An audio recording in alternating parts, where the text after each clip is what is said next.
Welcome back to the party that is the Triton Poker Super High Roller Series Jeju 2 Festival. Ali Najad alongside Kevin Rabichow to bring you yet another action-packed day of nosebleed poker. However, the action isn't just packed into today. Yesterday, we crowned not one, but two champions, and of course, we even brought you coverage of the Mystery Bounty. Day 2 of that one, that's what we're going to sink our teeth into today, but obviously plenty to unpack, Kevin, in terms of what went down in the building yesterday, namely Jonathan Jaffy winning his second ever Triton title. Yeah, John Jaffy, an amazing performer in the heads-up arena, and finally, you know, after a long stretch of cashless, cashless spell here at Triton, I'm looking at his profile, and leading into this event where he wins for $1 million, he really struggled the last several series here at Triton. I mean, Jaffy has had a lot of success in the past, but I'm looking at, you know, the Triton Montenegro series. Jeju won. He was shut out in Montenegro. That's painful. This isn't even just a final table, drought that we're talking about. Cashless all the way back to February 26th, where he gets a min cash in the 15K. Yeah, virtually cashless last time he was out here in Jeju. So obviously a nice way to kind of cement his presence and hopefully establish a turnaround as we still have plenty of the big stuff left on the docket. One thing I wanted to ask you, do you feel, because a deal was made with Renji Mao, who finished in second, and it was an epic 2-hour battle with not a lot of blinds on the table, that the deal offering from a guy as strong and heads up as Jaffy is, who had the chip lead at the time, was predicated upon that sense of, let me just lock a little something up here and not succumb to variance, even if I feel like I'm a big favorite? Yeah, absolutely. I mean, Renji Mao has had his own fair share of success, but you get to that spot, that was a big heads-up match on paper, 380,000 jump between second and first. So just to play for that amount against anybody is no small feat, but then add in the fact that John Jaffy has a reputation as a heads-up specialist. He crushed that game online for many years. This is just someone who's going to come in with a lot of confidence, and Renji Mao respecting that perhaps and saying, hey, let's take a bunch of money off the table. Well, perhaps not as much experience as the two guys that were 1 and 2 in that one. As we look back at the payouts in that 30K is Taiwan's Chi Zhenju. He ended up winning $551,000, overshadowed, of course, by the $1,061,000 officially for Jonathan Jaffy and the $882,000 for Renji Mao. Masashi Oya making an appearance as well. Obviously, some of the best on offer from Japan. And then how about Hajiev, who comes through and makes the FT after winning this event last time out? Yeah, Ramin, of course, we know, so experienced and so skilled as a player. He wasn't able to get much going in that event. I thought he played quite well at the final table, but did eventually fizzle out no chance for the repeat title for him. Yeah, and obviously, if you missed that particular coverage, do not fear. All of the stuff that we're streaming live throughout the better part of the couple of weeks will be available for you at your leisure whenever it is that you make time in the archives on the Triton YouTube channel. Now then, let's flip the page, and not the only one that we have to flip, to the 25K WPT Global Slam. And rather than just talk about it, let's take a peek back at how it all shook out. So the final 9 would get underway as James Mendoza's ace-king of clubs took us upstairs, and Punat Punsri, who has a penchant for some aggressive lines from time to time, blind versus blind, decided to rip the ace-9, and Punsri had plenty of shorter stacks than his own at this FT at the time that he embraced this variance, and unfortunately the embrace was not warm on the 6-4-3 board, nor on the 8 turn, as the 3 would pair the board and cement Punsri as the unlikely 9th place finisher. 155K pickup for him. 8 would remain, and then Alex Foxen, who had an absolutely mountainous pile of chips, took Queen Jack, open to 800. It wasn't a whole lot more being asked by China's Dai Ming with the ace-6 of clubs. He was a favorite, and he stayed there as you heard his rail. Excited, looking on in a $4.25 million chip pot, and then all of a sudden the wind let out of their sails by a queen on the turn. Foxen recognizing the good fortune, and no ace available on the end, but plenty of smiles still from Dai Ming as he would finish in 8th, $190,000. And then it was the turn of Bao Chiang Ho, ace-7 offsuit, not a whole lot of tokens. He put most of them out there, got asked for the rest by Mendoza's ace-6. Most of the time they're supposed to chop, but then a dirty little 6-ball on the flop. Some relief in the form of a queen for a chop on the turn after the king presented itself, but the 7, which was what Bao Chiang Ho was rooting for, not available, as he would shake hands and say goodbye. Not a bad showing for him, $260,000 for his efforts. So 6 were left behind. Jing Yao Yan, King Jack, would get all his chips in per request by Shui Song, as the battle of the Chinese delegates would bring the Queen 6-4 board, a pair of 4s and the nut flush draw for Shui Song. Had Jing Yao in a rough way. He stayed rough on the turn, and the 4-outer would not come through on the end. So Yao left to wrap the felt and collect $350,000. Whittled down now to 5 players. Right. Okay. Show down, please.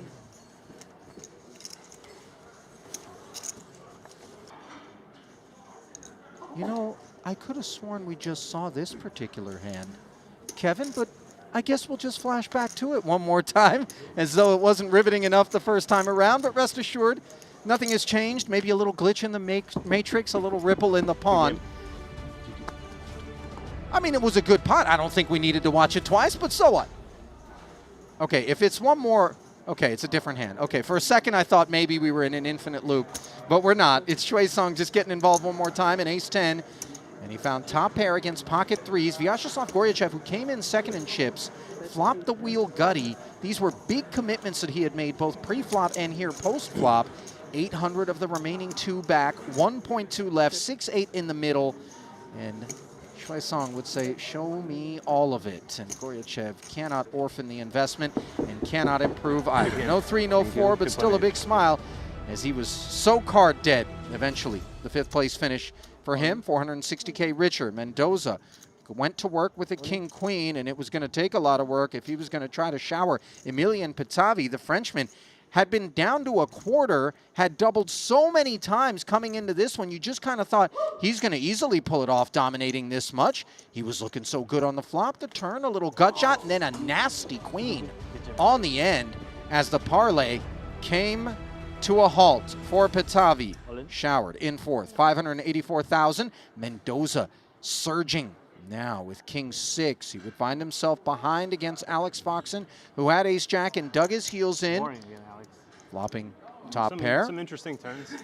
Kristen likes it. Careful what we wish for, as that was a very interesting turn. It's not a club, though. Yeah. Open-ended all of a sudden was Mendoza, who had no outs on the flop. Now a 4 or a 9 to devastate, and there it was. Alex Fox the fall from the big mountain of chips as he was in the ravine in third, 721,000. Heads up then between Mendoza and Shui Song, pocket queens for a double. You'd think this is as good as we can hope for in a 26 million chip pot. Ace 8, flopping top pair, but still work to be done if Mendoza was going to try to claim the title. Work not done on the turn. The 6 for a carve up.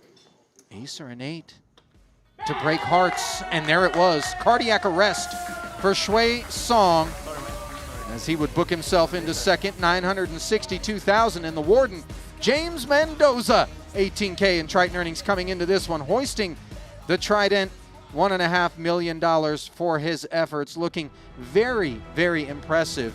And Kevin, it's already been a career year for Mendoza beyond the borders of Triton, but just look at him by the numbers after that win. Yeah, Mendoza now the leader of the Philippines all-time money list, 4.3 million in earnings. I recognize him from the summer over at the World Series. We were speaking about it. You know, he had a great run in a mystery bounty event, some other success, and now just caps it off with this. And how about the baby due in 3 weeks? Yeah, heard about that. Comes out to Triton, chooses this event of all the events he could have chosen. We heard there were maybe some other tours on his mind, but he decided he wanted to spend his last poker trip before the birth of his child. I'd say we've with checked us. Plenty of boxes in terms of the baby budget. Formula is covered with 1.5 million. Clothes, they go through them quick. You know, they're little sproutlings. I think we got clothes covered. Yeah. I think we got college education covered. I was going to say stash some of that away. I think Yeah. the next 18 years might be covered. Yeah, I wouldn't go levering up in crypto or something like that, you know, YOLO, but maybe ask the baby once they can talk, what do you want daddy to do? Well, listen, Shui Song did a few things himself, not to be overshadowed by Mendoza ultimately claiming the championship.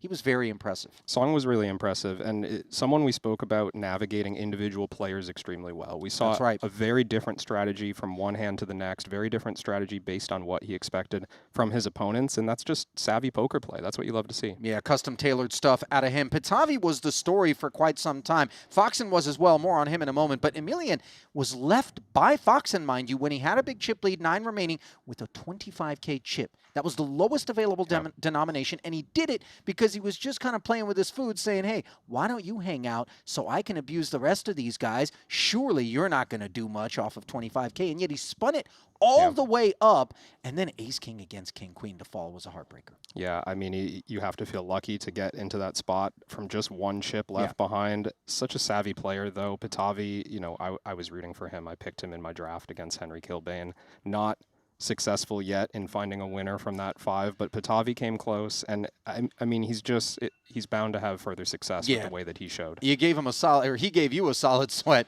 Obviously, once he was left with 25K, not a lot of optimism on his rail. It was very exciting.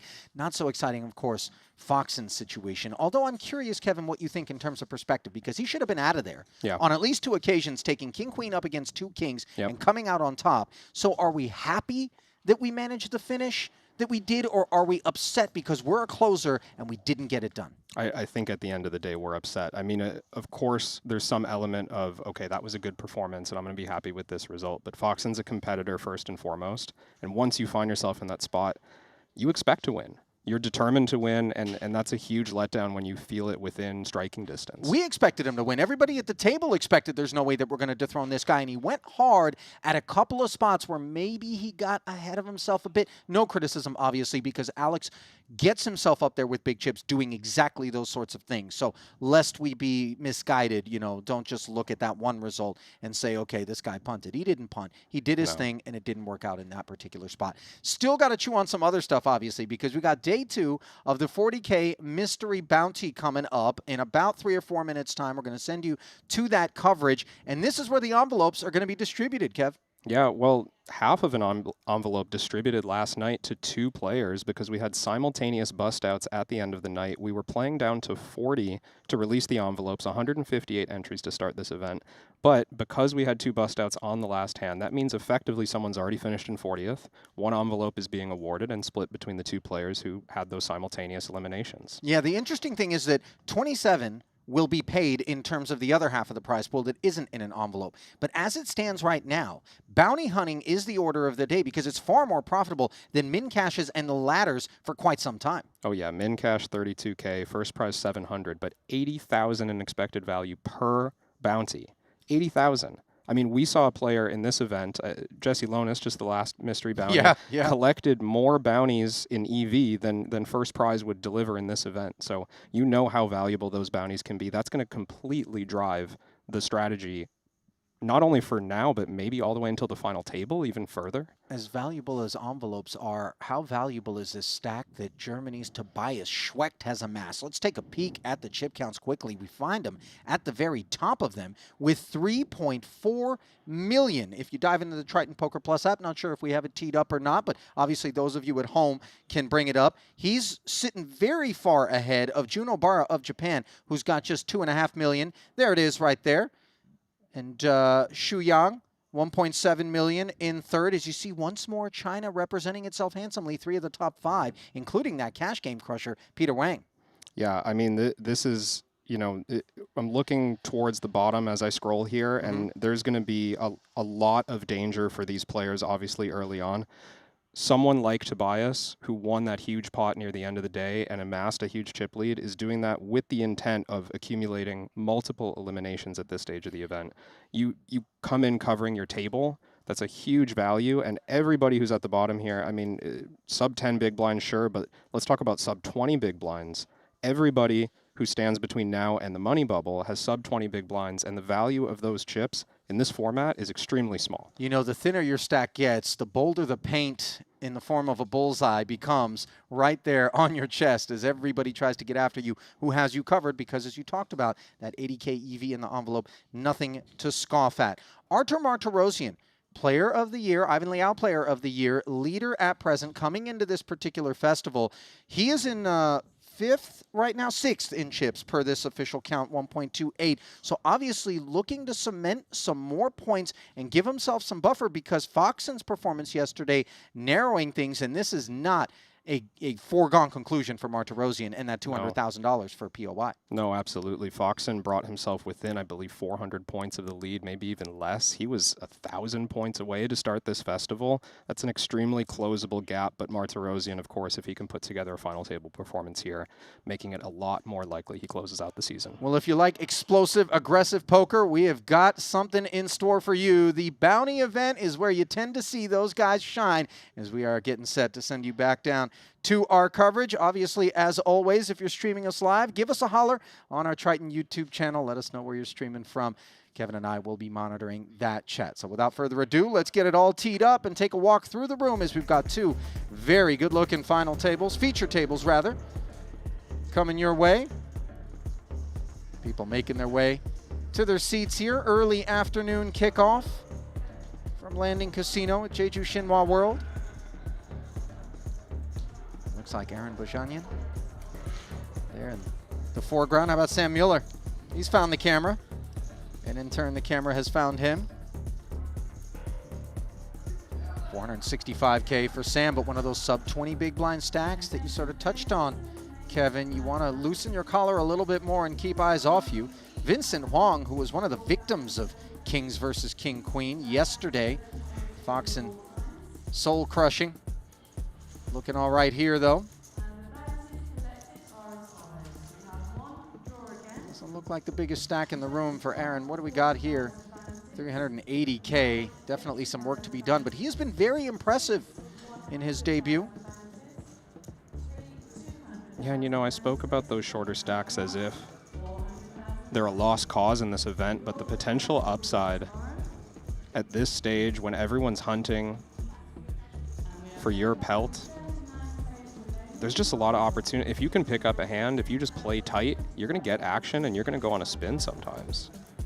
I mean, how much do I love Aram Oganyan? He's rocking the Compton LA hats to the side, by the way. Sticker still intact, brim flat.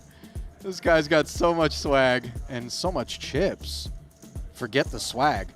136 bigs. No better swag, perhaps. Still stacking. He might not be done by the time the first hand's dealt.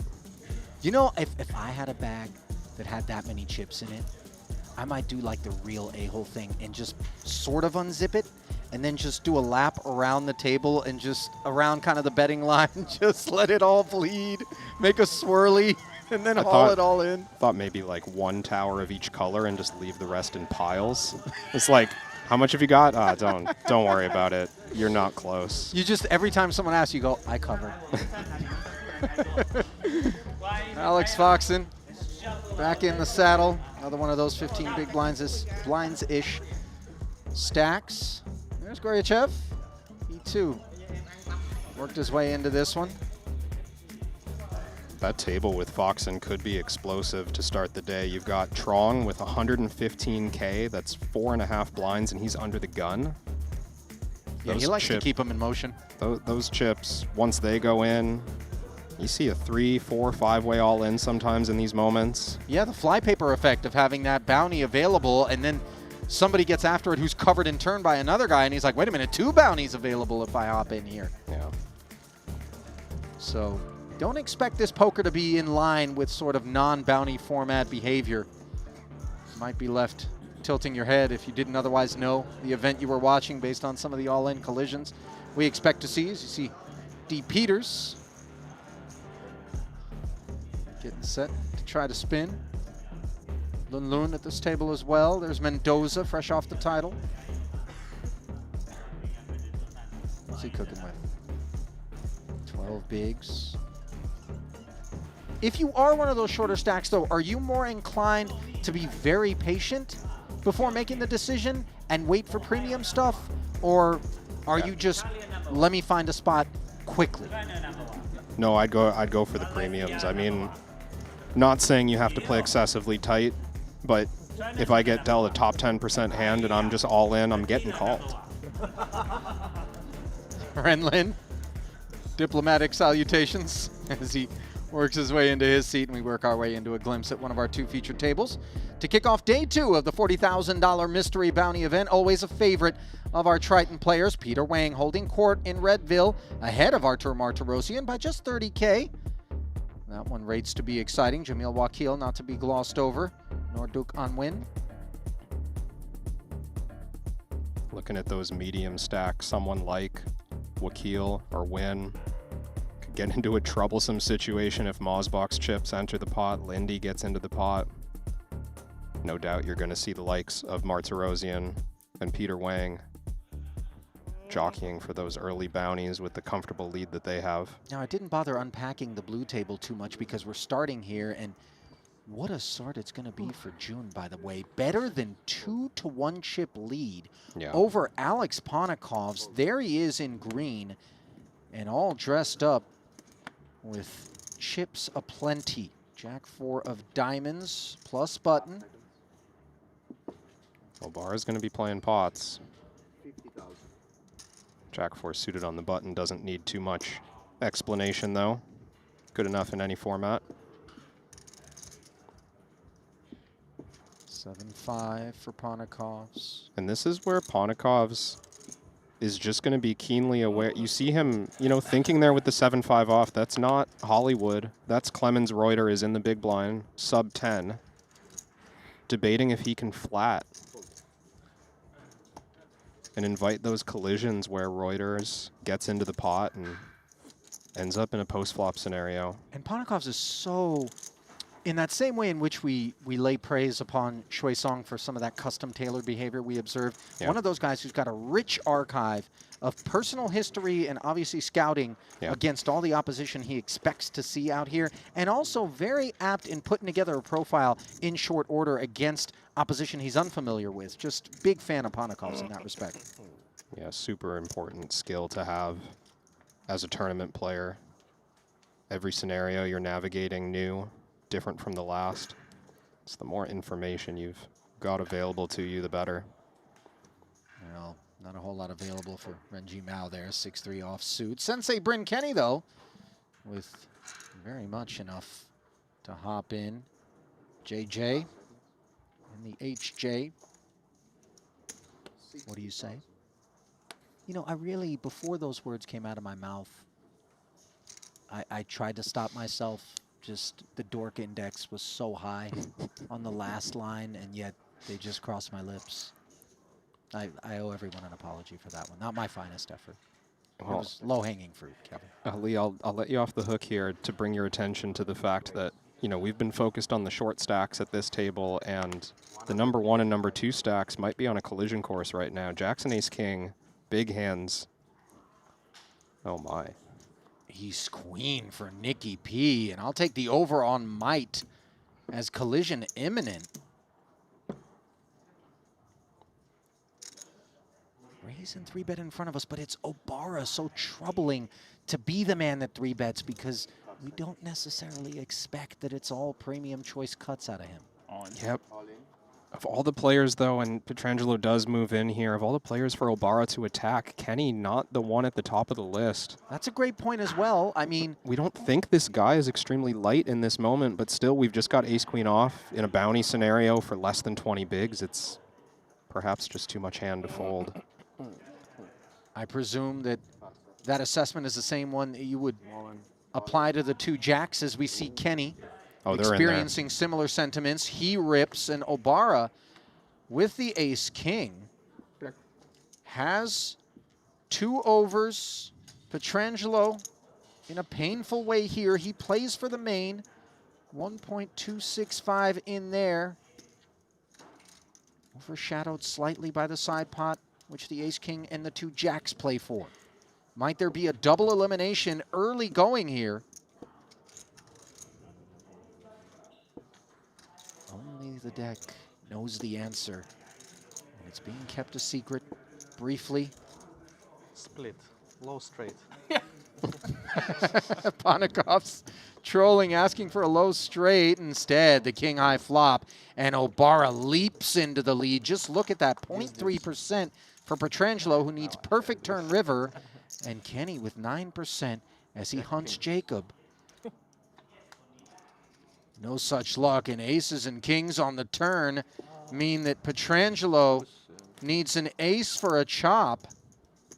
Kenny a jack to put a dent in Obara.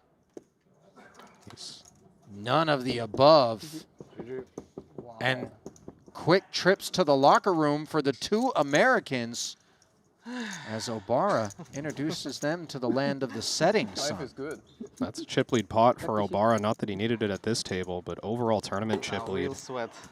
Who are we getting to the table? I guess we wait. And 160K in value just You think we play in his 4 max? pocket. First hand. I think we should be 5 at least.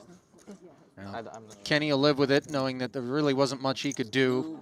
I don't think Pietrangelo is going to be beating himself up either. And chip leading. Nonetheless, these are deflating strolls. And not to the cash desk for a payout, but rather to the reg desk for whatever your next event's going to be. So they'll have to fill some voids here at this particular feature. Rebalancing efforts.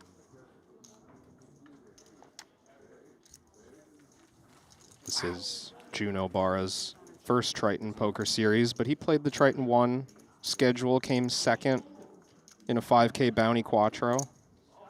53K and a 10K bounty over there. He's already collected more in bounties than he won in that second place effort, just in that pot alone. Guaranteed to get paid out 80K plus on those 2 pulls.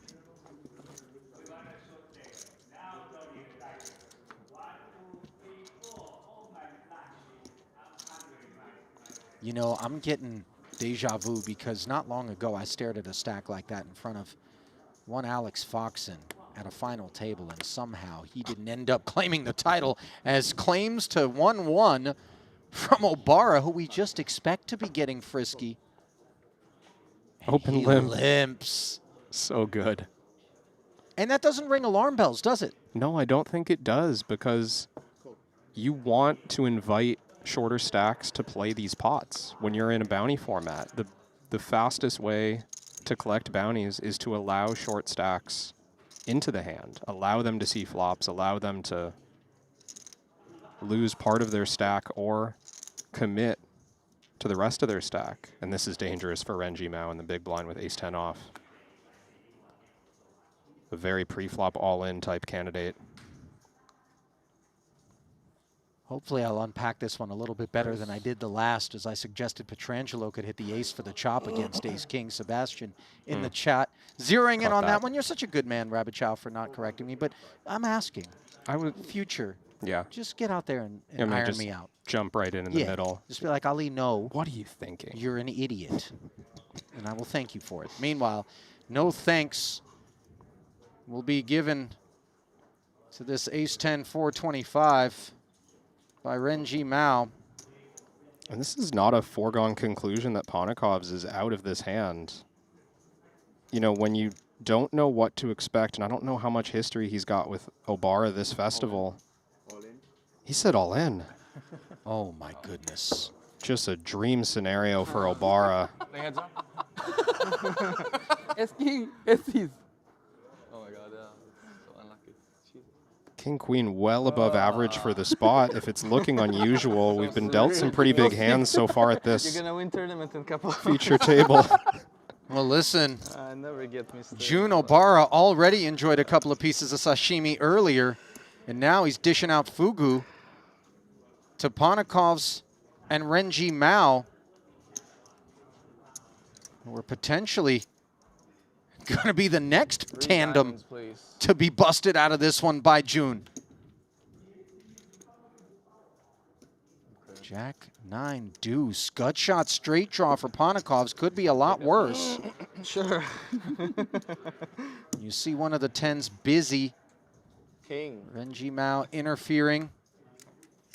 And now Mao will draw dead.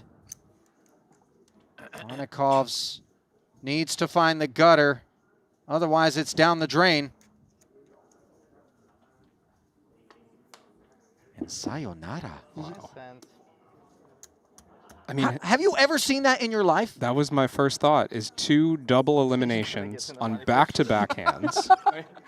Just, Heads up. Heads up, heads up. he's eliminated more than half the table before they've been able to fill the seats. That was amazing. That laugh there from Jun Obara. Normally you got to tune into anime to get that big kind of exaggerated smile. Or 2 double eliminations courtesy of Ace King and Ace Ace, I suppose. Is I'm looking in the app. Reuter is the only player who remains at the table with Obara, and he's got 8 big blinds.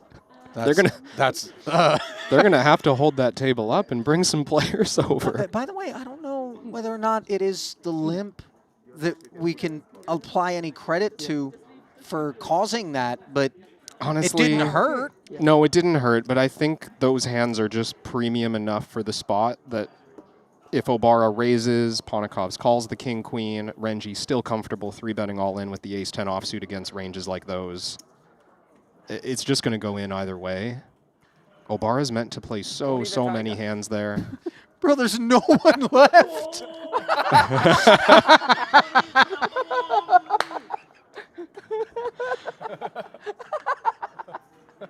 It's unbelievable. Renlin coming over to extract some of the good juju that appears to be enshrouding Ace king, ace Jun Obara. king. 2-1. 4 tokens. It's my power, my power. 我已经吕布已经天下无敌了。 Oishii deshita ne. Yes. Putting in perspective, Ali, 3rd place in this tournament is 325,000. And Obara's collected 320,000 in bounty EV That's insane. in 2 hands with 34 players remaining. He's just brought us 4 steps closer to the money as well in 2 hands. I mean, forgive us for the pause. We just got to go out and find some other people that want to play with this man. It was a great graphic, I have to say. Just the two rows on the right. Well, listen, it's going to take long enough that we're going to send you to a quick break, and maybe Jun Obara will cool off. Certainly Clemens Reuter hopes so, as he has just 8 bigs. We're going to step aside. Stay close. Back in a few.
I've played against the best, I've won on the biggest stage.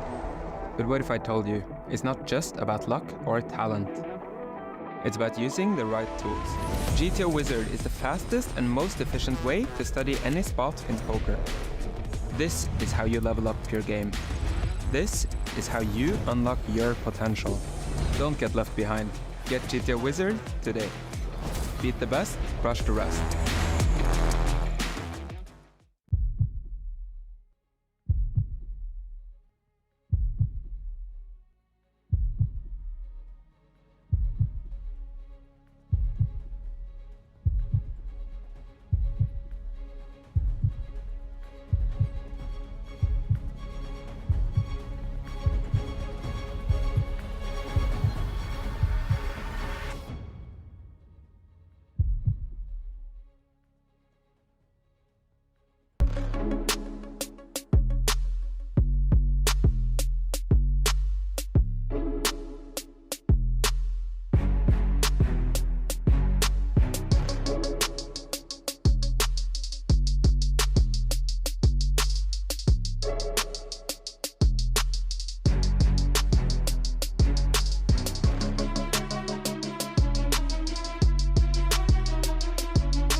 Welcome back to continuing coverage of the 40K Mystery Bounty from here in Jeju, where Jun Obara's got a new crew that he's going to try to knife his way through. Clemens Reuter just spectating the bloodshed as back-to-back double eliminations required some time to source new victims potentially for Obara as the table is set and the cards are back underway.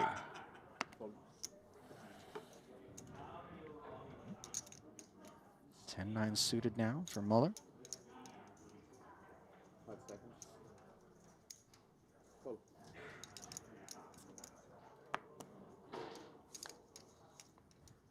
Decides to limp.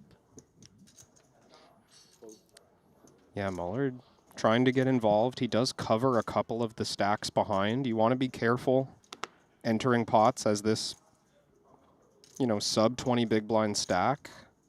But even though you've got Obara in the big blind, you've got Bazanian in the small blind who he covers. You had Reuter to his left as well who he covers. See how Obara navigates a covering stack with a trash hand. Not the craziest idea, similar to heads up pre-flop to make like a, you know, 100K pre-flop bluff here, try and clear out some of the speculative limps of Muller. I don't think 10-9 suited would have gone anywhere though. Dominated is the chip leader and unimproved, which is less than we can say for Muller. Dreamy looking top pair here on a dry board.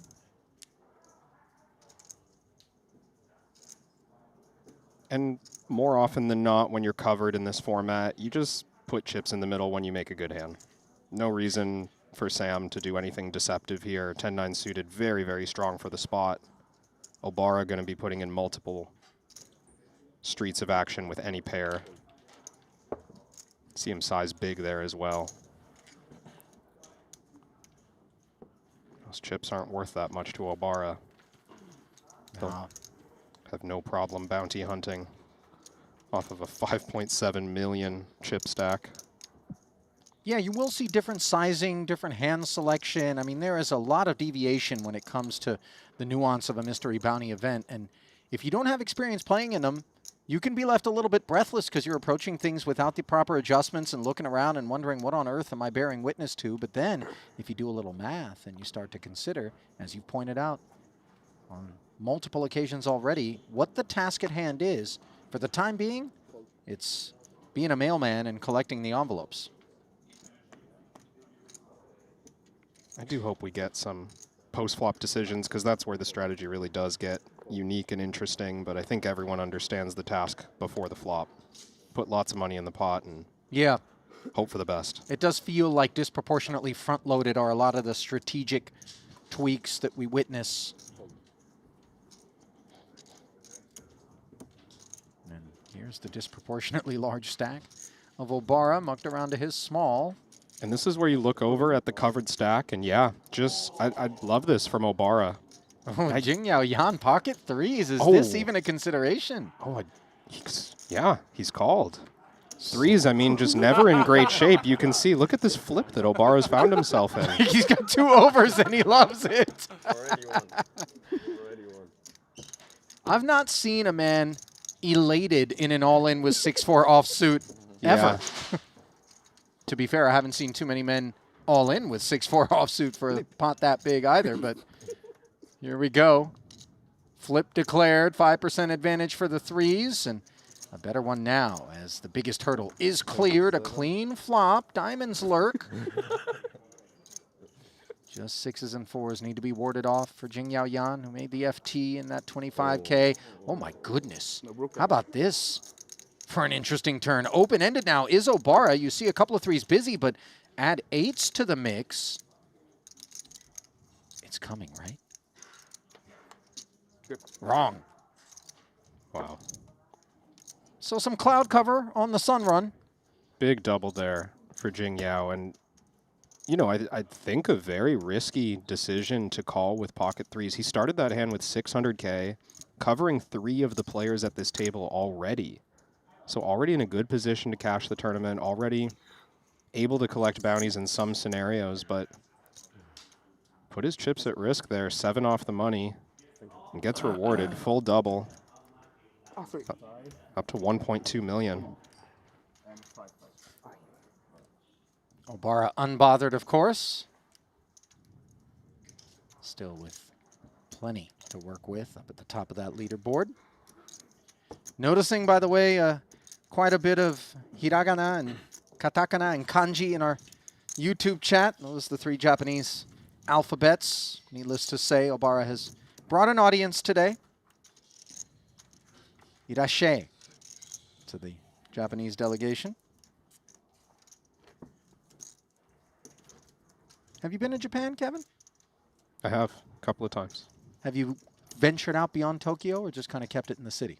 I've spent probably half the time in either Osaka or Kyoto, and Really? and half the time in Tokyo. Yeah. Shame on me, I've not yet made it down to Osaka and Kyoto, and I Oh, think it's those are the great. number 1 and 2 cities beyond Tokyo that you need to go to, and everybody says they're just picturesque. Well, my first trip out there many years ago, I spent about half of it in Tokyo, but saw just enough of Osaka and Kyoto I recognize. And the last time I was there, actually before Triton Jeju won, I just spent the whole time in Osaka. I was like, it's great here. Why leave? Yeah. You can fly Osaka to Jeju. Oh, Direct. yeah, that's nice. Yeah, you don't even have to go to Narita. Yeah, can you go to Tokyo nonstop from Jeju, though? I don't know that you can. No, you're right. Yeah. It's all through Oddly Osaka, enough, isn't it? right? Yeah. I would have thought for sure the capital of Japan would have a flight in, but layover required. You can get to Shanghai in an hour and a half, as evidenced by the sheer volume of Chinese participants here. Quick, easy flight, visa-free travel. This is why Jeju is so popular. Seeing here the breadth of Obara's limping range. Previously pocket aces, now 8 deuce off on the button. He wants to get involved with Sam Muller in the big blind. And look at Jingyao setting the trap here, just limping pocket 8s. I like this. Now you give Muller the chance to announce himself with 2 7s.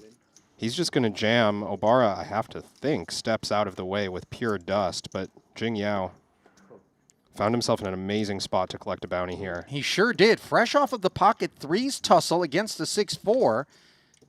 Obara uninvolved in this one, perhaps surprisingly from the standpoint of what we've seen so far, not so much based on the 8 deuce offsuit. And what a setup here. And Sam Muller is going to need a lot of help, and his face tells you he knows it. 950,000 in the middle. Big dog are the 2 7s. And no bark on an ace-6 deuce board. 2 outs twice, not where we like to find ourselves. Make that 2 outs once.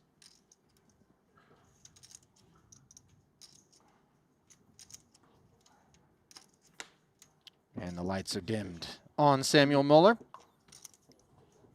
as yet another victim.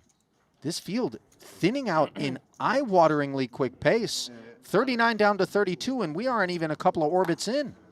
I mean, it's a great format for that reason, Ali. The bubble, basically you don't notice it because we just have so much focus on collecting bounties that people even forget, like, oh, when do we make the money? 27, 20, 24, who cares? I'm all in. Well, we've had so much focus on the other table. Let's flip it over to this new feature where Artur Martirosyan, first to act, not going to get involved here. Kiat Liu Chun of Malaysia, 7-8 suited. No thanks. Duke bows out. Now Peter Wang, Jack 10 suited. Takes us to 50K. Dylan Lindy, Ace Jack. Going to be happy to put his chips in here. It's dangerous. Now 4 off the money. Lindy knows that he's never getting this through, and oh my. Jamil Wakil mounting up 2 Cowboys with the raise and all in front of him. What a delightful dream scenario. Do you just pile it in and seek isolation so that Peter doesn't get I think we do. involved? I don't think there's much reason to trap in this format, and I don't even know if Peter's going to fold to Jamil. Jack 10 suited a huge hand and really strong multi-way. If you cover 2 players and you have a hand like Jack 10 suited in a field where people will be getting it in easily with Ace Queen, Ace King, which you're live against, but also hands like Pocket 4s, Pocket 5s. The potential to win a multi-way all-in might convince Peter to get involved, whatever Jamil decides. He's not deep enough to 4-bet and try to play one on the side against Peter, right? No. Because the problem there is if you have a marginal or weak hand and you click and Peter goes all in, am I really able to get away from anything, or have I committed so many chips with Dylan Lindy's bounty in the middle that it's impossible to fold at this point anyways, right? Yeah, that's a good point. Peter does get away. And I'm not sure how much induction would be involved if you did 4-bet in that spot. So the Jack 10 suited in the bin, and potentially the hopes of Dylan Lindy in this 40K as well. Does have that key overcard to the Kings, and they're often referred to as ace magnets. Let's see if the legend holds true here. It does not. Clearance on an 8-8-6 board for Jamil Wakil, who's trying to pick up this envelope. Dylan not ready to cough it up just yet. 2 outs, 2 pulls at no sides. One-legged ace. Not the type we need.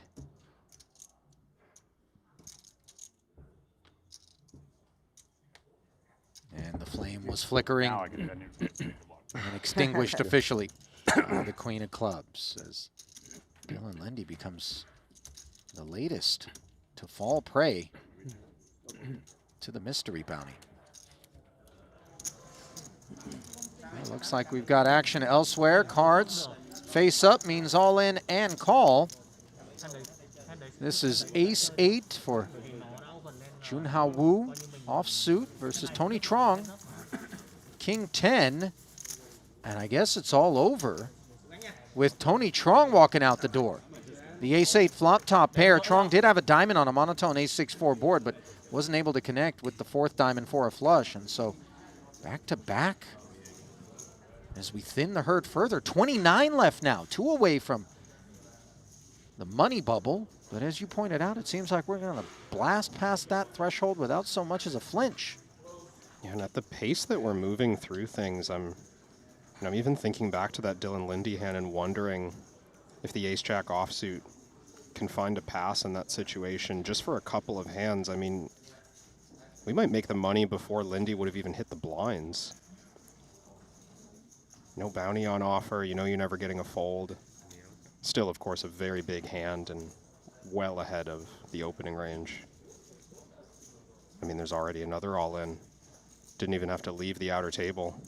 Alex Foxen this time. He had about 15 bigs when we checked in on him to start the day. That's precisely where this stack stands, 380K. Foxen covered by the table. So you have to think this is a very strong hand. Not a lot of min raising or limping happening when you're in under the gun with 15 blinds. You just open jam a very strong range. Not expecting anything light out of Fox in here.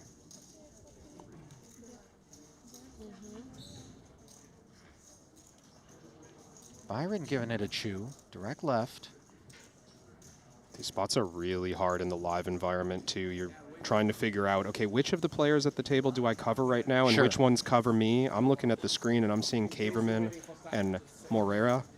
Exact same stack. Does Byron know that in this moment? Is he trying to figure that out right now? I mean, these things matter. And there's also left of Byron a covering stack for Hu Dong-win. Neither of them in. Goryachev now, 18 bigs. Covers Alex. In fact, that's the only player he covers. So you wonder whether or not there's something cuspy that's going to be motivated by the prospects of an envelope pursuit here. It is worth thinking about when you get your only opportunity to secure a bounty. Right. Those opportunities don't come along very often when you're 6 out of 7 in chips. Hard for the big blind to fold much of anything once it's passed around to you, but in the context of the bubble and when it's for, looks like just under half of Wu's chips, maybe there's some marginal stuff that we get away from. 15 blinds is still noteworthy. It's about 2 starting stacks worth of chips from Alex.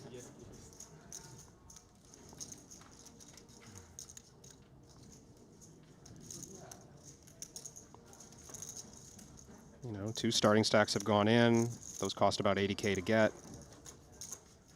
80K in bounty equity if you win the hand. So already an immediate 2-to-1. Ultimately, the laydown from the big stack in the big blind. Foxen can exhale. After a time bank goes in, I really. Well, don't think we've missed much here at the feature by the looks of it. Somebody else presumably being summoned, as are 2 queens. And here's the deal. Obara, granted he did limp button 8 deuce offsuit and then fold. But that's basically aces and 8 deuce off, the bookends that he's willing to limp with. Back to the top of range, limps this one. And look at Jing Yao Yan, 8 tray offsuit. He limps as well. Certainly an ambitious over limp, but with Reuter forced to see a flop, just perhaps enough opportunities where he makes a pair and you make a pair and you get a chance to spin the wheel. Clemens fanning. Obara doesn't like the look of the ace. He knuckles. Now the wheel gutter. I think I would have liked to see a bet out of Obara. Your hand is more than good enough to put in stacks against Reuter. And you just have a chance to clear out some marginal equity in Jing Yao. He stabs at it with this gut shot. Obara obviously not going to go anywhere. These 2 less thinking about bounties now. 1.7 million back, just 180K in the pot. I'm just playing a nice little, you know, 100% of the deck, pre-flop, limped pot.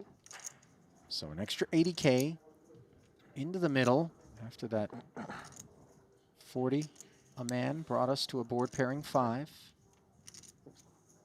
Obara. Cautious procedures once more. Check back this time. And the deuce does not find its way to the board. Do you go for value with queens here?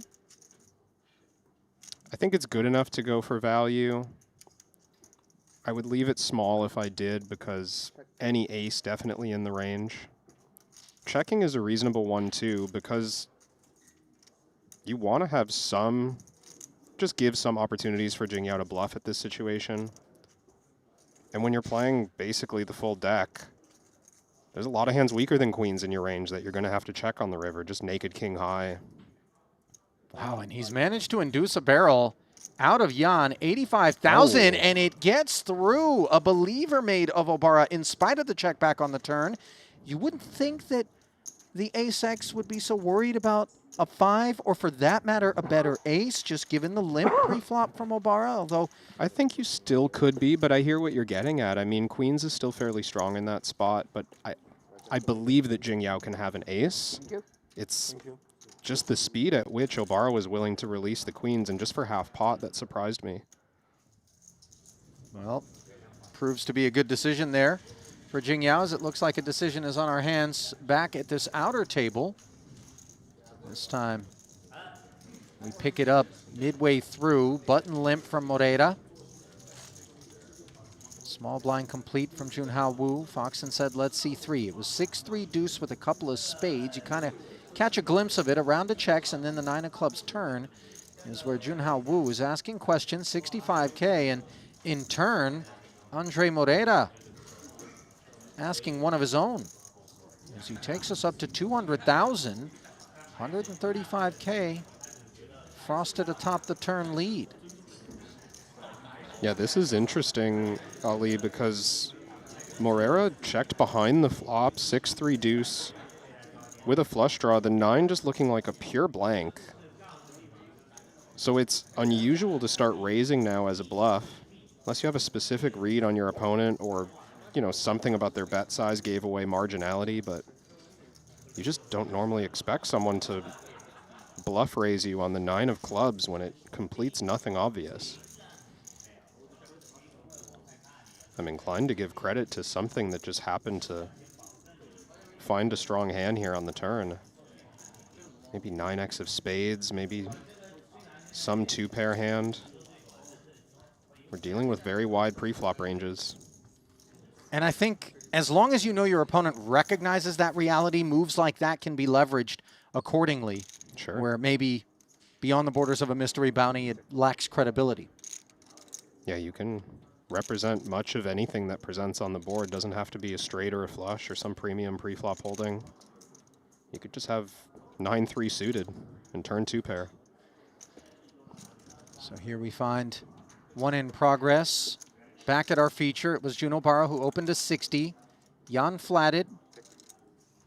Bin Duan defended the big. Queen 8-5 rainbow board. Was checked around. Second 8 on the turn.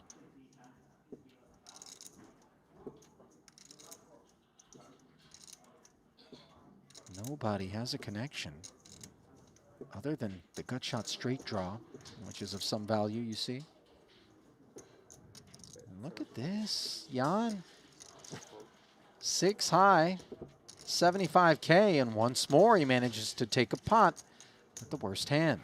I like this from Jingyao. That's 2 pots in a row that he's gone after with just nothing.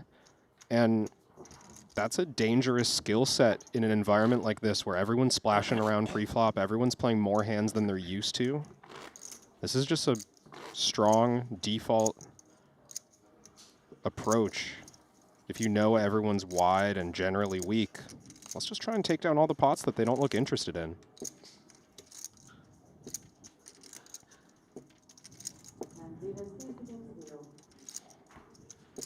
Wonder how many photos of that stack Obara has texted to his buddies. Oh, that's He's dangerous. like, oh, I got to switch to the wide angle lens, guys. Hang on. I've done that one too many times myself. You get excited about a big stack a little bit too early in the tournament. And just feels like you never win those. Then the next thing you know, you take a picture of the payout card, like 128th. And you're like, Yeah.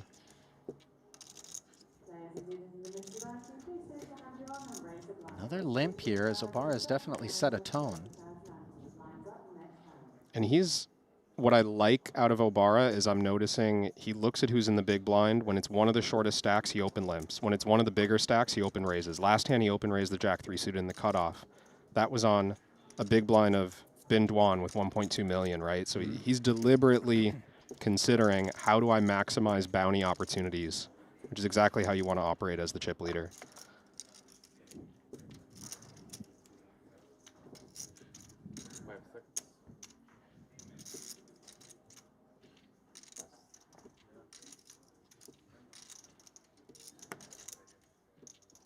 So Jan requiring another 75,000. And Obara not up to the task. I like that from him as well. 3 pots in a row, he's gone after it. Making his own luck. You know what's funny about that spot, though? Is you can get so guilty of it. Works out 3 times in a row, and you're like, I like this guy. This guy's great. But if the first time he tried it, he just ended up out the door, we wouldn't be talking about it in that way, would we? I mean, that he doubled on the pocket 3s, and I made note. I thought it was a little reckless, but it's been paying off. He's up to 2 million in chips. And that 2 million isn't worth what it was a moment ago, as the blinds have gone up to 15, 30, and 30.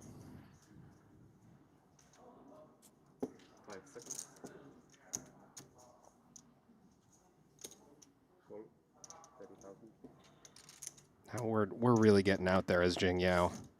This is on Obara's big blind.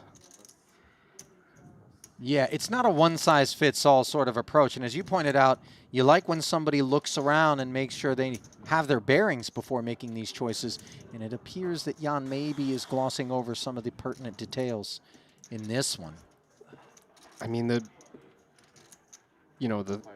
thing to point out in favor of this is that Clemens Reuter, to his direct left, has 5 blinds, extremely short. And then we look at Bazanian in the small blind, now 8 blinds. So if we don't think Obara is going to go after us, we're just dreaming of those opportunities. Oh, if I limp and Reuter goes all in, maybe I'll just get to call and collect my 80K. Well, he calls and doesn't collect improvement on a 10-8-8 board. Same story for Jan, of course, but he's got the betting lead and position, and what appears to be some pep in his step as he brings the C-bet and number 4 for Jan here. And he's not picking on the little kids on the playground, is he? He's going after the big bully. Just 5-handed this table. Could go for the cycle if he wins this next one. I feel like at Triton in particular, it's like a horology convention in terms of the price points of a lot of the wristwatches that you'll see. In observing Jan's particular selection from the house of Richard Mille, maybe a little profiling where this dude is a bit of a honey badger, economically speaking, just doesn't really give an F, potentially. Doesn't stop him from craving the value of those pulls. Maybe just seeking the excitement of, the mystery bounty draw is fun, Maybe if nothing else. I could come in. Kevin, I know you run coaching clinics. Yeah. And, a lot of people approve, but perhaps a missing part of the curriculum would be where I could step in and just be like, okay, this is the fall-winter collection from Dior. Price point here. Yeah. When you see that guy, Yep. you know he's going to call light. Did you just this sort of... Did you hear the story Bryn Kenny told yesterday on the broadcast? Which one? With the large diamond cross that he adorned while he was playing, I think he said in the Bahamas. Okay. And the first time he played a 100K high roller with Hoyt Corkins, Yeah. he got paid off on the river in a huge pot, and Hoyt told him directly the only reason he called was because of the chain that he was wearing. You're thinking this guy, he doesn't care about money. Yeah. Maybe, listen, image cultivation is a real thing, although it works till it doesn't, Ace-Queen working here for Obara as he continues to be graced by the better part of the deck. Jan, Ace-5, stroking his chips here, blind v blind. Well, he doesn't get reckless, but he wasn't asked for all of his chips, and his stack obviously has grown considerably since he had pocket 3s. Aaron Bajanian, by the way, welcome to the festivities. Front row seat to this one. 240, usual suspects, and trip 5s. Only one was needed. 2 of them, however, is real insulation, not to mention spades, for Jingyao Yan, who somehow hops way in front. Obara deciding to check this board with no heart out there. Yeah, this might save Obara to an extent, but the image right now that Jingyao Yan has cultivated is, a reckless one and directly going after Obara. Now he just flops a monster. Hard to imagine how he won't lose a couple of bets here.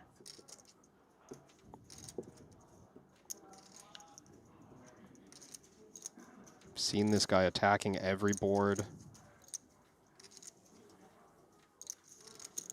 He hasn't seen the results. Every single one has been a bluff up until this one.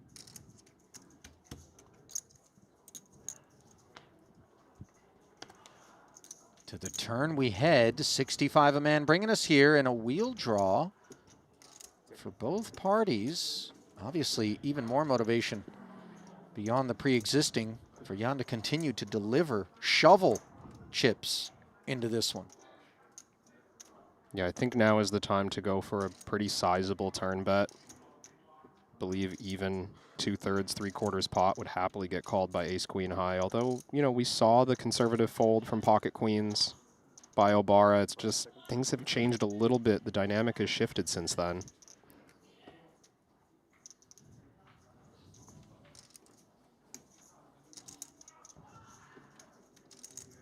Couple of time banks used throughout this hand. One pre-flop.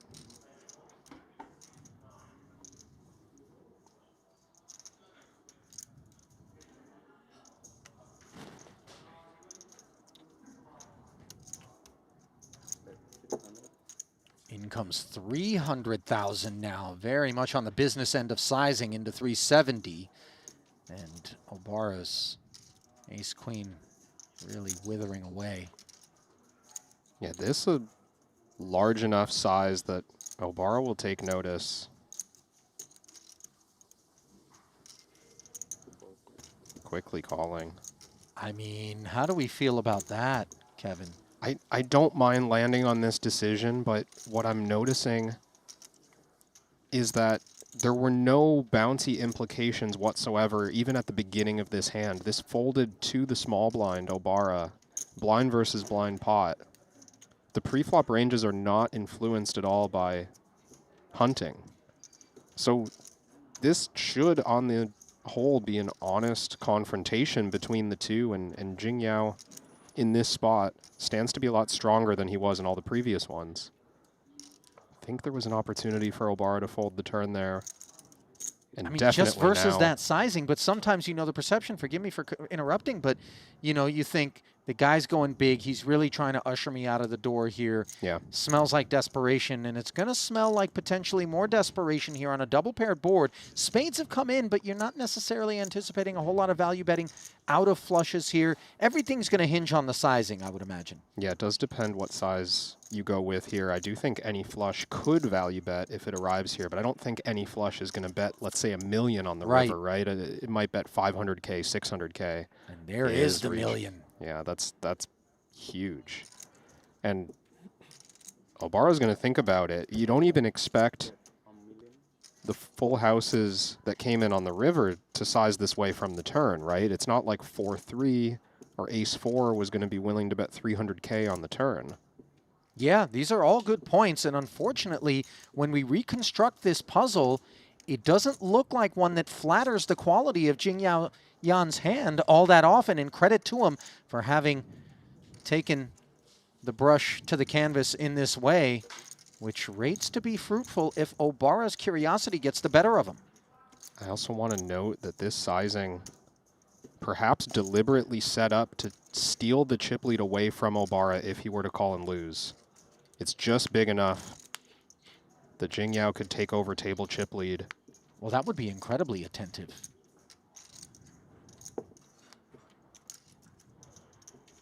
It's the kind of things you want to consider in a bounty tournament. Who you cover matters so much to the value of your stack. You know, these spots require real care, and credit to Obara for finding the fold correctly when you have a big stack, is what I was going to say, because, you know, we've all done this. You've gone, well, if I call and I'm wrong, I've still got X. Yep. You know, but that really isn't the way one should be thinking about a spot. And it looks like another spot in progress. Guess where? Couple of all-in pucks. One of them involving Goryachev, who's up against a couple of nines with an ace-king. Failing to find improvement on a 10-5-5 board. Does pick up a gut shot on the turn. 2 overs. The jack works as well, and instead the 4 will seal his fate as our 29th place finisher. Stone money bubble. 28 left, 27 paid here in Jeju as Moreira says, vamos. By the way, you know, if this guy doesn't have a compound somewhere in Ibiza or Ibiza rather, where I can go and enjoy herbal teas and Noticing meditation. the particularly low cut nature of Listen, by the way, top. if my pecs were like that, I probably would never button a shirt beyond the sternum, respectfully. Does that shirt have buttons? It just looks like it's just designed to stay open. That was lightweight silk, deeply sartorial, by the way, Just everything about him kind of exuding the nothing bothers me. Very much love guru kind of vibes. This interesting proposition for Bazanian. Hand looks very good for open jamming. Clemens Reuter is in the big blind this hand, 3 blinds behind. Bazanian perhaps thinking through the fact that if he opens all in right now, everyone's coming into the pot. And you're on the stone bubble. How do you reconcile those opportunities? You think, okay, well, I'd love to capture Reuter's bounty, but if I go all in right now, people are going to be so tempted to my left. The 2 chip leaders of the table to my direct left, they might come along much wider than I would like. I actually don't mind a fold in this situation for those reasons, because we worry that we just end up in a 3 to 4-way all in too often on the money bubble. And Reuter just gets the opportunity to fold in the big blind and collect his min cash. It's a complicated spot. Is it weird that I just realized that in that pot that Petrangelo had the ace-queen against the ace-king, he still could have chopped if a third, that board was paired, right, would have rolled off. Am I wrong? Wasn't the board paired in that spot? Yeah, you're thinking that the deuce could have come. Because it was deuce, deuce, ace, king? Deuce, deuce, ace, king. Right. And you Yeah, said the ace could have come for a chop, which chop, was but it was the incorrect. deuce, But yeah. the deuce would have been deuces full of aces. Yeah. Probably not what I'm supposed to be thinking about right now, if I'm being honest, Kevin, just given the gravity of this particular spot and all of a sudden the gravitational pull of 6-5 offsuit. Not to mention the prospects of the bounty more so. Obara wasted no time with 6-5. This is exactly what I think Bazanian was concerned about when entering his chips here. And you've got Jing Yao earnestly considering 4-3 offsuit. He's in there. And no guarantee, like I said, Reuter's bounty doesn't enter the pot. Now Bazanian the one at risk 3 ways.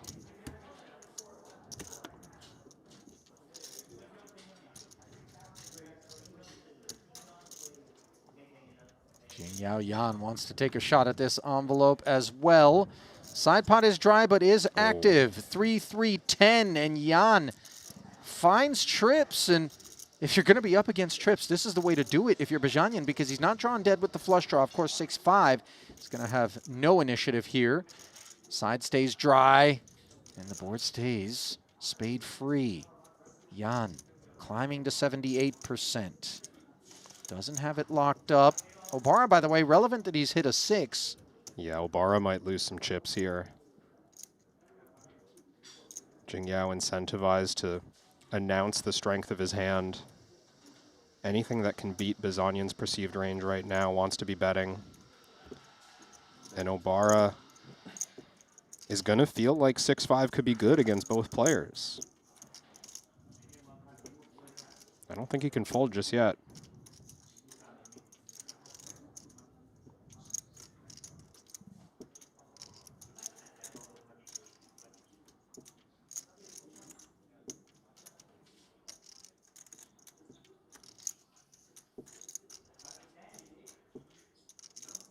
When a man is willing to put chips into a dry side, under normal circumstances, we assign strength. Do we assign less of it in a bounty format? Well, so, and nice fold, by the way, Obara, but like, Jing Yao not incentivized to pure bluff here, right? If he can't beat Bazanian in this pot, then he doesn't benefit from the potential bounty. If he's got Queen-Jack offsuit, what's the point in betting the turn, right? So Obara recognizing, but there's nothing stopping Jing Yao from betting there with pocket 4s, pocket 5s. Quads for good measure, as Bazanian on the turn said, what's the point of keeping my mic on? Perhaps he had a sense the spade wasn't inbound, and he was right about it. as he's now outbound. Stone money bubble, double disheartening to not collect any bounty and end up a victim. Is Onion having a look around to see maybe someone else will be eliminated on the same hand? Maybe there's some chance of splitting that 27th place payout.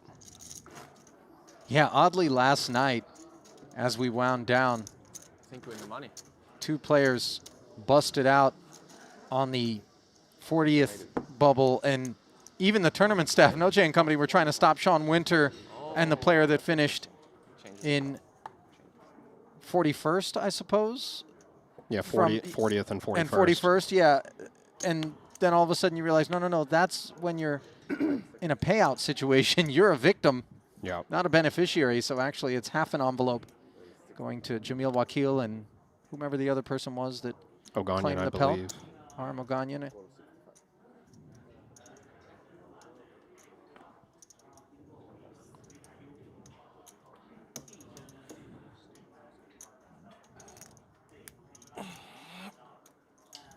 $65K, a raise here from Obara's Queen 8. Jan has been very involved. Once again, unafraid to tussle, and for good reason, given that he now has the kind of stack that isn't going to be pushed around easily. Not to mention, good-looking hand. Not a great-looking board for either player.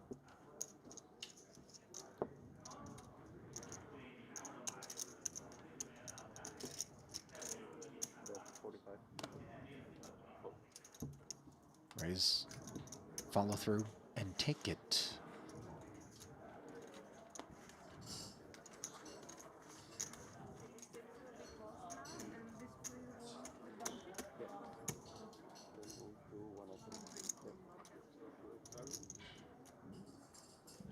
If chip envy's a real thing, I've got it right now.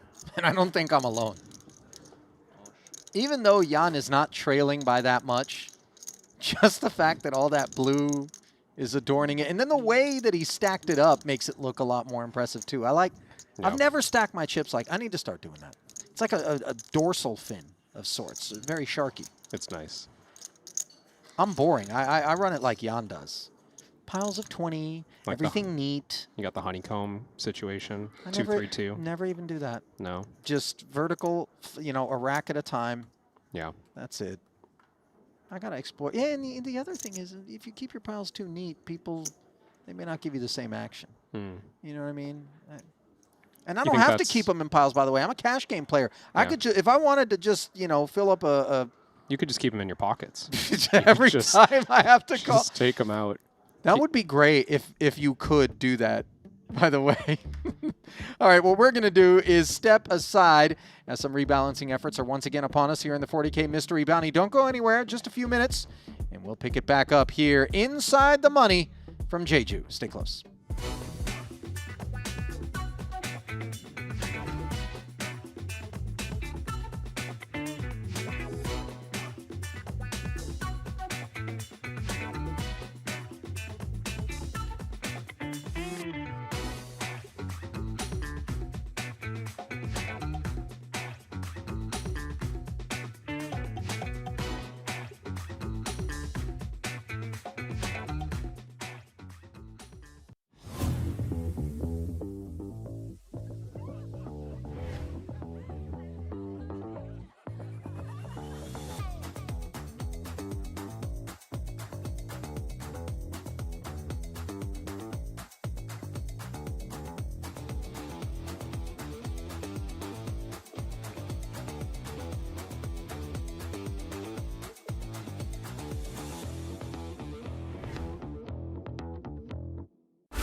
I've played against the best, I've won on the biggest stage.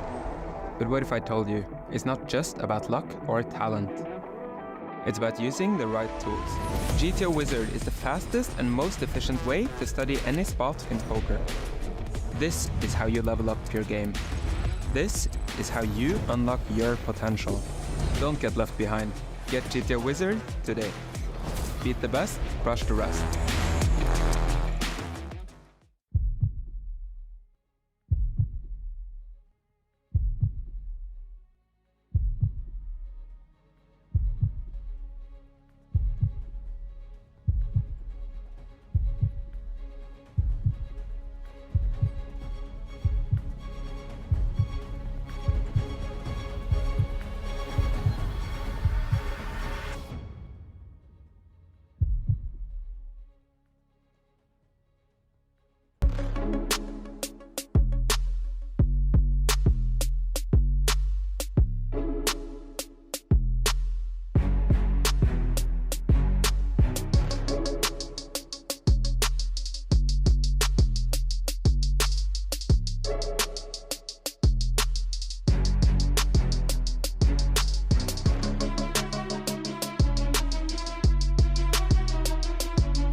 And welcome back. After a quick break, Ali and Kevin back with you here at the desk. 40K Mystery Bounty coverage. Day 2 of this one.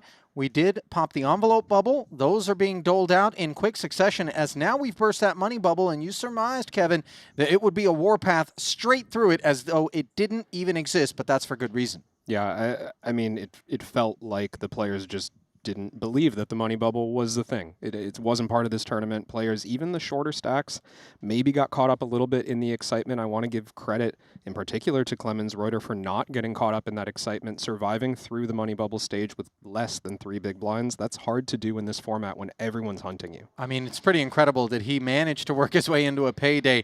3 bigs in front of him. He had 8 when we last checked in, and now sitting just 75,000 when we get things back underway. Wang Yang not doing so great. The only other sub-10 big blind stack sitting 265K right now, down toward the bottom. But the story thus far, Jun Obara continues to hold the chip lead, albeit a lot more narrow, the gap between he and those behind him. Tobias Schweck came in the overwhelming leader, but obviously upstaged by Obara's performances. Back-to-back double eliminations. Schweck now sitting in second. Jingyao Yan has performed very, very well as we get it right back down into the arena to continue to observe all of their procedures. Schweck absent the proceedings, but of course over at the blue table, we do have those 2 big stacks that have been jockeying and battling against one another unexpectedly. Yeah, Jingyao Yan really has been the story because of his ability to take away from Obara directly. He's managed to go from 600K starting this session to 3 million in chips, 3rd overall, and 2 bounties in his pocket. Pretty remarkable, the performance turned in by both of those guys. Yan getting the better of Obara. And credit to Jun, who did make a big laydown on the turn where the dry side barrel came in, having hit the 6. Talked about that a little bit during the break.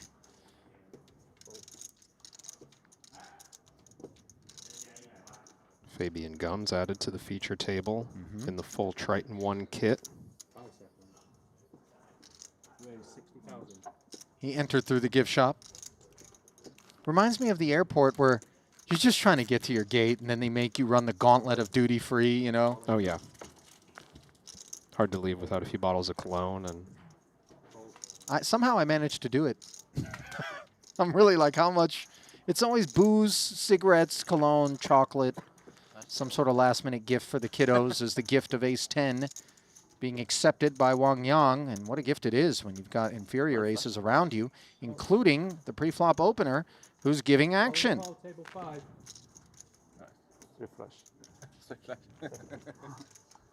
605 in the middle.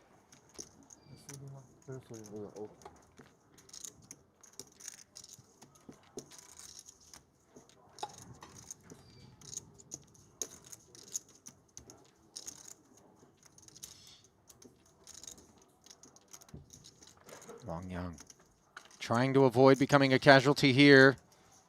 And so far so good on a 9-6-4 board. Yan not bothered, of course, just given the depth of his stack. Things not looking good in terms of his prospects to collect the bounty. And he'll be on the wrong end of this one when the dust settles.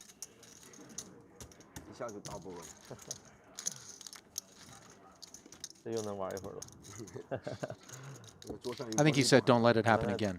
我刚才他妈的好大的牌，全 K 所有都扔了，就为了跑这一圈，啥也玩不了。有比你短的还能拼，还能拼，拼班体。 I like this ink on Wang Yang, by the way, working the whole sleeve. You have any tattoos, Kevin? I'm going to go out on a limb and say no. That's a good read, Ali. What about me? You think I have any tattoos? I believe maybe like, I don't know, you might have like a diamond on your left ankle or something. Just like a subtle but embarrassing tattoo. No tramp stamp down in the lower back? That's, no. I wasn't going to go with such a big read, but did I get it? No tattoos. None? I've always been too scared of like, you know, what if I change? What if I'm not into that anymore? What if I just get old and it looks bad? Father Time's undefeated. It's a realistic outcome. But I always like when I see, you know, I'm like, that looks dope. Yeah. Come see me in 50 years, though. No, you know, we don't plan that far ahead, I think. Everyone waiting for it. Meanwhile, the plan has very much been to limp as many pots as they'll let me. For Obara, 8-9 suited, worthy in this bounty format. King 5 off for Jing Yao Yan, very much embracing the same sort of approach. And Trophy. this is very short deck-esque, isn't it? I was going to say, it's starting to feel like, is this the 2K, 4K cash game? Are we doing Squid Game late night coverage right now? Yeah. Stream and see like what the fuck is going on, you know? Oh really? Damn it. Gomes thought maybe he's going to get to slide in there himself, but Vincent Wong having other ideas. King Jack of Diamonds qualify out of the small for you? Yeah, definitely 35 blinds here, the kind of hand that we'd be happy to rejam for, you know, 20, 25, maybe even 30 in a normal environment. But here you can see just how wide the ranges are getting in there. 4 limps, the equivalent of 2 raises. That's a lot of dead money. Is it kind of a escalating with each successive limp, the likelihood that those hands are trapping diminishes further and further? It does to some extent, but we've seen Jing Yao Yan comes to mind over limping the pocket 8s. I believe when Sam Muller had pocket 7s in the big blind, it is part of the strategy to limp and over limp the stronger parts of the range. But regardless, once you get to closing the action, now Vincent thinking, okay, if I limp, Fabian's only going to put the money in with the goods because he's the one covered. So really, Vincent's the last chance to put in pre-flop aggression. What are you doing, man?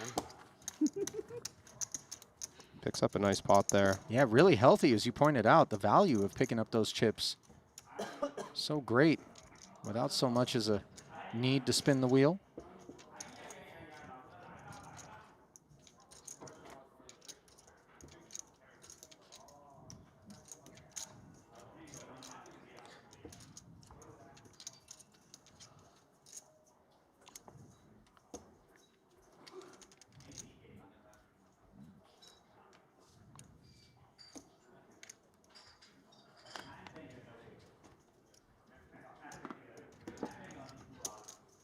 Queen 7 offsuit, under the gun. Jan, again showing us the order of the day. Clemens showing us, nope, You might make a just pager, can't. You think he feels guilty? He's like apologizing to the table. Sorry, guys. It's, I know. There's a lot of money here. Well, remember at the top of the broadcast, I was asking you whether or not those shorter stacks are going to be just looking for a quick kind of let me get it in there and spin, or if they're going to grind down to one premium hand.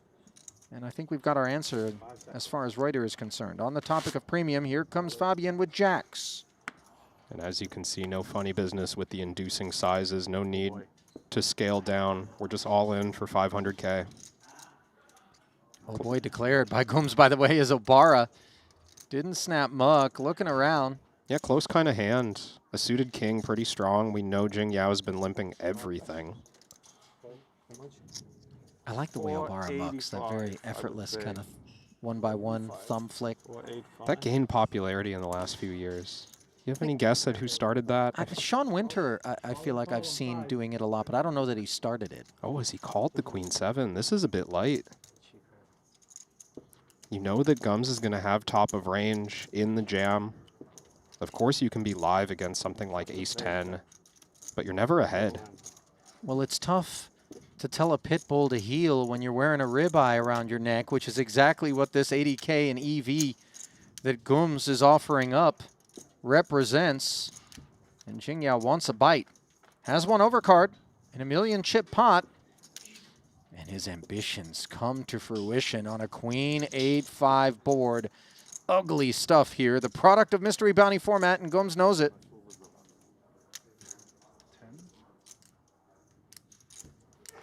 Looking for a sweat. That isn't one. 9 or a 10. Obviously the immediate jack. Instead, he's left with 2 outs, 1 time.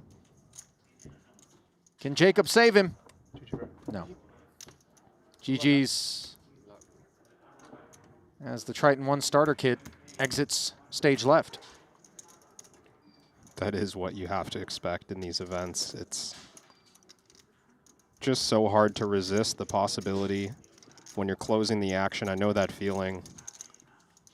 It's like, am I really just going to be the one who folds and passes on this opportunity? I've got the chips to afford it. That's why I took those risks earlier. And by the way, you have to be prepared for the sort of heartbreaking disappointment associated with Jacks versus Queen 7 for all of it. If you're going to hop into a mystery bounty. Oh, and yeah. Gooms knows it. He's dealing with it in stride. 他是大盲。 He does collect a payout. That's the good news. 32,000 going his way. 你 As 这已 the 经回本了。 27th place finisher. No pay ladders available, nor no real focus upon the payouts until they begin to eclipse the EV in bounty envelopes, and that doesn't happen until you crack 8th place. Yeah. So just consider how long we're going to continue to just play this as a pelt collection festival as opposed to kind of an ICM care-laden affair. Even then, when we get to 8th, Ali, that's 85K in total payout, but the pay jumps between 8th and 7th still smaller than a bounty.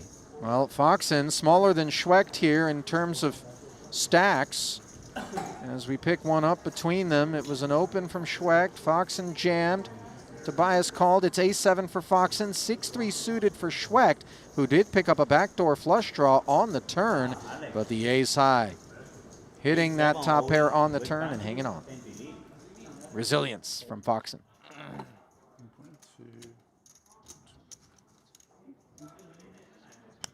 There, another example of a light pre-flop call. Schwecht willing to put in 500K with 6-3 suited. Bit of a looser situation than we saw over here, but still points to the extremely different price we're getting when that bounty goes in the middle. 80K in value equals 400K in chips. 40K buys you a 200K starting stack. Or how negligible does 200K feel right about now? Check this out, by the way. Wang Yang's nails are painted. Oh yeah, he's got, Are those aces or cards of some sort? I think it might, there's some card related on the sleeve as well. Is that the ace of spades? Do you know how much, like, absurd levels of confidence are required? Yeah, You know, as a man in today's day and age, to just paint the nails and be like, what? yeah, I mean, I got a lot of respect for this dude. I agree. And now, you know what's weird? I'm like, that'd be cool. Maybe I should paint my nails if he can do it. See, but I don't have the whole package. You know what I mean? Yeah. The sleeves, the shades, the net worth. Meanwhile, three-way affair here. 10-9 smothered by Jingyao Yan's ace-10, as well as the jack-9 of Obara, and Yan way ahead on an ace-deuce-deuce board, which isn't going to rate to be of interest to his fellow combatants. Going to try to get Vincent Wong to do something frisky here. And it does look like a spot where Vincent can stab and expect success. Not this time, of course. As this 30K will be called without question.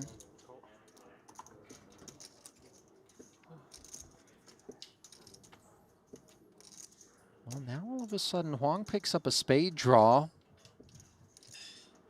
Not sure he's going to be proud enough to barrel at this one again after the check call from Yan. Yeah, it's the type of call on the flop, especially when the king turns, that you start to think, you know, does Yan really ever have an air ball here?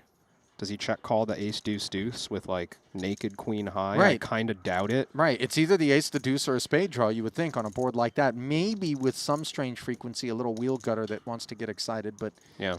you know, that's just about it. And I understand the shutdown from Vincent. I think it's a good choice. yeah, I tend to agree.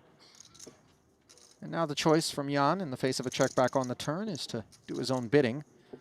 125, the price point.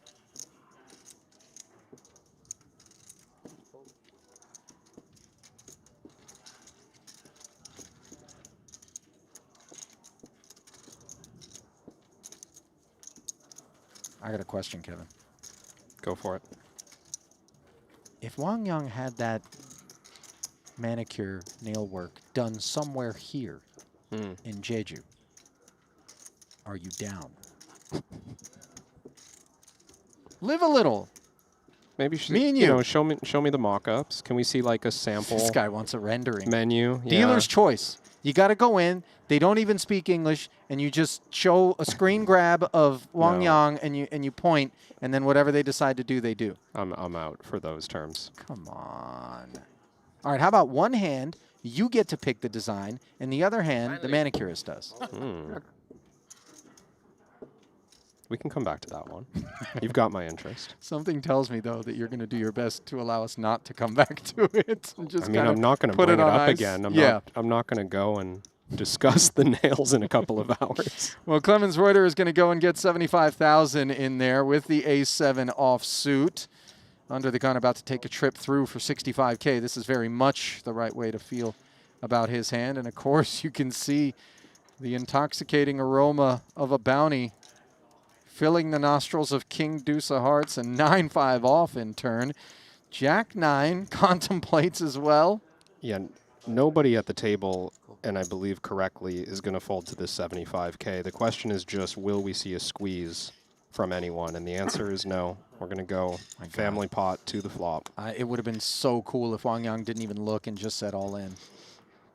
Because, you know, it does feel like the traps aren't being set in spots like this. We know what's going on, and it isn't a good spot here for Reuter, as he's been outflopped in 2 spots by the king on board. Double gutter for Jan. He's just moved in. No messing around, and I like this choice. There's a lot of equity in taking down the number of players that are going to, you know, jostle for Reuter's bounty here. You want to eliminate a hand like Jack 9. You want to eliminate a spade draw that nobody has at the moment. But with top pair here, I don't think Bin Duan can go anywhere. Very likely to end up chopping with Yang Wang.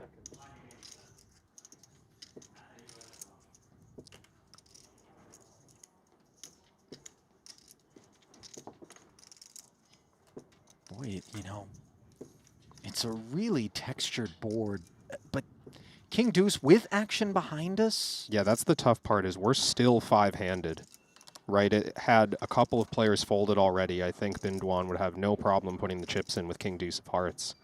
But he's risking $1 million if he enters this pot, and he does pass. I get it. I don't think anybody's going to lay criticism at the feet. And at this price, no doubt the Jack 9 is going to spin the wheel. On the hunt for a queen or an 8. Reuter, in turn, hunts the ace or the 7. No, I go to Australia. Bulk of the biscuits on the side, 940,000 of them to be exact. That's what Jan and Wang are playing for. Back to work.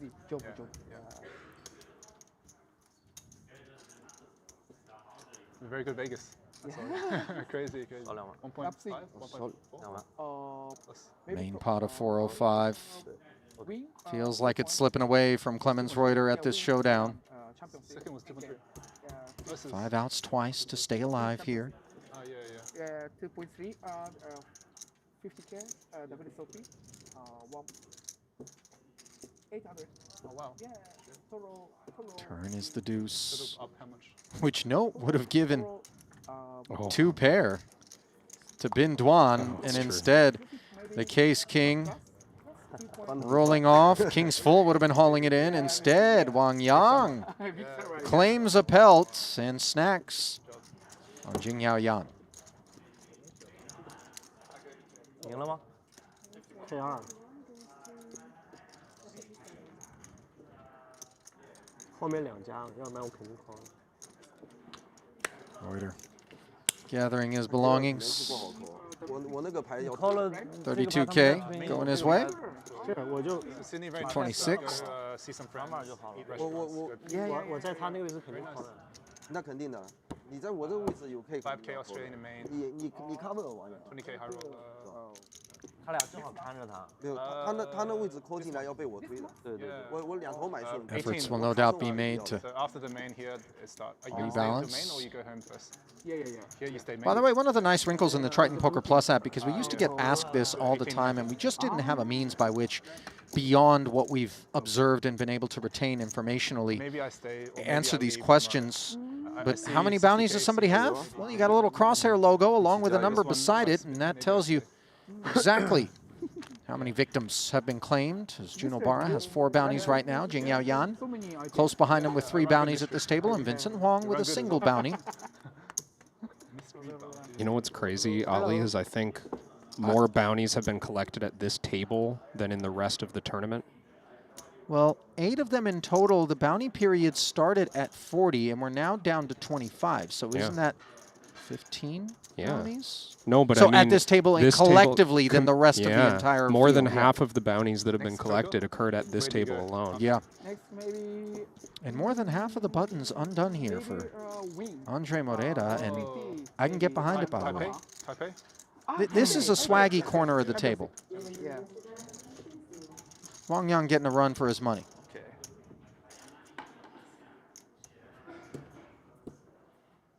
Boy, that shot, we might have to start putting the disclaimers up. You know how, like, this movie contains flashing sequences which may be troubling to some viewers or whatever. That particular shot. Getting a little seasick watching that. You may need to grab the Dramamine. Well, Bin Duan obviously sick to feel the opportunity that slipped away from him to collect a bounty and a good dose of chips with the King Deuce, which found its way to the muck in the face of the open jam. Credit to Wang Yang for finding the line that prevented him from being victimized himself.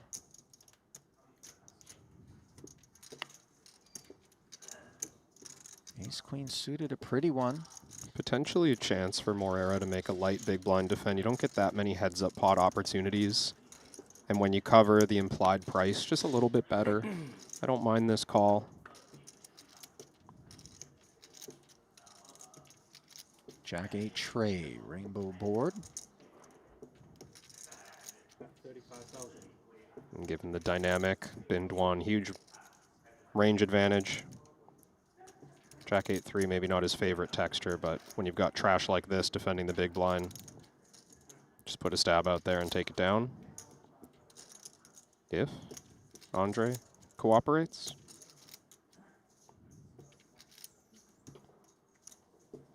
Oh my. Questions being asked of the follow-through. And now it's a little funky, another 65,000, but in position with some backdoor prospects. The call comes in swiftly. We're out there, Ali. Broadway gutter acquired on the turn for Bin Duan, interfered with by the 10-4, which has no designs on another barrel. So it feels like perhaps a one and done here from Moreda. Oh. Check back from Bin Duan, allowing Andre to hit the 4. Oh, and this is... Yeah, this is a little... I'm not normally a fan of the hand funeral, but I think Bin Duan's justified in this one. He could hang on to that ace-queen suited for a couple seconds in this case. You know, I've never reached for the airsick bag in the seat back pocket, but if I had one on hand, I would be running it out to Bin Duan right about now. That was a pukey exchange there. The 10 wasn't even good anymore on the king turn. He needed the 4. It's just like... When you're running bad, though, you know how many times you end up in that showdown? Just over and over. And you're just like, what is going on? And remember, he was just shown that he folded the king deuce and would have made a full house to scoop a huge pot. So, you know, he's, he was justifiably already steamed a little bit. Yeah, nursing a bit of a wound. And then, here's Morera with some salt and citrus at the ready.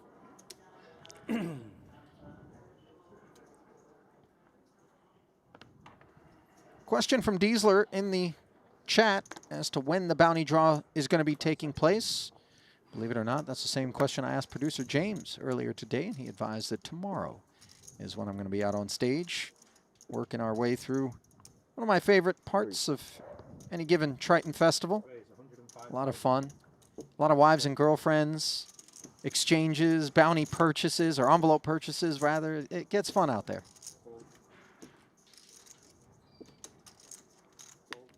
Dinner break of the next event, I assume?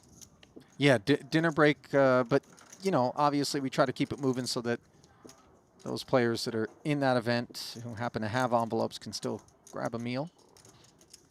Depending on how many uniques have envelopes, though, it can get, you know, to take a while. So you'd prefer Obara just steamrolls his way to 14 bounties and Listen, keeps the draw nice and simple for you. I'm not going to say I prefer that. I know he prefers that, as the preference here is King Jack versus the pocket fours. Top two pair, no problem. 285 out there. Jan, the pre-flop aggressor, to 105. Yeah, Huang limped in here from under the gun, eyeing the covered stack in the big blind. Clear time to get out. Just gotta make sure you didn't have fives. Still got fours? Yeah, that's right.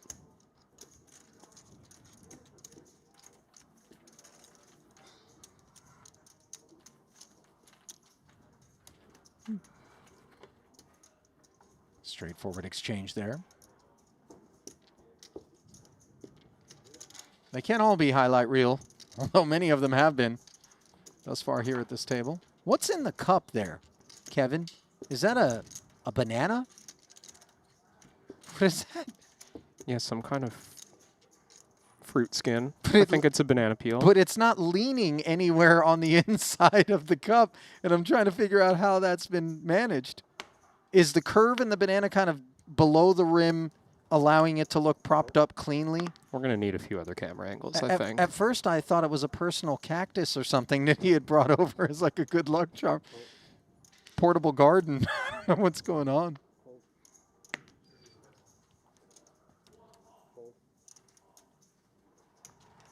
Pocket queens. Things haven't been going well for Bin Duan, but maybe this will be the moment it turns around. Obara with ace-4 of clubs. Didn't limp to go away versus 1 1/4. Yeah, I think Bin's going to get some action here. Maybe could have gone even larger than this, being out of position. And given the way we've seen Jingyao Yan operate, you'd expect he's going to overcall and try and flop something big. Maybe doesn't want to get in trouble here. 100 big blinds deep against Obara. No, unconcerned.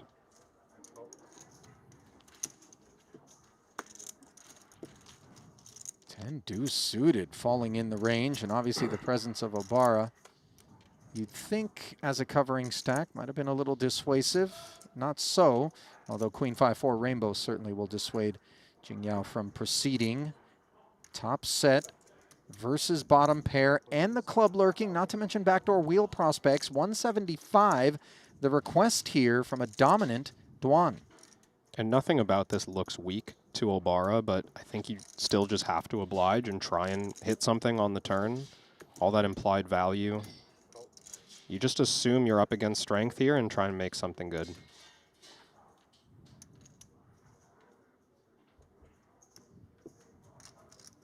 Oh, okay. This is a big issue now from Obara. And the swift, heavy 450, not quite all of it, but most of it. They're all in for sure, right? As Henry likes to say, car crash. All in call on 5. Well, Obara not drawing dead, but drawing thin. And if this 1.775 ends up coming home, I don't think Bin Duan's going to be thinking much about King Deuce, or for that matter, Ace Queen. And the 5 fills him up for good measure. And in more ways than one, as his cup runs over. Oh, 95, sorry. Back into that one. Duan actually will emerge as the third place stack behind Obara and Jingyao. That's a big pickup for him after that brief, unfortunate run. Good enough for 5th overall in the tournament. There's a lot of chips on this table.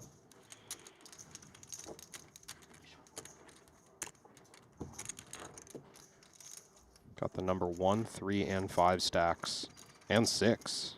Not to forget Andre Morera. That's a form of run good right there, by the way, when the ace rolls off, if you're Bin Duan, you know, because absent that card and some added equity of some sort, I'm not so sure that Obara's interests is retained. Yeah. Meanwhile, we have ourselves not one, but 2 all-ins in a developing pot. Jam from Junhao Wu. Haram Oganyan taking a minute there to say hi, Mom. Schweck says hi to 3.2 over the top of the jam, looking for privacy, and I'm not sure Foxen is going to be compliant. He's chewing on it. Foxen has 50 big blinds. Thinking about entering the pot cold in the small blind, he would need a heck of a hand. But of course, Tobias Schweck doesn't need that much to be all in on the button here. Hunting the 500K.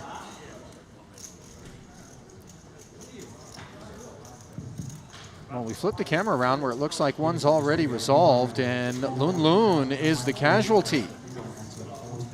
Took ace-7 offsuit against jack-deuce suited, and the flop was 7-deuce-deuce. Money got in pre-flop, couple of limps, button and small, before Lun decided to rip the ace-7. That one's a little nasty. Yeah, Mehdi just going for it from the button. Yeah, Mehdi Chaoui. Foxen's in there. Foxen's going for it too. For him to have put his neck on the chopping block covered by Schweck, jam and rejam in front of him, you gotta expect top shelf when they're on their backs. And now Byron's not done. Caverman. Call table 3. Looks like a pair for Foxen. Didn't quite clock it. Looks like a suited ace. I want to say King for 10 Junhao suited Wu. for Schwecht. Oh, and if it's ace 10 over there that he's up against, that is not good news. Not sure what that pair is for Foxen. It comes king high, and I think Schwecht has just leapt into the lead here. King 6-5, all diamonds. Deuce on the turn, 3 on the river, and 2 pelts claimed. Foxen had pocket 7s there. I'm seeing in the app. Wu with the ace-10 of spades. Schwecht was in a lot of hurt there. Dominated by Wu, but flops the king. Foxen's not even going to bother going to the payout desk. Feels like he might be a little steamy. Didn't have to come in with 2 7s, but embraced it. I think it's a good call there. You got Schwecht coming in with probably any suited Broadway, a number of suited aces. Pairs that Foxen dominates for sure. And that's critical, to know that you could end up in a really good way potentially against Schwecht. Yeah. Who's going to be throwing his weight around light, as we saw. King 10, that's all he had, and he was in rough shape against ace 10 and 2 7s. Somehow dove into the refuse pile and came out smelling like a petunia.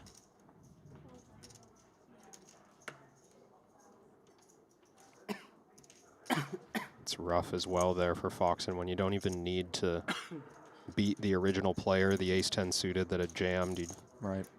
have so much more on the side with Schwecht than you do in that main pot.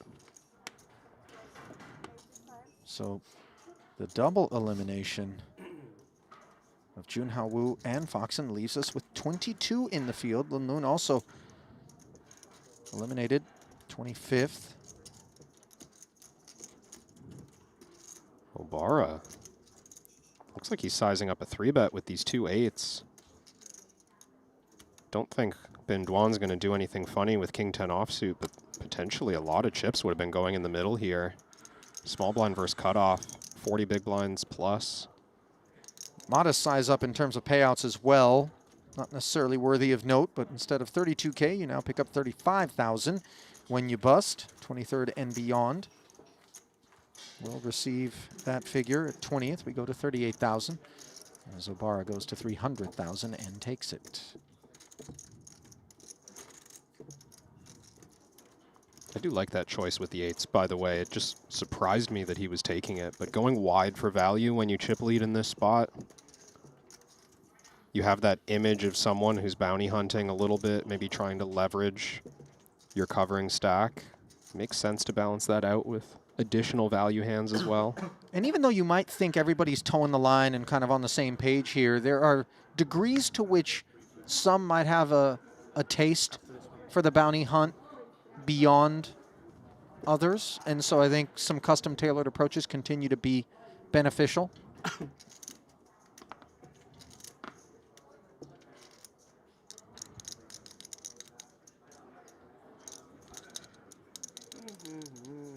Pause button has been pressed here. You'd think after Schwecht secured that double elimination, maybe a player in motion, balance out the tables. Only 4 players at that table, and we're 7-handed. Did you ever see the movie Couples Retreat, Kevin? No.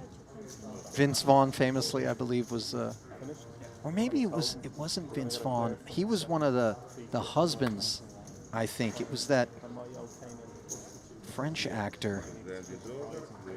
It was kind of the director of activities, but kept making things awkward. Anyway, what I'm getting at is Andre sort of reminds me of that character in the movie, but you can't appreciate it because you didn't see it. Back me up, chat. Somebody saw the movie. Those are the vibes I'm getting. As we're getting a loose glimpse at what's going down here. Mehdi, a spectator on this occasion.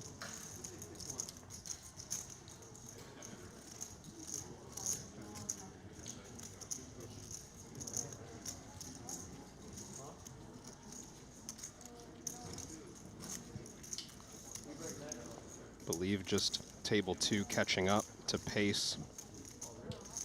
Wei-Ron Pu involved in a pot here. Out of the cutoff against the big blind. Zhang Yu.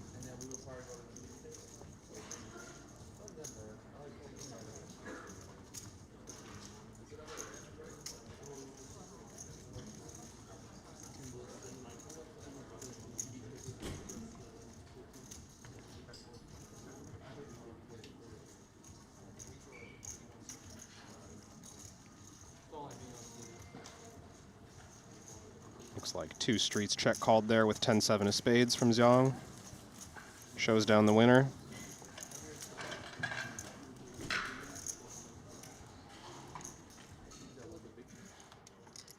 All right, the actor I was thinking of, by the way, out of Couples Retreat, for those that did see the film, Jean Reno. Okay.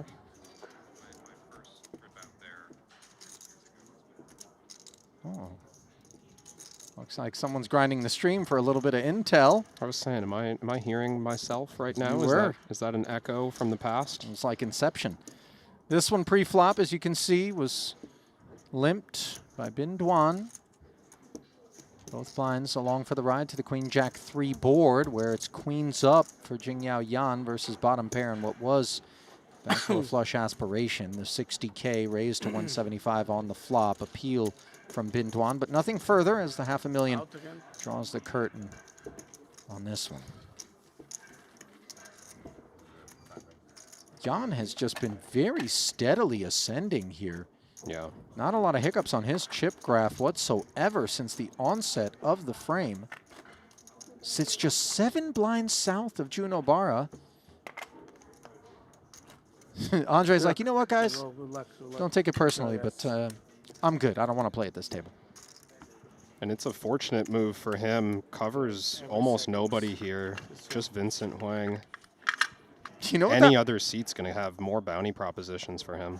That reminds me of when you're playing in cash games and there's more than one table and there's a must move. Yeah. And the must move's this juicy game where, like, all the action is. Yeah. And then they're like, oh, you got to go up to the main game. And then you walk up with your racks and you stop and you look around and you see a bunch of grizzled old, like, since the morning, coffee in the thermos guys just salivating over people from that must move making their way over. And you're like, you know what? I quit. And you just go to the desk. There's nothing more deflating than that, by the way, if you're in that main game. Yep. Ace, queen, 7. In there has been Duan with what is now a Broadway gutter.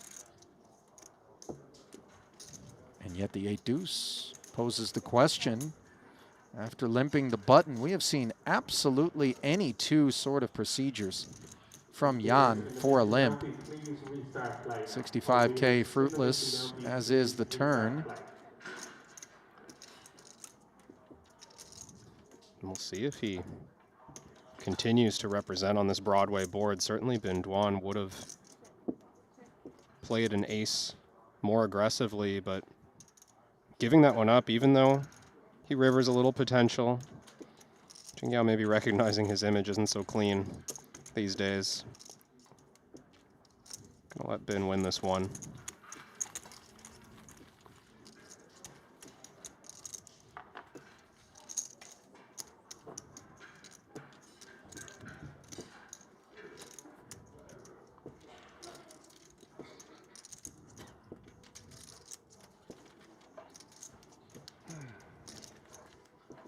Have you left the resort yet, Kevin?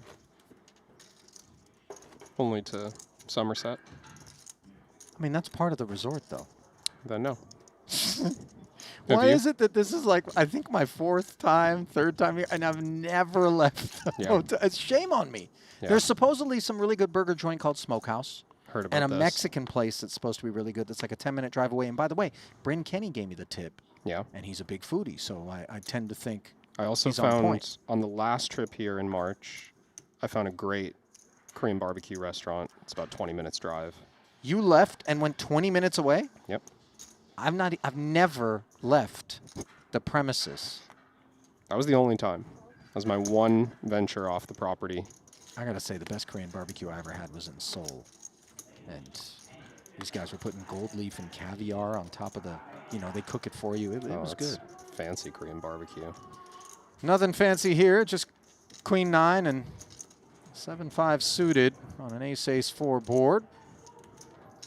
Shouldn't be an exciting pot, but these 2 operators, and all of a sudden, you can get into a wild ride. Not gonna happen this time, though. Yeah, I haven't seen Jingyao get too out there after the flop. Like, he's clearly hunting, clearly trying to make hands. And he's made some bluffs, no doubt, but when faced with aggression, he seems reasonably willing to just move on to the next hand. That said, he is a little bit of a gangster out there. On the topic of which, the more I said the name Jingyao, the more I tried to figure out why it felt so familiar. And then I reflected upon, and I'm going to date myself a little bit here, but Rush Hour 2, Chris Tucker, Jackie Chan, famous series of movies. The villain in the film, the syndicate, Juntao. Not adjacent, Sure. reminiscent. I'm not going to go christening him unless he were to authorize or ask for it. What is... I'm not even going to ask. You should. What christening would entail in that context. To just begin to call him Juntao. Oh, okay. I'm not going to do that. You're not going to start reading lines from the movie or anything? I don't remember too many of them, but producer James apparently brings the DVD with him everywhere he goes, just based on the sheer volume of quotes he brought forward after I mentioned it. Bin Duan bringing forth 85,000. Button plus king 10 offsuit. That's the equation. And Vincent Wong wagging the finger with the snowmen. Ace 9 offsuit. Yeah. Interesting one, because Huang has enough chips here. Oh, he's put the money in. This is starting to get a little bit dicey, is it not, for Obara, Kevin? This is a big request of 885. It is a large amount. Blinds up to 20 and 40,000. This is 22 blinds from the small blind versus a button open, no less. So I do believe there's some weaker aces in the range, but probably just suited ones. Suited broadways for sure, low pairs. Obviously thrilled to have not just 1 but 2 overcards against a pair is Obara. 1.9 in the middle, and the ace as well. Wong demoralized. Give that man 2 pair for a sweat, and instead it's trip aces. So 2 outs for Vincent. Tried to usher Obara out of there. Non-compliance. And that will do it. Ace is full officially for Obara and officially for Vincent. It'll be a 22nd place finish.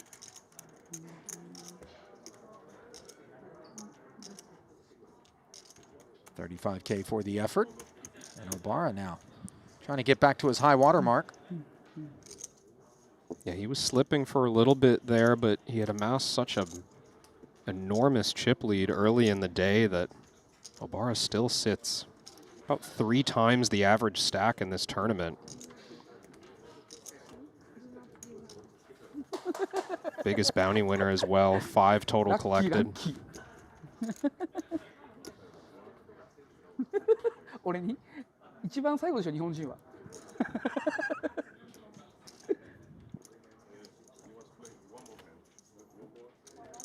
Well, I know what Ichiban means.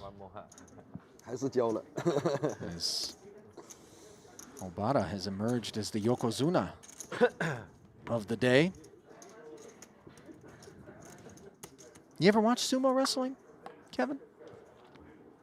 No, but I've heard that watching live is incredible. I forget who it was who went to one. I think it was the last time we were here. Someone went to Japan and watched a match live and said it was like unbelievably fun. Well, I mean, the sound of 2 men that would typically be forklifted in and out of their bedrooms colliding, probably not, you know, the kind of thing you're going to hear all that often outside of that arena. Yeah, Shaman O'Dwyer famously likes to go down to Japan, as producer James suggests. Maybe that's who told you? Could have been. I don't remember. I like, there's so much like tradition. It's steeped in a lot of like, you know, pageantry. Yeah. Only the Yokozuna, the top dog, can wield a particular type of kimono or headwear or belt, I believe, you know, the G-string, whatever you want to call it. This has like in the sand. WWE history storylines kind of atmosphere. Maybe. Probably more storied than that. I'm, you know, comparing a legendary sport to a American Entertainment Network. But there was a sumo character in wrestling at one point. I don't know if it was Akebono or can't quite remember. Meanwhile, something cooks as Moreira's new stomping grounds see him involved, blind versus blind. He made it 100K pre, got called, queen 4 deuce rainbow board. Both players checking, now the board pairs on the turn.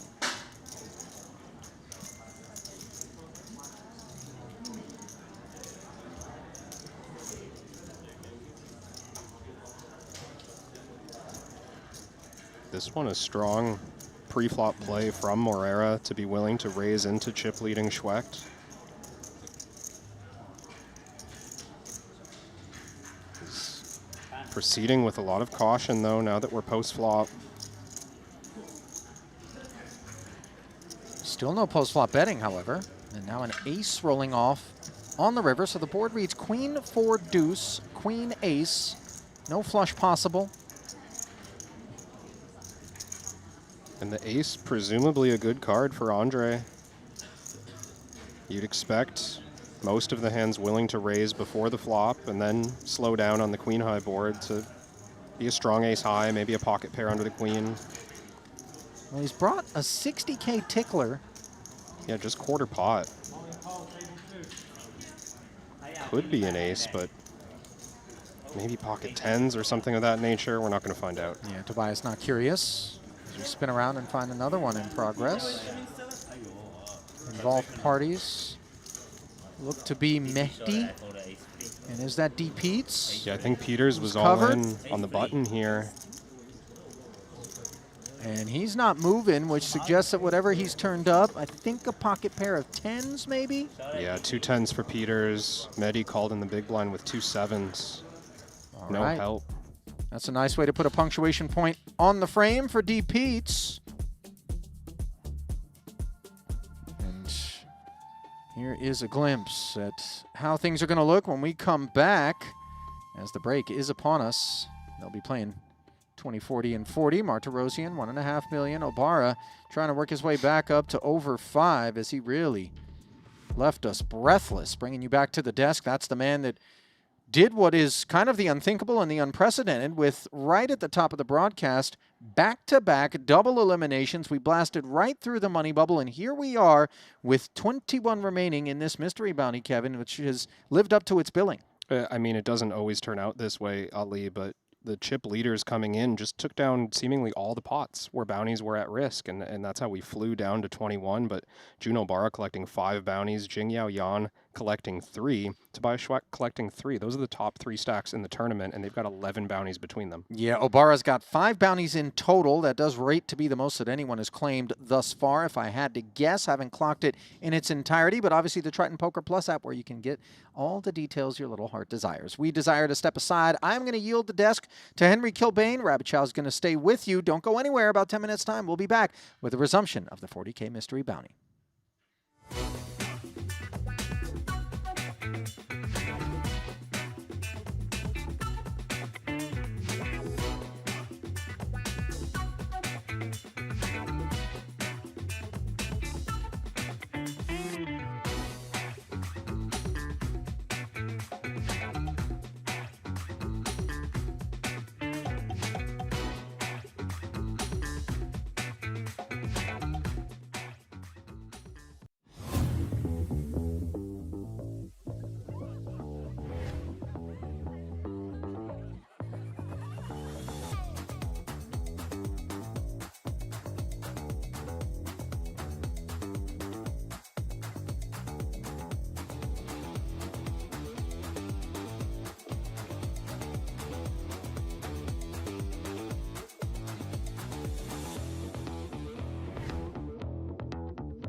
Out of my mouth, I tried to stop myself.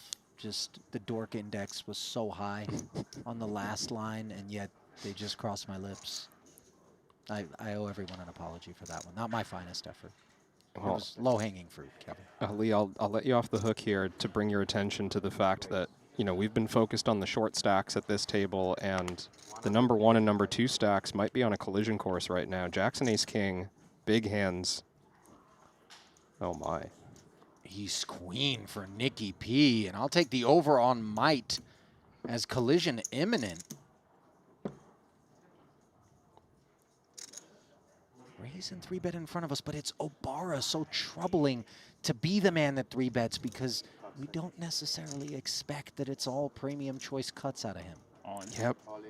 Of all the players, though, and Pietrangelo does move in here, of all the players for Obara to attack, Kenny not the one at the top of the list. That's a great point as well. I mean, we don't think this guy is extremely light in this moment, but still, we've just got ace-queen off in a bounty scenario for less than 20 bigs. It's perhaps just too much hand to fold.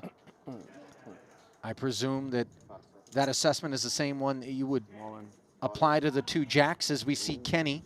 Oh, they're experiencing similar sentiments. He rips, and Obara with the ace-king. Has 2 overs. Pietrangelo in a painful way here. He plays for the main.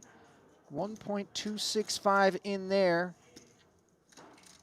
Overshadowed slightly by the side pot, which the ace-king and the 2 jacks play for. Might there be a double elimination early going here? Only the deck knows the answer. And it's being kept a secret briefly. Split. Low straight.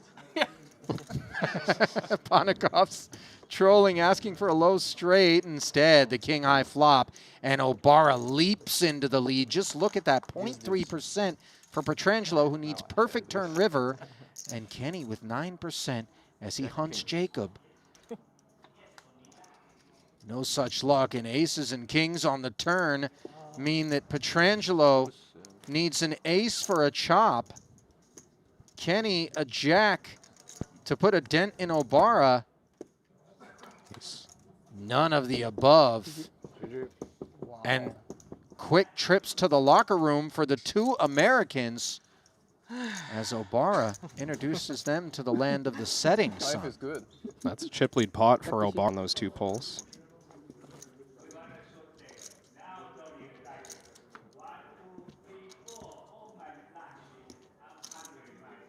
You know, I'm getting deja vu because not long ago I stared at a stack like that in front of one Alex Foxen at a final table, and somehow he didn't end up claiming the title, as claims to 1-1 from Obara, who we just expect to be getting frisky. Open He limp. limps. So good. And that doesn't ring alarm bells, does it? No, I don't think it does, because you want to invite shorter stacks to play these pots when you're in a bounty format. The fastest way to collect bounties is to allow short stacks into the hand, allow them to see flops, allow them to lose part of their stack or commit to the rest of their stack. And this is dangerous for Renji Mao in the big blind with ace-10 off. A very pre-flop all-in type candidate. Hopefully I'll unpack this one a little bit better than I did the last, as I suggested Pietrangelo could hit the ace for the chop against ace-king. Sebastian in the chat. Zeroing in on that one. You're such a good man, Rabbit Chow, for not correcting me, but I'm asking. I would, future. yeah. Just get out there and iron me out. Jump right in the middle. Just be like, Ali, no. What are you thinking? You're an idiot.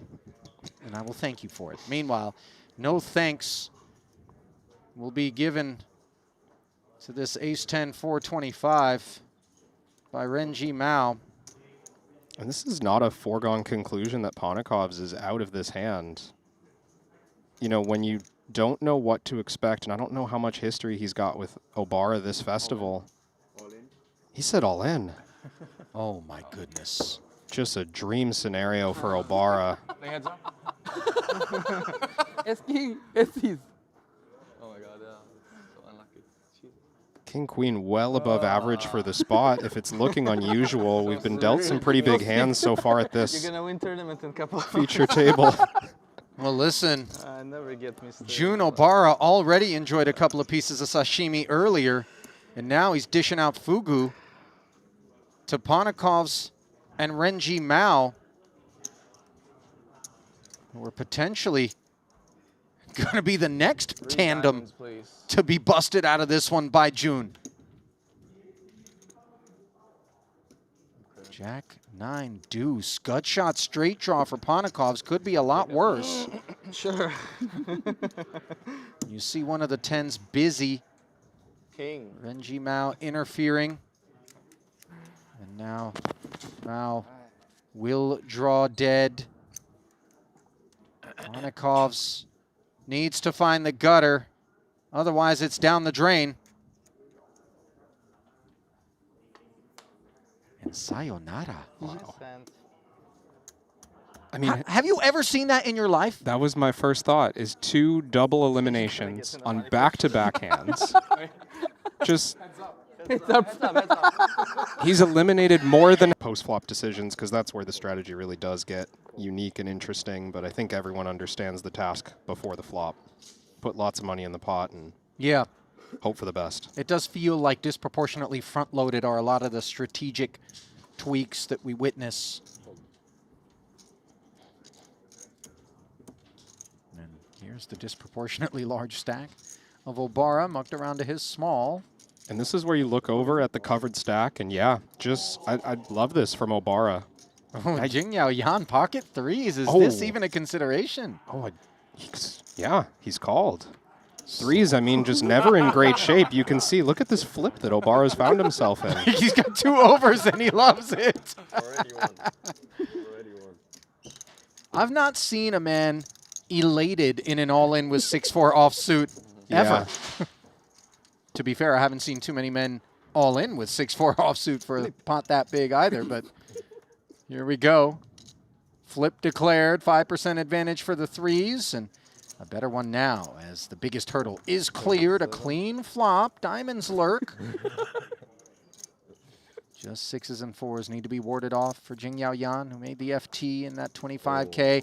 Oh my goodness. How about this for an interesting turn? Open-ended now is Obara. You see a couple of threes busy, but add 8s to the mix. It's coming, right? Wrong. Wow. So some cloud cover on the sun run. Big double there for Jingyao, and you know, I think a very risky in Kyoto, I recognize, and the last time I was there, actually before Triton Jeju won, I just spent the whole time in Osaka. I was like, it's great here. Why leave? Yeah. You can fly Osaka to Jeju. Oh, Direct. yeah, that's nice. Yeah, you don't even have to go to Narita. Yeah, can you go to Tokyo nonstop from Jeju, though? I don't know that you can. No, you're right. Yeah. It's all through Oddly Osaka, enough, isn't it? right? Yeah. I would have thought for sure the capital of Japan would have a flight in, but layover required. You can get to Shanghai in an hour and a half, as evidenced by the sheer volume of Chinese participants here. Quick, easy flight, visa-free travel. And this is why Jeju is so popular. Seeing here the breadth of Obara's limping range. Previously pocket aces, now 8 deuce off on the button. He wants to get involved with Sam Muller in the big blind. And look at Jingyao setting the trap here, just limping pocket eights. I like this. Now you give Muller the chance to announce himself with 2 7s. He's just going to jam. Obara, I have to think, steps out of the way with pure dust, but Jingyao found himself in an amazing spot to collect a bounty here. He sure did. Fresh off of the pocket threes tussle against the 6-4. Obara uninvolved in this one, perhaps surprisingly from the standpoint of what we've seen so far, not so much based on the 8 deuce offsuit. And what a setup here. And Sam Muller is going to need a lot of help, and his face tells you he knows it. 950,000 in the middle. Big dog are the 2 7s. And no bark on an ace-6 deuce board. 2 outs twice, not where we like to find ourselves. Make that 2 outs once.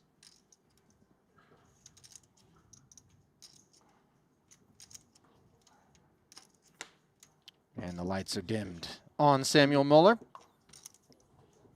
As yet another victim. This field thinning out in eye-wateringly quick pace, kind of exuding the nothing bothers me. Very much love guru kind of vibes. This interesting proposition for Bazanian.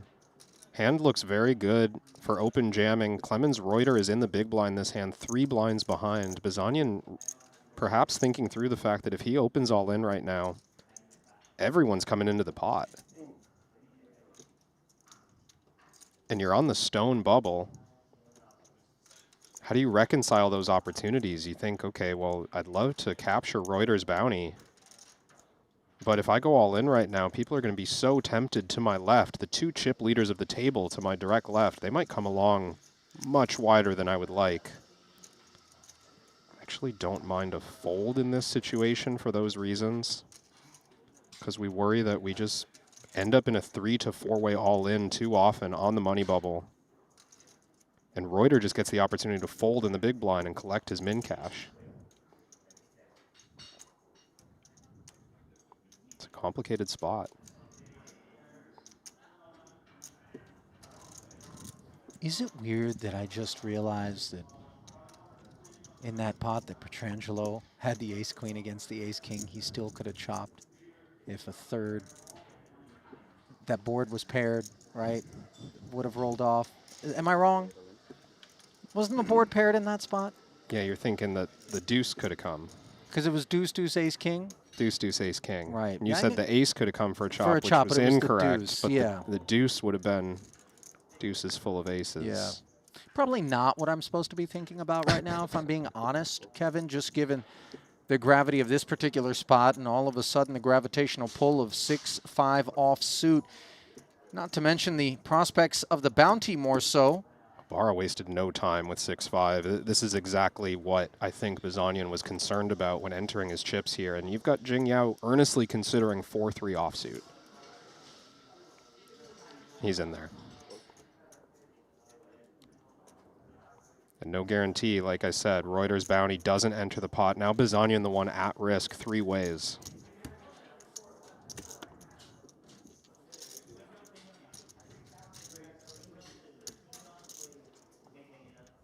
Yao Yan wants to take a shot at this envelope as well. Side pot is dry but is active. 3-3-10, and Yan finds trips. And if you're going to be up against trips, this is the way to do it if you're Bazanian, because he's not drawn dead with the flush draw. Of course, 6-5 is going to have no initiative here. Side stays dry, and the board stays spade free. Yan climbing to 78%. Doesn't have it locked up. Obara, by the way, relevant that he's hit a 6. Yeah, Obara might lose some chips here.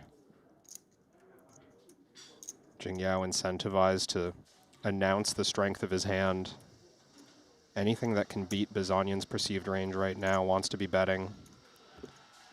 And Obara is going to feel like 6-5 could be good against both players.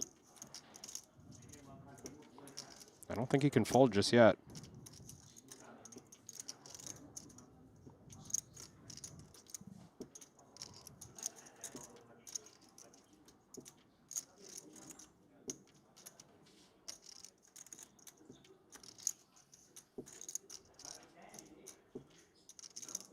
When a man is willing to put chips into a dry side, under normal circumstances, we assign strength. Do we assign less of it in a bounty format? Well, so, and nice fold, by the way, Obara, but like, Jingyao not incentivized to pure bluff here, right? If he can't beat Bazanian in this pot, then he doesn't benefit from the potential bounty. If he's got Queen-Jack offsuit, what's the point in betting the turn, right? So Obara recognizing, but there's nothing stopping Jingyao from betting there with pocket 4s, pocket 5s. Quads for good measure, as Bazanian on the turn said, what's the point of keeping my mic on? Perhaps he had a sense the spade wasn't inbound, and he was right about it, as he's now outbound. Stone money bubble. Credit to June, who did make a big laydown on the turn where the dry side barrel came in, having hit the 6. Talked about that a little bit during the break.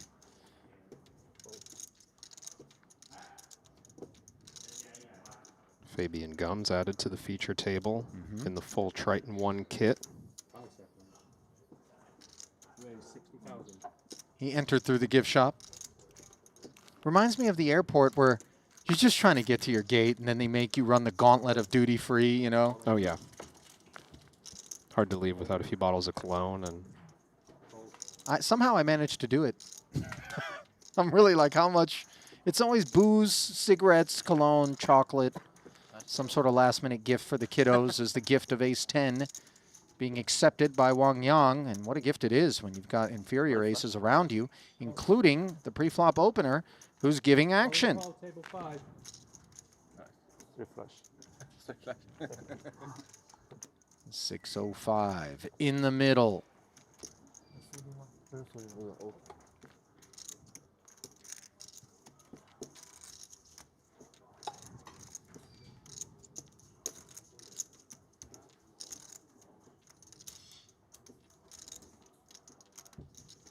Wang Yang trying to avoid becoming a casualty here. And so far, so good on a 9-6-4 board. Yan not bothered, of course, just given the depth of his stack. Things not looking good in terms of his prospects to collect the bounty. And he'll be on the wrong end of this one when the dust settles.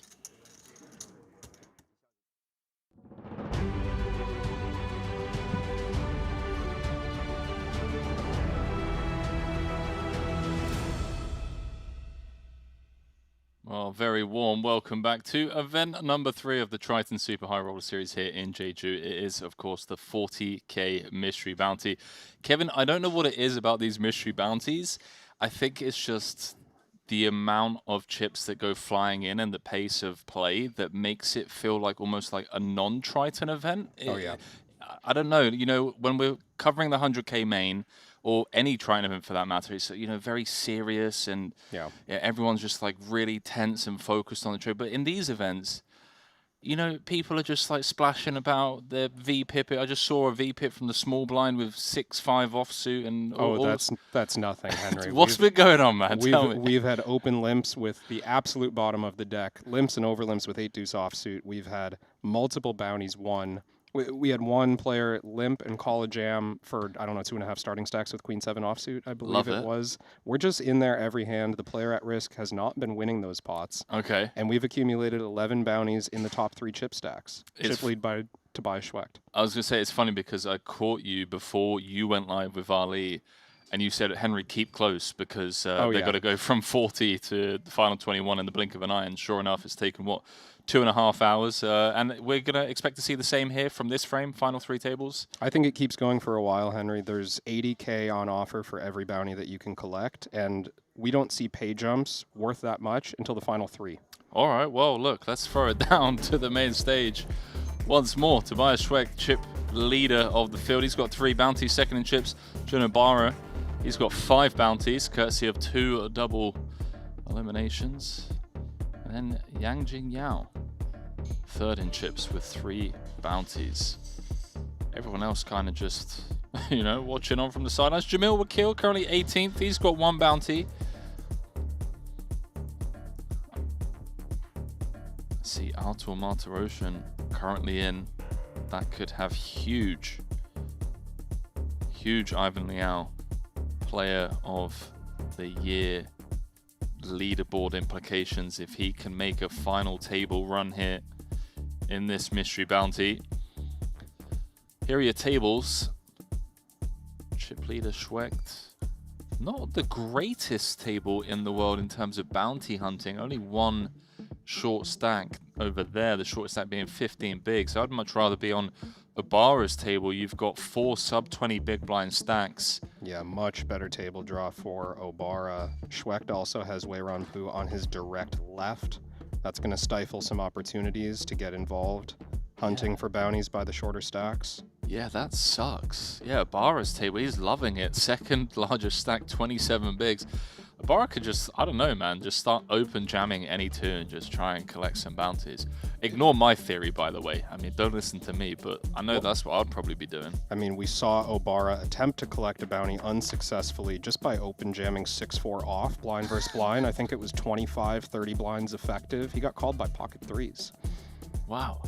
He got it in flipping. He got it in flipping with 6-4 off. Didn't convert, though. How much big blind 40K? Mamma mia. Oh, I'm glad we're on this table. Beautiful. Second card, please. Beautiful. Beautiful like you. Lady and gentlemen, I'm gonna be all in. Don't snap call me. Japanese number 5 blinds in the middle. Thank you, oh, there we go. Number 1, Obara loves it. This is nice from Obara. Just shut out potential action. And if someone wants to call, their bounty has to go in. Very poor, yes. Great news for Ren. Ace-10, please. Natural 9. Wow. Good. Obara loves it. Wow. He loves seeing the ace king. Snap tells him. Yeah, I think that. So I just need 1 ace is good. 有机会，他没基本上我2张红桃。对。I have 7 deuce heart.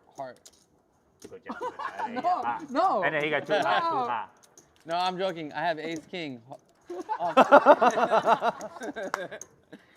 Wow, not like that. Oh, 黑桃 what? 还黑桃 We have outs. Oh, I hate no, how- it's too crazy. Bonita. Okay, now 9 of spades, please, dealer, for Renlin. And nice base, pretty good. 9 of spades. Obara is very good flopping the card. joint. Renlin drawing to running 9 of spades. 9 黑 of. 桃 Uh-oh, GG, right? TPTK, GG. GG, right? GG. Nice Hey. flop. TP, Still nuts. TK, Still GG's. Aces, kings, queens, aces, one time. Give everyone the nuts.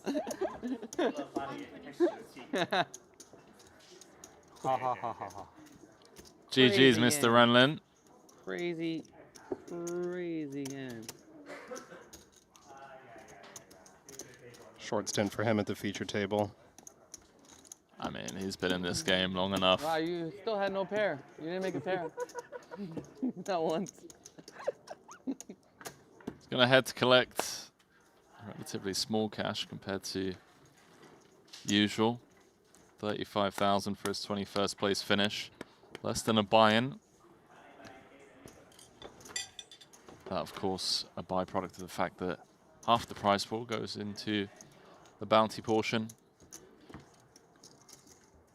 Man, this man. Yeah, the bounty prize pool being collected primarily by Jun Obara.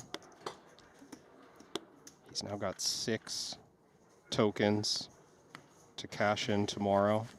And the EV being 80k. Yeah. 80k each token. And you referenced, Henry, the possibility that he'd just be open jamming. Pocket 5's a great candidate. Not risking more than 20 blinds against anyone at this table. Oh, excuse me, Peter Wang has 1.1 million. Yeah, Peter's got 27 bigs. About English. I don't think he speaks English. I've seen him on stream. He's never spoken a word in English. Really? Yeah. Peter, no English, right? No English, right? No English. No English. What about Jun? Has Jun been speaking English? Yeah. Big Yeah? fold. Big 4. King. 1 king. And 4. Diamond, diamond. Oh. Big 4. Kind of. You? What do you have? Anything? No anything. No any two. No any two. No, I know. I say you have anything? He's loving it. So Artur limping in with the 10-8 suited. That's the idea here. Short stacks in the blinds. Yeah. I mean, Artur needs to be careful. He's got Schwecht on his left and Poo on his left. Both of them cover him.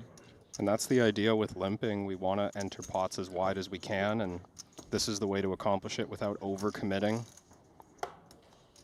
Like to see a big raise from Bindwan here, ace-queen offsuit. Not big enough for my liking. Yeah, just 4x, out of position, 30 big blinds effective. I think Bindwan could have just been all in here. I would like that a bit more.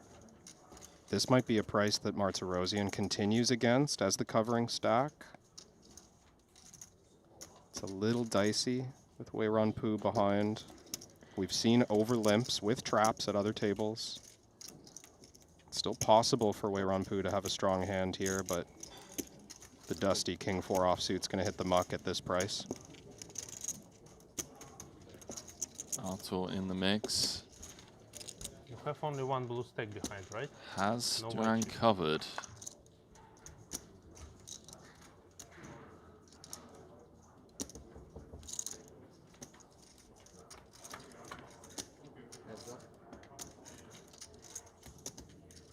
Okay. It's an interesting one. Great texture for Bindwan's perceived range. He's going to continue small, which I like. And Martirosian has not the cleanest of straight draws. Of course, the 7 would be a great card. The queen, little less exciting, but still strong.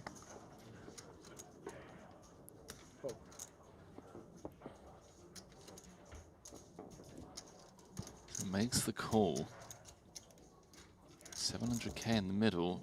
If I'm just 985 behind, Artur turns the best hand. I would like to see Dwan continue to fire. I think you can go bet jam pretty effectively. Very credible that you would fast play all of your good hands on this board.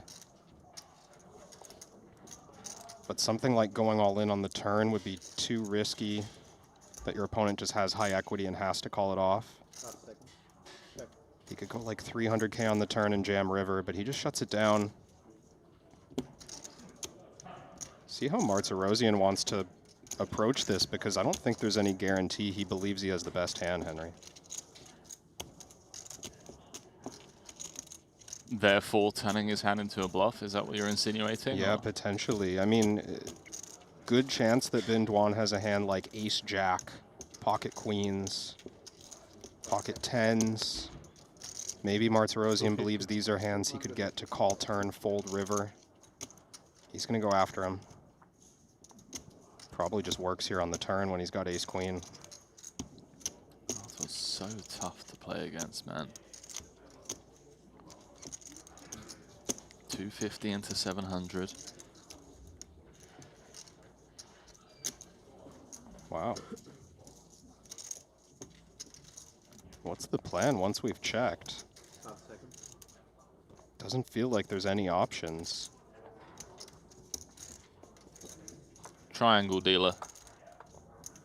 I'm all in. No. I'm all in, Kevin. Stack of time banks maybe, but stack of chips feels so ambitious. And even trying to piece together what Artur could be bluffing with that we're ahead of. Are we putting him on ace-10 specifically? Does he call pre-flop with a hand like queen 7 suited?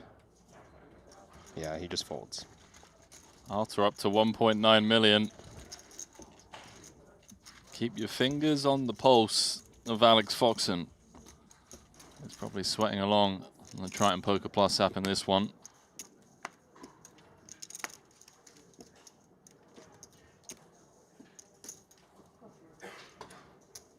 Come on, Obara. Love to see someone like this in the mix. Playing every hand. Going bounty hunting. Who's like a really famous bounty hunter? You think of someone? So, someone in the chat's gonna know. Chat, help me out here. Chat's seen some movies. I just said, hang on, I just said that Jun won the hand. He did not, Peter did. Guys, give me some names. Famous bounty hunters.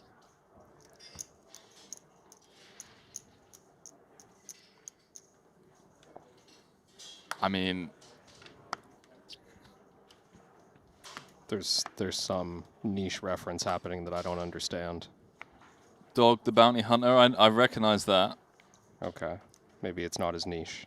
Maybe I'm just living with my head in the sand.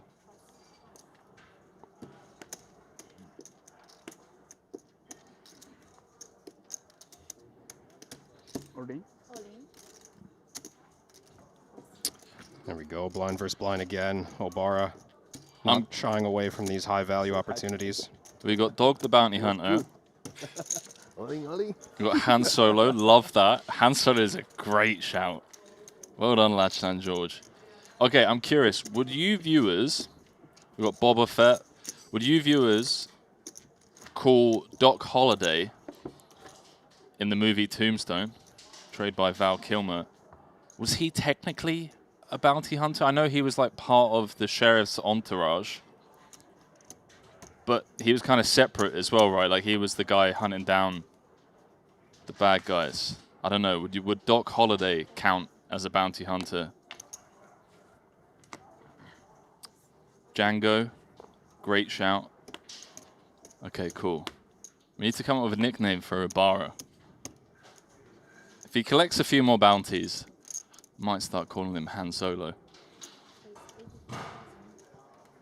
By the way, I'm still fuming that Doc Holliday didn't get an Oscar, or at least nominated for an Oscar. This might be going in, by the way. Caverman in great shape with the offsuit ace against Obara's queen 6 suited. As the jam takes the profitable spot. Oh. Pairs are strong. We don't love having deuces. Certainly rather have 3s or 4s at least. Dominate a couple pairs, but yeah, Peter's out of the way. Obara can't wait to spin the wheel for another bounty.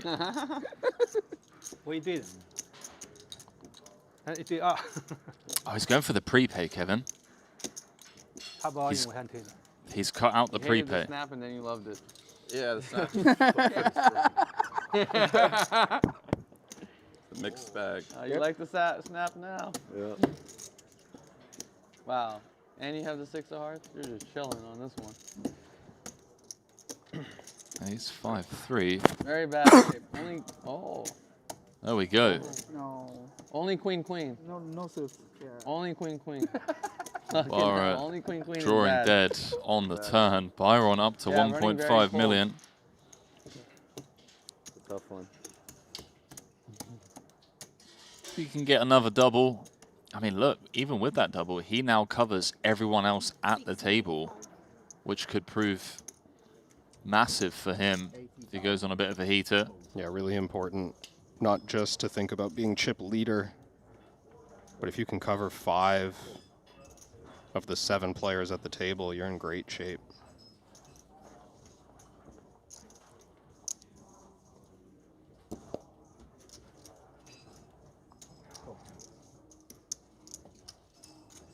Mehdi covered in this confrontation. Gonna have to outdraw the pocket kings of Weiranpu.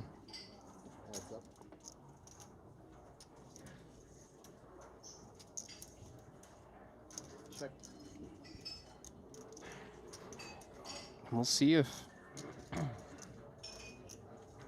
Pu decides to size up early in this hand. King's certainly strong enough to go for a large bet.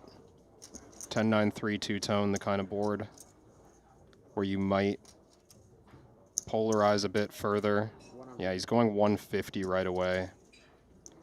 I think this is the kind of hand that Mehdi might be able to get away from on the flop. No guarantee that the jack is gonna secure the winner for you. Big hand, big bet. Big hand, big bet. Big hand, big bet. Nice fold.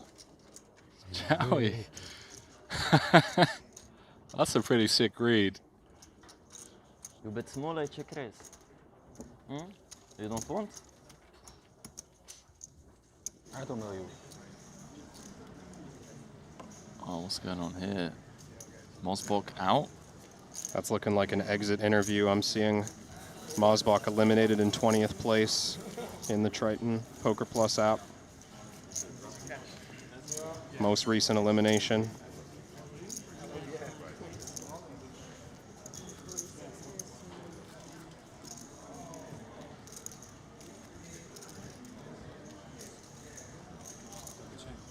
Nothing too exciting to lead to his demise, a blind versus blind confrontation.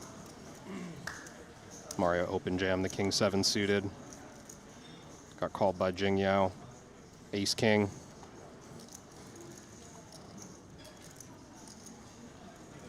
It's another bounty for Jing Yao Yan. He's collected 4 of them.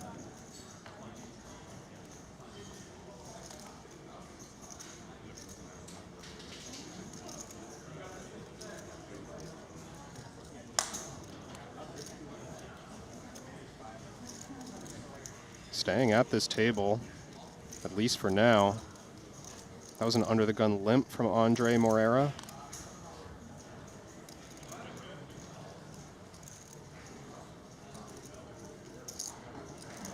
Holds around to the big blind of Dukan Win, who is covered, but we're not going to stay. Back to the feature. And then from there, I'm going to go to Cyprus, like for 1 week. Like for the 25K, the 10K. And I didn't even see the schedule. I'm going to look at the schedule. Hopefully Don't think Obara can just open jam now. He's got Cavalman on his left with 37 bigs. Like people's kids were playing, basically. Yeah, 2 stacks he has to worry about now in Peter and Byron. Going with the open limp strategy, Jamil Wakil is in the big blind short. Byron's just gonna over limp with the ace jack. This is the kind of stuff we see in these situations. We want to give Jamil the chance to either see a flop for free or to jam out of the big blind with his strongest hands and create that domino sequence of all-ins that Byron would be happy to call. And ace-5 suited might do it. Hold on. Jamil's in the big with 13.5.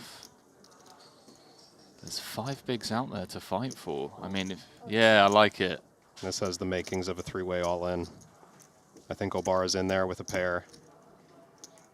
And Kaverman's got a call with the ace-jack. Wang not going to call it off with the dirty diaper, the suited variety. You know, you never know, but How much is that? only hunting for 1 bounty. I think Peter's going to fold the 3 deuce. Mamma mia.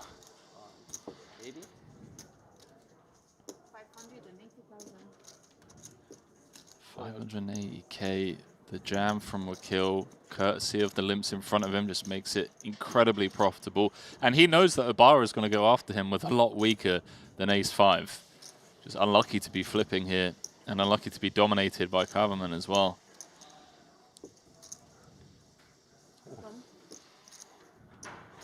Oh, baby. Gamble, Peter. Gamble!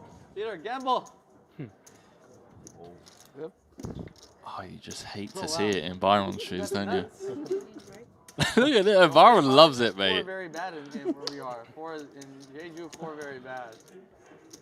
This is fantastic. But 4 plus 4 is 8. Could this potentially be his 3rd double KO? Alright, good luck, everyone. Just needs to hold with the 4s, which he will 40% of the time. Best of luck to all. You just need a bad beat the ace-jack, and you're good. We just talk about how big of a pot this is, by the way, Kevin. There's 90 big blinds in the middle. Huge for Byron. Oh! Anybody surprised? Jack in the window. Not like this. With a 4 behind it, Henry.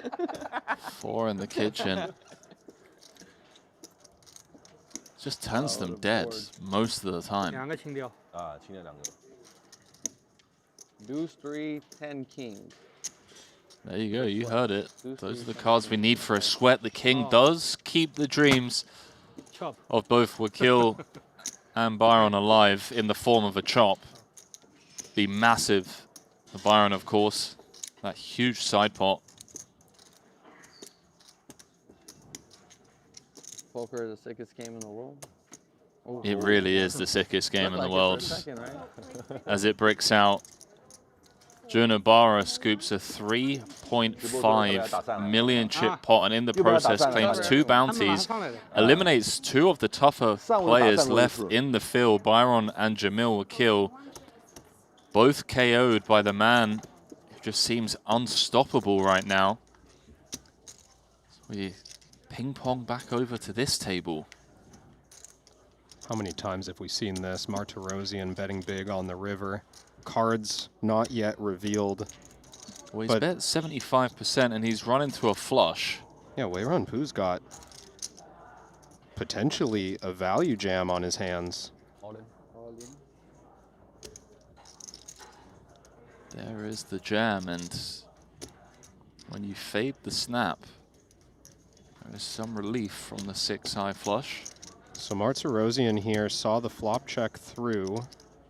He bets big on the turn out of the big blind. I would say this is reasonably congruent with 2 pair. Even a small set is possible. I don't think Martirosian jams pre-flop with pocket 3s, pocket 5s. It would just be too many chips. So this went raise from Poo from +1. Artur defended the big. Flop went check, check. Turn, Artur bombed. Bet 385. Over pot. Yeah. Who called? River, he's bet 75% and now been jammed on. What does this smell like to you, Kev? Like 2 pair set? Yeah, I mean, maybe even 6-4. Oh, he's called it off. And he's going to get shown the flush. Yeah. 10 of spades blocker as well, thinking he might remove some of the most likely flushes. Wow. That's a bounty and a huge pot for Wei Ran Pu. Million chip pot, what is going on? We're down to 16, or is this 15 now? Are we down to 15 now? No, we're down to 16. 16, yeah. Dropping like flies here. Again, huge leaderboard implications with that elimination. So tough to get away from that one on the river for Martirosian. He's giving Wei Ran Pu a lot of credit to turn some pretty big hands into bluffs there, I think. Just don't think it's a spot that is bluffed, to be honest with you, Kevin. That's You got to find like pocket aces with the ace of spades. You have to find like ace 5 off, but he raised +1. Yeah, and also you need to find aces with the ace of spades that checked flop. Which I think it would, but just the whole sequence and combination, we start to feel really... It's unlikely that all the decisions that need to happen are going to be realistic there. I don't know. To me, and I'm obviously oversimplifying this spot massively. Right? I'm not sat at the table. I'm not on this level that Arthur and some of the best in the world are, obviously. But to me, if I was looking at just gen pop, right, tendencies, it feels like a massively underbluffed river spot. Could be. Look, you put Bryn in, you put Fox in, you put Punna in, sure, those guys, they're getting there with aces with the ace of spades and then recognizing that, hey, I can get 2 pair to fold, potentially. Yep. I just don't think the general population is, though. Hey, let's give Wei Ran Pu some credit as well. He's been on the big stage multiple times in his career. But I do have to agree, that's a very difficult spot. 6s also comes to mind, pocket 6s, 6 of spades. Does that call overbet on the turn? Be hard to fold. Yeah, okay. I guess, yeah, covering because of the bounty. You're covering. You remove some of the value in 6-4. A few people asking about when the bounty draw is going to be. It's typically the day after, so tomorrow. Yeah, I do believe Ali confirmed earlier that draw is going to be happening during the dinner break of tomorrow's event.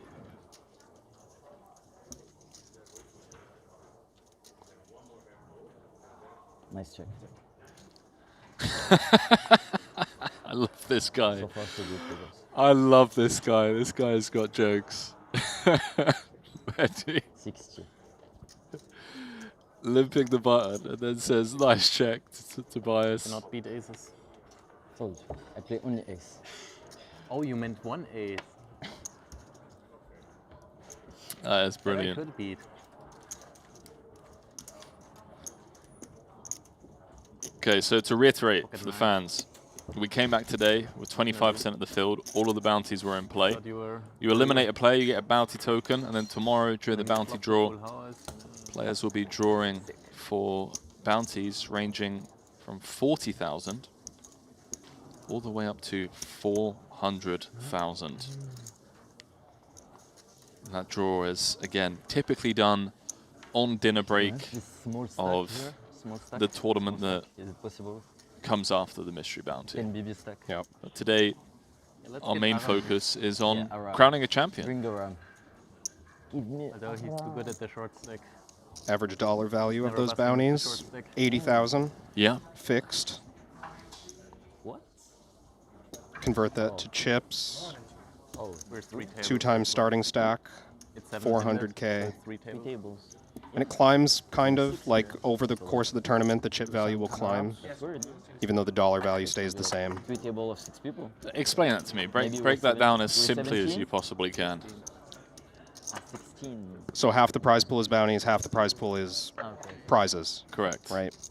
No, I thought we were still 18 players. That bounty prize pool stays the same because we're not drawing No. any of the tickets until tomorrow. Okay. So those tickets are always worth exactly what they're worth, in theory, 80,000. Yeah. But the payout portion of the prize pool gets paid I out think everyone is okay over with, time, right? We've paid out moving and then 32K to 4 players. We've paid out 35K to 3 players. So the prize pool is declining, which means... Sorry, Kevin, I'm going to have to cut you off. We're going to be throwing it to a short commercial as we're having a surprise redraw. We'll catch you in about 3 minutes' time.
I've played against the best, I've won on the biggest stage.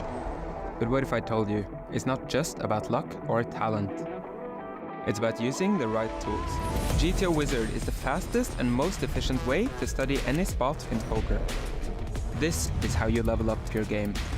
This is how you unlock your potential. Don't get left behind. Get GTO Wizard today. Beat the best, crush the rest.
It's a beautiful day to go bounty hunting.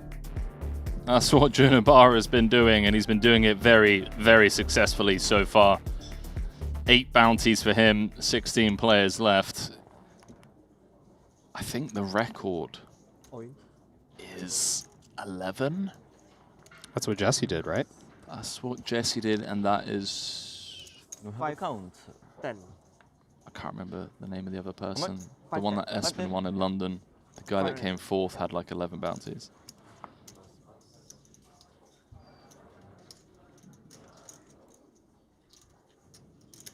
Opportunity here for Schweck to add to his count. 510,000 is the jam. 13 blinds. The big blind. Bindwan has 23 blinds behind. Queen Jack offsuit, good enough. Ooh. And ace 9. Is this mandatory? No, he's going to let it go. Don't mind that fold. unless we were really confident that Double milk? Schwecht was bottom of time? range, then there's always that extra side pot to win. Don't think so. I think you win. Really? Yeah, I feel You it. say you don't think so. No, but he doesn't know the Same cards. card? I know the cards. GG, he has the same hand. So He has queen jack? No, Yes, queen. ace nine. Ace high? Oh, Ace yeah, nine. ace nine. But I had a queen. Okay. Thank you. No Give me problem. confidence now. No problem. Very positive. No I problem. don't need anything to win, right? Yeah. You need 6, 4, 5 bullshit. Yeah. Okay. pair board, win. Yeah. There we go. Deuce. Easy win, easy win. Yeah. Paired board, easy hold. 8 of spade turn, right? No, deuce 3-4. How about the jack of hearts? Maybe 8 of spade river. Yeah, ace or 8. Maybe 8 of spade. Huh? But You don't know. Cat standing out of his chair, trying to use all of the tricks. Get the poker gods to put an ace or an 8 on the river. okay, GG. GG. Does not work. Bravo. As the Bravo, rich get Toby. richer. Bravo. Amazing call. Another You bounty. played great. Schwecht. He's now got 4. We're down to 15. Yep. This tournament might be finished in like 3 hours, Kev. Especially if Jun and Tobias just keep Can I so say when you know keep you know, holding, keep getting there when they're all in for bounties. Ace I nine. mean, the chip distribution, Henry, is a little ridiculous. You've got a 2 million chip average, but there's only 5 players above average, 15 left. Yeah. And the 3 players at the top, And we Jun know how Obara, Mr. Aram at the Tobias also Schwecht, and always Weiran works to Pu, call for they've all got neutral card. 5 million plus. It's a trick. Like 2.5 average. 2.5 average for 3 of those players. Yeah, kind of what we'd expect, right, in this format. That's what you were saying to me this morning. I mean, if the covered stacks we play continue this to one? lose every all-in they play, then yes, that's what we expect. Is it Aram?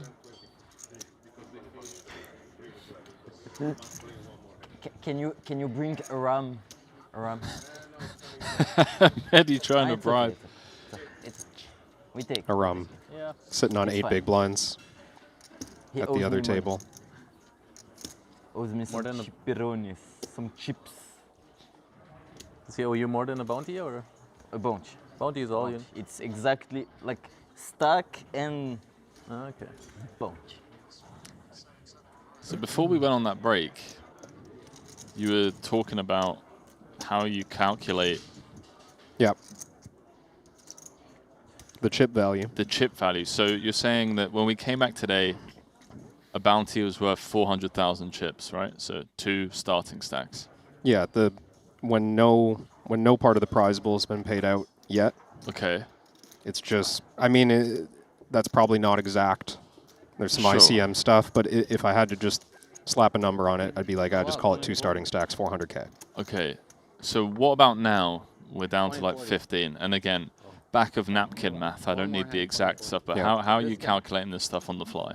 Yeah, I mean, Congratulations. I don't have a formula for it in my head, but the way I'm thinking of it is whatever money's been removed from the prize pool already. Yeah. There's less money in the prize pool than there used to be, but there's the same number of chips in the tournament. Okay. So divide the remaining prize pool by the total chips, and that's approximately your chip to dollar conversion, right? That was a fold. So as money gets pulled out, as players get eliminated, money gets pulled out, but chips stay. So the chips become more valuable. The chips become less valuable. Chips become less valuable. So the number of chips that 80K converts to goes up. 80K converts to, I don't know. Used to be 400,000, maybe it's 600,000 or something at this point. Ah, okay. Each individual chip worth less. Bounty converts to more chips. So does that mean you don't want to be as liberal when you're looking to claim bounties? The more players are eliminated because the prize pool becomes more, the pay jumps become bigger? To some extent, yes, but really all it is if you're doing back of the napkin math, if you're calculating your pot odds at the table, you want to think, okay, how many chips is a bounty worth? to get your new pot odds, how many, starting stacks or how many big blinds, whatever, makes sense. Blinds have been going up too, keep that in mind, right? So blinds were, I forget, at the start of the day. Okay, so right, hear me out. Yep. Someone's all in for 1 million chips. Yep. You're in a spot, and then you've calculated now back of napkin that their bounty's worth the bounty's another worth like 600. Okay, so you're getting 1.6 to 1 on your call versus the 1-to-1 that you'd be getting in terms of if exactly. It was yeah. Right. I'm just imagining that extra 600K chips is just in the pot. Yeah. Okay.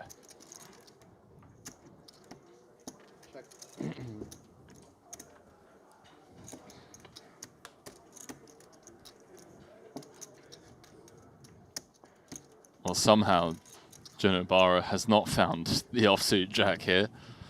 I saw this turn card and I was like, okay, something's going down. Zhu Yang with the full house just grabs a handful of white chips, praying for a call. Jun's just got jack high. Back on over here, we got ace 9 against king queen.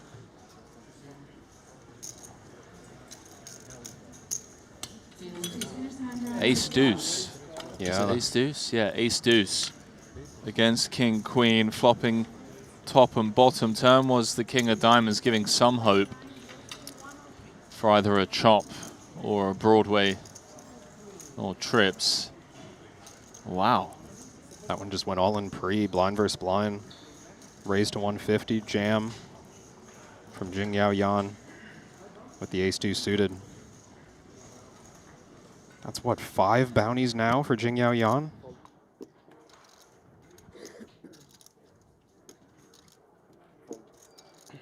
So with that elimination, we're down to 14. So we're going to be going on a redraw break, final 2-table redraw break. Between the top 4, they're the only players with more than average. Between them, they have 18 bounties. That's so ridiculous. We've only lost 25 players today. Yeah, that's wild. We've lost 25 players, and 3 of them, I'm just going to take Wei Ron Pu out of there because he's only got 1 bounty. 3 players have 17 of those 25 bounties.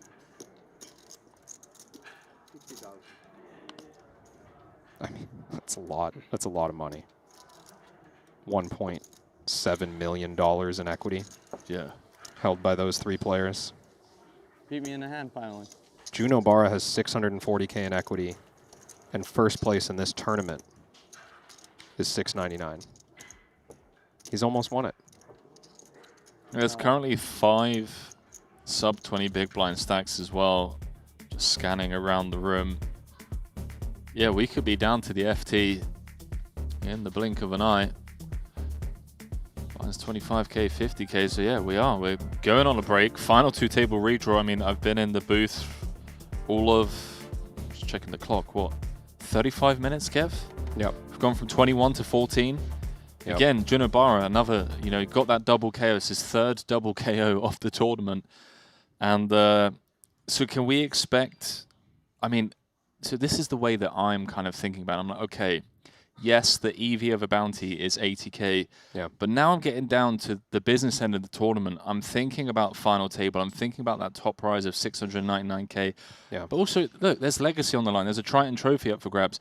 At what stage do we start seeing some adjustments? And by adjustments, I mean, a little bit more tightness from the players being displayed? Or is it just the nature of the tournament that we are expecting to see this all the way down to a champion?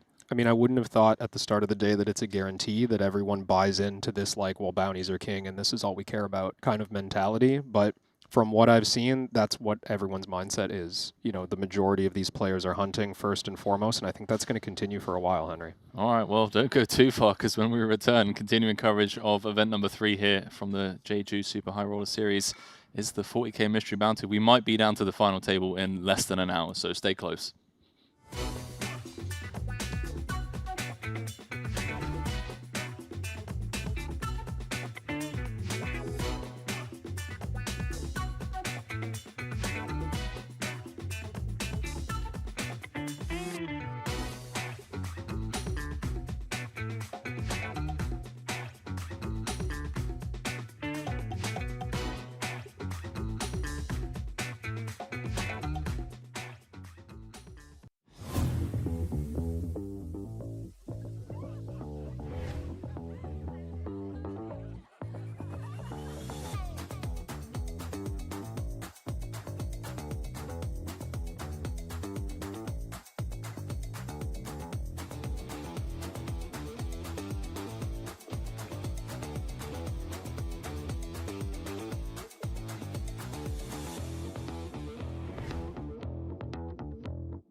I've played against the best, I've won on the biggest stage.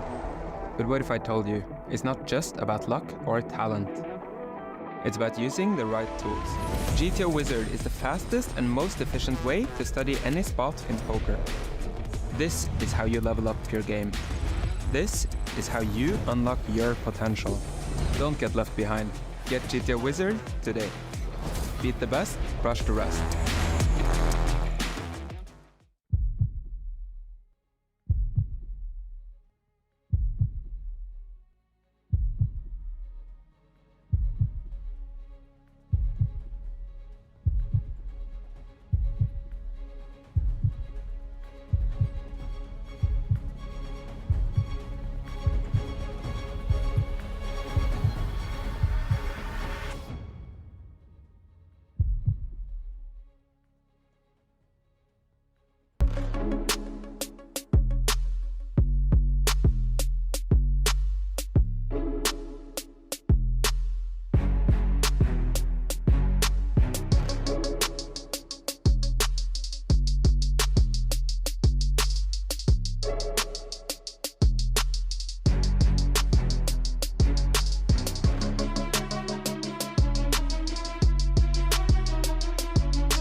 Don't snap call me.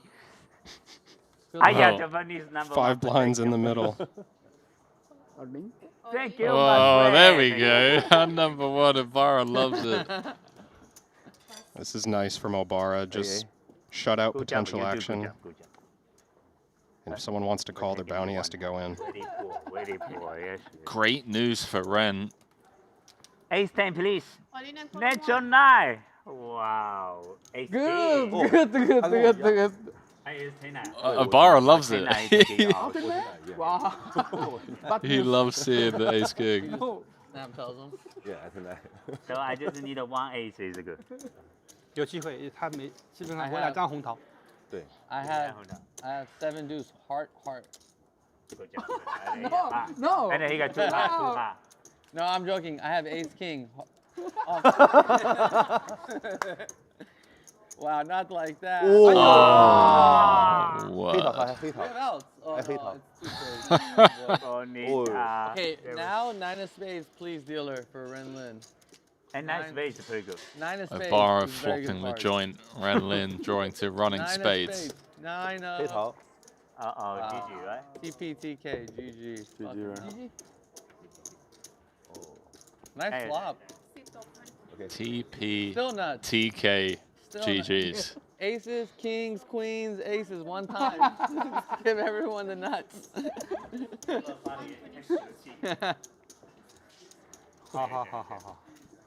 GG's, Mr. Renlin. Crazy hand. Short stint for him at the feature table. I mean, he's been in this game long enough. Wow, you still had no pair. You didn't make a pair. Not once. He's going to head to collect relatively small cash compared to usual.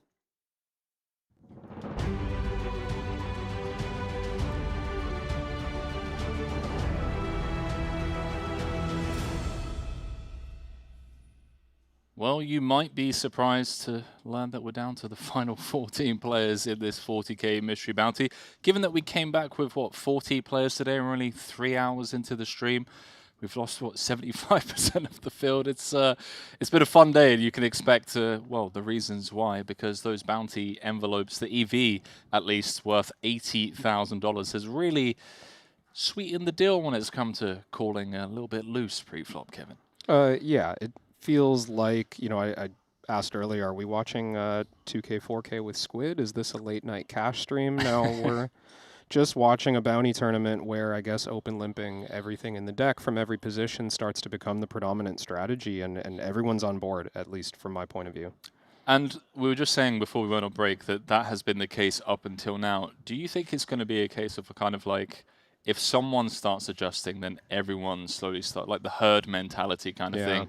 Or is it just going to be gunslinging Wild West if everyone, like the likes of Obara, if he continues playing the way that he has been, everyone just feels like they have to play the same way? Yeah, and I think it also depends, Henry, on like the success, the continued success of the players who have been bounty hunting thus far, right? Obara has stayed at the top of the counts by hunting. Schwecht has stayed at the top.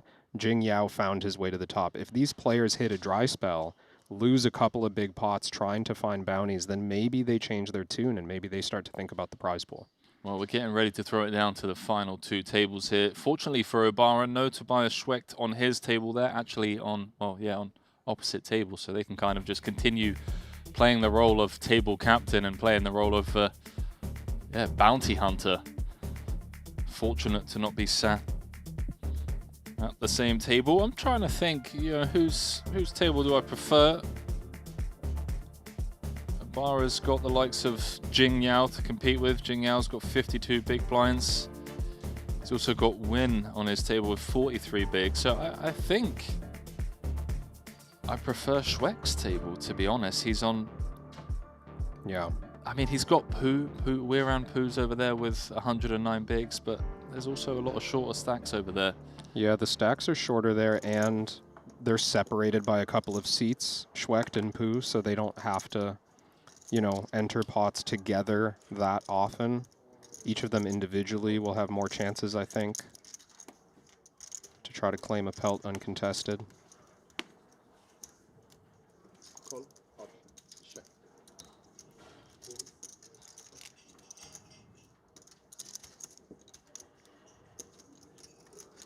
So again, open limp up front. And Mehdi got what he's hoping for. Bindwan enters the pot. That's the guy he covers. Wow. How about this flop for Obara? The man is just on a next level heater. Wow. Spin with the Queen Jack.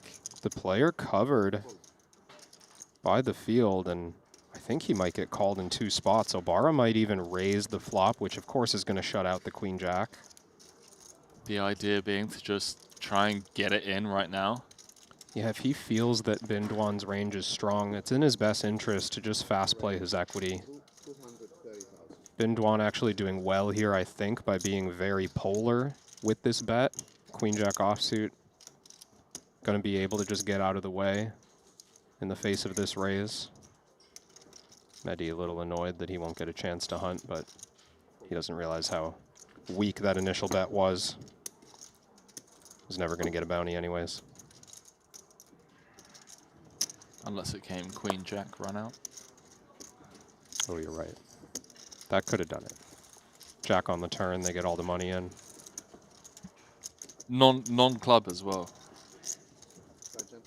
Just Jack of Hearts. Jack of Hearts, Queen Hearts.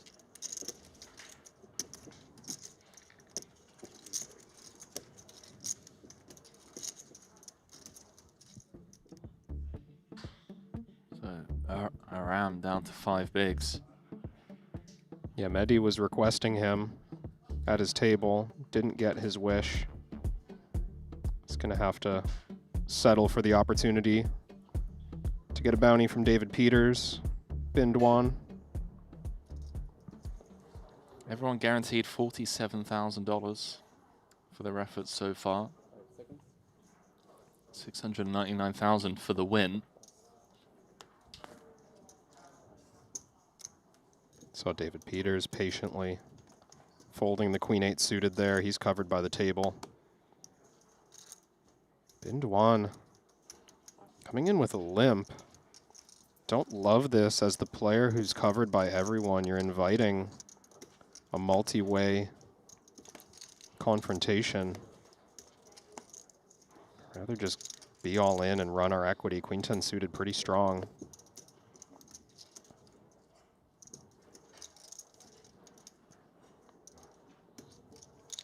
Misapplying the theory. I think the limps are generally reserved for the players who are wide and hunting, right? Right. This is the strategy Obara was using, that Jing Yao was using. But when you're covered by everyone, you want to just play good hands and charge money.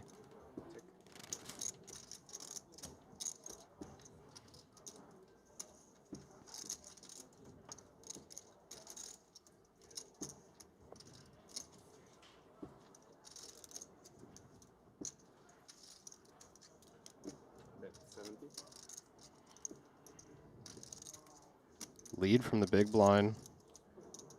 Mehdi deciding not only is his 6 quite strong here, but this is more his board texture. He'd like to start charging. Bindwan looks prepared to float. 2 overs, backdoor flush draw. Bro thinks he's got the chip lead. Let's go. I love this. Obara just folding a gut shot seems absurd to me. Well, he doesn't want to tangle with Mehdi, perhaps. Yeah, we just peel one off, you're getting a good price, you know. The challenge is, like, when does the money... I don't totally disagree, but with a naked 5, like, when would the money all go in good? On the turn, when you get the 4. Yeah, but against what? A set of 6s. Set of 6s. We can dream. We can dream in a bounty tournament. Bindwan's dreaming of a club on the river. He's picked up a flush draw.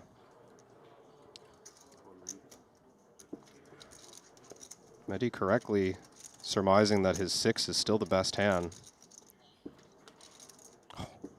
Oh, baby. Oh, this is just gross. Sick run out here. I'm honestly worried Mehdi might just jam. Yeah. To try and win the pot, because he stands to have a 7 quite often. He has a club blocker in his hand. I think he's just going to walk right into it. All in.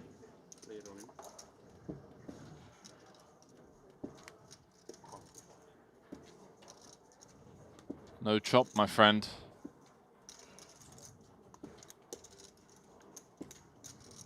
That's a shame. Yeah, that's unfortunate for many there.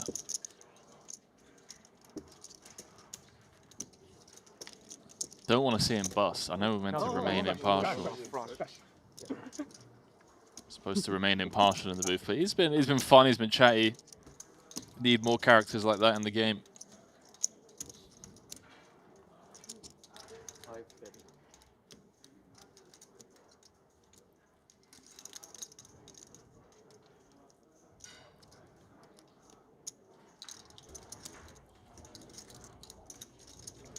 Oh boy. What a spot for Schwecht. Yang Wang is just... I love how Peter's in there as well. Just +1 with the 5-4, the natural 9. That was a spicy call from +1. He doesn't even cover the big blind, but Queen's just such a monster in this spot. 835.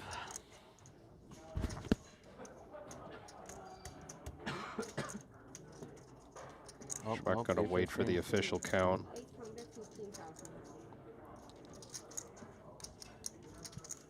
All in. All in. Pass. So this one not as crazy in terms of looseness. Super cool. Legit hands here.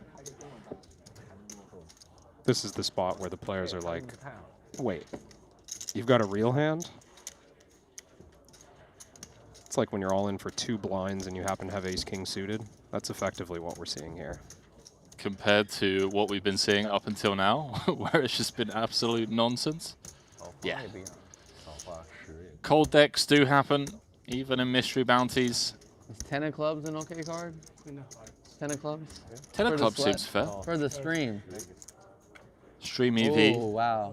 Paint part. That's scary. That's very scary.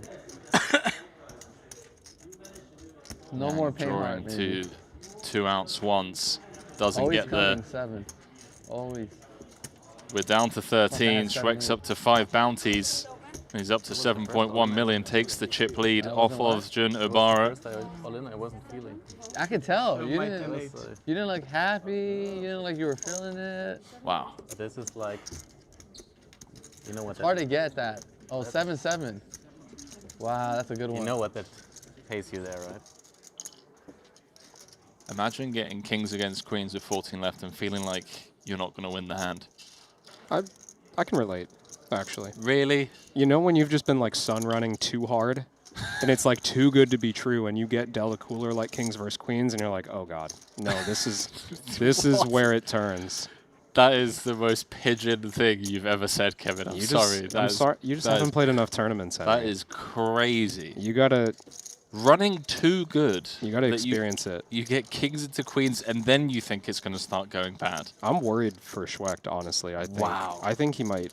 I'm not gonna. He's I'm out not gonna next. put it out there. I'm not even gonna say it. I can't believe this. No one ever holds the chip lead to the win. It just doesn't happen. Win this one to be chip leader again. Wow, thanks for that, Betty. David Peters is like, just like STFU, mate. He's just like, please, I'm all in for my tournament life. So, cards on their backs. Sixes against the ace-7 of David Peters, who's been patient, been quiet, just waiting for his spots. Got one bounty to his name so far. Would like to stick around, and stick around he will, 87% of the time, courtesy of the 755 board.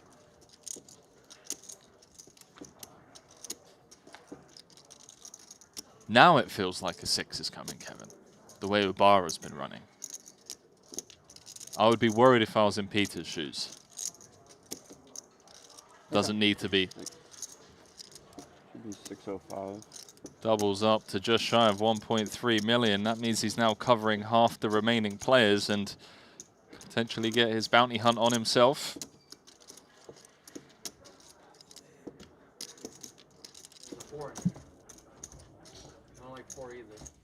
What a crazy game. Look at this, back on over here. Yang's limped him with the king-queen suited. And then folds to the jam. Kevin's having an aneurysm on his side of the booth. He just can't believe what's going on. Just gotta verify the details that you've just uttered, and you are. Yep, that is what happened. Limped cutoff of 23 bigs. Once again, it's just like when you see chip leader in the big blind and you enter the pot, you want to charge, right? You want to open raise. And that's just too big a hand, I think, for the situation to not be willing to go all in and give yourself a chance to spin. That's an above average stack if we double.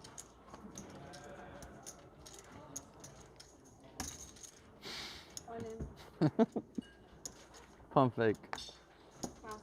Oganyan delighted to have found jacks before he has to post the blinds. Might choose that. Oh shit, here. Run throws over the bounty chip. Cheap. As everyone says when they have aces. Cheap. Very cheap.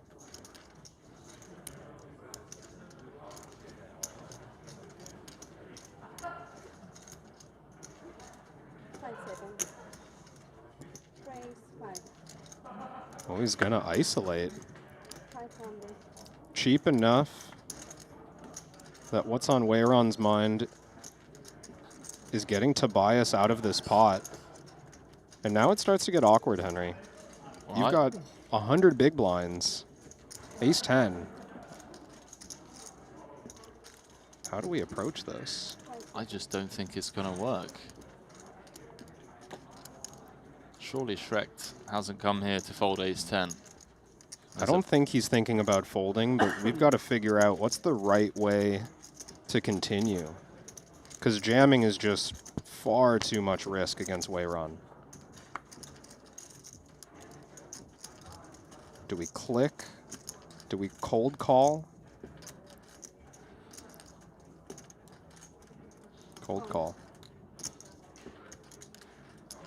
Peter's going to get out of there. He's going to stay disciplined. Doesn't want to put himself at risk. Gotta keep that. Give it to the dealer. Just give it to the winner. I love this from Aram. Just put his bounty in the middle. I'd like to see Aram hold here. Go on a bit of a spin. Always rooting for the underdog. Underdog in the form of current chip Put it in stack. the pot. Seems like he's having a good time as well. Well, Peter is gonna do backflips. You see it reacting there after folding King 10.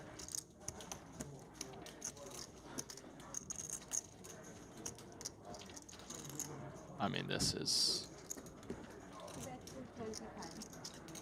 seems ambitious. Honestly, this part of the hand from Weiran I don't quite understand, because we've got to beat Oganyan in this pot to realize our equity and to collect that bounty, right?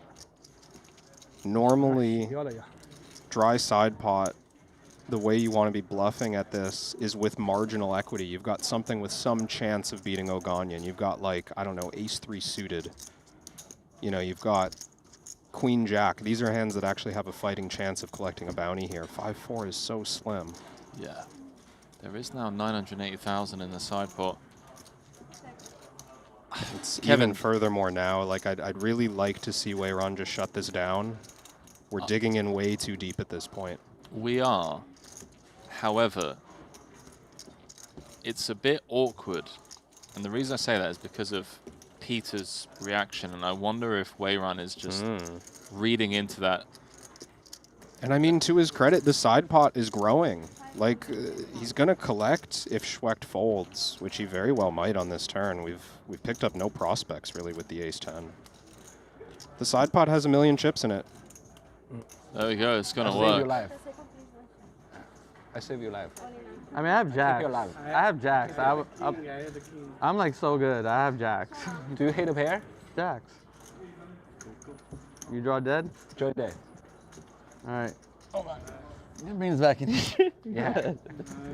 So I said you can keep that. 炸虎炸虎. So Ram has his opponent dropping dead. Dropping No. dead? Drawing dead. Yeah, it felt like I had the nuts. I was like, well, I flopped the nuts. 没有没有， I had an overcut. You had an ace? 我没打过牌。 Unlucky he doesn't go like 900k pre to kick you out for real.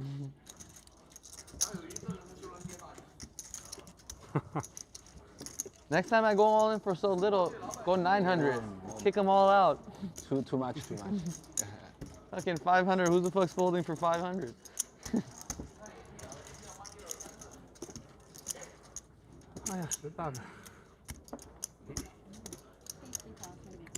Yeah, no problem. I can afford it now. 我有 kid。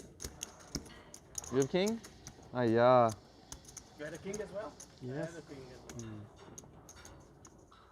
Sick game. Don't know. It felt pretty obvious to me that Peter had a king. The only thing he didn't do was say it.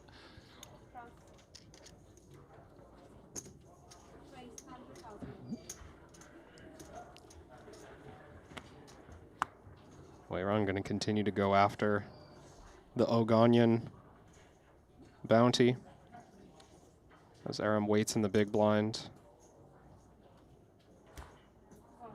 Morera setting a trap here. Flats the ace-queen in the cutoff, 30 blinds effective. I have to ask, Kevin, because maybe you're in the know and I'm not.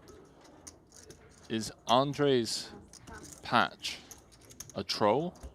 It says live sponsors. Is he like trolling people that wear sponsor patches, or is his company actually called Live Sponsors? I would guess the latter, but I'm not familiar, I'll admit. Be a great I troll. cover someone in this tournament. I want to find out. But I don't think typing Live Sponsors in Google is going to work.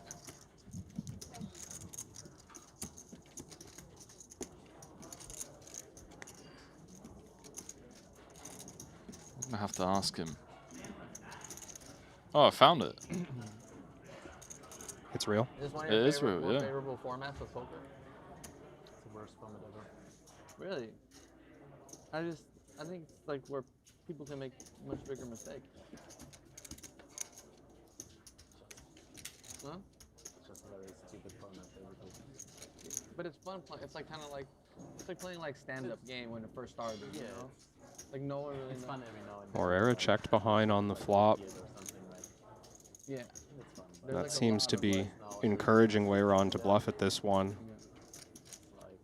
I'm a I fan. feel like when stand-up game first I like the started, larger size too. I think I might have been. Mostly claiming to have a king. I played it in like 2015. Morera's hand though, Too good to go anywhere just yet. Massively under-repped as well, just flat called pre. So then we made it, we all sped up just to play one day. And then we made it, all right, well, if you win, you get to sit back down. But it wasn't for, like, no bounty. It's just if you win a hand, you get to sit back down. But everyone has to, because we played, Looking like, for a queen 8 or a 9, finds it. It's really interesting. Rivers, Now the there's king high straight. There's this game that they play at a casino Perhaps in LA extract called some Bounty. value here from Morera. And it's like if you win Yeah, very 5 real hands, chance no limit, and if you win, like, for Andre to have made 2 hands, pair on the river, everyone had to give you $50. or just to have a king that checked behind the flop. I think Weyron can bet quite large, even though the spades have completed. Formation. It's really sick. And then, you know, Guess you he's win not with raising. It plays like huge, you know. You probably can like win or lose like 15, 20K in the session at 5-10.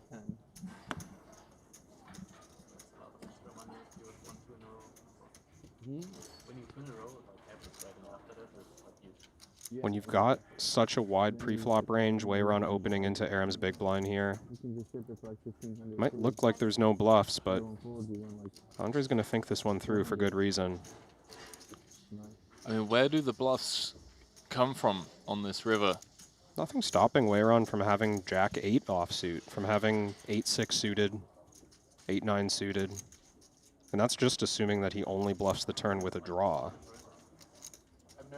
Might even bluff the turn with, I don't know, something like Jack 6 of diamonds.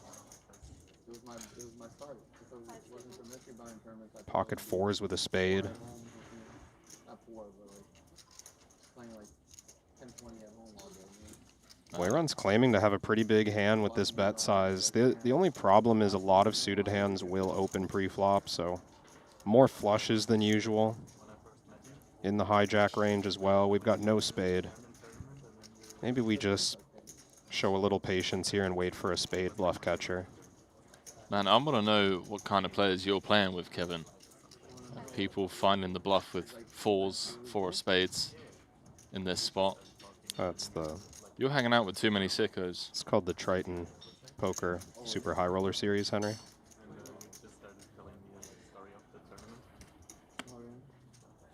Where we are currently witnessing this hand. Well, no, he has a straight. He doesn't have 4s with the 4 of spades, so...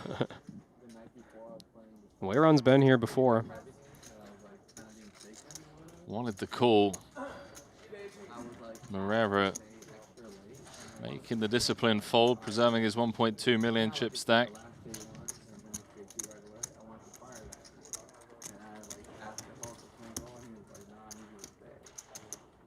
I didn't get home till 7 a.m.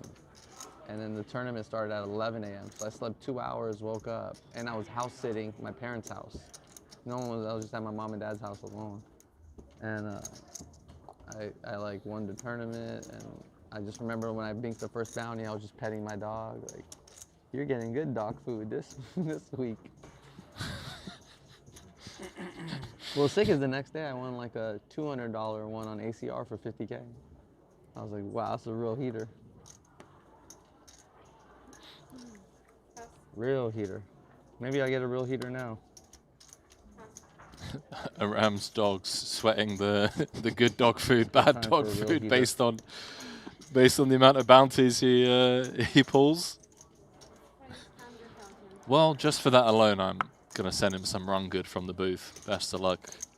Aram, wouldn't want your dogs to be reduced to, you know, I don't know, what's like a bad dog food? I was right? trying to figure out what the good dog food was. I mean, maybe if you're giving him human food, getting steaks. Oh yeah. Yeah. Yeah, whenever you make bacon sandwiches in the evening at my grandparents', I'd always throw an extra couple of rashers of bacon in there. Oh, that's sneak them, you know. That's high value. Yeah, they love that. Here we go. Schwecht again, like Han Solo. Out on the hunt in the Triton universe, looking for some bounties. Peter's in there. Light again, Jack 10 offsuit on the button. Peter loves it. There aren't many people in the world that love the game more than Peter Wang. I know chat was pretty thrilled to see him step onto the feature table Oh, yesterday. dude, I mean, I've watched so many hours of highlight reels of this guy. I mean, just legendary. Like, yeah. The guy, he's got some sick gamble in him, I'll tell you that much.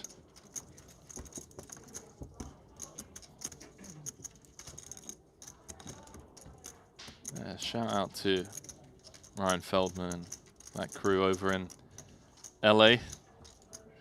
Feldman, of course, famously bubbled the Triton Million in the Bahamas. That's right.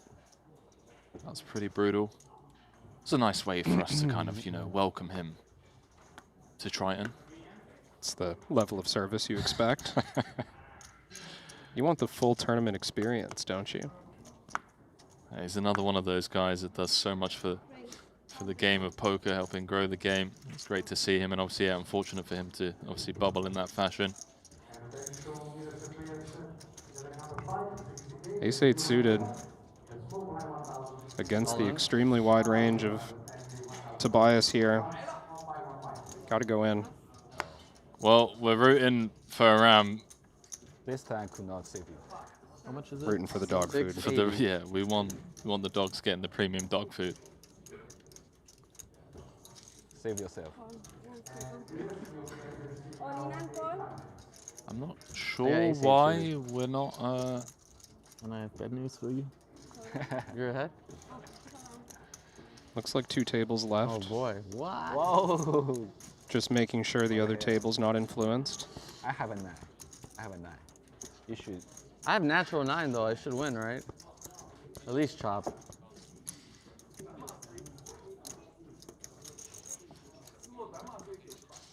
There you go.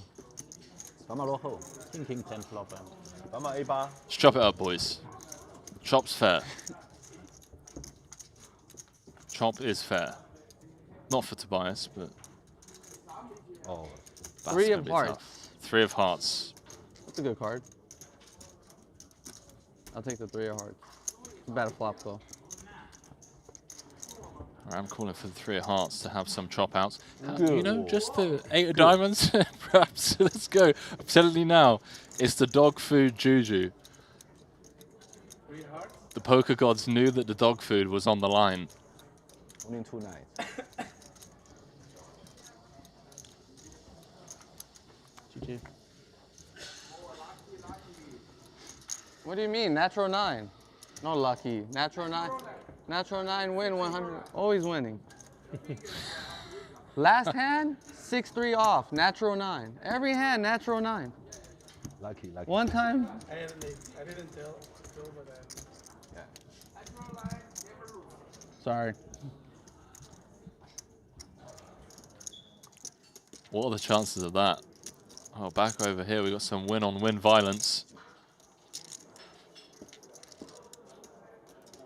Some real violence from the deck. Ace-King against Ace-Queen. For 19 bigs apiece. This just an open jam from the Ace-Queen offsuit. I guess when you've got the likes of Juno Obara just willing to call it off. Yeah. Makes it profitable jam. Unavoidable regardless.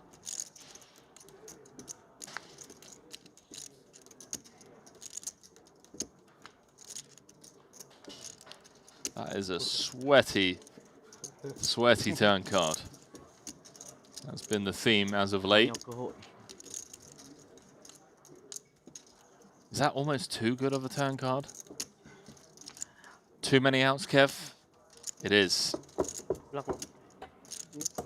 And Winduck out in 13th. Couldn't get there. He's going to have to collect 52,100. With that, we're down to final 12. 2 tables of 6.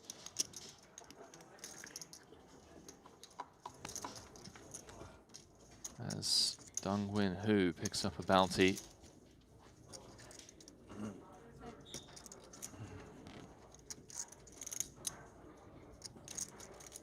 And the average stack is 53 big blinds. We've got 12 left. So crazy. There's 600 bigs in play. All the chips are up top. almost 400 big blinds between the top 3 stacks. Yeah, that's that's strong. Pete with a stab in the dark. After it checked round to him. Yeah, this one was an under-the-gun raise from Tobias, 10-5 of spades. Shows you just how out there he's getting right now. After checking the flop, do we just check raise with the 10 high flush draw, clear out some bluffs? And if we have to run it, at least there's a bounty implied. Yeah. And we're raising to never fold, right? Yeah, check raise to get it in. But also it's to hopefully just fold out a bluff that we're losing to. I like this with the 10 high spades. Well, Peter's ace-5 hasn't hit the muck yet, Kevin. I don't know what Peter is dreaming up right now. You're covered. Even if the chip leader is getting out of line, they're doing it with more than ace-5 of diamonds.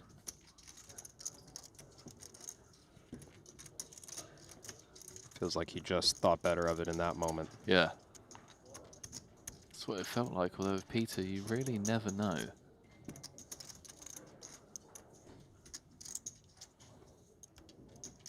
I'm telling you, this man has some sick gamble in him.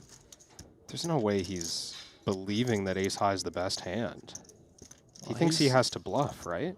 He's cutting out a raise. Oh my. I'm telling this dude. Oh man, please, please come to more Triton stops, Peter. It's so fun. So fun to have him on any poker table. Or it's cash games, tournaments. He just doesn't believe Schwecht. Well, he's moments away from seeing the all-in.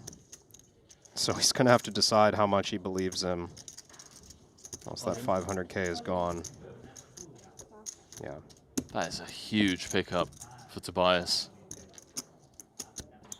Wins half of Peter's stack without having to sweat the turn or river. And now the target on Peter's back, as he's by far the shortest stack at this table. It's okay, I got it.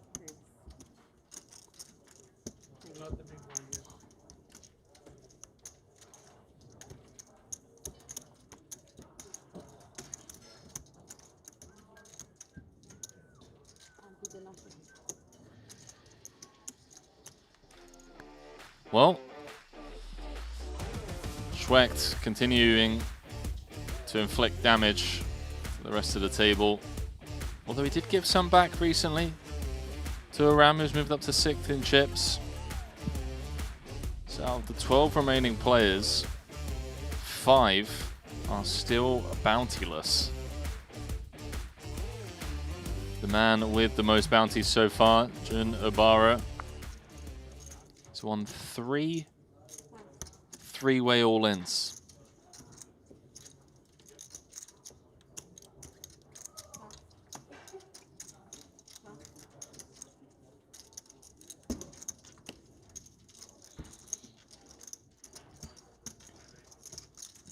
Herrera, 20 big blinds in the small, chip leader on his left. Feels honestly like a spot to just open jam and see what happens, because if we limp, we're facing what I would imagine is going to be pretty relentless aggression in the spots that we don't want. Jack-9 feels like it could just end up checking, but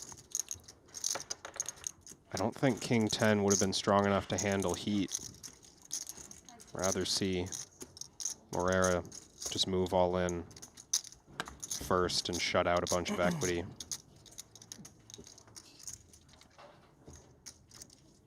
Bottom 2 for Schwecht, and perhaps some trouble here for Andre with that inside straight draw. And Morera is going to think this is the board he can represent. Let's see if Schwecht continues passively or aggressively. What do you think? I mean, he's coming with the passive approach. I think I especially like this when Moreira bets just one big blind. In the face of a larger bet, maybe I'd be more convinced that he's actually flopped the ace and he's trying to deny equity. But there's just, you know, King 10, probably a stronger hand than Schwecht believes that Moreira has right now. There's a real chance he just limped in with like Queen 3 suited and then gets this flop and decides to start stabbing. Right, because he's meant to have more ace-x out the small more traps. Yeah. But now, checked over to Tobias, I think it's clear we just start attacking for stacks. Pot turn, jam river. 35. This is actually tough for Moreira's hand. I think he has a reasonable check calling candidate. We're ahead of all bluffs. We have a redraw if we're no good. We don't think Schwecht ever has an ace, really. Those hands go in pre.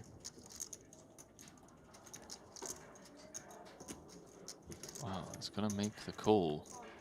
Really no hesitation. That was He's almost fast. a pot-size bet. Tobias setting up stacks for the river. Wow. Man. This is going to be tough. Every draw misses. If King 10 felt like it was good on the turn, it's still good against all the same hands on the river. Yeah, because what 9x bets pot on the turn, right? None of them, really. It needs to be an ace, a two-pair hand. And you just don't think he ever has an ace, right? It's rare. I mean, I think that Tobias could check behind some medium aces, some suited aces that don't feel like they can get value pre-flop. But do they quickly put together pot turn jam river? Right. I mean, maybe, but I'd be suspicious if I'm in Andre's seat. It's just so easy to see what we beat, right? 8-7, 10-8, Queen 10, low clubs.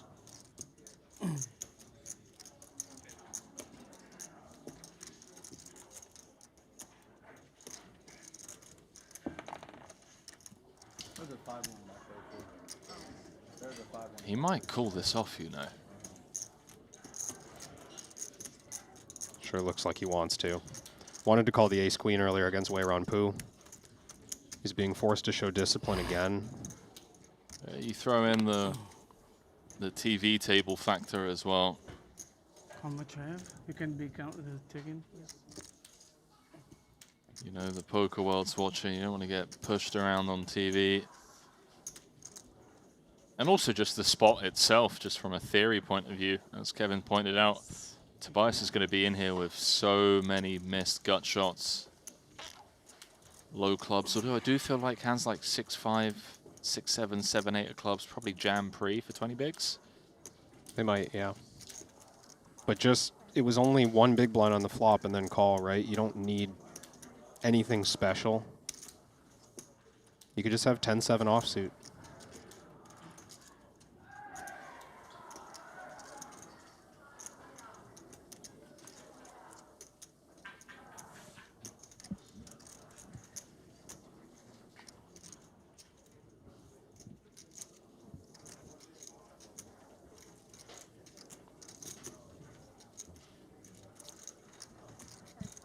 See the pain in his face. I can see something else, Kev. A bit lower, perhaps. Lower than pain? Lower than his face. Stop it, Kevin, stop it. Behave. It's a tough spot, okay? Oh, he's found the fold. He really didn't want to pass on that one. And when you're repping as narrow as Tobias was there, it is hard to get away. Lives to fight another day. Ace or no ace? No call. I had 9-4. What did you have? I think he had an ace.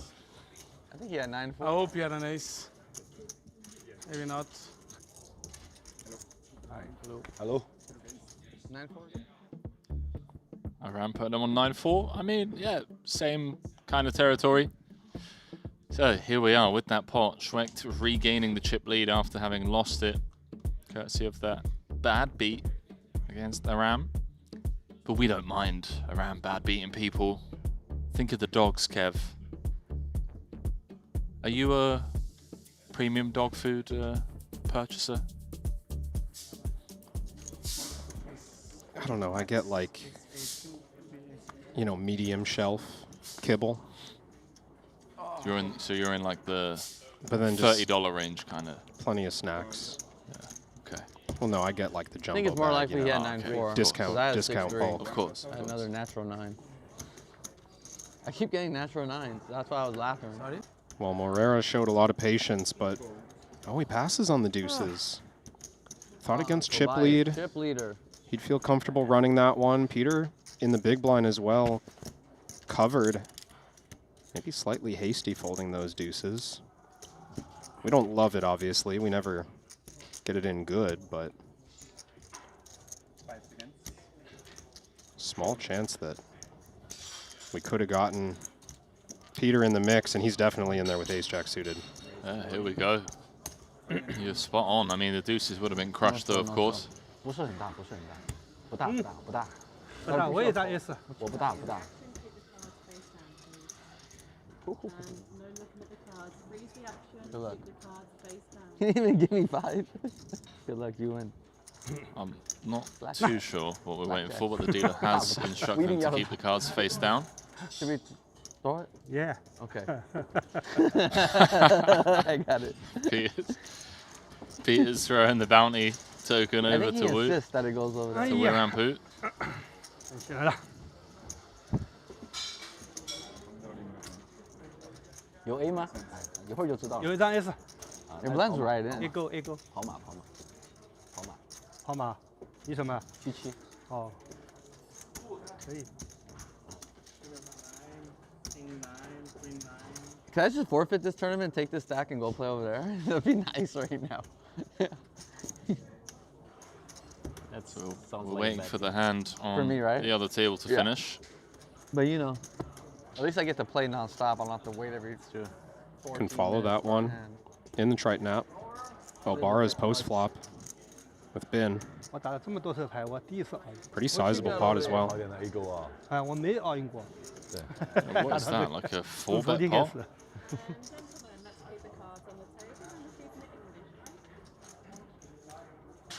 Kind of hard to do.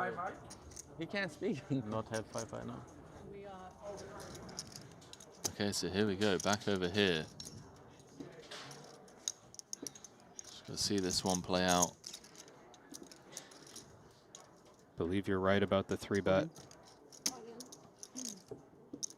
So it went. Jing Yao opened the pot. Obara had 3-bet in the cutoff. And Bin Duan entered cold from the big blind with these 2 10s. It went check, bet of 145k, call, turn, check, check on the Jack of Hearts, river, check, jam. Bin may be feeling like he was never going to have fold equity pre-flop. Decides to wait for a safe run out, doesn't get it. Folds the best, folds the worst of it. Pardon. Obara's up to 7 million, good for 3 times average with 12 left. Just has a third of the chips in play. Okay, so back over here. I'm kidding. Good luck. Cards on their back. We are on a pay jump, by the way. So I do understand the hold of this all-in, not wanting to reveal if a player was eliminated till the conclusion of that other hand. Perhaps.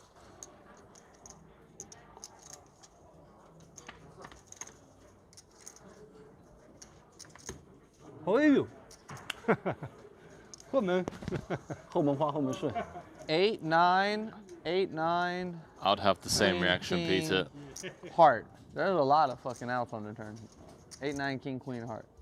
Around forever the optimist. Oh boy. GG. Good game, sir. Perhaps now a pessimist. Peter turned dead. 我还有张7，我靠。 Rampu collects his second bounty. I hope it's a 40K. Kevin, this is turning out to be pretty insane. The amount of chips the top 3 have, I mean, between them. What's the other half, by the way, you know? I have no idea, but I'm they've definitely all got gonna let like him try. 3 times average. There's I don't no know way how I they've draw it. I'm bad maintained. luck. They've got like this 70% pace. of the chips in play between the See 3 how of bad them. luck it is? It's incredible, really. Look, I am. One big blind. Aram Oganyan is number Alright. 6 of Oh, you're 11, and one he's big- got 1.5 million, half of average. The disparity is huge.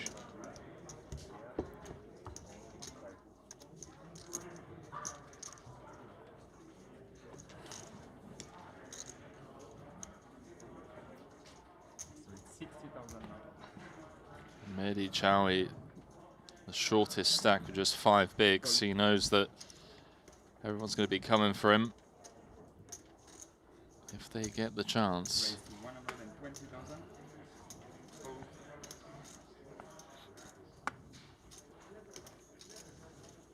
Leiron really getting out there with this one. Not so sure about the 10-8 off open when Schwecht is on the button. Still hoping to collect additional bounties before we reach the final table of 7. How much? How much? 420? I really like that size. I'll fold since it's such a good appropriate size. How much? He just can't help himself. 420.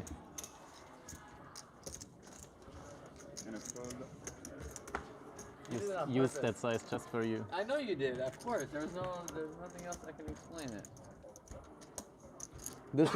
This will get Aram to fold the big blind every time. He has to respect Oh, it. I thought you were sticking it in against that. No. I folded queens. I respected the size. I folded queens. I love the size, you know? I don't fuck around with that size. Great size. Sorry, I didn't mean to keep asking you.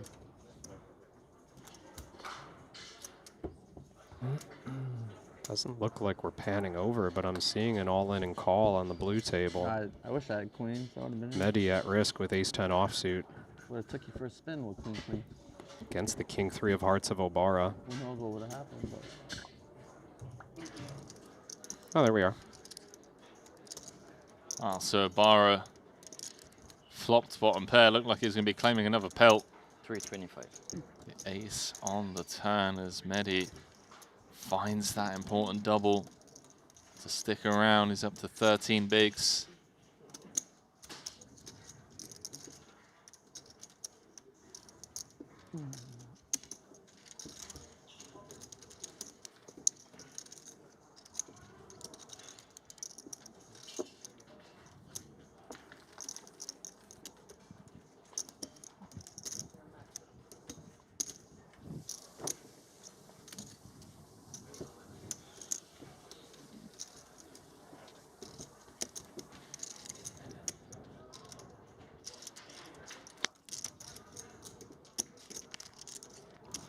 I want to see some of these short stacks spin it up. Aram's gone on quite the spin. I mean, he's middle of the pack.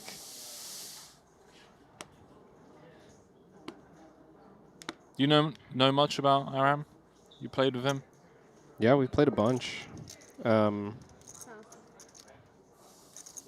high stakes cash for a while. Maybe still does. Played together very often in high roller tournaments in the US. Yeah, okay. If I remember right, he had a pretty great series when he first came out here to Jeju. What was that, earlier this year, or you mean No, for Triton 1? In 2024. Oh, wow. Came to Jeju, finished 39th in the 20K, and then got 3rd in the 25K. Almost $1 million on that score. Yeah, that 25K was huge. What we got going on here? Peters kicking things off with a limp with the king, queen of spades from the cutoff. Guess getting the result he wanted as Ram Bin has over-limped on the button. Does mean that the blinds are going to be sticking around, and I guess, somewhat of an action flop, Kev. Yeah. We got top pair for Jing Yao Yan. Win's got a gut shot. Bin's got the 2 overs and the gut shot, and I guess David Peters won't be thrilled about this one, although 2 overs, backdoor spades. It's really going to depend how much Bin Duan wants to commit to this pot. Are we just going to go 4 ways to a turn here? That's what I want to know. Feels like we might go 4 ways. This is a lead out of the big blind. Certainly some hands that Peters can expect to be ahead of. Not to mention just the potential that these backdoors are all to the nuts, not straight backdoor. Yeah. You know, you'd assume king high backdoor flush is the effective nuts in this kind of spot. Dude, I think we're just going 4 ways to a turn. Unless Win decides to squeeze, which would be surprising. I think you called it, Henry. I mean, Win covers everyone. You just flick in the call, you pray for a 10. Let's go. 820 in the middle. There's a lot of turn cards that could inflict pain here. I mean, that's one of them. If Bin Duan decides his money needs to go in with the open ender, I think this slows Jing Yao down. yeah, I mean, you've bet nearly half pot into 3 players, and everyone's called. On the other hand, he's just got to think about the potential of David Peters' chips and bounty going into the pot, Bin Duan's chips and bounty going into the pot. What's the best way to make that happen? Small bet. If we're betting, I like this option. This is scary for David. I mean, I know we've turned top pair, but we're up against 100% range out of the big blind who's bet nearly half pot into 3 players on the flop, and he's continued barreling on the turn. I mean, we could very easily just be up against 9-7, 7-4, 9-4. I think Peters might jam. He decides to try and keep in the bounty of Bin Duan. I mean, he's going to stick around. Problem is those last chips only go in if he completes his draw. Right. Peters never going to win it. Is Win just getting such an insane price here? He just thinks that he has to call? It's very possible. Win covers the field. He just never puts anyone on King Jack, right? So just like, okay, let me just flick this in. I'm getting 7th one on a call. No flush draw out. Every 10 is clean. Wow, Obara can't believe. Obara's like, what's going on? 1.6 million in the middle. 4 ways. Oh my word. What is that river? 4 ways to the 10 of hearts river. But to be honest, after a check, that might just be the end of money going in the pot, Henry.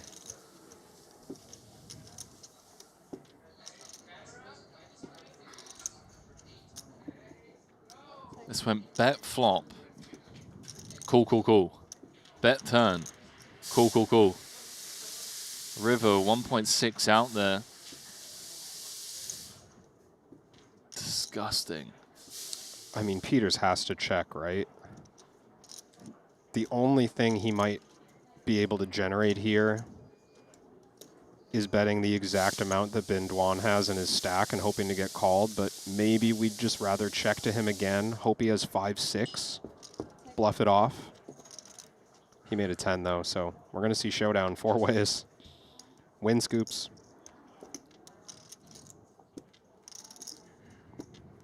Not only does he scoop, he inflicts serious damage to Peters and Bin Duan.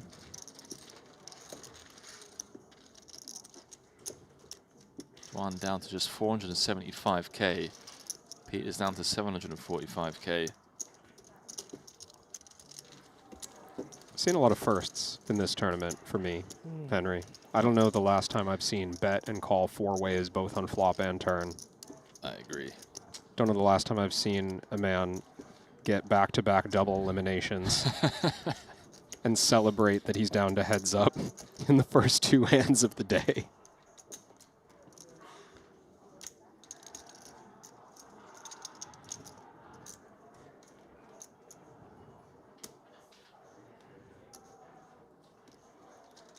I don't think I've ever seen a setup like this. I mean, we've got the top 3 guys between them have about 75%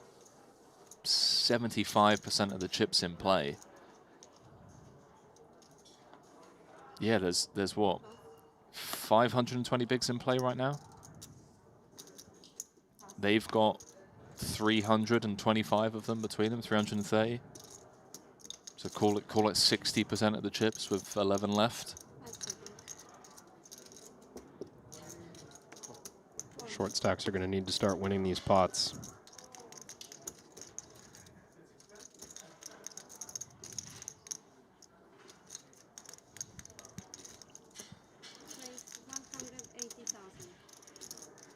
Obara coming with the 3x out of the big, a couple of snowmen. It's been a while since he's claimed a bounty. On the cheap side, for 35 big blinds effective, I'd like to see a call from Jing Yao. No need to put our 2 million at risk. Although we do have the type of hand that enjoys a limp jam from time to time. Do you think he's happy to be here, Kev? Obara? Yeah. Thrilled. He's loving it. Just thrilled. Just staring off into the void. Trying to give nothing away. Jing Yao might even be thinking about a small 3-bet. Oh, he set all in. No. Snap. Oh, a big misstep here.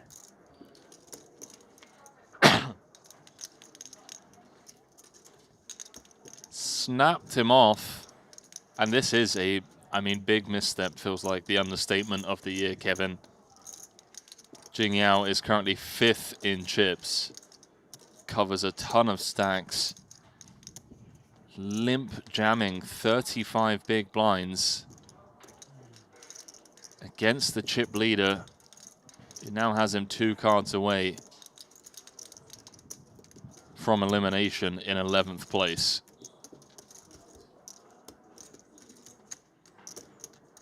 He's an ace for a king.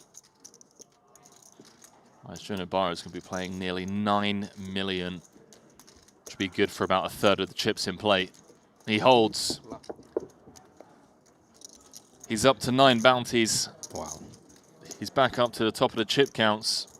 He's got 30% of the chips in play with 10 left. I honestly feel like that is just the nature of this tournament, Kevin. People have just been playing recklessly, if you will. And Jing Yao Yan ran up that stack and collected 5 bounties in a relatively reckless nature. I mean, it paid off for him so many times in a row, and what I alluded to on the break was that when that strategy starts to fail you, some players are going to adjust tighter, some are going to double down and press, and that's what we saw there with the ace-4. Wow. Just an attempt to get back to where he once was, near the top of the chip counts. Instead, out in 11th. He'll have 5 pulls tomorrow. He will. Still a pretty big payday. Yeah, he's going to head to collect $60,000 for his 11th place cash. And as you said, he will have 5 pulls at that top bounty of $400,000. But perhaps going to kick himself tonight as he heads back to his hotel room at what could have been. For now, down to final 2 tables of 5. A perfect time, I guess, after a hand like that, to give a shout out to one of our sponsors, GTO Wizard. GTO Wizard's new app, Poker Arena, lets you battle in heads-up matches, something that Kevin knows a thing or two about. Then you can instantly review every hand with solver feedback. So play, analyze, and improve all in one place, all for free. Download on iOS or play instantly at gtowizard.com/Poker Arena. Kevin, you've played around with that, I assume? I have. It's fun. Yeah? It's fast-paced, I would say. You know, I think... I'm sure a lot of people thinking of a product from GTO Wizard, they're like, oh, it's going to be full of, you know, study and dense with information, stuff that I won't understand. But, like, Poker Arena, very specifically designed for enjoyment.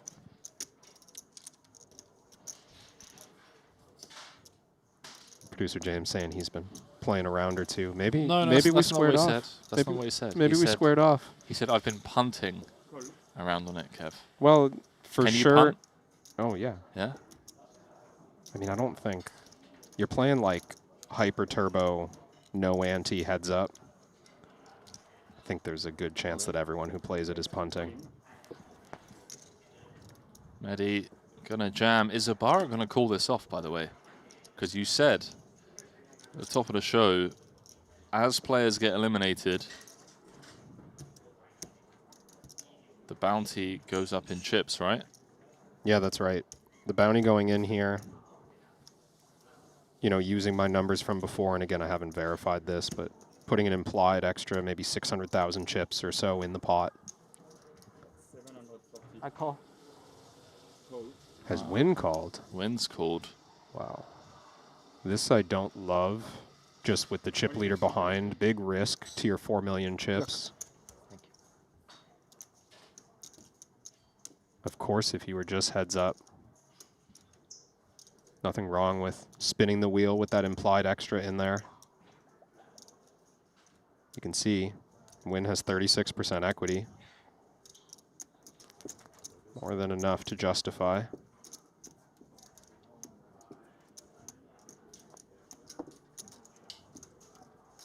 $750.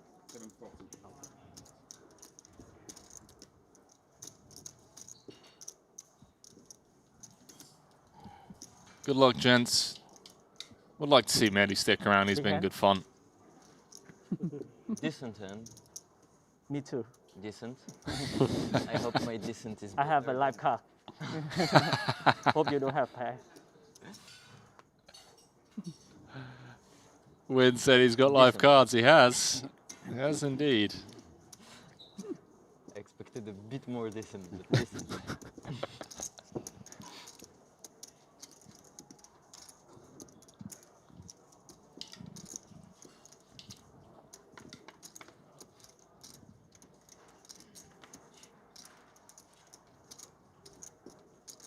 Obara would have jumped into the lead with his 6 deuce. It was 6 deuce, right? 6 deuce of clubs. Clean turn for Mehdi. Just needs to fade. 6 outs once. Then he'll be covering some of the remaining players in this field. He's going to hold. And you know what, Kev? We talk about butterfly effect. Had Win not called, yeah, Mehdi's just out. Obara's flicking it in. Yeah. And Mehdi's out the tournament. If you hold, I ring, go. Yeah, good. Good operation. Perfect ring.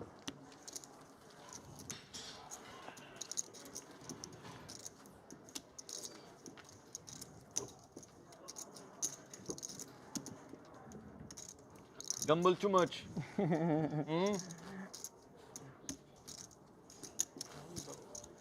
It's okay. You don't have a bounty yet? You have or not? Bounty? I have one. You have? Yeah, Win maybe just trying to... You know, he's feeling a little left out. Obara's got 9 tokens in front of him. It's like, what am I going to do? Fold and let you get a 10th? No. That's absurd. Oh, Mehdi now covers for the final 10 players, so maybe he can get his bounty hunting on. Also, just keeping tabs on event number 5. 60K. Yeah. I see a certain Aussie Katola has shown up. Yep. All right. Obara jamming on the button. David Peters, 10 bigs, Queen 7. I love D. Pete's Terminator glasses. It just looks so cool. If he pulled up on like a Harley Davidson, to the casino would not surprise me. It's nice. He always just looks exactly like the sunglass meme. Totally, I'm onto Yeah. I don't know how he manages to And there's a guy just in position that could bet the button still. maintain the A lot of exact cool stuff same can face. Now you're overthinking it, and you know it. No. A lot of cool stuff can Wrong happen. hand check. We can't bet. Okay, I'm fine. onto you. Oh, It's about 15 bigs going in the middle for Yang, pocket tens. That's gonna go in. Schwecht is just loving this. I mean, Tobias knows that he could be behind. He's expecting to see ace-queen and ace-king. But he's also expecting to see a bunch of smaller pairs, maybe some suited broadways, maybe king-queen offsuit. Attention players in the 60K, please connect around 15-minute break. That's all players in the 60K, 15. the first one's the king of spades. I'm gonna let you see the bottom one. That didn't scare you at all? Well, you didn't even flinch. Did you even hear what I said? Yeah, I heard it, but also I don't think you would have done that with the. I was pretty sure you were folding already, like. First one was the king of clubs. No, it's better to do that like in, yeah. You should do that out there. It's a good trick. I learned it from Thomas Boyven. He got me once.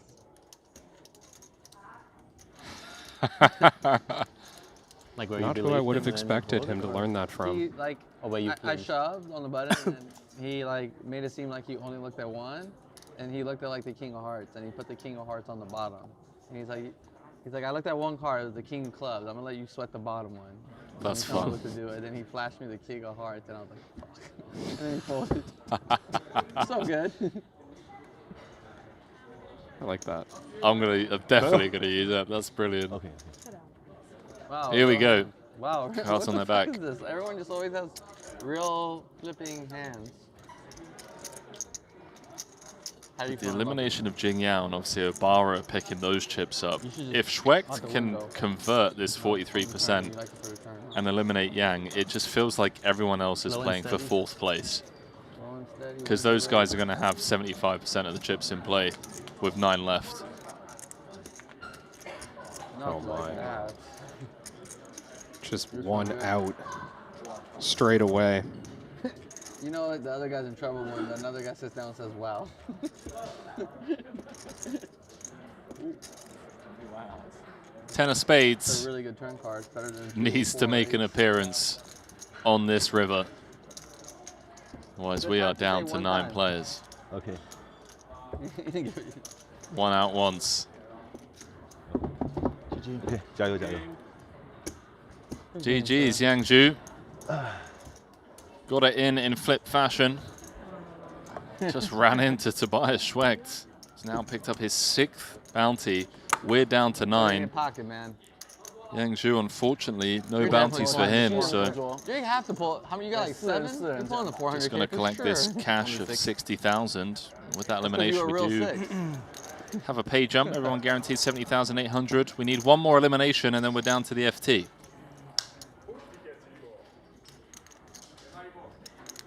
I'm pumped up, Kevin. I was about to let out a massive, like, ooh-yah. I don't want to. Did you say one more? One more elimination. what? Yeah. I heard we're 7-handed FT. No, I'm alright. Dude, I had 4. I had think it's this too much like 2 minutes ago. Not even joking.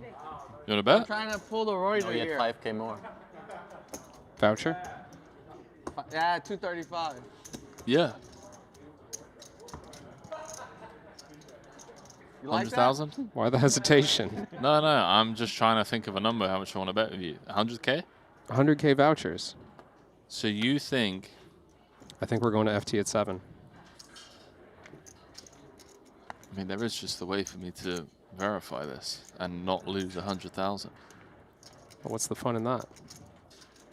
I don't know. You seem really confident, so. I'm doing my best to seem less confident than I actually am. But so if I seem confident, then you're dead.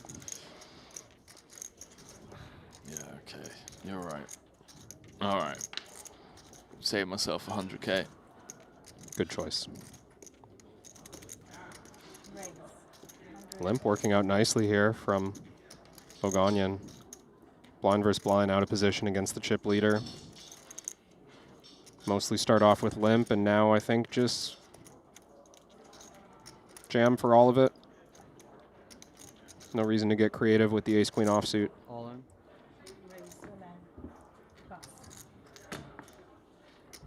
What a spin Aram has been on.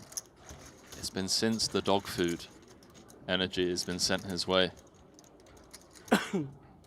Wonder if he still has the same dog. Really know all the tricks. What do you mean? That was like a story from way back, right? I just had the right hand to do it.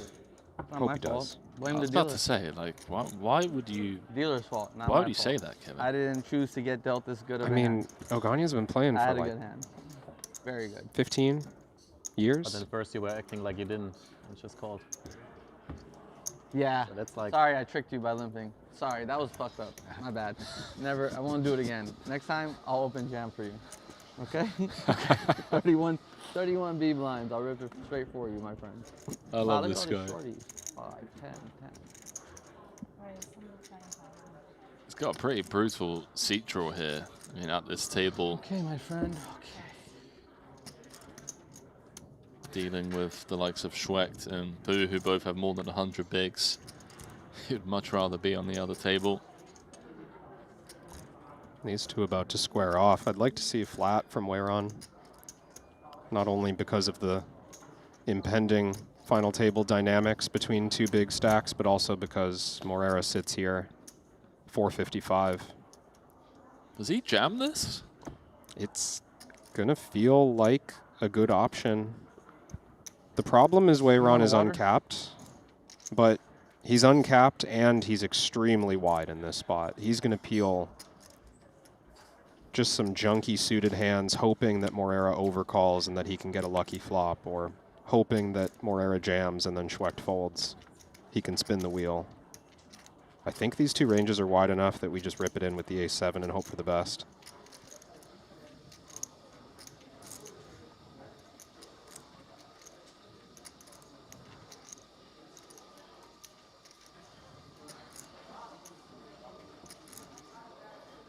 $260. He's going to 3-bet to 260, non-all in. So I don't love the 260, partly because it's a little harder for this to go heads up to a flop now. Moreira wants this to thin out, right? He wants to go heads up to the flop with a bunch of chips out there. Schwecht correctly recognizing Weiron's strength here. That's a disciplined fold at this price. All in. Weiron jams as expected. Now Moreira has to call it off. It's going to take some time. Pay jumps, of course, on every spot at this stage. May not be aware of the tracking situation, just being careful before he commits. Got aces? I'm not sure how I feel about the chips falling over. Not that big. Bad vibes. You very good hand? I had a strong hand. Strong hand? Oh, right above me. Trying to say yes. You should be better than me. No. You should be dominating me. You had an ace? No ace? No ace. Eights, nines? Tens. Kings? Tens. Tens? 10? Nice. There is the showdown.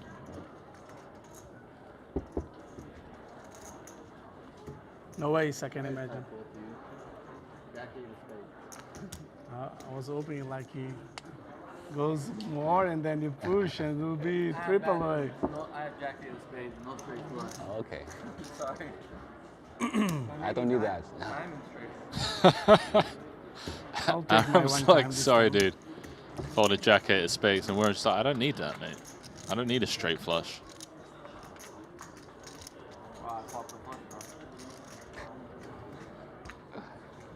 We could be down to 8. I can't believe how quickly we've reached this stage of the tournament.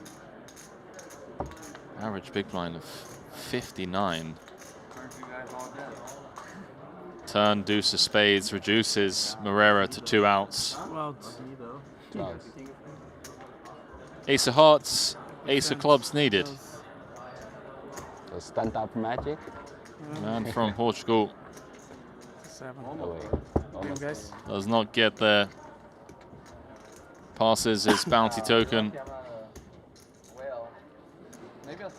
over to way round Poo. Actually, now that I think about it. That being his third one. Close. As the And rich then get maybe richer. Between the I don't know. top three, they What do you now do if I have feel free? a You combined squeeze? 18 Maybe you bounties. squeeze now. Yeah, and then Average stack is fold. 66 bigs. Yeah. He kind of has to squeeze because he And just wants to get it in with me and hope you fold and you know They he's strong, have obviously. a combined Nice 400 hand, big sir. blinds, Well Kevin. played. It's so ridiculous, Henry. Excellent, fantastic flat. I mean, sometimes we see one A+. player go on a sun run. Right, In exactly. these formats, right? But we're seeing the So 3 players who have had the most chips all day. Yep. Just consistently sun running, winning all their all-ins, collecting all the bounties. Yeah, exactly. This is just absurd. They've got 400 bigs between them with an average stack of 66 big blinds. The other 5 players have 2 bounties between them. Collected. Whoa, 300. And the other 5 players have oh, even heads up. Wow, that's Fewer chips 80, than 100. Juno Bar. Yeah, yeah. Or I'll just fold. They have 130 big blinds between them, which is it's just absurd. I've never seen a spot like this. Interesting situation. Looks like they're playing one hand, 3-handed here. So effective heads up between Weyron and Schwecht.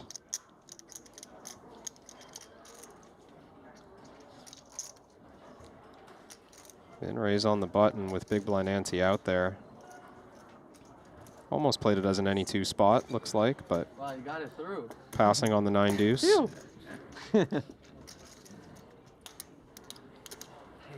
Next time, I all in 225.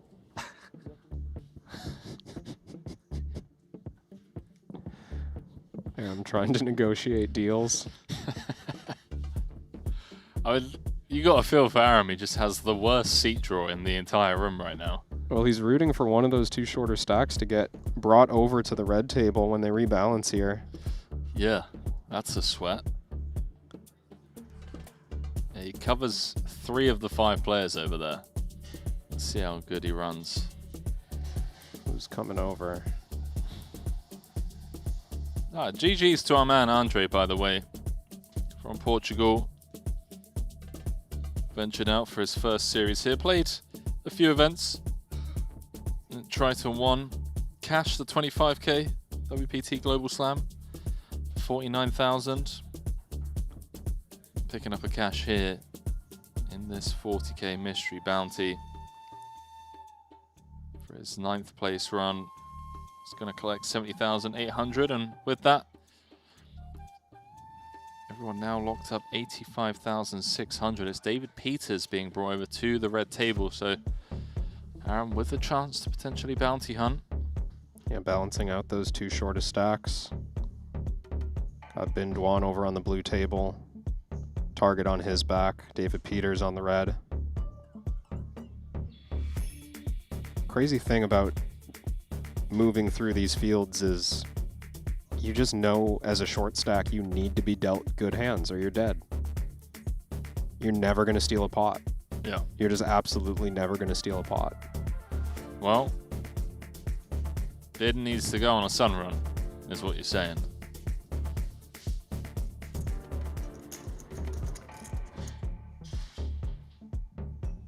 The jungle vibes continue. We've got 22 seconds left on the clock at this level. Before the blinds go up to 40,000, 80,000. I think the sickest thing is there's not going to be a rollback on the final table because of the average stack. So 66 big blind average is so and absurd. and there's a 5 big blind stack as well. So like let's just remove him from the equation. Average stack is like 80 bigs. Oh, hold on.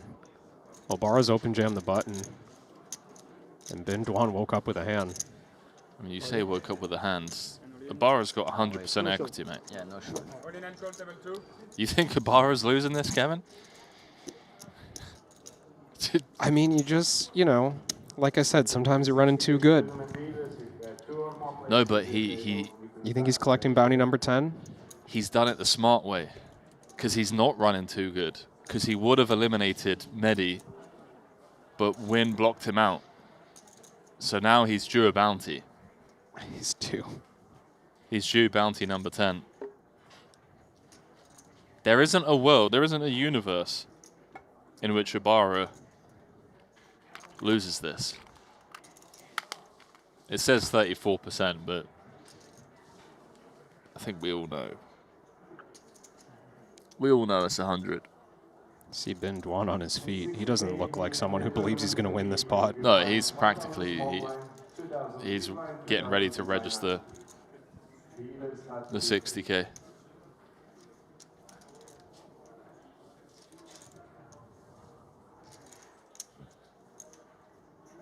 What did the chat think? Bounty number 10 for Jun Obara, the bounty hunter. I mean, if he collects this bounty, his bounty EV is going to be $800,000, which is worth more than first prize alone. Needs a king or a 4. Okay, maybe I was wrong. You know, I took too long to get it in. I was about to offer you 2 vouchers to 1. I wanted Bin's side. Kicking myself. I would have given you evens. I was that convinced. Wow, Shade's going back on. Love keep that in mind.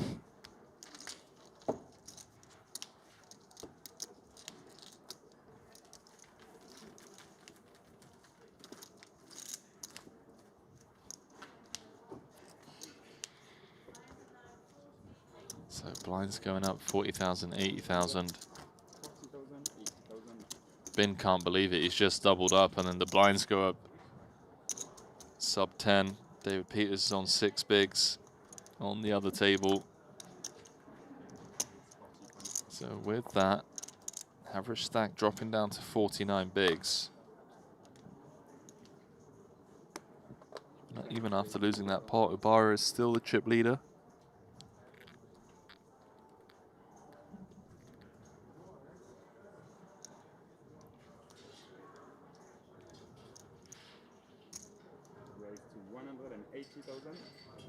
Comes with north of min, Kevin. Yeah, big blind here. One of the deeper stacks, Win, sitting on 40 or so. Just a little bit of a size up. Medi's got a big hand. 1.1. Effective jam. The idea for the size up from Obara is to dissuade the big blind, is what you're saying. I think he's just kind of playing this as if, you know, defense from the big blind is a relatively deep stack spot. Maybe he just likes to use this size when he's playing deeper. I don't think it's mandatory, but if I had to guess at what he's going for, I was thinking like, well, Bin Dwan's only going to play jam or fold. Medi's probably going to play jam or fold. Let's see if we can reduce the stack to pot against Win. Nice little pick up there for Medi. Had to go on a bit of a spin, but spin he has. Middle of the pack now. No, you never know. 2 million. Shit, I'll be happiest guy in the tournament. That happened. Stack looks perfect for that, right? Yeah. Like 7 BB all in, 25 all in, 40, like, okay, and then Obara, like. Barrow's running hot. He must be having the time of his life over there. That he I think is. he always has, right? He's a really nice guy. I like him. He's so chill. You know much about Jun Obara? I never even spoke a word to this guy. I see him. He's like, I haven't played like, with I have him. my hand right here. He puts his head on my hand. He's like, I love you. He's so cool. Go on, Kevin. I know I looked up that he came second in the Wins Summer Championship this year. Oh, really? Wow. So he's on a, it was like $1.5 million score or something, so it's on a bit of a spin. Did you even look? Came second in the any two. 5K bounty quattro here at Triton 1 as well. Probably doing this, Bob, but did you even look?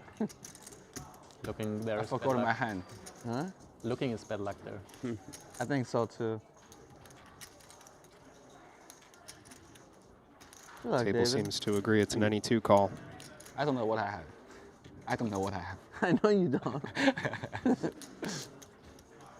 You know Oh, they what say fun though. sweat. Mystery hand. I think they say like a blind squirrel can find a for nut. being cocky. Mystery hand. Should be punished for being cocky.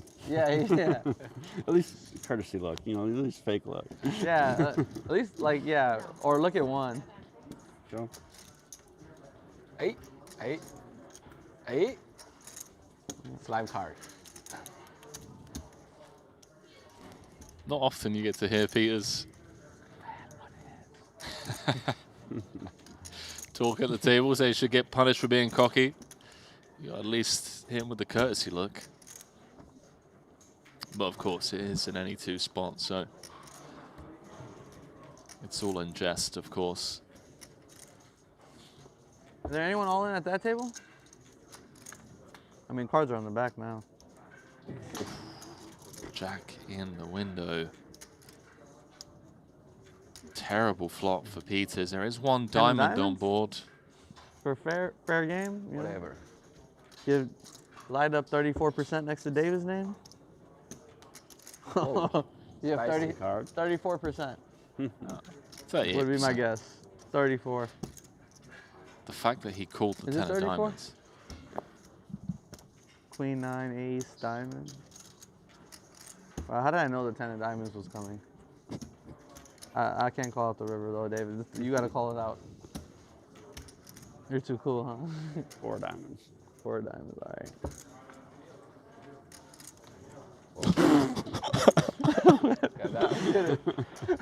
Wow. Has David ever called a card in his life? TV for sure. Holy shit. Are you kidding me? Well, that was really cool. That's going to go viral, bro. A Rams called turn. Teamwork.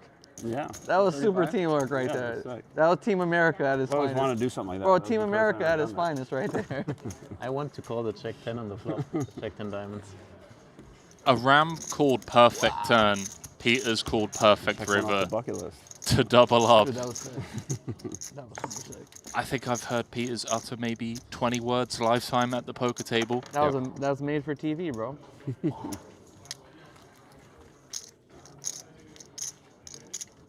That's unreal. That's so cool. And the fight shall continue. That's wild. No triple knockout? I don't think so. Why is there never a triple knockout when you need one? I know. That would be sweet. It's like worth like 80 G's, like 100,000 bucks for a triple knockout. Whoa. That one is that one. Yeah. Yeah. We just misdealed it. I don't know about this. I feel like that one was mine. Are you sure? The fact that a Ram goes to David as well, he's like, it's your river, David, you got to call Wait, it. no, And then he just goes 4 diamonds, bro. Want me steal? Oh, man. He like hesitated too. He wasn't sure he wanted honestly, to call I it, thought but the he was other like, one oh, you mine, know but what? I really I think thought I the just other one was know. mine. I didn't look at my cards either until she said misdeal. Wow. That's insane. I mean, Aram's been calling cards all day. I'm not gonna lie. I looked at my cards and I. So he gets it right. I'm like, okay. I didn't like my Sure. cards, so I Yeah. wanted to That's fine. You steal. guess enough times, you get Sometimes I it don't right. like to Exactly, flop, yeah. and I Broken ask him to do clocks a new right flop. twice a day kind of thing. Got And that David before. Peters. Then D. Peters just guesses for the first time ever. Nails it. He didn't like the river. I think he wants to change and do a new river. Wants to run it twice. 4 Wow. diamonds. Just calls the 4 diamonds, bro. Dude, that was strong. That was pretty sick. That was sexy. Very sexy stuff.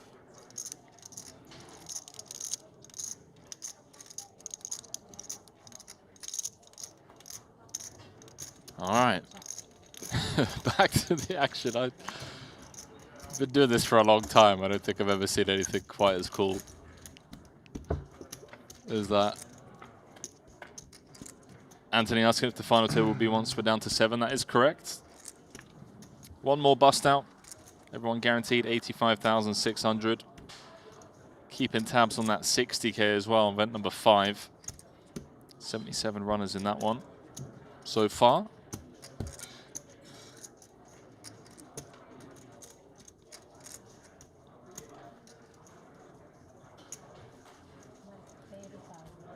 I know we keep harping on about it, but the fact that the top 3 have 18 bounties between them. The 250 this year? The bottom 5 only have 2. Yeah. It's pretty brutal. No, that was the year before. You see Obara, and I was like, anybody surprised? Who? Bro, this year? Girl, the 6 versus aces, the chop. Oh, yeah. He's like, anybody surprised? Or no, 250 I did. I just don't think that. So you were there when he stood up and did this. Anybody surprised? You should have done that on the floor. That would have. Tricked with the best of it. See if he wants to get some protection here. Yeah, Tobias thinking about a turn barrel. The 9 is about as blank as they come. Oh, yeah, that was one of yours. Backdoor heart's the main concern. Oh, yeah. You guys, I heard you guys took like a 2-hour, like off stream. 275? Like a really long break, and then it was the first hand back. Yeah, first hand back. That's what Alex was telling me. And it just ace king to aces, aces to kings. Yeah. King queen suited, no straightforward decision. It's a pretty reasonable bluff catcher. Definitely showdownable. No interference with Tobias's perceived bluffs. 2 hours and no one busted. And you can improve. TV table finally, and then fireworks. Yeah. Crazy. Way around making the call. Could just have the best hand, of course. A lot of straight draws out there. Some floats. I think this river's just going to go check now. The 8 of diamonds, Tobias is going to extend his lead over the rest of this table on the heels of Obara. Cyprus, like on the bubble, it kept either, like I was all in one, and the cameras were there, and a couple other times, like somebody else was all in, but I was at the table. Checks through. I kept saying, anybody surprised? And then when Jesse won the 100K, the last time they made like a viral clip of him, and on the bottom, the media put anyone surprised because he turned 250. But it's like they took my, I'm the one that started saying it. The media just ran with it. They're like, I told you my favorite David Peters story. No, I don't think so. Very, very early in my commentary career, had the absolute privilege of covering 100K at King's Resort. And DP's got heads up against Martin Cabral. And I am massive fanboy, right? Like, very new to commentary. Step outside the commentary booth and they're on break for heads up.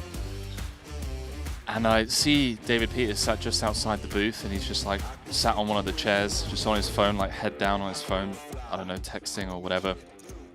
And I'm curious, right? There's like €1 million difference between first and second. So I want to know for the fans and also for myself, like, is there like a deal been made? I just go over and like, I mean, David doesn't know who I am. And I'm like, hey, David. I was like, hey, mate, like any deal been made? There's like €1 million between first and second. And without even looking up from his phone, he just like continues to scroll. And he just kind of like chuckles to himself. He goes, David Peters doesn't make deals. Just continues scrolling.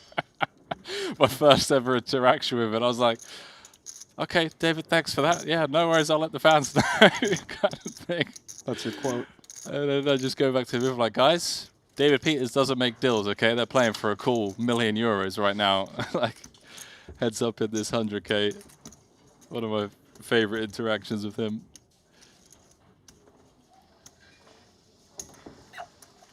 Let's get some whites. Sure. Need to put that on the graphic every time he makes it to a final table. David Peters doesn't make deals.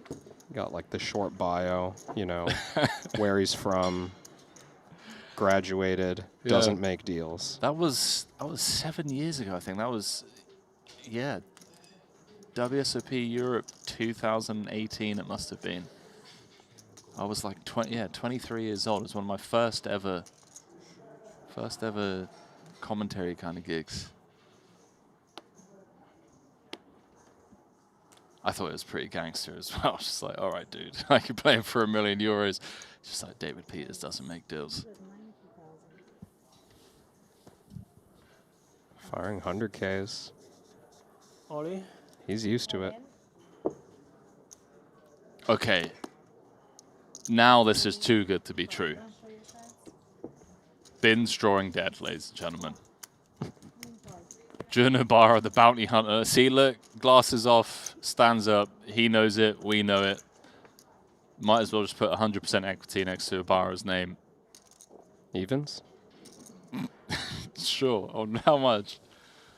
No, I mean, I'll let you choose. Listen. He teased everyone with losing that previous one. He's like, look, maybe I lose some of these, but that was a magic trick. I still think the 8's hold. It's like Han Solo. Who's that bounty hunter from Django? The dentist. I forgot his name. That's Jun. That's Jun's new nickname. Jun, Han Solo, Obara. Looking for bounty number 10. Same hand as last time. Favorite hand?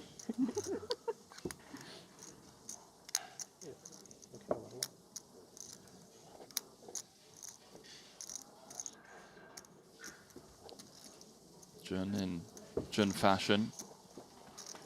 Standing up, leaning over the table.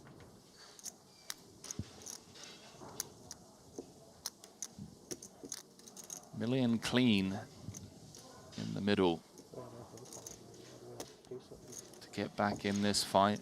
82% equity until the King of Diamonds decided to show up on the turn.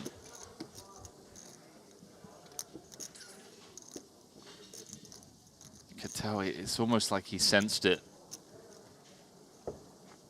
Look at Mehdi's face. Mehdi sensed it as well. The way Obara's been running, GG's. Bin Juan got it in as good as one can hope against someone like Obara. Just had to fade the one over. That is true. Wow, we got an all-in potential over here. Can I see the burn? Cut off Just the open. burn. Peter's all in the small blind. 2 all-ins and a call. Yeah, he busted. Oh, yeah. That's good for you. Yeah.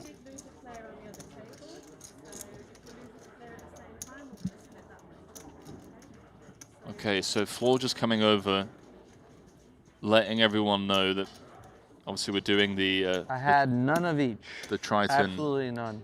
hand-for-hand tracking just to keep it as fair as possible. So if Peters loses this flip, both he and Bin Juan will kind of chop the difference between 8th and 7th. Looking clean so far, but does have to sweat the counterfeit outs now. For a card under an 8. Anything under an 8's good for you.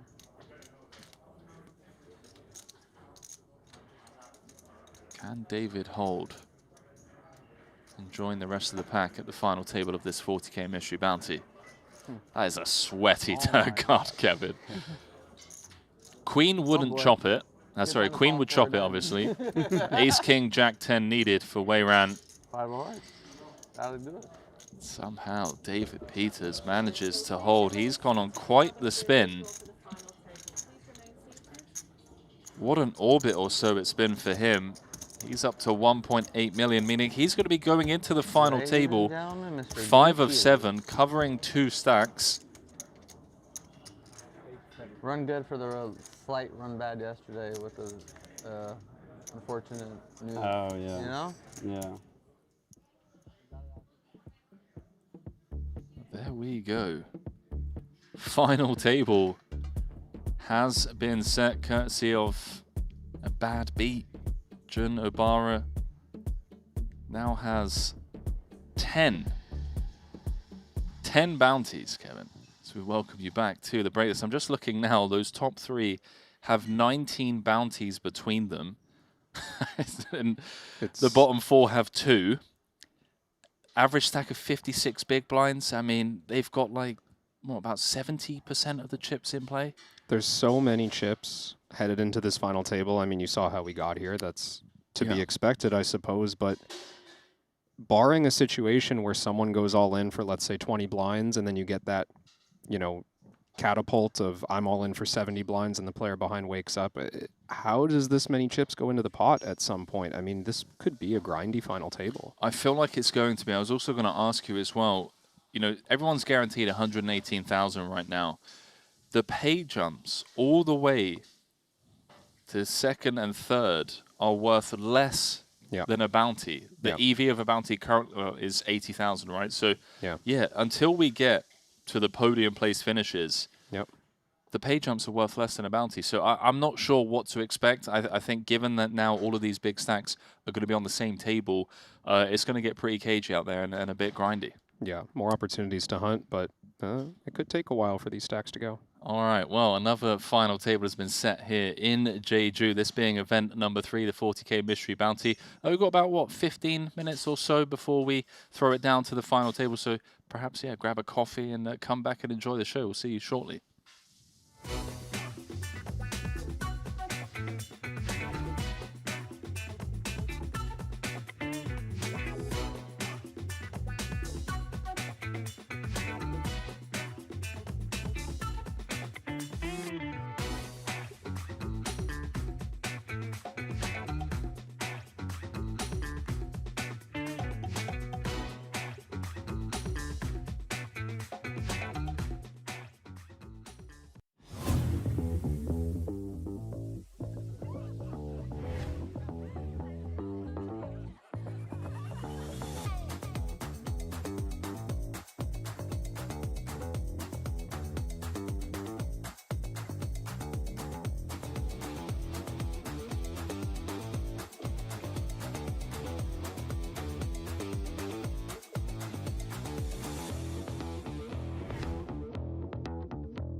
I've played against the best, I've won on the biggest stage.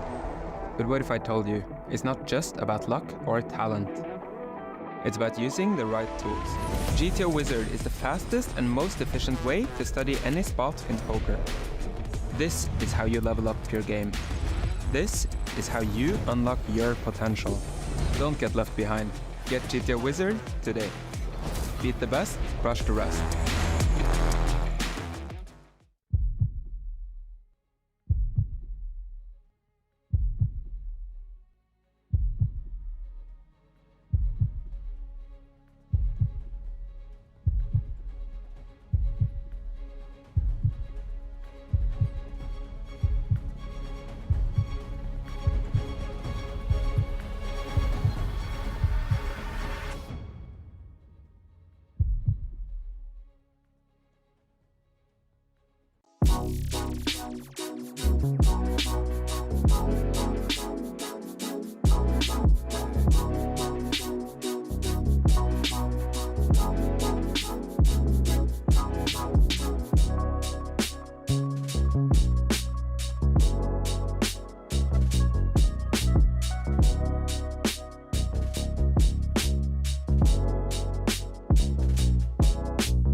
Oh, I'm glad we're on this First table. one, beautiful. Second card, please. Beautiful.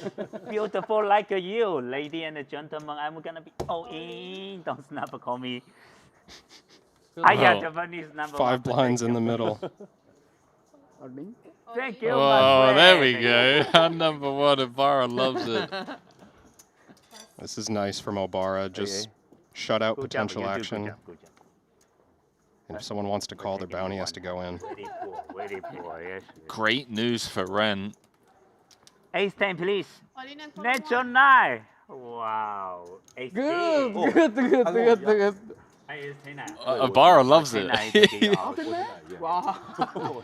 He loves seeing the ace king. Snap tells him. Yeah, I think that. So I just need a 1 ace is good. 有机会，他没基本上 I 我两 have- 张红桃。对。 I have 7 deuce heart. Good job. No. And then he got 2 heart. No, I'm joking. I have ace king. Oh. Wow, not like that. Oh, What what? else? Oh, I hate no, her. it's too crazy. Oh. Okay, now 9 of spades, please, dealer for Renlin. And 9 spades is pretty good. 9 of spades. Obara is a very good flopping the card. joint. Renlin drawing to running 9 of spades. 9 of. 黑桃。 GG, right? TPTK, GG. GG, right? GG. Nice Hey. flop.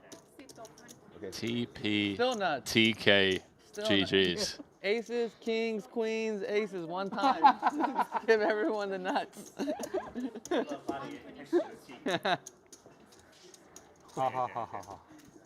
GG's, Crazy Mr. hand. Renlin. Crazy, crazy hand. Short stint for him at the feature table. I mean, he's been in this game long enough. Wow, you still had no pair. Schedule, I'm gonna look at the schedule. Hopefully that Don't was think fun. Obara They can were just putting their open whole jam family now. in For the 50K. He's got Cavalman on his left For with the match 37 today, bigs. Like people's kids were playing, basically. Yeah, 2 stacks he has to worry about now in Peter and Byron. Going with the open limp strategy, Jamil Wakil is in the big blind short. Byron's just gonna over limp with the ace jack. This is the kind of stuff we see in these situations. We want to give Jamil the chance to either see a flop for free or to jam out of the big blind with his strongest hands and create that domino sequence of all-ins that Byron would be happy to call. And ace-5 suited might do it. Hold on. Jamil's in the big with 13.5. There's 5 bigs out there to fight for. I mean, yeah, I like it. This has the makings of a 3-way all-in. I think Obara's in there with a pair. And Kaverman's got a call with the ace-jack. Wang not going to call it off with the dirty diaper, the suited variety. You know, you never know, but How much is that? only hunting for 1 bounty. I think Peter's going to fold the 3 deuce. Mamma mia. 80?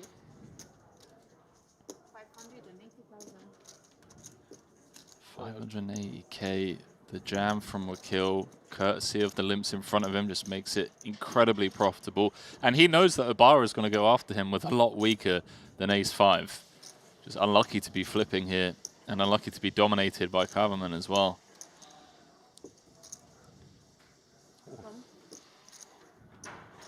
Oh, baby. Gamble, Peter. Gamble. Peter, gamble. Oh, you just hate Oh, to wow. see it in Byron's shoes, don't you? Look at it. Byron loves it, 4 mate. very bad in where we are. 4 in Jeju, 4 very bad. This is fantastic. But 4 plus 4 is 8. Could this potentially be his 3rd double KO? All right, good luck, everyone. Just needs to hold with the 4s, which he will 40% of the time. Best of luck to all. You just need a bad beat the ace jack and you're good. We just talk about how big of a pot this is, by the way, Kevin. There's 90 big blinds in the middle. Huge for Byron. Oh. Anybody surprised? Jack in the Not window like this. with a 4 behind it, Henry. 4 in the kitchen. Just turns them dead most of the time. 2个清掉。清掉2个。 Deuce 3, 10 king. There you go, you heard it. Those are the cards we need for a sweat. The king does keep the dreams of both Wakil and Byron alive in the form of a chop. Be massive for Byron, of course. That huge side pot. Poker is the sickest game in the world.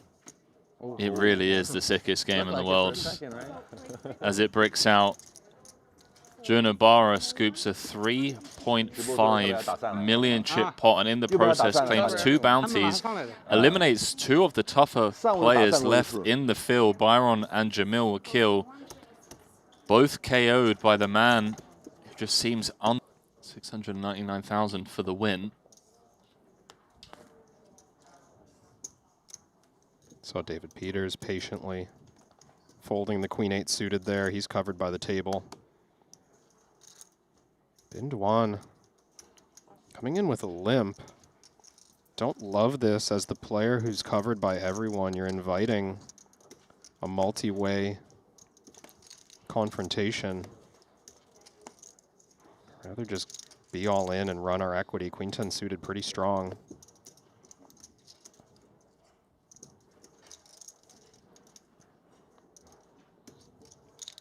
Misapplying the theory. I think the limps are generally reserved for the players who are wide and hunting, right? Right. This is the strategy Obara was using, that Jing Yao was using. But when you're covered by everyone, you want to just play good hands and charge money.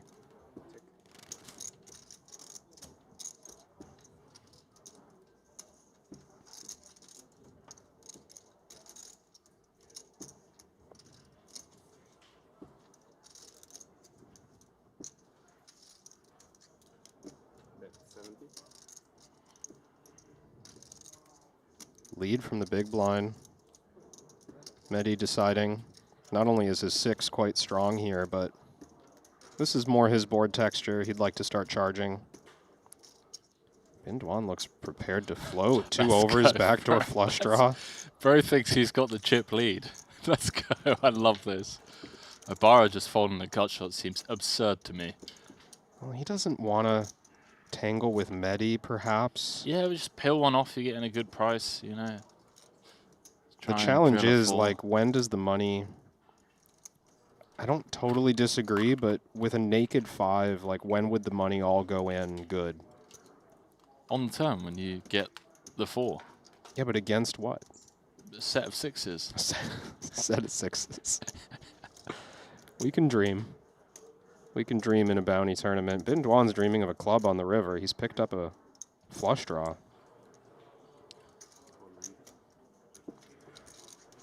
Mehdi correctly surmising that his 6 is still the best hand. Oh, baby. Oh, this is just gross. Sick run out here. I'm honestly worried Mehdi might just jam. Yeah. To try and win the pot, because he stands to have a 7 quite often. He has a club blocker in his hand. I think he's just going to walk right into it.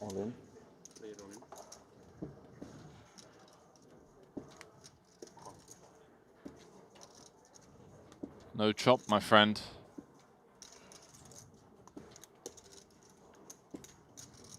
That's a shame. Yeah, that's unfortunate for many there.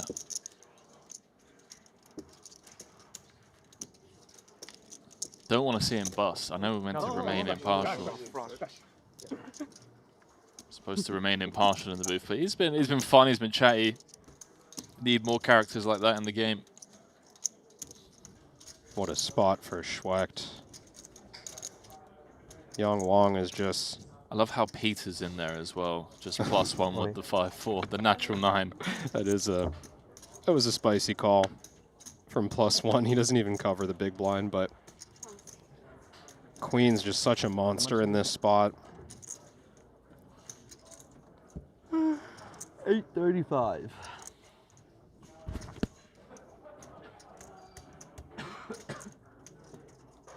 Schwecht gotta wait for the official count.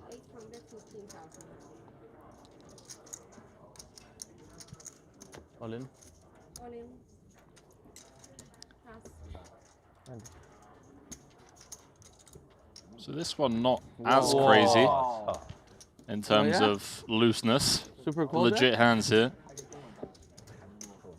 This is the spot where the players are like, wait, you've got a real hand? It's like when you're all in for 2 blinds and you happen to have ace-king suited. That's effectively what we're seeing here. Compared to what we've been seeing up until now, where it's just been absolute nonsense. Yeah. Cold decks do happen, even in mystery bounties. Is 10 of clubs an okay card? 10 of clubs? 10 of For the clubs sweat? seems fair. For the stream. Stream EV. Oh, wow. Paint part. That's scary. That's very scary. No more paint part, Drawing maybe. 2 outs once. Doesn't Always get there. coming 7. Always. We're down to 13. Schweck's up to 5 bounties. He's up to 7.1 million. Takes the chip lead off of Jun Obara. I wasn't feeling. I could tell. You didn't look happy. You didn't look you were feeling it. Wow. This is like some win-on-win violence. Some real violence from the deck. Ace-King against Ace-Queen. So 19 bigs apiece. This is just an open jam from the Ace-Queen offsuit. I guess when you've got the likes of Jun Obara just willing to call it off. Yeah. Makes it profitable jam. Unavoidable regardless.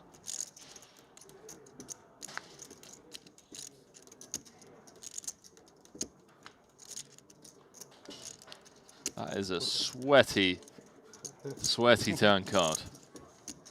That's been the theme as of late. Is that almost too good of a turn card? Too many outs, Kev? It is. And Winduck out in 13th. Couldn't get there. Well, no, I get like the jumbo. I think it's more bag, likely you he know. had 9-4. Discount bulk. Of course. I had another natural 9. I keep getting natural 9s. That's why I was laughing. Sorry? Well, Morera showed a lot of patience, but he passes on the deuces. Thought against chip lead. Chip leader. He'd feel comfortable running that one. Peter in the big blind as well. Covered. Maybe slightly hasty folding those deuces. We don't love it, obviously. We never get it in good, but small chance that we could have gotten Peter in the mix, and he's definitely in there with ace-jack suited. Here we go. You're spot on. I mean, the deuces would have been crushed, though, of course. 不是很大，不是很大，不大，不大，不大。不大，我也大 S。我不大，不大。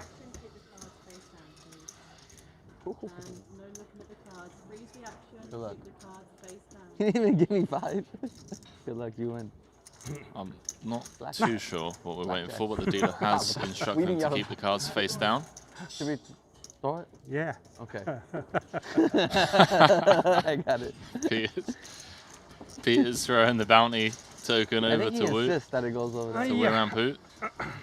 起来了。有 A 吗？一会儿就知道。有一张 S。Your blend's right in. A 勾 A 勾。跑马。跑马。你什么？77。哦。可以。 Can I just forfeit this tournament, take this stack, and go play over there? That'd be nice right now. We're waiting for the hand on me, right? the other table to finish. But you know, at least I get to play non-stop. I don't have to wait every. Can follow that one in the Triton app. Obara's post flop with bin. 我打了这么多次牌，我第一次 all in。 Pretty sizable pot as well. 啊，我没 all in 过。 What is that? Like a 4-bet pot?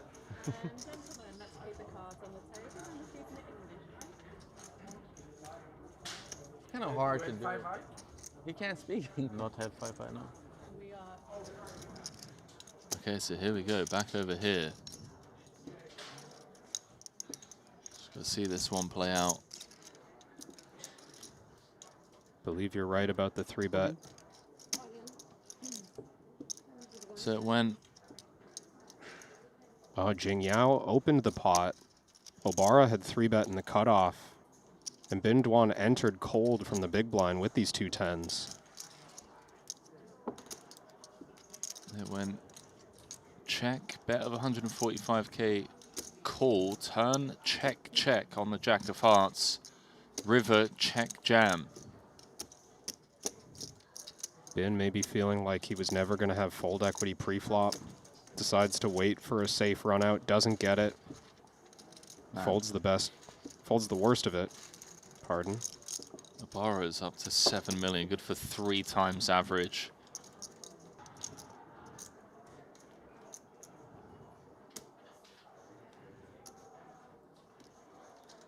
I don't think I've ever seen a setup like this. I mean, we've got the top 3 guys. Between them have about 75% of the chips in play. Yeah, there's what? 520 bigs in play right now? They've got 325 of them between them, 330. So call it 60% of the chips with 11 left. Short stacks are going to need to start winning these pots.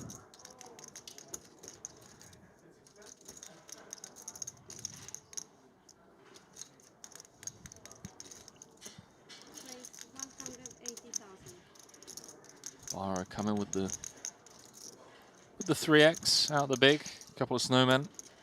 It's been a while since he's claimed a bounty. On the cheap side, for 35 big blinds effective, I'd like to see a call from Jing Yao. No need to put our 2 million at risk. Although we do have the type of hand that enjoys a limp jam from time to time. Do you think he's happy to be here, Kev? Obara? Yeah. Thrilled. He's loving it. Just thrilled. Just staring off into the void. Trying to give nothing away. Jing Yao might even be thinking about a small 3-bet. Oh, he set all in. No. Snap. Oh, a big misstep here.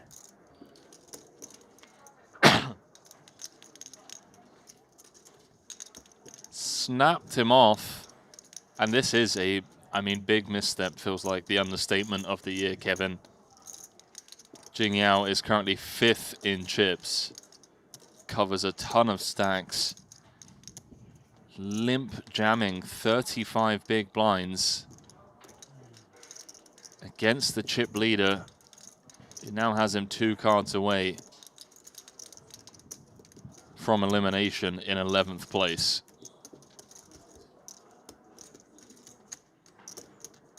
He's an ace or a king.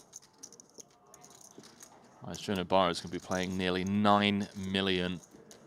Which would be good for about 1/3 of the chips in play. He holds. He's up to 9 bounties. Wow. He's back up to the top of the chip counts. He's got 30% of the chips in play with 10 left. I honestly feel like that is just the nature of this tournament, Kevin. People have just been playing. Thinking of a product from GTO Wizard, they're like, oh, it's going to be full of, you know, study and dense with information, stuff that I won't understand, but like Poker Arena, very specifically designed for enjoyment.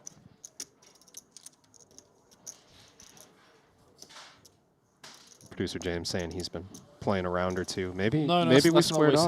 That's not what he said. Maybe we squared off. He said, I've been punting around on it, Kev. Well, for Can you sure. punt?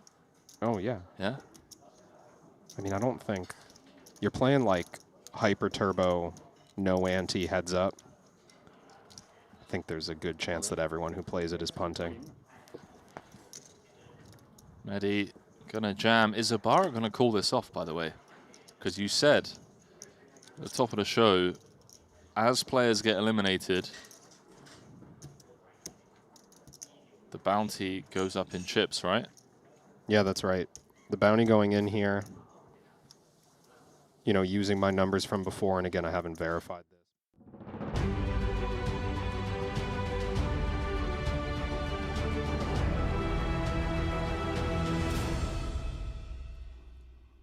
Well, the final table has been set here in event number 3, the 40K Mystery Bounty. It's being led by none other than Jun Obara, who we've dubbed Jun Han Solo Obara for his bounty hunting skills.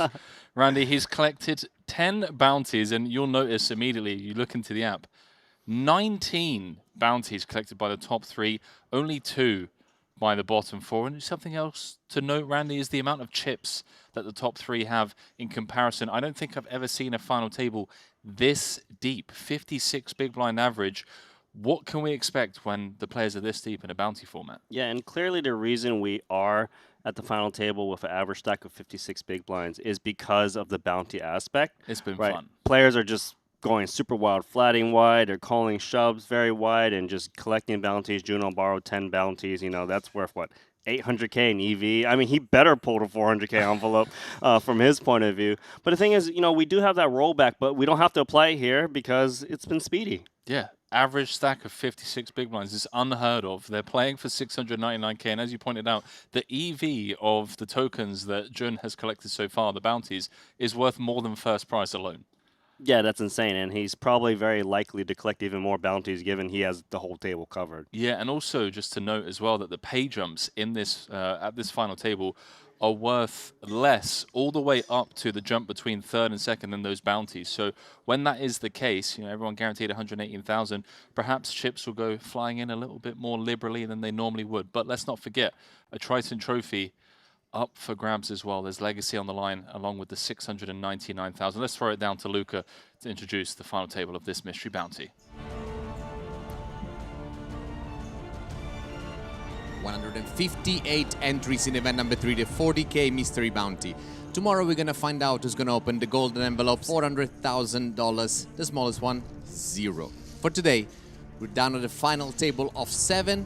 We're gonna find out who's gonna win 700K, this beautiful trophy, glory, and the title. Please allow me to introduce you to your final table. Scene number 1, we have our chip leader from Japan with 9.5 million. Please welcome Jun Obara. The bounty hunter himself, Jun Obara, coming in with the chip lead and the energy. Love that walk-in.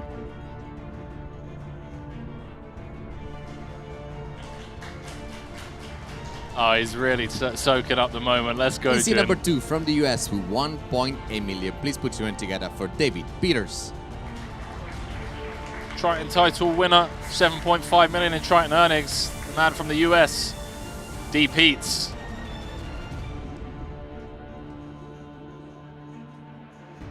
In scene number 3 with 1.6 million from the US, please welcome Aramoji. Been so fun to have at the feature table. Has over 1.5 million in Triton earnings. Would love to pick up his first title here. In scene number 5 from Germany with 8 million, please welcome Tobias Schwecht. One of the German phenoms without a title. Tobias about to change things here in the mystery bounty. Our scene number 6 is from China with 5.6 million. Please welcome Pu Weiran. He's been so impressive throughout this tournament. Has 6 cashes to his name. Looking to pick up his first title here in Jeju.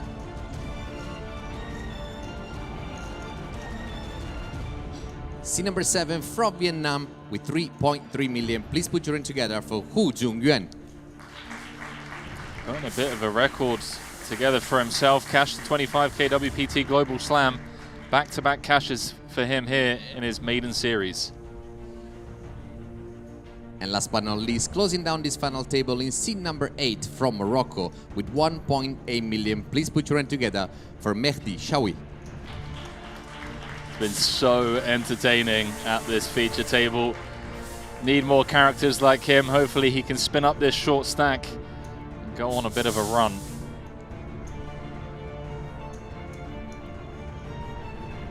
The button has been drawn in seat number 2. We still have 10 hands remaining. Level number 20, 40,000, 80,000, 80,000. I wish you all the very best of luck. Andy, shuffle up and deal, please.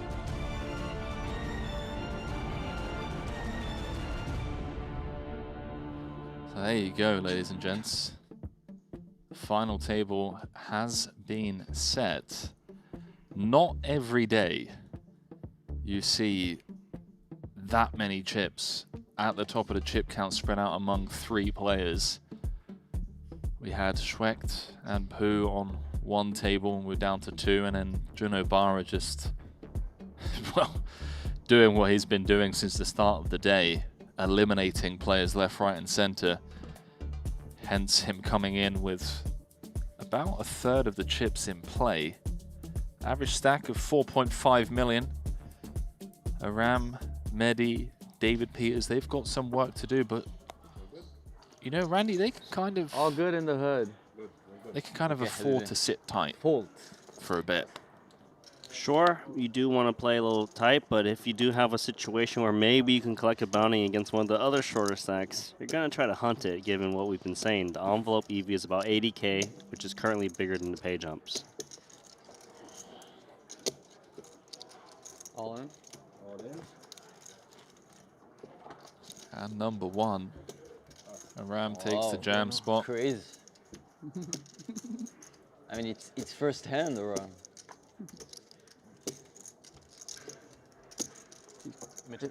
If you limp, I fold. No. Nah. It's been like this the entire time, by the way. Yes, image play. Nah. The banter's been great. Image. I had to get my blinds back, man. I was playing them all last table. So Good job. Good every job. hand, Good 4 job. blinds. Very professional. I think I had a good shot. It was normal, I promise. That one over. Fuck. Hmm? I said it was normal. It was normal, I promise. I had 2 good cards. Very good ones. A little 10-8 suited, first position, who is currently 4th on the leaderboard. Gonna open things up.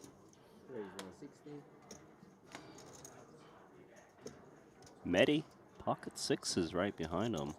Out of there. Love to see this open, Randy. I think it kind of sets the stage for the kind of final table we could expect. All in. All in. Keeping it simple with the reshove all in, rather than trying to induce.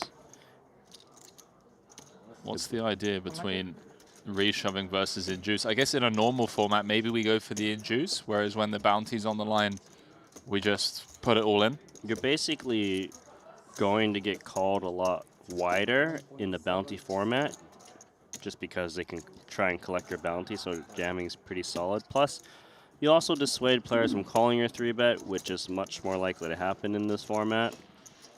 And it gets a little dicey if you don't flop an ace or king in a 3-bet pot. Definitely, there's going to be a pretty big shift in strategy with this structure. No buttons on Togus. Aces.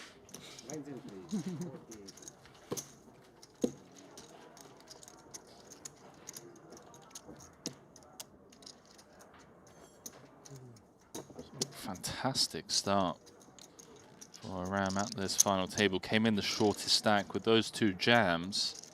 Yes, I got chips to 3-bet fold now. He now covers 2 players, which could prove crucial. Nice to have chips to 3-bet fold.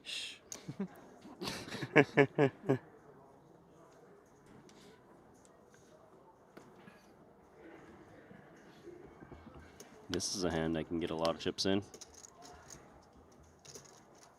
To me, it would probably be a mandatory open and 4-bet rip if you do get 3-bet. 175. Even from under the gun, 7-handed. People should be isolating a bit looser.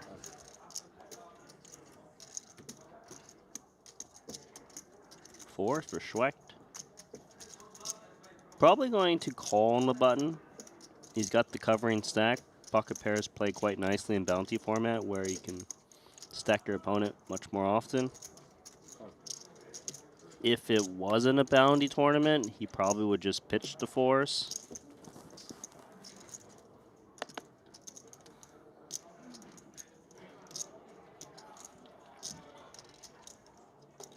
Schwecht's gonna look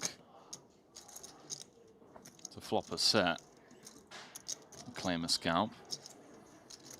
Win, getting laid a good price, does cover the opener. He wants to get involved. Yeah, you want to defend very wide when there's a player with 20 or less big blinds.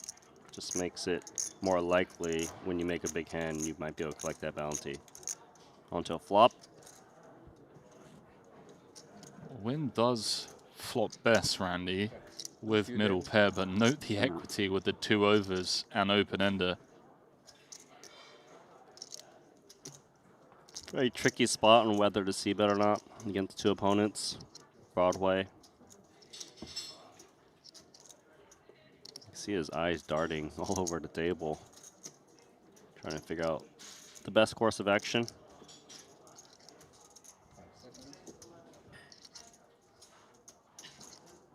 Jam? 160? I'm joking. Yeah, that would be quite bad. Randy, we saw earlier on something I've never seen at a Triton. We saw a bet on the flop 4 ways. It went 4 ways to a turn. A bet again on the turn, 4 ways to a river, mate. I've never seen it at a Triton before. There's some just carnage going on. Only the mystery bounty. Yeah. So Win gonna make the call with the best of it. 8 would be troublesome. 9 of hearts. Win is supposed to have more 9x out of the big. Very quickly checks it on over. So I don't know how you feel about reading into potential live reads, Randy. More timing tells, unlike snap checks or snap decisions. Definitely worth considering. Also, if Win did have the 9, he probably should actually lead the turn because he has the covering stack, and that allows him the chance to stack his opponent. But the fact that he didn't lead makes it unlikely he's got the 9, and that's probably why Mehdi is following through with a double barrel. That's very hard to do with ace-queen, because a jack is usually not folding. It is targeting precisely this type of hand, some kind of 10x with no backup.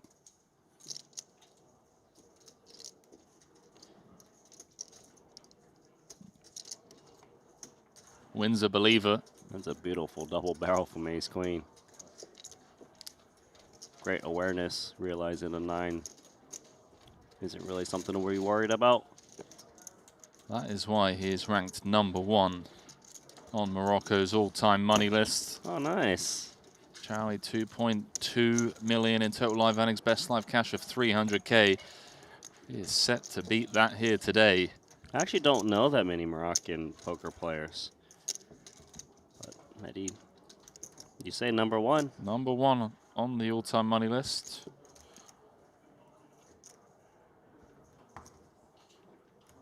Yeah, I'll be perfectly honest with you, Randy. I'm scrolling through the list. I'm scrolled all the way through the top 40. I don't recognize any other names myself. Apologies, not trying to throw shade to the top 40 on Morocco's all-time money list. He's definitely going to create some distance with this score. Yeah, he's already way out in front as well. He's got more than 2 times what second has. But yeah, if he can ladder a few more spots here, he's set to beat his own high score. So Pure Ren, he's got ace-10 offsuit. Some decisions here. He's gone aggressive against the other big stack at the table. Pretty good timing given Tobias has got ace-5 offsuit.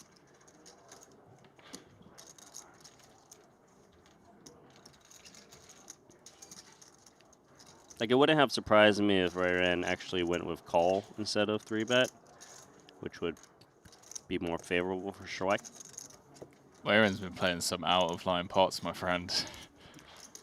It's what I like to see, people willing to mix it up and not make it easy, even for the big stacks at the table.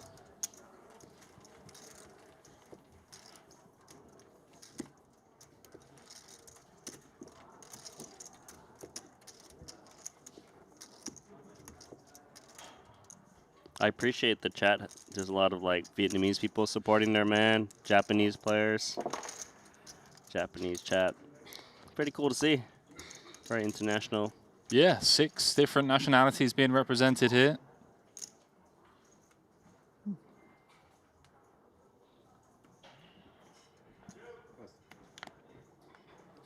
It's like 2 Americans. Schweck. Not Schweck, sorry. That's what I say. Yeah, Schweck. I mean, that's a classic American name there. Tobias Schweck, the American. No, he's German, of course. Natural 9. Oh, yeah. It's suited, too. Don't think it gets you a bonus payout, though. I was about to say. Well, it depends. I don't know. If you play the bonus games at the top. Yeah, I wonder what the bonus games are on top. What'd he go with? He went with call, which is actually pretty interesting. Looking at the stack sizes. Yeah, it seems like he doesn't want to play an inflated pot against Jun Obara, but it allows him to still be in the pot with position against Medi in case Medi wanted to complete the small. A lot of different strategies being employed here in the mystery bounty. Forced to play 7 deuce off. That's a slot machine pot. Randy, have you been gambling on break? What's going on? Usually you're trying to get the 7-7-7, but Jack is. You're talking about bonuses for the suited natural 9, and now you're talking about slot machine jackpots. So what's? You found my pastime. I think we may need to call someone up and get you some help, my friend. Checks through on the flop.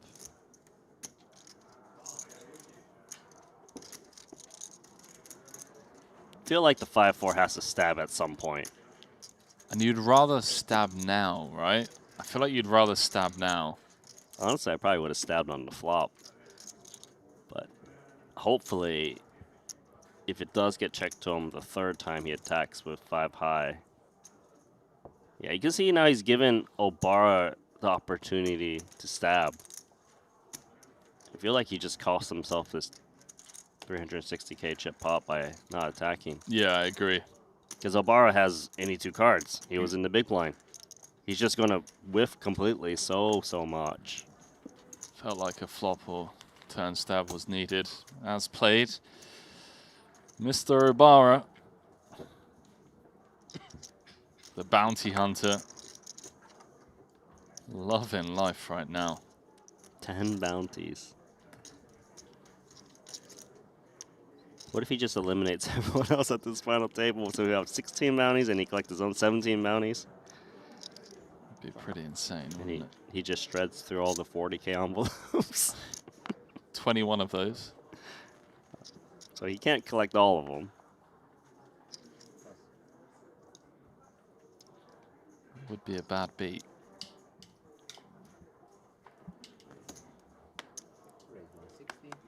He was value betting 7 high, by the way. He was. He was. Jacks. Pretty solid. Pooh's been out of line, as I said, but in a way where he's been putting the pressure on pre-flop. When people have shown resistance, he's played pretty solid. Like, he hasn't... There's not been, like, a blow-up or anything, you know? Fair. He's just kind of got a high pre-flop open. Let's see. Clearly, of course, the Jacks is looking to 3-bet induce a very open, happy player. If he does happen to get 4-bet, he'd be snapping it off. Maybe even 5-bet ripping if it's small 4-bet. Ace 5 is one of those hands that could actually 4-bet bluff. Not the offsuit variety, though, right? I mean, if your opponent doesn't play that many 4-bet calls, then you could actually attack with a hand like this, which he does. You called it, Randy. 4-bet to 720.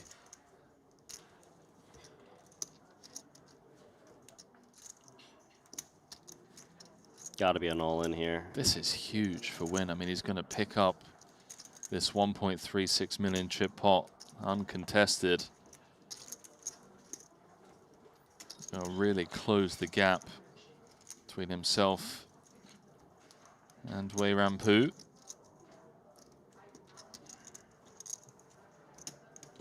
All in. That buys 720K. It's always a bit sweaty though, isn't it? I mean, you're 4th in chips. You got 3 stacks shorter than yours. A guy that covers you is 4-betting. You got jacks, but it just has to go in, right? You got aces. You got aces. You've got aces. You've got kings. You've got queens. So be it. But you might have ace-5 offsuit. You can just collect this massive pot. Why has he got to do that? Just as I said, he's been really in line, not been getting super out of line, and then he just goes and he's like, "Here you go, Henry. Here's the 4-bet with the ace-5-0." In terms of the leaderboard changes, nothing's changed, just that the gap between where you're in and win's been closed slightly. Yeah, and it also gives Win a bit more of a safety buffer, you know, with the other 3 players. If he was to go bounty hunting and lose, right, he would still have, you know, 15 bigs.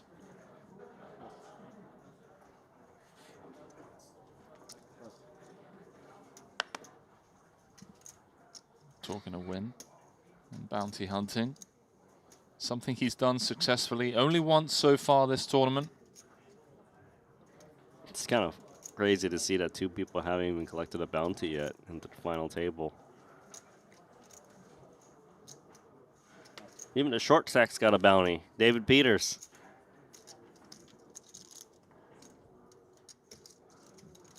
Man, you should have been here in the booth earlier. David Peters is all in for his tournament life. Queen 8 of diamonds. Comes King Jack Deuce, 1 diamond. Sorry, King Jack 5, 1 diamond. His opponent's got Jack Deuce offsuit. It was a mandatory call, bounty tournament. David Peters was short. Aram says 10 of diamonds turn, so that you have 34% equity. Right. Boom, 10 of diamonds turn. And then Aram says, David, you call it because it's your card, buddy. I don't want to call it for you. Right. David Peters never talks, bro. He talked? I think maybe I've heard him say 20 words lifetime at the poker table, and he goes, he's like hesitated a bit, and he goes, yeah, 4 of diamonds. Boom, 4 of diamonds. It just goes perfect, perfect, bro. I just couldn't believe it. It's so sick.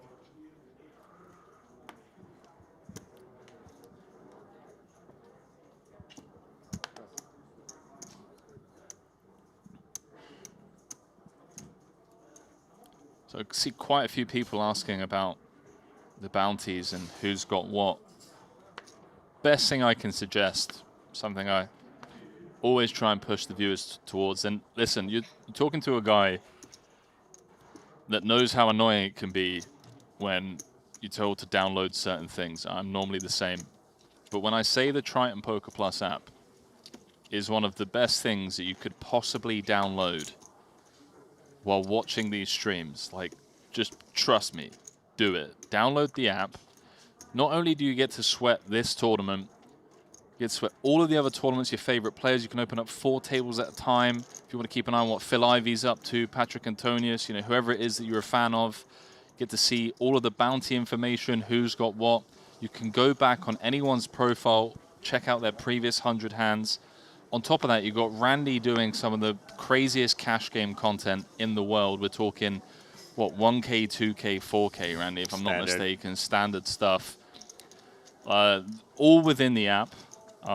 Yeah, again, like, if you haven't downloaded it, you're watching over on YouTube, you're watching on Twitch, trust me, you will not regret. It's completely free, and it's incredible. I appreciate that they put the amount of bounties each player has now. That wasn't a thing like a year ago, so That little was things. Yeah, that was my idea. Okay.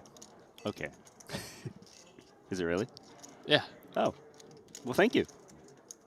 I have no idea whose idea it was, but yeah, whoever came up with it, great job. Limp pot, ace-3 of clubs just flopped the world and now turns. Even better. Yeah, Shrek not taking the bait. See if Aram slides it over once more.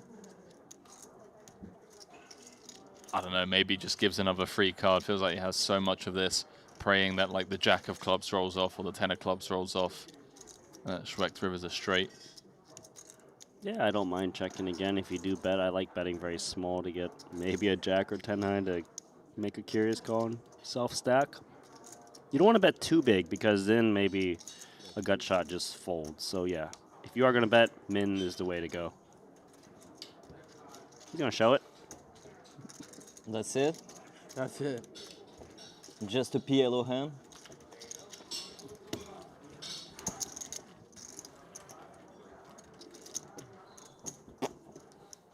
Nice Good fold. discipline. Great Good- fold. Yeah, yeah. Good discipline. Yep. I mean, you could bet the flop. Randy, I love how I opened up, about to say open up the YouTube app.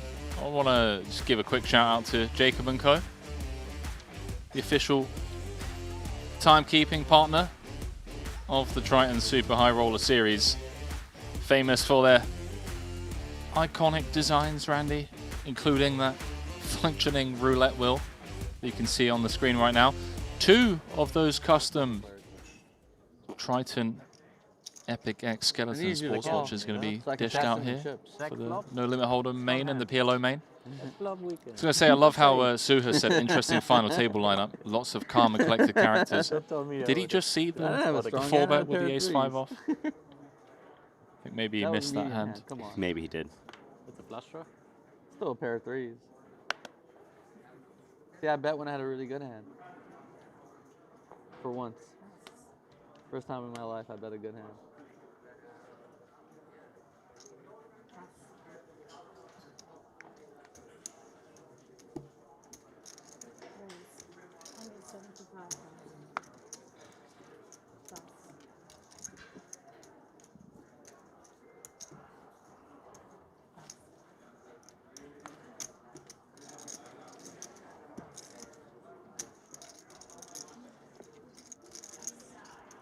Even the 10-3 suited hits the muck. Mainly because there's not much upside for Rairen to defend and bleed down. He's just very comfy in third. Of course, the bounty makes up half the prize pool. So to have access to it, you want to cover as many opponents as you can and not, you know, bleed into one of the shorter Are blinds sets. up next hand? Next time blinds up here. Not the hand after. Next hand. Next time, yeah. Good. Very good. Trying all the tricks. Nice try. Excellent. It is worth noting that at final tables, Randy, we have You don't know the him yet? This guy? same amount of hands per level until Wow, we jewelry you lose have more players. I think once we get down to 6 and then heads up, it gets reduced. That's just to avoid, you know, tanking or it going up on someone's big blind or whatever it is. But the good news for Medi is that it can't go up on the same player's big blind twice. So there's another rule that we made. Did we just see ace-8 suited folded? Yeah, and we also saw 4s folded up front. Wow. Gonna let the short stack get involved. Pocket 6s. Into the wins, Jack 5 of hearts. I'm very surprised by this fold because Peters is one of the, or is the shortest stack That's that insane. you cover. Yeah, that's With a suited hand, I probably would definitely be calling there. You're sure? This one? pretty surprised by that, yeah. Which is great news for David Peters. He doesn't mind taking down uncontested pots. If anything, David Peters just wants to chip up to pass Aram and Medi, so he can go bounty hunting. We don't. Yeah, those three You gotta are put an ante out, dummy. Yeah. pretty close. And I still Medi with cover. 22 bigs, Aaron with 21, don't. David Peters with 18. It's not updated. It's not updated. It's basic math, bro. Whatever. What do you mean? 28 minus 1 ante is 27. The blinds did go up. Based on the chips in front of the blinds. Makes Yeah, well, sense. the dealer said Focus on it's your going hand, up kid. this hand. Just You're welcome. graphic hasn't updated yet, but we are playing 50, 100, 100.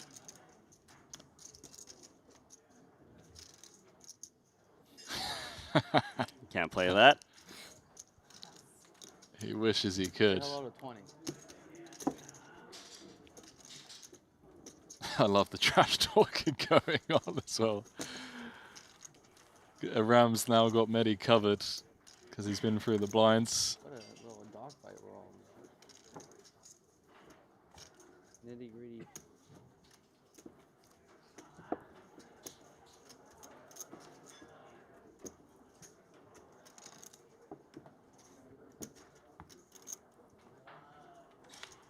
So no one really stepping too out of line, Rennie, other than that ace-5. I mean, obviously we're very, very early into this final table. Obara just staying patient.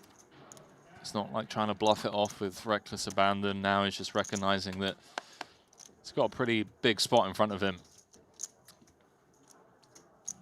Overwhelming chip leader. Has about a third of the chips in play.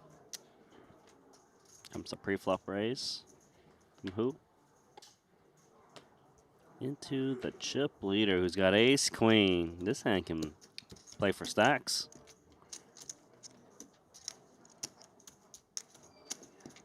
Feel like he definitely got a 3-bet this spot. Button. It's opening very wide. They will call with inferior hands.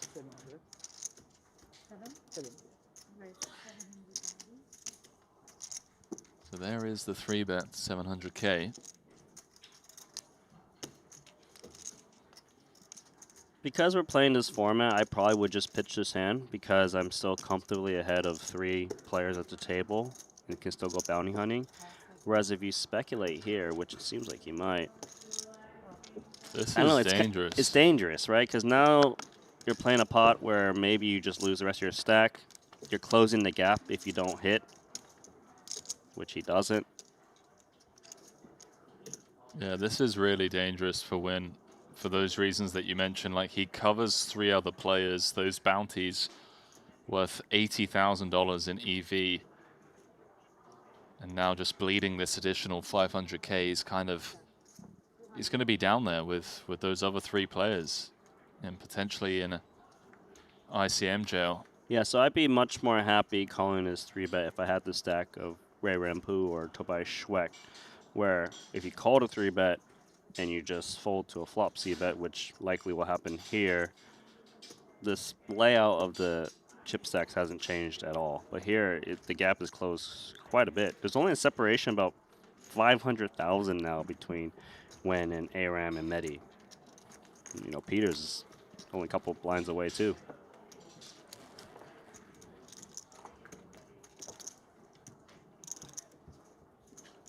Jun, the bounty hunter, Obara,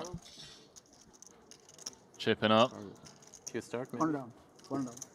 I'll start it. Okay. If you guys all agree, I'll start it. Fuck it. I want to play the 60. Can you imagine? All right, just let me. They just flick out the 200K straddle, Randy. Thank you. Oh, it's on me. That's not fair. My card was like way down there. Sorry. I thought that was a straddle. I forgot. And you forgot to put it out. I know. I really want to go out for dinner with Aram. I feel like he'd be a really fun person to hang out with.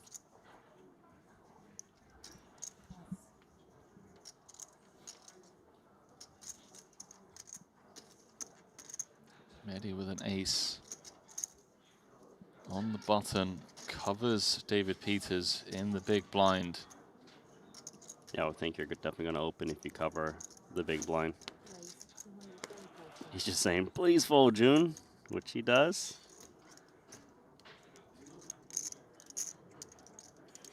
What you working with, Peters? I can never get a read on him, so I never know, Randy. He hasn't moved the muscle.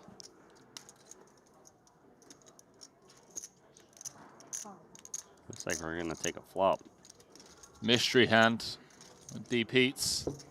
He's got the King Jack. It's a close one. Could have seen him jam this one pre, Randy. Certainly. I believe it's because of this format. He's not going to jam. He's just much more likely to get called by like an ace medium. But he's got the best of it. pre-flop and post-flop. I'll play some defense. Pot controls with the pair of fives. Deuce of spades on the turn. The Moroccan still with the best of it, on the hunt for a career best score here. If he can work his way into the top 3.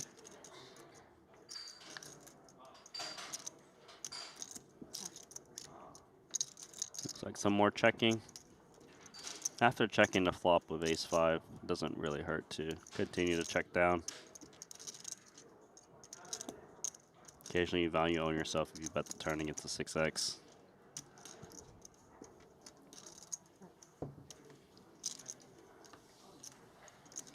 Clean run out for Mehdi. And David Peters with showdown as well with his king jack. Feels like fake showdown though, right, Randy? Very little showdown. I feel like if you are showing it down and you win, what, you're up against king 10 off? Maybe the same hand. You gotta ask the question, can you get a better hand to fold? And hard to imagine. Maybe a little value pick could be sought for an ace-5. It's tricky. The kicker would play in case he's up against a 5, which helps. Yeah, that's a good point.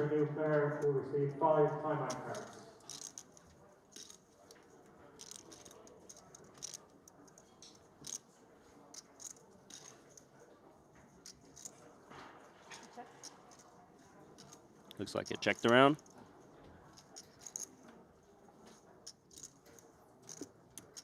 Do you think Mehdi would have called it off? Excuse me? Do you think Mehdi would have called it off? Pre? Yeah. Ace-5 off? Probably not. But I'm going to think he'd call off around ace-8. Ace-9 for sure. Ace-5 off, there's not too many worse ace-wheel hands, you know? Like, I don't think Peters is auto-jamming ace-deuce, for example.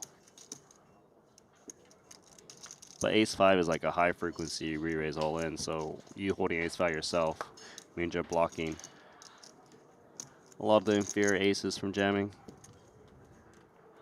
But if it was Juno Obara, he's got a lot more incentive to call because you need to still kind of preserve your stack. Sure, the bounty is important, but the other half of the prize pool is in play now that we're at the final table, and you do need to consider that portion when approaching hands.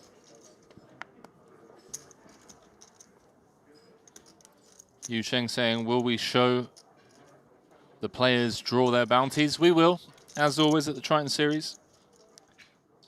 We will draw the mystery bounties tomorrow during the dinner break. Whoa, look at this. Slow play from Juno Obara.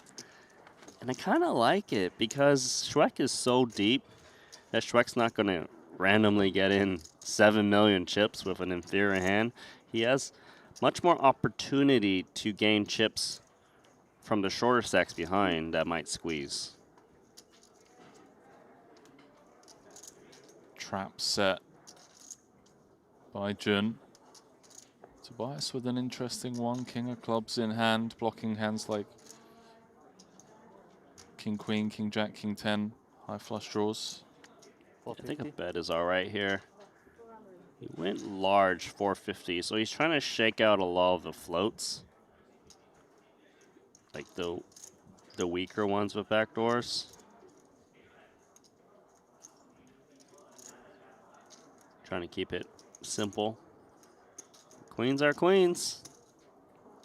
Queens are queens. 1.5 million as everyone else watches on as first and second and chips go at it.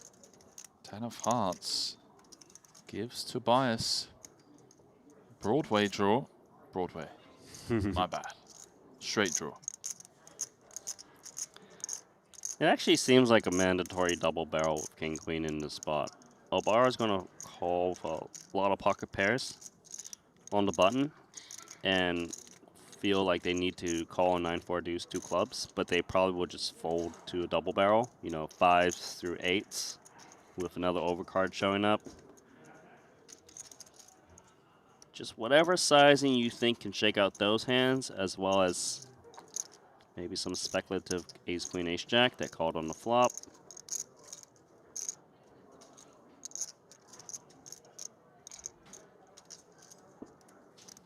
Maybe like half the pot or a million. What do you say? 950. Wow, he's going big, Randy. 2/3? Yeah, 75% on the flop, 2/3 on the turn. Just really trying to put the pressure on those hands that you mentioned. Lay down the hammer.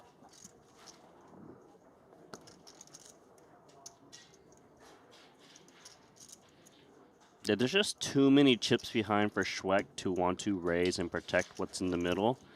You don't want to accidentally run into 2-pair plus kings, aces. So you just have to call as played.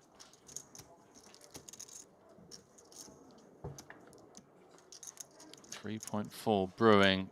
There's Tobias. Bricks. If he checks. I feel like he will, not having a heart in hand, getting called on flop and turn after betting big. It's really going to shift things at the top of the chip counts. Obara is going to be up to more than 12 million. And second closest is going to be Schweck with 5.6. He's going to have more than double. Yeah, you can see Schweck giving up also because let's just say he fires 2 million plus here, gets called and is wrong. He'll move down to the leaderboard, and you know he just wants to keep a lot of chips to allow him to still cover most players. And Obara snap checks back to queens, perhaps fearing kings or aces. Backdoor flush did get there. Yeah, also just a bit of defense as well, right? Not many hands that he can get value from when the pot's already that big. Earned the maximum by flat calling pre. Setting the trap. And that has really changed things.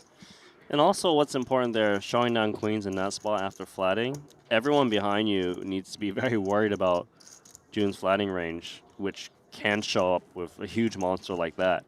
So that actually protects June Obara's flatting range in a sense. They can't just recklessly squeeze against him. Right. So he should be able to flat even more going forward with that hand showing down, which is really nice because you cover the whole table, start to try to get those envelopes. Playable one way round. He's going to get out of there. He's been, you know, he had the ace-5 hand, but other than that, he's playing solid. He's seeing the types of hands that are going on elsewhere.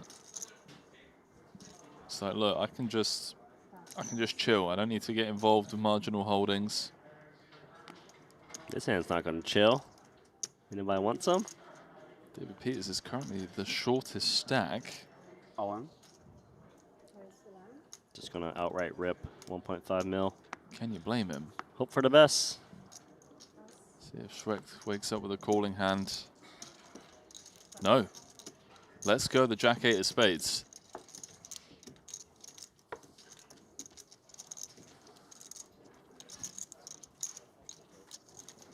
Somewhat surprised by that. What do you think the line is, Randy? Jack-10 suited?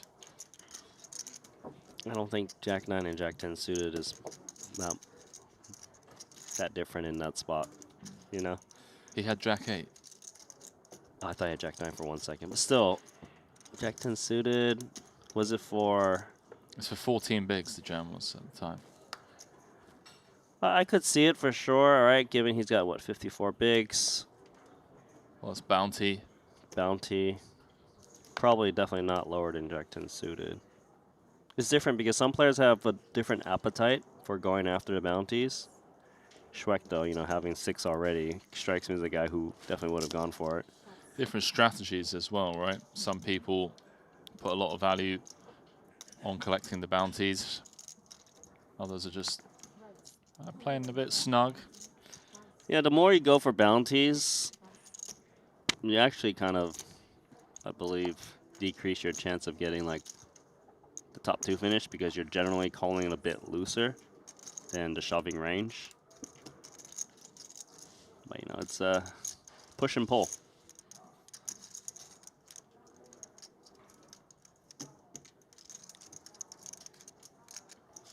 Ace-4 offsuit. He's like, all right, got enough of Juno Obara. Let me get in there.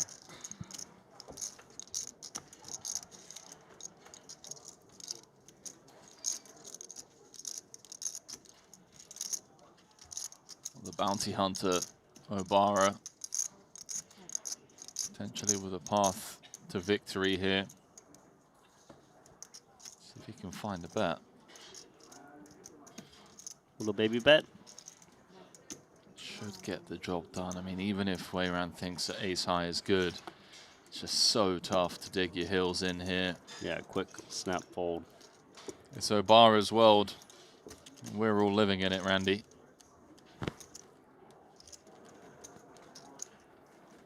Jun the bounty hunter. Let's make a little voucher bet, my friend. Well, what do you got going? What do you want to do? So Jun's currently got 10 bounties. Yep. There are 7 bounties left. What do you think his final bounty tally will be? Okay. I don't know. We want to set the line or whatever it is, or Yeah. Sure. Go for We it. have a small bet. What do you want to bet? 50K vouchers? 50K? Yeah. Let's see. So that's 2 15s and 2 10s. Yep. Yeah. Sure. I think it's tough. I think the line would be fair to say at 13, meaning he would collect 3 of the remaining 7, given that he's currently chip leader. I would take over on that. You would take over on that? Yeah. I would. So you want to bet? So, so if he gets 14 plus, I win. Okay, so 13 and under, you lose. Sure. 14 plus, you win. If you like to. Yeah, booked. I think it's tough. I don't know. Yeah, okay, booked. Nice. All right, we're good. That's a fun bet. Can I I, like buy, that. can I buy out yet? No, I'll let you buy out for 10, for 40K. Just kidding, no.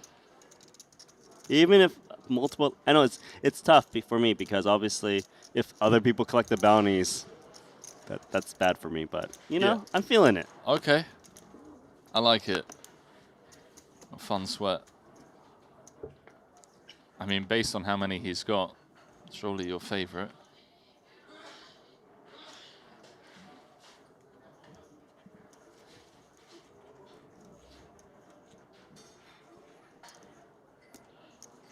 So this pot was Pure ran raising from the small blind against the shorter stack, called by 4s. Yeah, it's kind of funny how if it was a regular structure, the 4s is probably just reshoving all in pre, but now it's like, I'm getting called lighter. Really don't want to put my tournament life at risk, hence the call and passive play on the flop, which you should expect with 2 4s, is going to allow the king to pair. Yeah, unfortunate development here from Win. As you mentioned, Randy, in other formats, he just rips it in and gets the jam through. Defense on the flop. I would just keep taking free cards if I'm the pocket 4s as played. There's a lot of defensive hands that can just check call turn, you know, like a queen 10, some kind of queen pair situation for a stop pair. That's nice. King, king. It's so nice because if your opponent was holding a jack or a 10 or a 6, they're going to feel like they got to pay off a solid size bet. I would size on the larger side here. I'm king 7.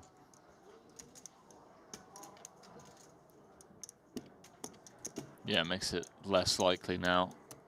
Weiran's holding the king. See what he comes with. Looks like around 2/3 pot.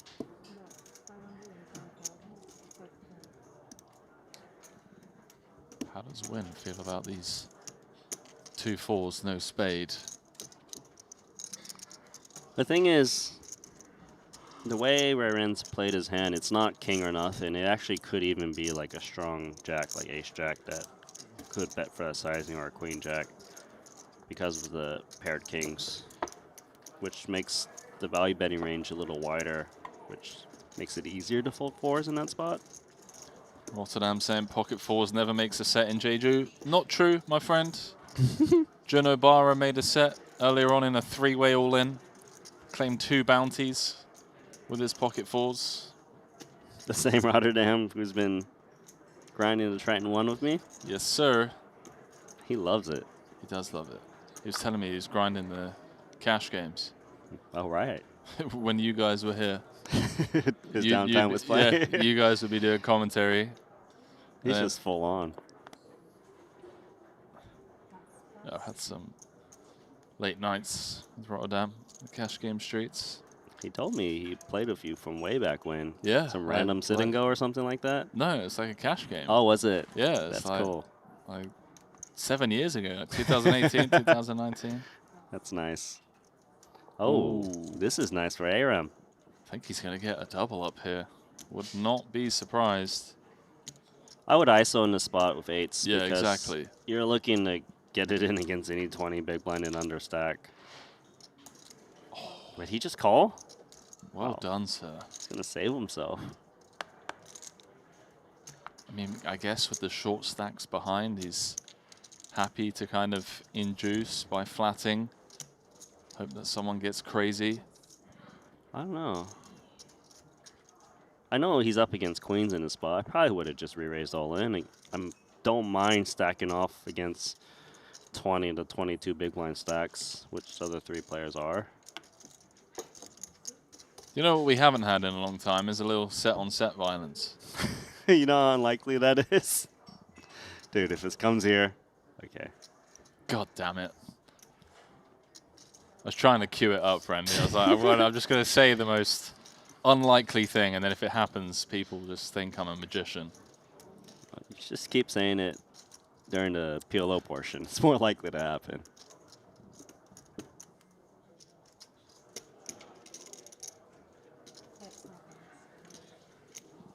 People want to get in on our bet as well, Randy.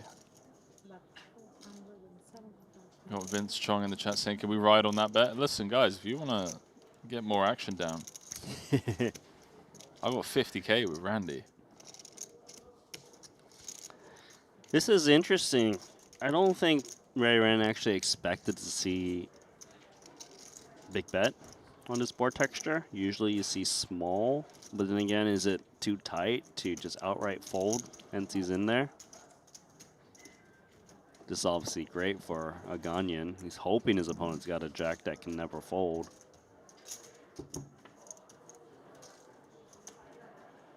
God, beautiful turn card for the queens. SPR 0.75. If I went big sizing on the flop, I'd probably just rip it in now. 3/4 on flop, 3/4 on turn. Backdoor flush draw shows up. If you had backdoor hearts, you probably would attack. A jack's never folding. All in. This is grim for pocket 8s. Things not been going great the way around at this final table. Looking likely that he'll have to concede this pot. Feels like when you are ahead, you're up against some kind of draw and 2 overs on this turn. Yeah, but if you're up against a jack, you're just drawing to 2 outs. Yeah, exactly. Like when you're up against like made hands already, you're just drawing to 2 outs, and then when you are ahead, you're not loving it. I don't know, Randy. I mean, is there ever like does Aram ever have like ace king here? I would be trying to deduce what is the 3/4 pot C bet from a 20 big blind stack out of position on Jack 4 deuce rainbow. That's hard to say. Because Aram had options. He could have bet small, which I feel like a short stack is more incentivized to do with its bluffs to kind of preserve its stack a little more. I probably would lay down 8s as played, fearing I am just up against a Jack X plus with decent kicker.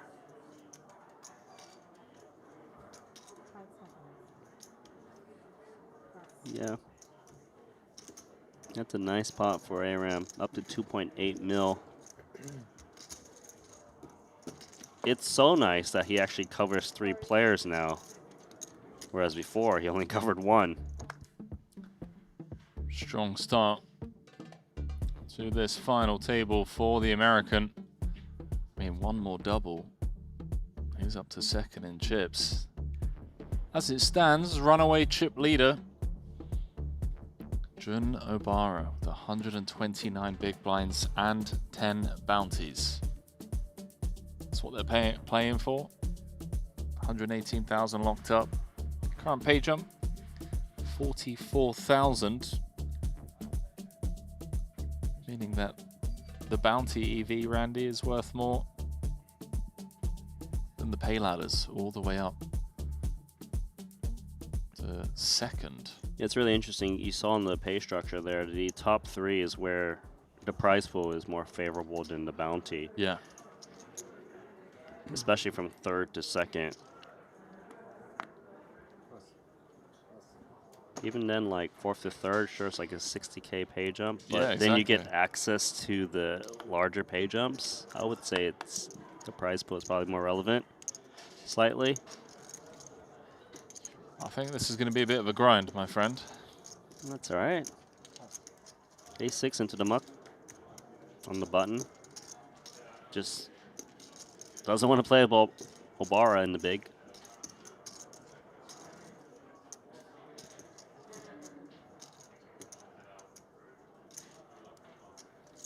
Look at the King 7 straight into the muck. It's got to be so nice to be Jun Obara right now. Just getting walks from. Button doesn't open ace-x against you because you're the big. Small blind folds King 7 offsuit. It's just free chips. He's got too many chips. That wall's amazing. You can hide something huge behind those chip towers. Might even be able to hide that trophy. It's probably pretty close, right? If you get the perfect angle for the lens. I don't know, is chat liking my side or your side, do you think? 4 bounties to collect. It's a lot of bounties, but if he wins a tournament, he also collects his own bounty, right? Yeah. So he needs to claim 3 and win the tournament. I definitely need him to win the tournament if I want to win my bet. But, you know, I'm not going to be biased, so I have to pay you out 50K. It's all right. Those are some lamb chops, my friend. That's a premium quality stuff. What have you been going for? You've been going for the chicken tenders? I haven't had the chicken tenders yet. Are they good? I prefer going for the lamb chops. Been my favorite so far. They're solid, all right. It's good value. You get 3 juicy lamb chops. With the extra 2K left over, you get an egg, get some veggies. Okay. So lamb chops on you, Randy. Thank you, mate. No, it's on you. No, please. Tomorrow I'm having lamb chops with your vouchers. All right, I'll happily hand them over. Queen 10 offsuit. Mehdi asking Jun how much he's playing. Jun pointed to the monitor up above. It's been great banter between Mehdi and Jun. They were sat side by side. Final 2 tables. Similar flop to the ace-5 he had on the previous button. Plays defense once more. Yeah, Mehdi's pretty content in playing defense with the shallow stack. You never know what Obara's thinking. Well, it's one of those where it's going to be tough to show down queen high. Feels like he's going to have to bluff at some point. Well, he's so steely. And I think he knows that he's going to have to barrel twice here, Randy, as well, because there's going to be a lot of ace high. Mehdi calls with 1 spade type hands like king, queen, king of spades. So. Right. And that's a big part of that range. Or even like pocket 8s, pocket 9s of a single spade. Just going to down the bottom pair now. Yeah, it just works. The guy is a steamroller. Came into this final table at around 9.5 million. He's chipped up by 4 million. Furthers his lead at the top of the chip counts. He's definitely winning more pots than he should be winning at this final table. People just give him free turn cards to steal in rivers. Combined and we're even. Yeah. No, we're not actually. Maybe like 1, 2, 3, 4 combined. No, that's what I meant. All combined. Oh, all 4, yeah. I would say us 3 don't cut it. Oh, not even close. See Tobias pointing out that We'll be slightly above them if we combine all 4, slightly. Jun now has half the chips have in him by play. 6 bigs. Just shy. Just shy of half the chips in play. It kind of feels like ever since we got to this final table, play hasn't been Is as that allowed? reckless. No. Knock over his stack. No. Lightning pace to get us here. If you stack me, I'm I've been knocking in the over your booth for, chips on the what, way 4 out. hours. I came in at 4:27. What the fuck? It's coming up to 8:24.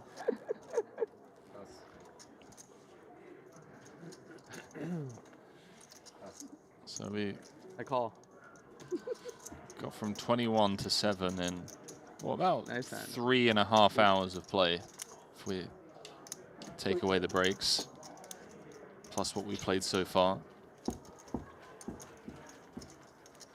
But as expected on this final table, it's a I like this spot. bit cagey. Jack, call.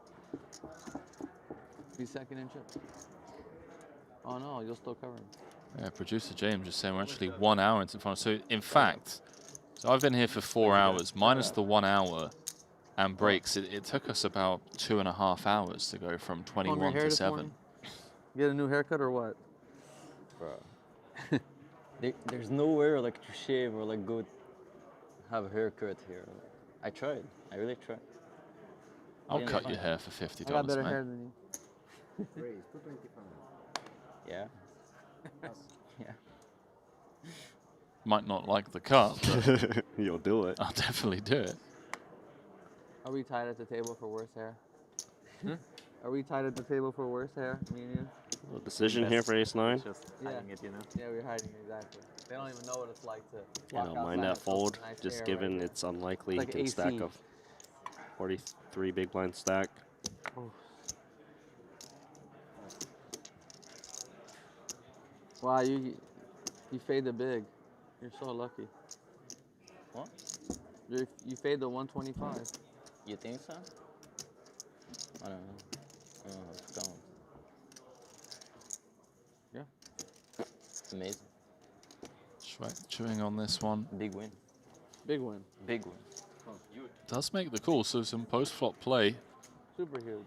Yeah, this Between pot should play very straightforward given the stacks. second and third in chips.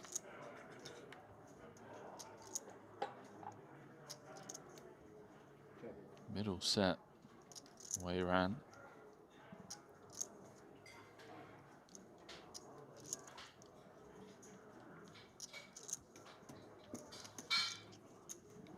It's time to build a pot. You are the covered stack. Make excuses for your opponent to try and check raise you. I like the 200k c-bet. When you bet bigger, your opponent tends to play more passively and straightforward. But betting small, maybe you can do some bluffs.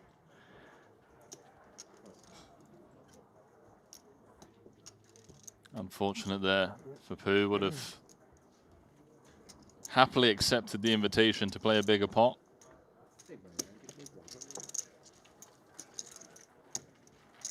Something's got to give, Andy, sooner rather than later.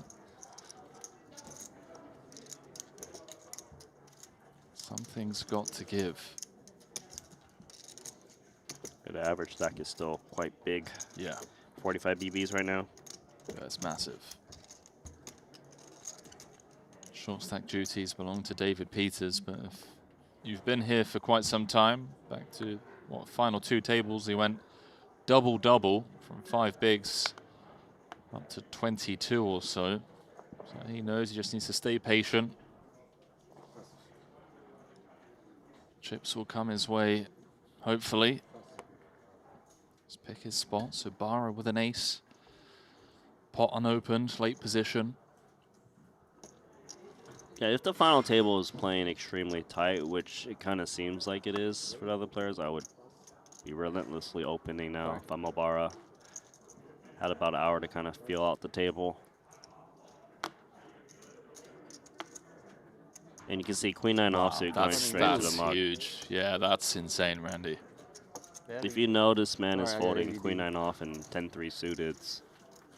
You can just raise so many hands. I didn't expect that. Break. It's a dinner break. I'm gonna go take a nice 30 minutes. Yeah, it feels like Rayren is very selective on So wonderful right who he's playing pots against. Mainly not looking to play against the chip leader. You could get a break, but I don't know if you can come back. yeah. I thought about that too. Sounds like the But I lads think are I was all talking in on about the dinner turn. break. I was like, if he calls, I can go to sleep. It's a win-win.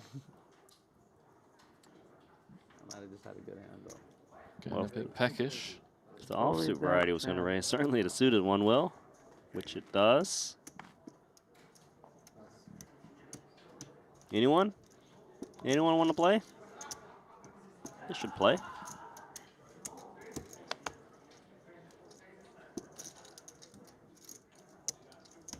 Once again, just handcuffed to play passively pre with a hand like this that could potentially attack. Shorter stacks out Matty, there. You just hit the vape, huh? What? You just hit a vape? What? I can smell it, dude. What? You for sure hit a vape. What? Jeez. Who hit the vape, Randy? Yeah, in between hands. He hit the vape. Look at him. Ooh, a little 3. Randy, hang on. Who hit the vape? It's between. Was it Schwecht or Let me Peters? walk away from the table and come back, have it smelling like shit. Nobody would notice. Someone rewind the tape. We need to find the culprit. I think it was Deep Eats. So I'm blaming. Uh-oh.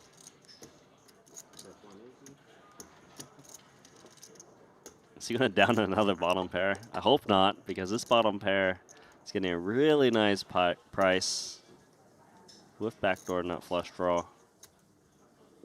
And also his trip outs is very disguised. Hits 2 pair. His opponent makes a top pair sometimes or try to bluff at it. It seems like a slam dunk call for me. Ace 3 of hearts. 420. Wow. Eddie really didn't expect this. This feels like the diciest option, especially against a range as wide as Obara's, who's capable of having pretty much anything on that board, Randy. I would have been really worried I about think you have to check after the check call. raising a hand like that Trust me. against a player that It never covers works you. out. Yeah. It's always bad sign. And also, So just check.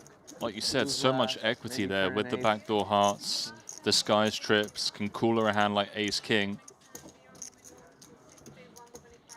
Maybe just felt like the way that Obara plays, it's going to be so tough to call turns and rivers unimproved, so just try and figure out where he's at now. I'm gonna try to stick around. The reason I'm I'm gonna take not in the love with ladder the and try play to is stick because around. Obara might just rip Jack 10 on the flop and you I'm just trying.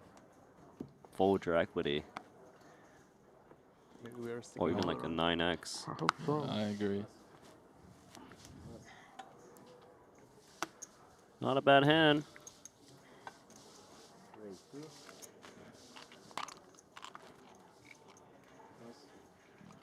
So we just heard the 4 come over. The players will be going on dinner break after this hand. Sorry, not after this hand.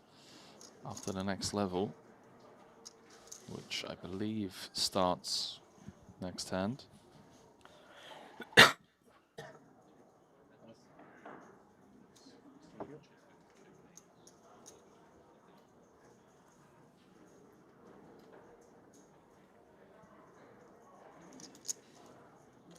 Mehdi in the big is covered. This is a pretty solid hand.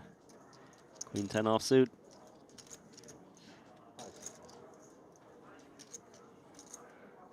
Wow. I really want to know what he's thinking folding this. I think he rooting knows for you. something that you don't know, my friend. What do you think about the Queen 10 off? You just tank till the level go up? I think No? it's a Close. sick fold, Managed mate. to do it, yeah. Unexpected, Good right? job. It went I up. think he's just recognizing that You said close spot. Aram's got To 3 players go that all in? cover him behind that he's opening into. He's going to be opening off of a super He's rooting snug for the all-in. range. I think you had to raise fold. No, I had ace king. Ace king. No raise fold. I wanted to. I was bounty hunting. I was a bounty hunter. I had my rifle ready, looking for a bounty. This is a very snug final table. I'll say that.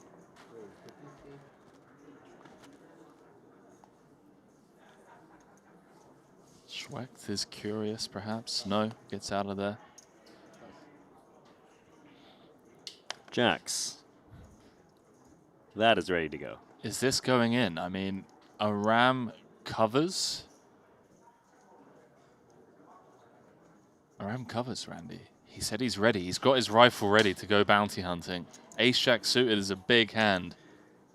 If 20 bigs. you're covered, yeah, you're more likely to just play it super fast. You want your opponent to speculate. So no jacks left in the deck. A couple of diamonds mucked behind. We could have our first all-in call situation here at this final table.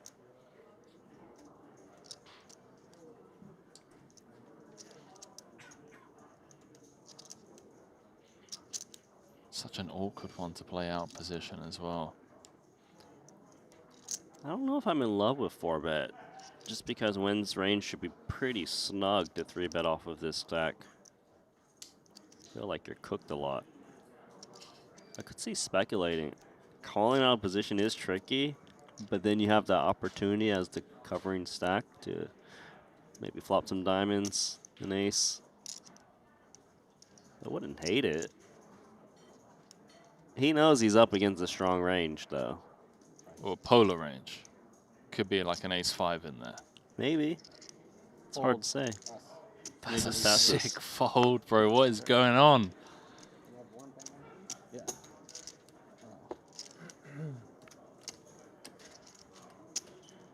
Yeah, I think he just knows that Wynn is not 3-bet bluffing right now off of that stack. Might be a long final table, my friend. That one might hurt. That one did hurt. I'll see it later. I see someone in the chat. Slimani Lalo saying, is Mehdi the first Moroccan to reach a Triton final table? He is indeed. #1 on Morocco's all-time money list. Needs to come top 3 in this to secure his best ever cash. Tournament cash.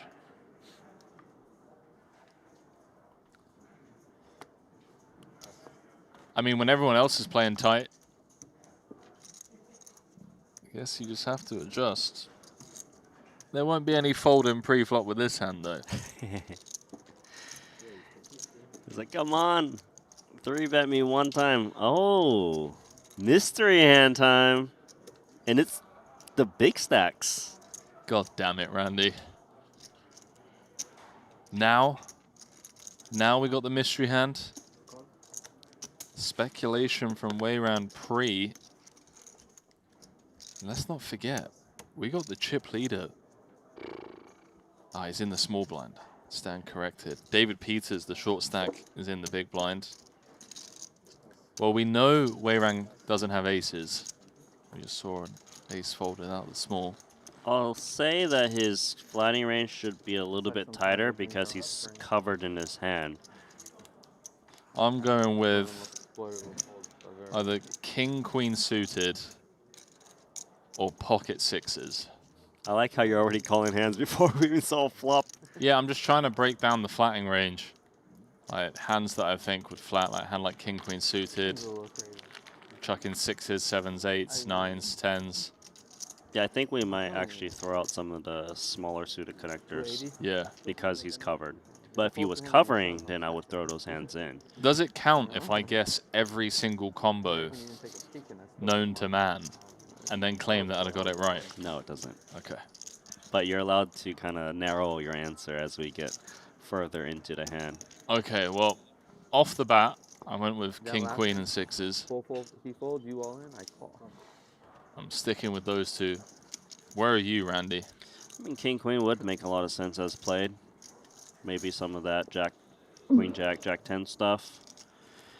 Even a set of sixes, like you mentioned, is possible. It doesn't need to raise the flop, given the rainbow texture. I think we're going to learn a lot more on the turn. 1.36 in the middle. This is second against third in chips. Short stacks watch on. Aces should be looking to continue to build this pot. It can go on the large size with a flush draw showing up. A lot of Tobias' semi-bluffs are flush draws or ace, queen, ace 10 type hands. He's not setting up stacks, Randy. That's the interesting thing. That's right. Stacks would be going towards 3/4 or even higher for pot. Yeah, I thought he might go Geo here, but he's not. Attention 60K tournament players, you have 45-minute dinner break. That's 45-minute dinner break in 8-minute 60K tournament. Okay, let's see. Randy, he's just come with call. Worth noting that Tobias has the ace of diamonds, so a hand like ace jack of diamonds we can safely remove. Do you think he's trapping, Randy? Well, let's see what the river card is first. So the diamonds get there, but he's got that ace of diamonds blocker. That ace of diamonds is very relevant because Ray Ren has hands like ace queen of diamonds, ace 10 of diamonds, but clearly that's impossible. Is he ever in here with like a jack 10 of diamonds, queen jack of diamonds pre-flop? Yes, I think so. Interesting check though. Pocket jacks, flatting. We've seen pocket queens flat. Not impossible. All right, what are the viewers saying?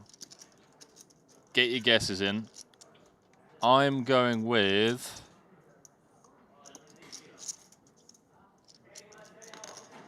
Depends if he goes all in. Yeah, it really does depend.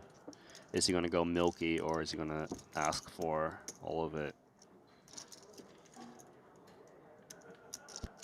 I kind of think he isn't going to go all in, to be honest, but I guess we'll find out shortly.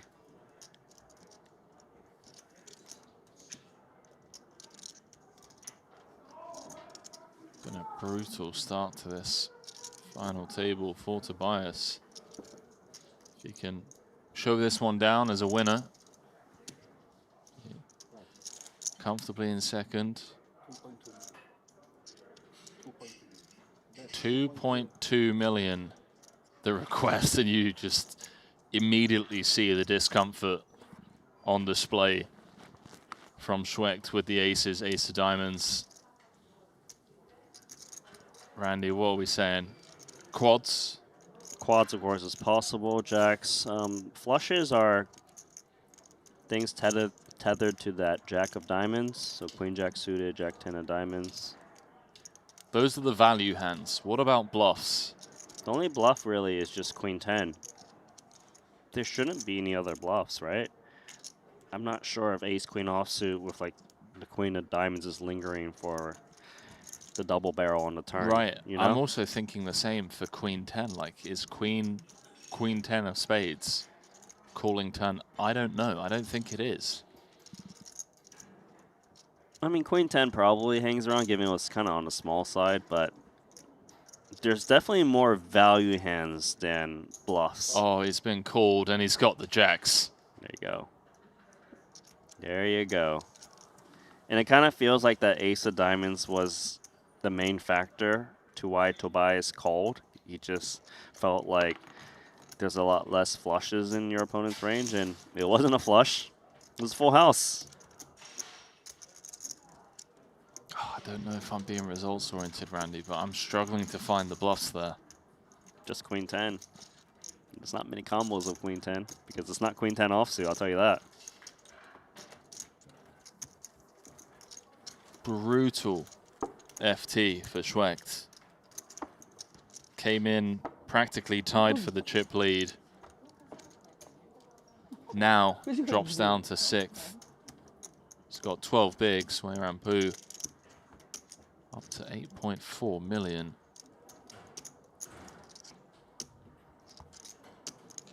Yeah, and you saw the pocket jacks flatting in that spot.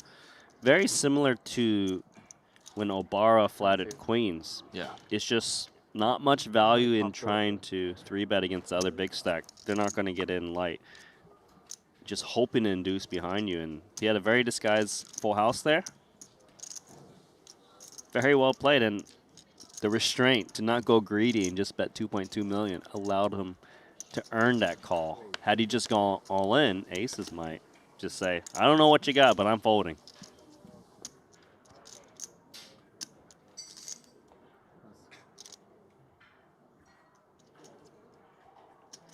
And you know, the whole table but Tobias actually benefited from that pot because Tobias is down to 6 on the overall leaderboard. Yeah. So most players can collect Tobias's bounty potentially.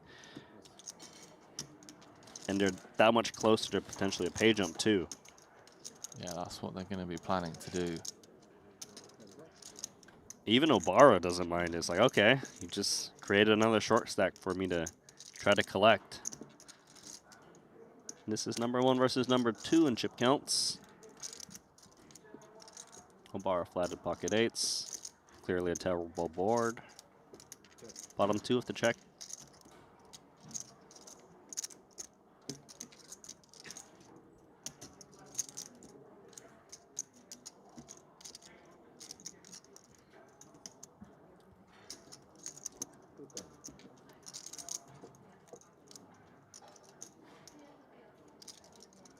I mean, I guess the plan is just check on over to Obara from here on out. No shame in that. With bottom 2 pair, it makes sense to play a little defensively. Shouldn't be ever looking to check raise in this spot.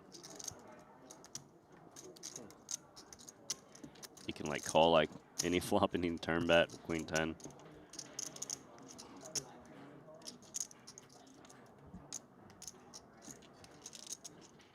.2 out there.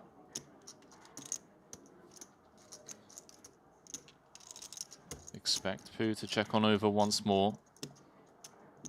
And typically, Randy, I'd expect black 8s to check back, but given that it is Jun the Bounty Hunter Obara, so aggressive and so tough to play against.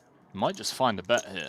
It gets really confusing when you bet the turn and your opponent actually does follow through with a call. You're not sure if you're up against some kind of passive hand like 2 pair or you're up against like an ace 10 offsuit with the ace of hearts.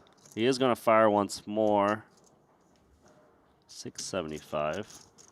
So he's trying to shake out like the ace 10 off without the heart back up. Maybe like ace queen without the heart back up. That's exactly what I'm thinking. Fair play to him for finding this double barrel. It's not going to work here. I say that somewhat reluctantly because you never know, but I would be pretty shocked.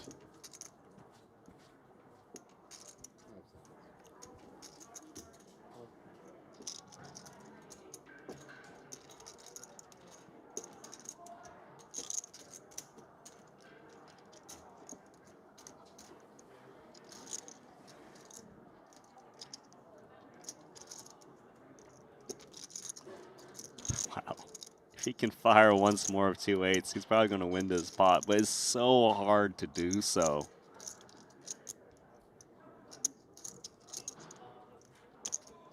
What a ridiculous run out.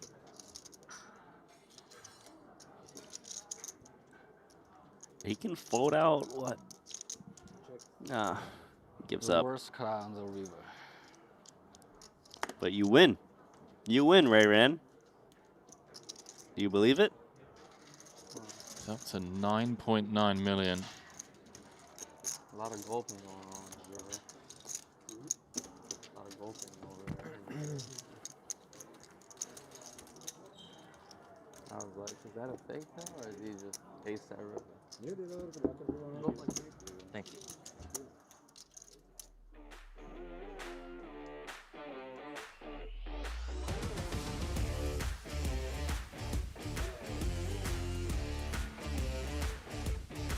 Pretty much 2 players with all of the chips. Jun Obara, Pure Ran.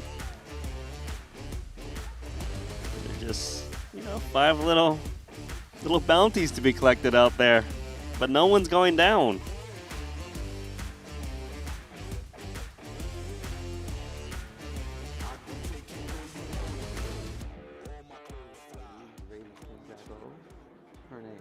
It's just almost unheard of to have not had an elimination so far. But then again, As soon as I go up, he shove. the tone was kind of set early with the I caught him like tightness, right? staring at me, beaming, and And everyone else adjusted and started playing snug as well. I've seen some tight folds out of the blinds, even when they've covered the people opening. I think the game's going to loosen up now from the big stacks. These short stacks are now lingering around the 10 to 12 big blind territory, where they're very desperate.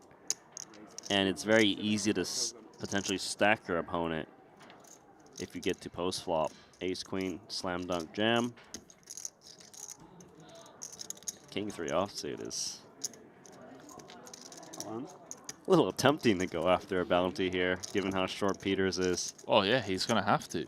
What is it, 8 more blinds? This is Jun Obara, the bounty hunter. Randy, let me introduce you to my man. You think he got 10 bounties by folding? You got to do it for my bounty bet, Obara. There we go. King 3 off versus Ace Queen offsuit. 34%. It's what you want to see. D Pete's may as well unmic. GG's, mate. Yeah, bro. Big Peters fan, but you might as well just head on over to the desk right now. 118,000. He told you good luck. You're lucky you need it. Junior only play King 3? You should have had it last hand. Fuck. One hand too late. It's been like 3 or 4 like all-ins that had like King 3. Feels like Peter's drawing dead here. Yep. See, I called it, Randy. Look, he's still ahead. Randy. An absolute pleasure having you, David. As always. Hey, don't do it to David. Listen, I want him to win for my bet. You 3 on the turn. You just don't listen to me, Randy. This is Jun, the bounty hunter Obara. Anybody surprised? You have to. If Martin hit the 6, if you hit the 6, you gotta do it. Trip 3s. GG's indeed. Mr. David Peters. It's his, one of the best in the second business, with, but King 3 in this format, running into Jun, the bounty hunter Obara. I called it pre-flop, Randy. I'm just saying, listen, you're just out. You did. You really did. You're just out the tournament.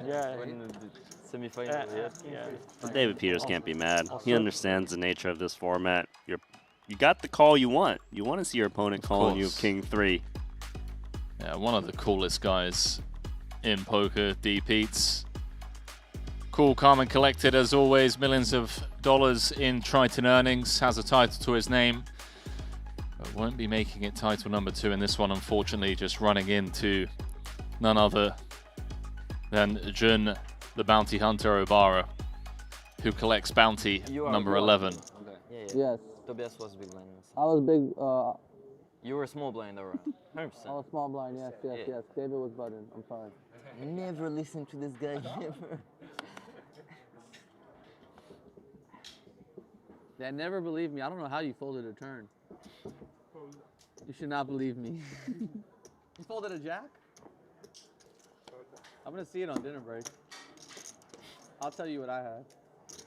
No? Okay. Huh? Huh? Everyone actually got a 44K pay jump. Where if you indeed. can't collect bounties, you might as well get the pay jumps. Yeah. Jun Obara. Good luck. He's actually limped in the cutoff of Good 6-5 fold. suited. I hope Schweik's I got made a King good 6 fold. suited. Fuck. Ace Queen suited? No, not that good. Not that good. Jack. Jacks? Ace Jack suited. Ace Jack suited? Over a limp? What do you mean, Bob? What do you mean, I can peel. Wow, you guys are crazy. Free flop. I don't know, man. Blue right in. Where I grew up playing poker where you don't fold. Folding is for... And I'm on stream, it's like so Not bad embarrassing. for king 6. So embarrassment. You are? So embarrassment. Obara may spin it here. Bro, I always, He's in very bad shape. they always have worse when I like find these hero folds. Crazy to think that Tobias is now the shortest stack after coming in second in chips. Well, very likely to no longer be the shortest stack with top pair in this spot. It's very hard for Obara to overcome Schweck, given they shared a 6. Folds back to me 10. 300? Yeah, king 9. King 9? It very depends on who it is. 300K. I didn't know him. I didn't know him. Check raise practically min. By the look. You look like him, kind of. So Obara just want to run this, Randy, do you think, for a bounty?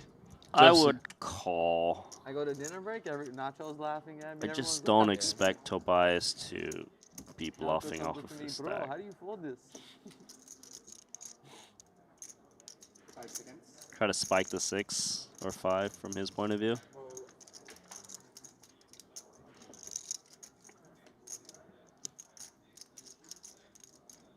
.1 out there.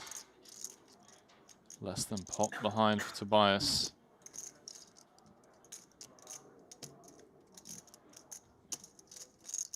I think you just value jam now with the king 6 if you check raise flop. Got about 3/4 pot remaining.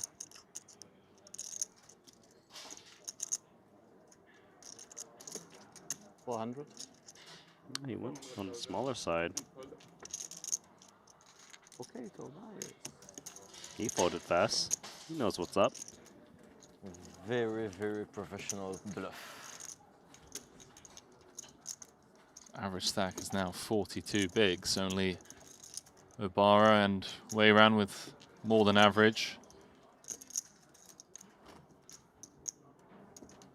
In fact, between them, they have 2/3 of the chips in play.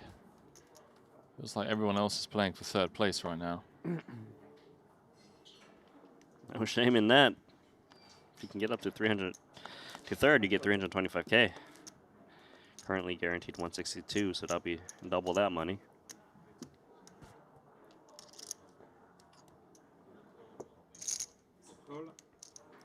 Seems like Jun Obara has constructed a limping strategy now as the chip leader. I almost kind of wonder, is he trying to entice the big blinds, which are the short stacks, and force them to see a flop so that he can potentially stack them? Whereas if you just keep pre-flop raising, they just keep folding. It's an interesting approach. Schweck might even just jam ace-9. Yeah, he's going to get called by 6s for sure. Okay, I'm not sure about this one, Randy. Oh, well, that's coming in. That's great news for Win. Does Obara go for this? Double bounty opportunity. Man, that's tempting. Dude, he's done it 3 times already. This is a guy that has eliminated 2 players at the same time on 3 occasions. It's gotta be 3.25, right? I think he might. And minus the But 6s. You could be up against an overpair. This is Jun the bounty hunter we're talking about, Randy. 31125. He knows they could be sharing similar cards. He's doing some math. He's even the favorite 3 ways. Yeah, of course. What I probably would call here, because even if I call and lose, I still have a very healthy 9 million in chips. I agree. Yep. He's made the call. This is insane. It's taken us so long to lose someone. So David Peters only just eliminated after about 2 hours of play. But now, if Obara can hold with the 6s, which he will, 42% of the time. Jun, today you only did double knockouts, to be fair. Huh? We're going to be down to 4 players. How Everyone else many is going to double ladder knockouts did you 103k. Jun's going to pick up 2 more bounties. 3 times.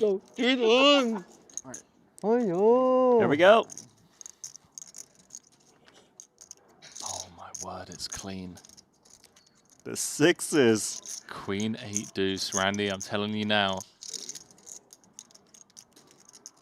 8 million chip pot. He's going to have over half the chips in play. We're going to be down to 4 players. He's going to collect 2 more bounties if he can just hold. Oh, he's close. Which he is now 1 card away from. This would be an insane hold. Ace, king, or a 9 needed. He's held. Oh my god. He is held. And for the 4th time today, he has eliminated 2 players. You come to Vegas, I buy bottles. In 1 hand. Sure.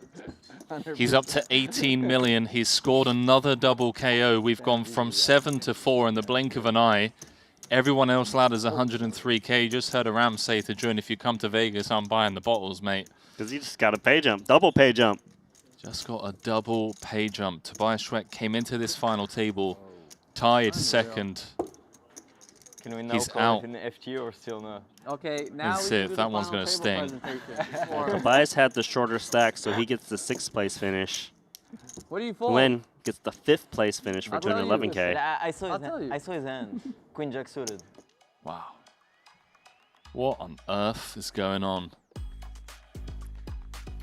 Say it with me, chat. Jun, the bounty hunter, Obara. He's got 13 pelts. Bang, bang. He has more than half the chips in play.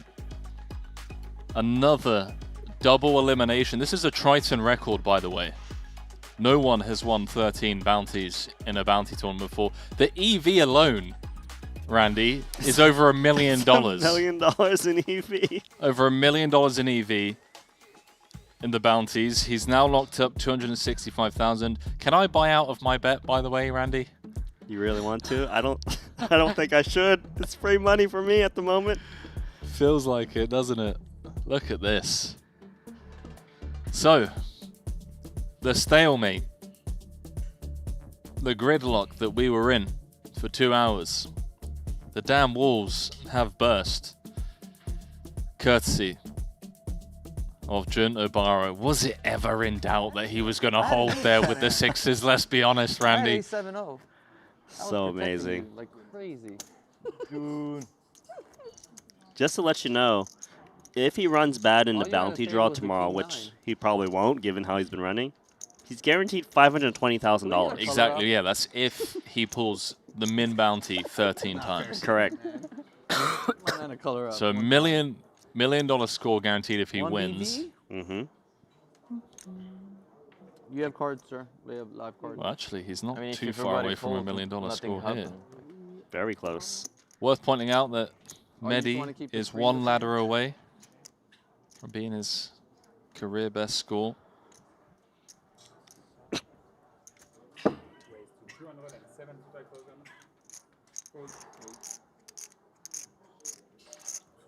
You're alive over there, dude. Sorry, it was just too much going on. King 8 suited. Surely. You'd be looking to see a flop here with this hand. There we go. Yeah, shortest stack. Looking to spin the wheel. Well, flops best on the ace-8. Jun with a complete whiff, but we all know the queen of spades is coming on the turn. Min bet. Yeah, mandatory check call to King 8. This is just absurd. I would say he has to call down most runouts because he should jam most ace-x pre as the shortest stack against the chip leader open. He's actually trying to simplify it with a check raise on the flop to 300k. He must feel that the 8 is a bit too vulnerable. Oh, it's an interesting one.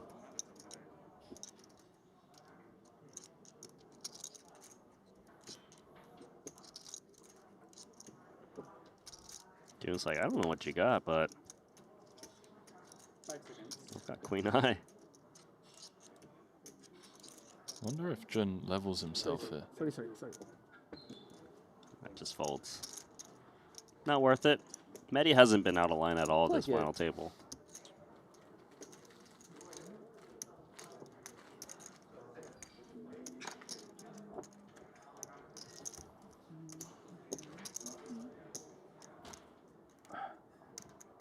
Wow.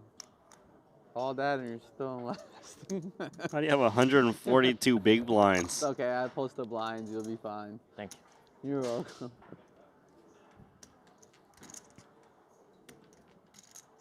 Average stack is 63 bigs.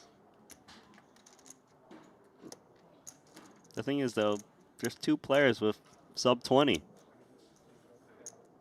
Ray Ren's in great shape, actually, with 76 big blinds. But the thing is, he only has 3 bounties, Ray Ren. June has 13. Aram and Medi have 0 bounties right now. So, from Medi's point of view, he's got more incentive to try to just outladder Aram. And here's queens versus 6s. Do you pay now? Oh my Do you just pay word. now? No way. Your hand. Fuck, queens. Oh my word. The tournament's just over, Randy.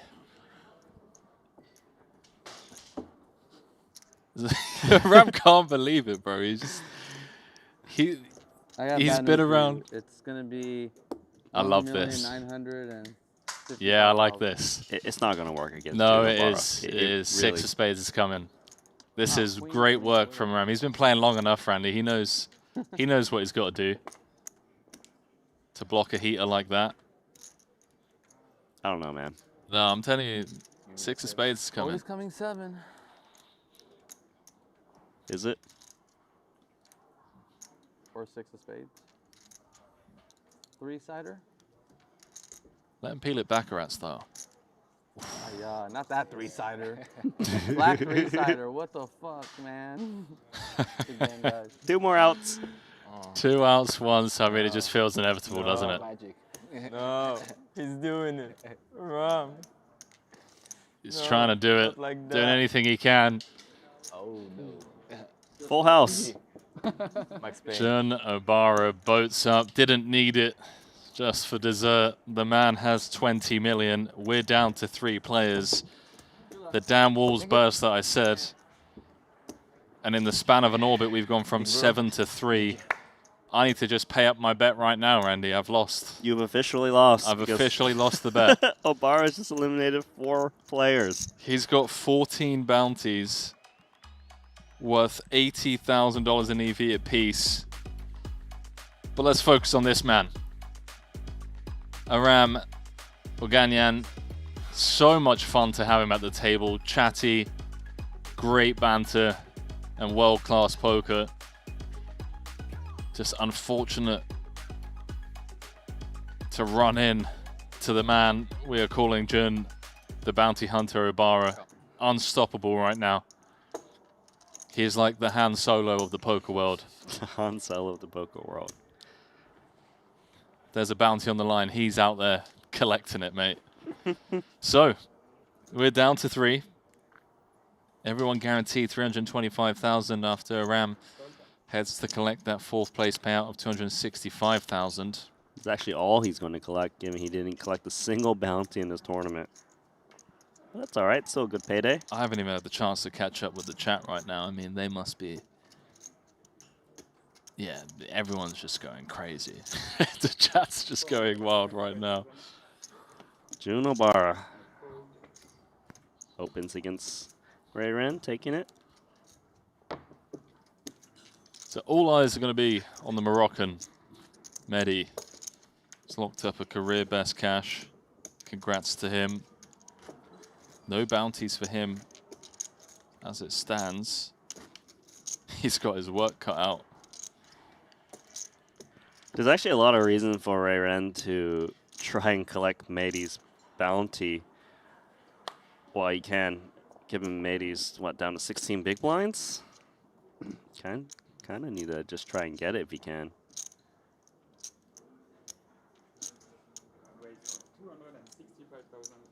Because at the current rate, Aaron's not on pace to collect Jun Obara's bounty. We might even see Aaron flat small blinds wider, trying to induce the big blind to get in there. Ace-4 seems a little bit questionable. Let's see how he wants to approach it. Wow, he's actually going to attack June. I4. Which is great news.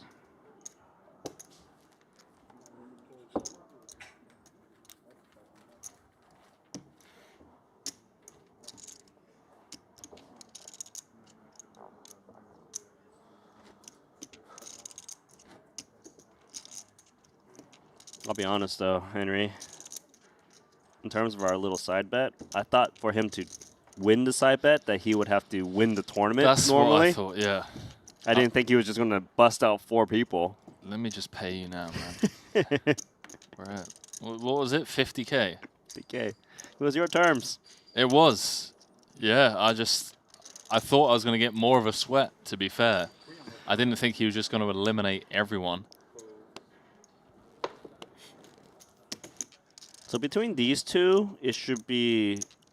Have you ever seen a stack like that, man? Like the guy... 2 towers? He's... Wow. It's like Lord of the Rings all over again.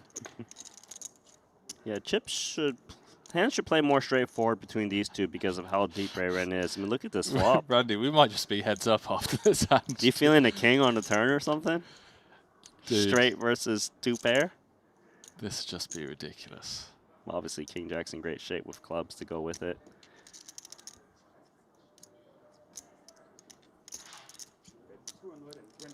You know, June might even feel so good about his hand.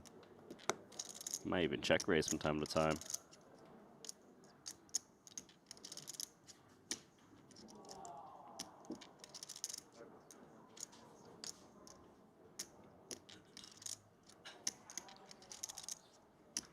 $1.1 million. Oh, baby. Yep. 1.1 million is the amount on request. We know Boo's not going to be going anywhere. It's a huge check raise, by the way. So immediately it's very uncomfortable for Ray-Ren because you could see worlds where your opponent bets turn big, bets river big, and you're just down to crumbs. But needs to call for now. Just react accordingly on turns and rivers. What kind of turns are we looking to fold this hand, Randy? Like a 9 of hearts? Those are dangerous, yeah. right? Straightiness, yep. Flush. What is that? Oh my god, it's the straight versus top 2 pair. Fortunately, though, for Ray-Ren, the flush gets there, but how do you not lose chips in this spot? How do you not? This guy's from another planet. 3 million in the middle. Disgusting development. 1 million. I don't think I've ever seen a Sun run quite like it. He's betting 1 million, which is good for Ray-Ren because he didn't want to be faced. Is there now value that we beat, like flopped 2 pair, or would you expect those to mostly check turn now? I could see Obara still betting Jack 10 sometimes with 2 pair for 1 million chips. If it was the larger sizing, I would say it's unlikely it's Jack 10. But here I can see how the opponent would feel like Jack 10 is still good. Here you just call and obviously hope to boat up. Mehdi is loving this, isn't he? Just watching on from the sidelines as Obara builds the pot against second in chips. That river card, it looks bad for Ray-Ren, but it's actually going to potentially save him. I was about to say, some of the bluffs. Maybe a hand like Queen 8. Now losing to King Queen. Yeah, it is going to save him. Kind of like a cutesy bet for Obara, trying to get a crying call out of 2 pair. 4-liners is very hard to get called by worse for a big sizing. You occasionally protect yourself against an ace queen. I like the smaller sizing if you do bet in this spot. Queen of hearts is nice, blocking flushes too.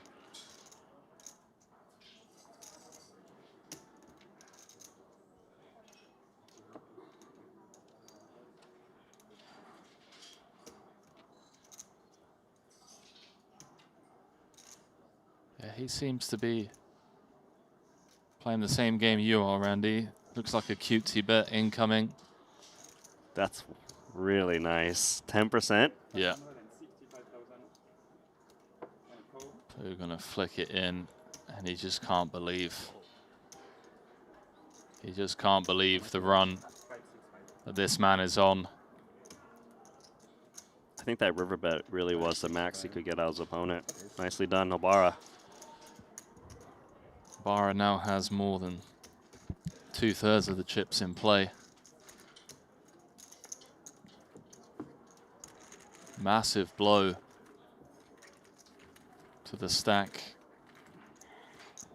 of Wei Rampu. Still has 55 big blinds, which is the insane thing. The average stack of 84 bigs right now.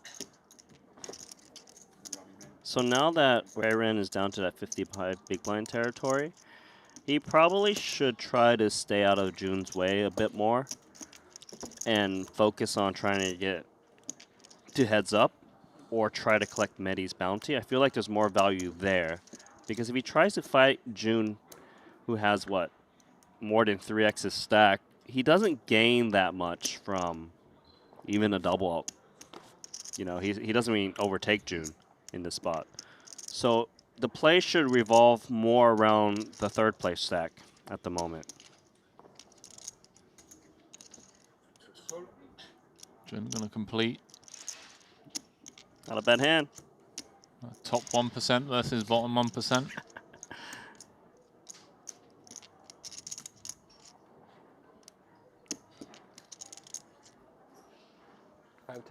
I'm almost scared to raise this. Right, just afraid to get re-raised. The run, like the guy just rips it in my face. He got pocket fours and just, you know. I hear ya. Chuck us a couple of those waters, will you, Randy? Of course. Thank you, my friend. Don't forget to chuck me my money later. Yeah, yeah. Damn. There you go, buddy. I know you're going to enjoy that lamb as well. Oh yeah, I'm definitely ordering lamb. I'll tag you. Wow. Enjoy. I know you've been sick, haven't you, the last few days? So hopefully the lamb chops bring you back to life. Fair play though, dude. I'm sure the viewers will back me up on this. For someone that has been as sick as you have been, it hasn't shown. You're an absolute grinder, mate. So appreciate you. You're making it easy in the booth with me. I don't know. I feel like today has been. It's been the Obara show. Let's be honest. It's been the Obara show. I haven't been on my A game. I've been stumbling a bit in the booth. Nah. But I did beat jet lag. Managed to get to bed around 1:45 last night. Woke up around 11:30 today, so had a good night's kip. Man, this has been such a fun day. Medi's just been chilling. Can you imagine? He's grinded from 118 guaranteed with 7 remaining up to 325k guaranteed. Doing nothing, just chilling. That's okay. You're allowed to do that. I think, do you remember in Montenegro where Seth came second in the Invitational?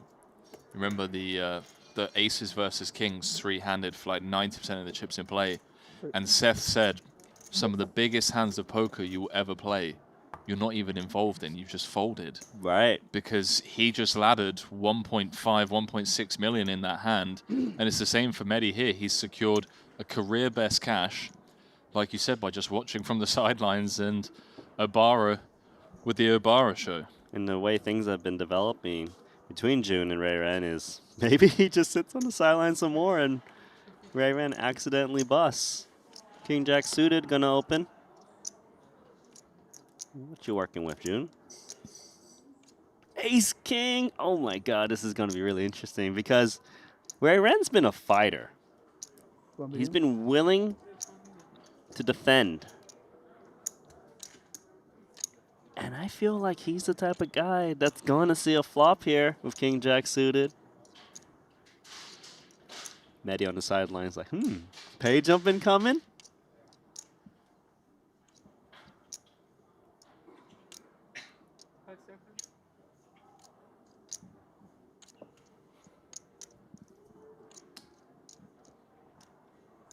Really wouldn't fault him. He's a fighter, man. I know what you're saying. Maybe just sit out and watch Mehdi go down. No, Weiran's not here to try and ladder to second. He wants to win and he wants to fight. He wants to hold that title. All players returning from the break in the golden at 8 max. We're going to be restarting in about 2 million chip pot. We'd ask You know, all there's the some players flops to where please retake their seats. 5.9 is on request. Wow, Randy, they're back from dinner break in the 60K. I can't believe it's been 45 minutes. The absolute carnage that's been going on. See a flop, see a jack, which is great news for Aren. I mean, it is, but also 2 overs, Broadway, ace of spades. Ace King is a very strong hand on this texture with ace of spades. Like to see a follow through. Yeah, it feels. 2.1 million. Oh, do he go full pot? Oh my God, what do you do here with King Jack? This is disgusting. Because on Jack 10 textures, the 3-bet is actually supposed to go very big like this, even if a hand like aces or kings, to try to get value from hands like this. And if it has a semi-bluffing hand like ace-king, you know, it's very well balanced. This is disgusting for King Jack. Randy. Calls. Say what you will about how Obara's been running. You have to give him credit for how well he's played as well, because he's just been so tough to play against. There's the ace of diamonds. Was there ever any doubt? Oh man, this is just absurd.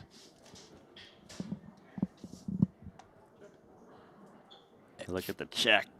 Feels like victory is inevitable for this man. I don't want to count Weiran or Mehdi out of this, but the guy is just steamrolling. Gotta take this free card.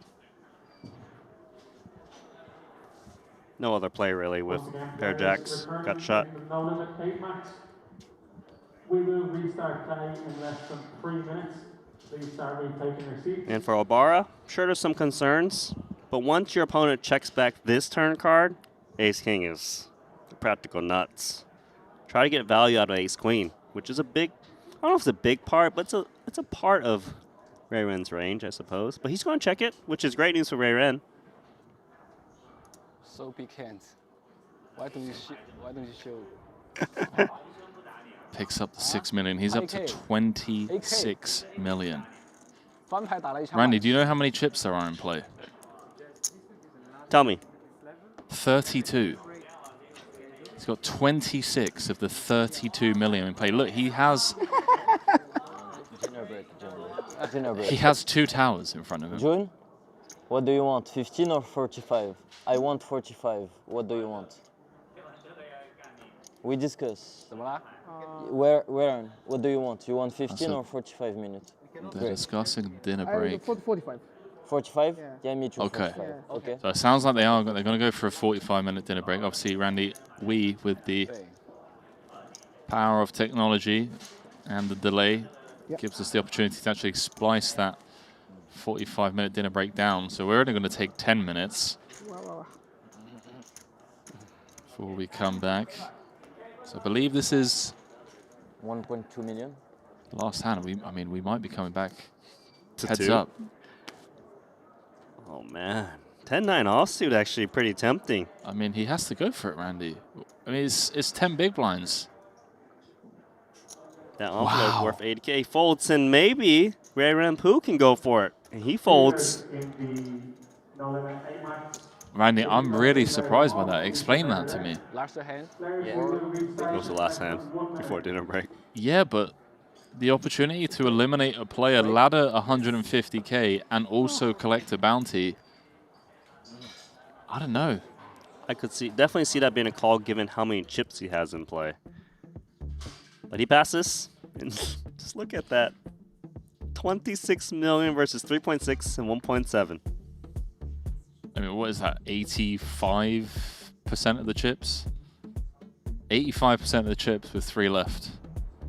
I don't think I've ever seen anything quite like it. Given we were in this kind of gridlock for about an hour and a half, no bust outs as we welcome you back to the break desk, and then the dam wall officially burst. We thought it was just a small leak with David Peters being eliminated in 7th, but it wasn't. It was the floodgates were open. Another double KO. He has had 4 double eliminations. That alone worth 8 bounties. He has 14, Randy. That is a record at the Triton Series. EV-wise, that is worth, rough math, 1,120,000 or 1,140,000. Right, at the bare minimum, he gets 560K if he opens only 40K envelopes. I've never seen anything quite like it. We're going to be stepping aside for 10 minutes. Ali Najad's going to jump in and join Randy as we play down to what I assume is going to be Jun, the bounty hunter, Obara, closing this one out, picking up an additional 3 bounties, but both Mehdi and Weiran have some fight in them, so don't go too far. When we return, continuing coverage of this 40K.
Old. It's one of my first ever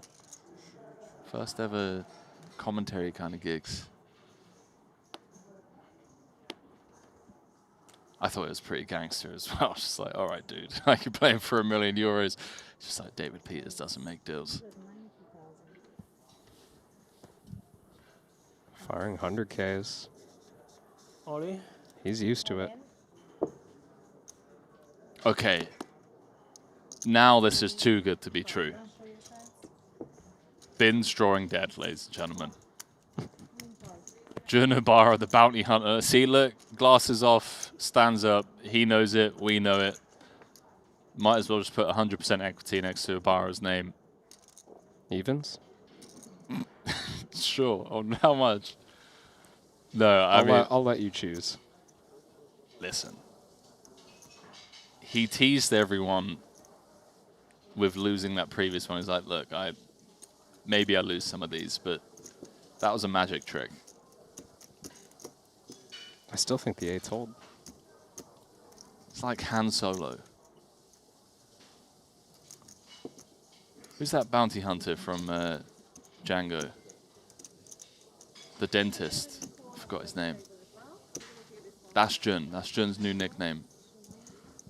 Jun, Han Solo, Obara. Looking for bounty number 10. Same hand as last time.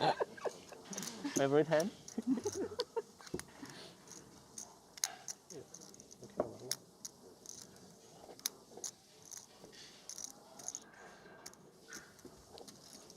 Jun in Jun fashion.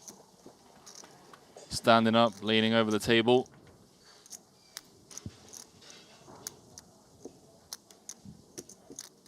Million clean in the middle to get back in this fight. 82% equity until the King of Diamonds decided to show up on the turn.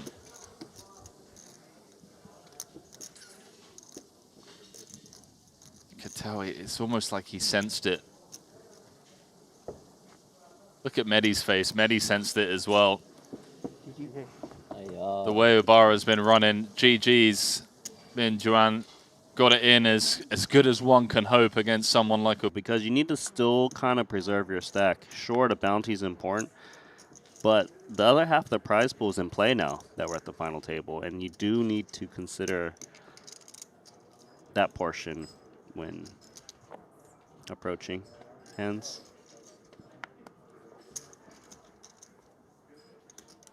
Yu Sheng saying, will we show the players draw their bounties? We will, as always at the Triton series. We will draw the mystery bounties tomorrow during the dinner break. Whoa, look at this. Slow play from Juno Obara.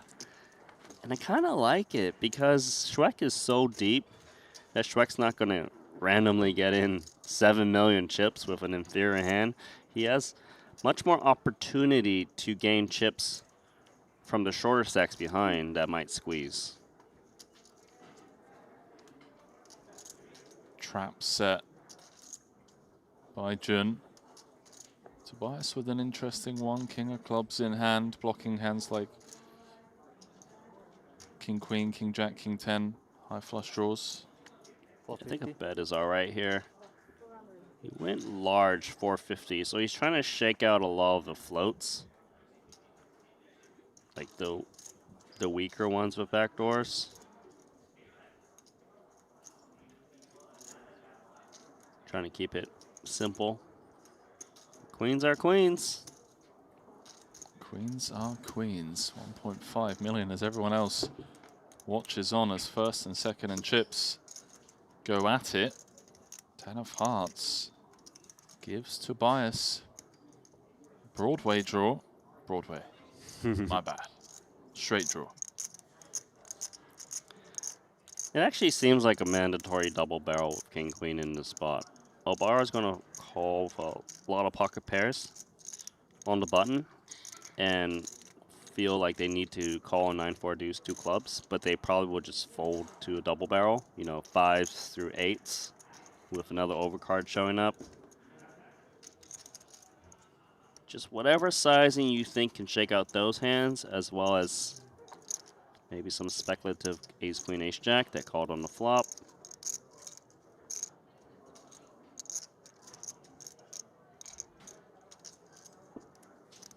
Maybe like half the pot or a million. What do you say? 950. Wow, he's going big, Randy.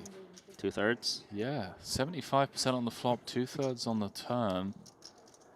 Just really trying to put the pressure on those hands that you mentioned. Lay down the hammer.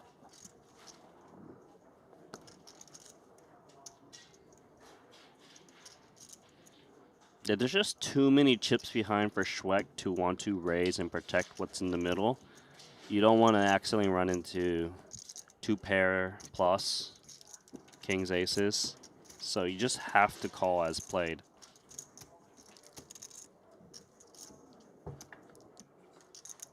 .4 brewing. As Tobias bricks. If he checks.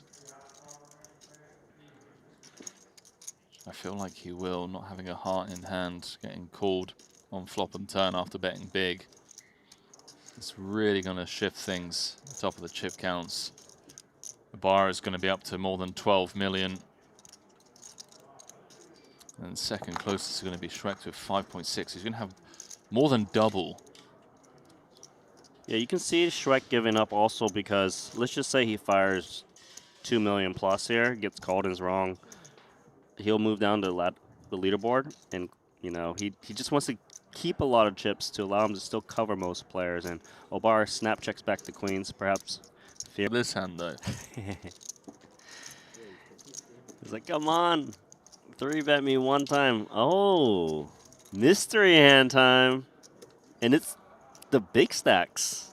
God damn it, Randy. Now we got the mystery hand. Speculation from way round pre. Let's not forget, we got the chip leader. Ah, he's in the small blind. Stand corrected. David Peters, the short stack, is in the big blind. Well, we know Weirang doesn't have aces. We just saw an ace folded out the small. I'll say that his flatting range should be a little bit tighter because he's covered in his hand. I'm going with either king, queen suited or pocket sixes. I like how you're already calling hands before we even saw a flop. Yeah, I'm just trying to break down the flatting range. Like hands that I think would flat, like a hand like king, queen suited. Chuck in sixes, sevens, eights, nines, tens. Yeah, I think we might actually throw out some of the smaller suited connectors. Yeah. Because he's covered.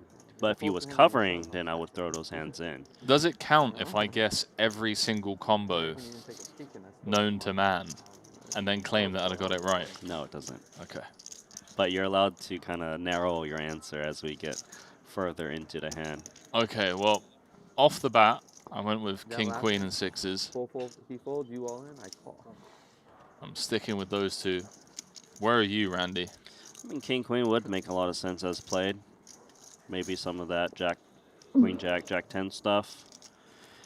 Even a set of sixes, like you mentioned, is possible. It doesn't need to raise the flop, given the rainbow texture. I think we're going to learn a lot more on the turn.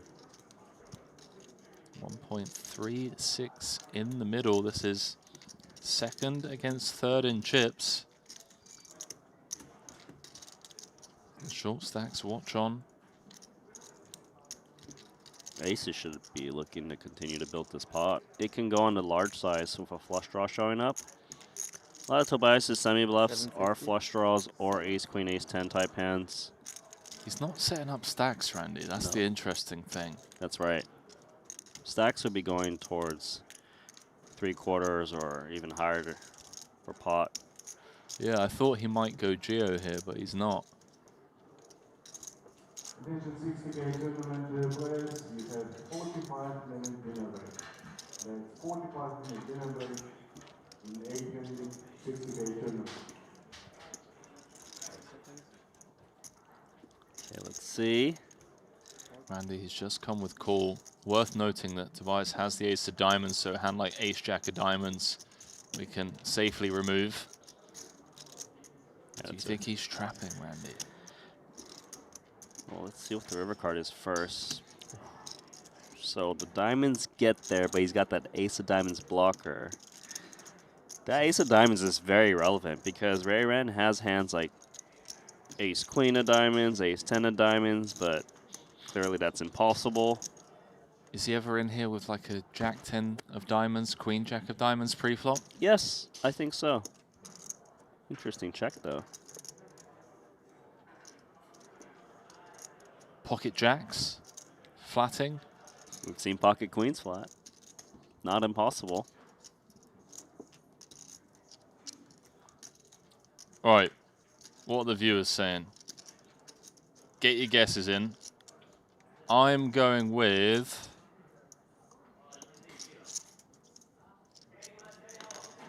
Depends if he goes all in. Yeah, it really does depend. Is he going to go milky, or is he going to ask for all of it? I kind of think he isn't going to go all in, to be honest, but I guess we'll find out shortly.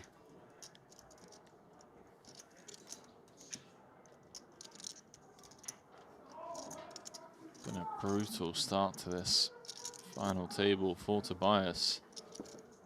If he can show this one down as a winner, comfortably in second.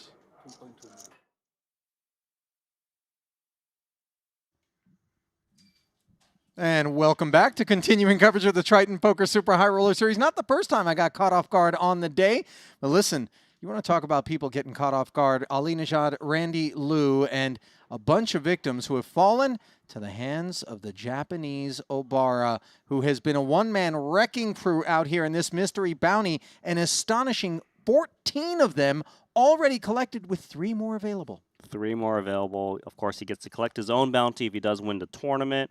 You know, it's just been him winning every single all-in. He even got a double elimination at this final table. Listen, that double elimination that he got at the FT, top of the frame, he had back-to-back double eliminations. It's the 3rd one that he's picked up on the day.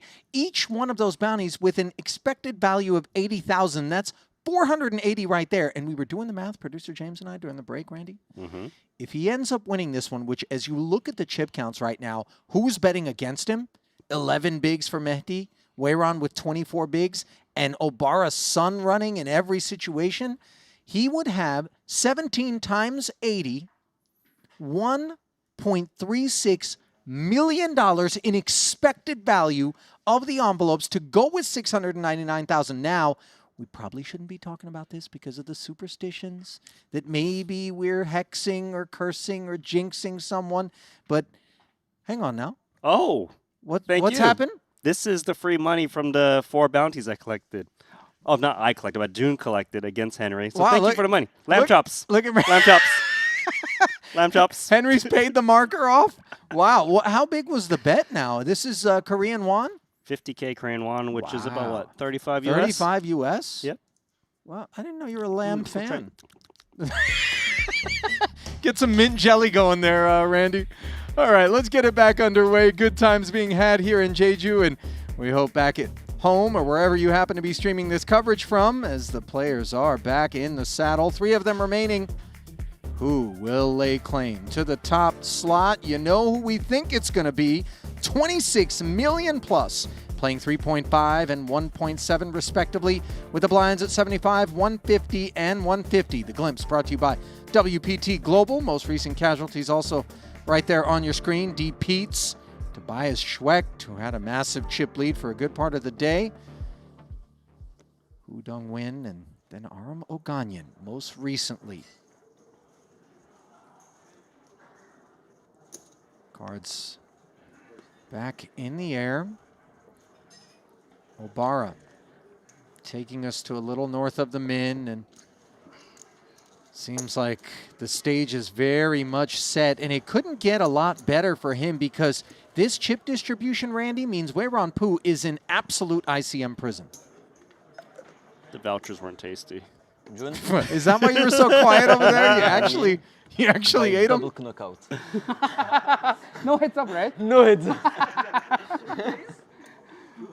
Okay, no, first I double up against you. No, first I double up. This is win championship double knockout. Yeah, I have kings. Yeah.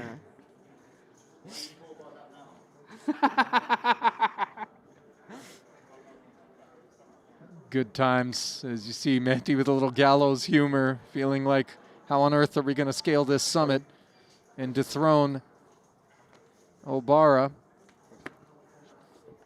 No sooner do I talk about ICM prison than Wayron finds an ace-queen, which he's willing to go with. The pay differential between 3rd and 2nd, not negligible, 150K roughly. That's a lot when you consider the buy-in to this one was 40,000. Obviously a re-entry tournament, so unclear how deeply invested the players are, Randy. Yeah, so this is the first time where the pay jump exceeds the bounty expectation. So players should adjust their play to try and collect these pay jumps, especially Medi, given that he cannot collect a bounty as the shortest stack right now.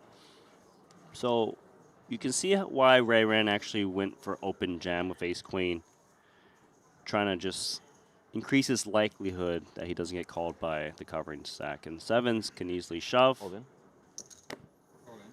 That they do. He might get called quite light here because Ray Ran still has access to that bounty envelope, given he's covering Medi. I think it's pretty close. It's weird because pay jumps are big too now. You're right. He's thinking about the pay ladder, and he's also thinking about that 80K envelope EV that goes with it if he manages to be the one to send Mehdi packing. Yeah, you see him fold there. But I feel like if it was Juno Obara in the big blind, he would call because him losing 15 big blinds is not really a big deal when you're holding 211. But collecting that bounty would be more important. But Ray Ran's only on 29 big blinds. He calls there and loses where he's likely to be the equity dog. He becomes the short stack, which is a disaster. King 6 offsuit, not making the cut.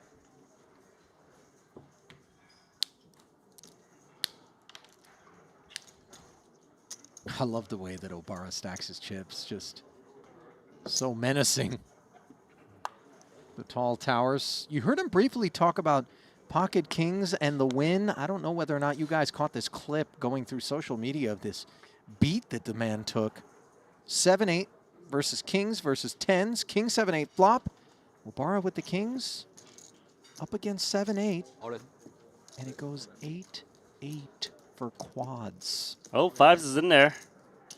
So here we go, a spin being taken as Weiran Poo's queen deuce offsuit. Didn't plan on having to play. And Mehdi woke up with enough. So the hard 10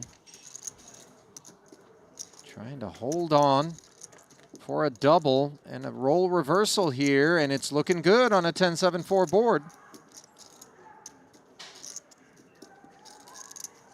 Poo's not flinching. Looking for that queen to get the heads up. Unavailable on the turn. Can Mehdi fade the 3 outer and haul in 3 1/4? Yes, he can. Board pairing 7, making it official.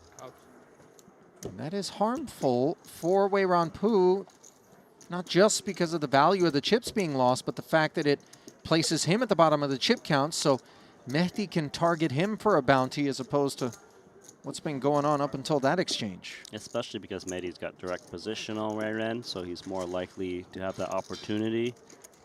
It's a huge shift with the leaderboard now. Ray Ran now losing access to the bounty portion with that pot. Nothing's changed for Obara though. Jun, can I have 1 yellow chip, please? Just one. Just one. You want? Thank you. Lucky chips? I don't know, that was a lucky chip he might have gave away. Would you ever just say no? There's no orange on that side. I would say no. Are you superstitious? Yeah. For real, if you were Obara right now, you'd be like, no, sorry, I'm superstitious. 100%. Wow, I'm that Randy. scumbag, you know what I'm saying? No, you know, you reserve the right. I don't think scumbag is the right way to describe it, but, you know, I think people want to believe that at these echelons of the game, superstition isn't a part of the process, but Shaman O'Dwyer has shown us otherwise. Hey, you never know. But here comes threes. And what we do know is that Weiran is happy to take a spin, but no spin available. So instead, he'll snack.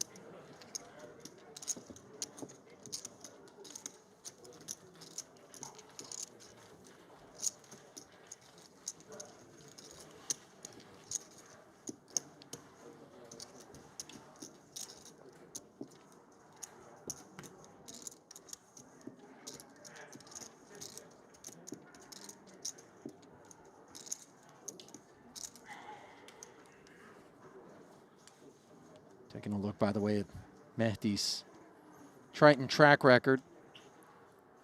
First joined us in Cyprus in 2022, where he played a 25K. Only one event.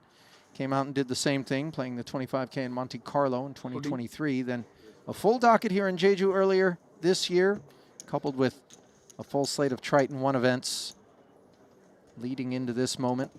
You know, Mehdi is the #1 all-time moneyless from Morocco. A nation that doesn't field a big side, but obviously still an accolade, nevertheless. It's actually where I want to spend New Year's this year, I think. Do you? Yeah. Cool. I do not. Marrakesh. You wouldn't come out, Randy? If I was like, hey, I got a riad in Morocco, which is these like... What's a riad? A riad is like a really steeply cultured, traditional Moroccan, almost like a big estate that's kind of converted into a hotel. Oh, okay. And yeah, they're amazing. Like, anyway. Yeah, this is gonna fold. Less than amazing is the King 8 and the Ace 4. So is it like Not 5 thrilled star? either.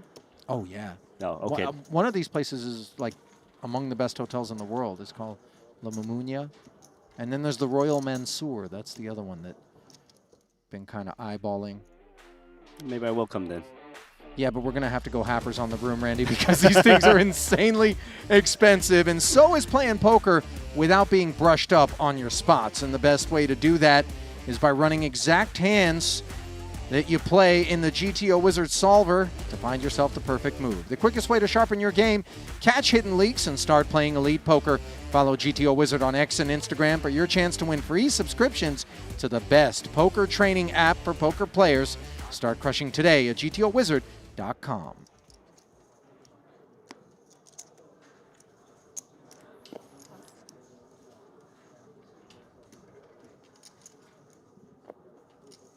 I think I like an open jam with King Queen suited in the spot, trying to force your opponent to not call you. He actually goes for limp. Check. I guess the reason he's limping is he's just trying to contain the pot, not accidentally get it all in when there's a shorter stack out there. But he does flop not a nut flush draw, but a great flush draw. Outflopped, however, by the dominated Queen 6, which has made a pair. 450 in there. And of course, now that Mehdi has a chip lead,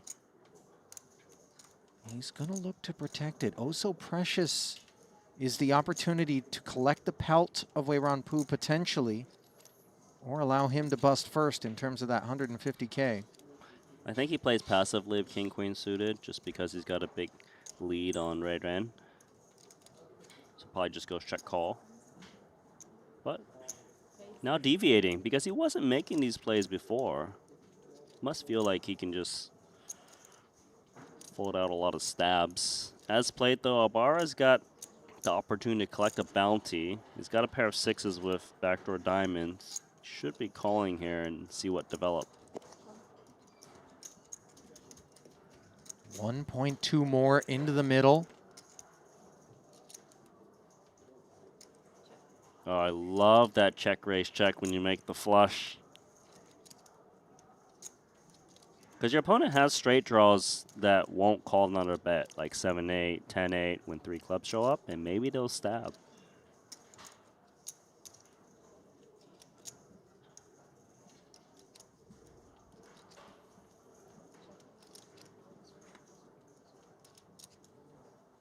King on the end. As the pot stayed static, Mehdi. Great spot here.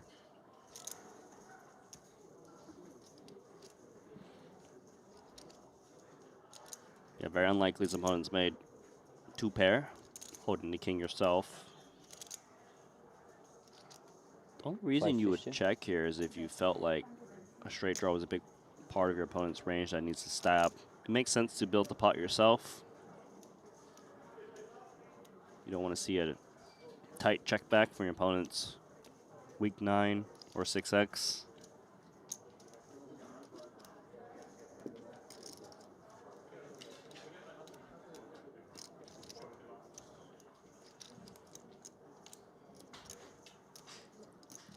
Feels like I'd be getting milked right now.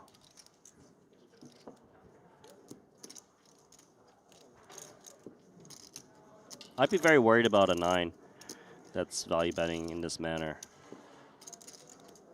for this size. Feels like bottom of range. I think so. I think my opponent doesn't have that much incentive to bluff at the pot, given he's got the lead against Ray Ren in terms of chip counts. Some sort of frisky 7-8 maybe, the only thing that... Yeah, I just don't believe that's in his range Yeah. as played. Yeah. So good fold with the 6. So Obara sending chips in the direction of Mehdi.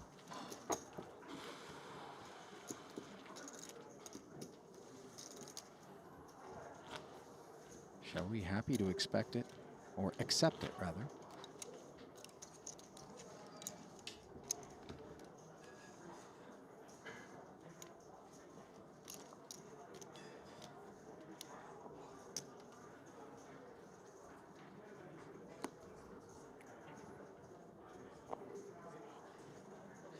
Queen 10 suited. Looking to isolate it.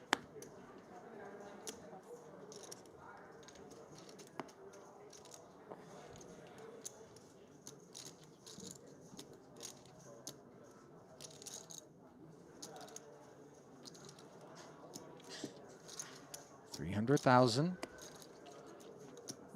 And even the minimum is too much for 10-5 to proceed.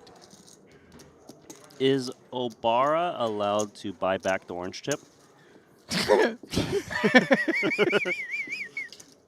I would pay a premium at this point. That would be so funny if he got up and then quietly leaned in, you know, walked around the table and was like, hey, listen, man, I'm going to need that orange chip back. Things haven't been going well since I gave it to you. And obviously, you've spun up. So, respectfully, ship it. I would pay interest on it. See, you should have told him from the onset, like, I'm letting you borrow this. It's on loan. Right. Kind of like pandas worldwide. But there was no agreement with a contract, so I know. That's why he's going to hold on to it.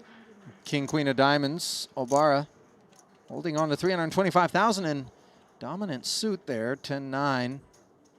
Not enough for Weyron. Suited one gapper here for Mehdi. Speculation really not the order of the day, but he will defend. If it was offsuit, he probably would have just folded the big blind, but this is just a little bit too interesting. And things got a lot more interesting here. Top pair for Obara. Flush draw for Mehdi.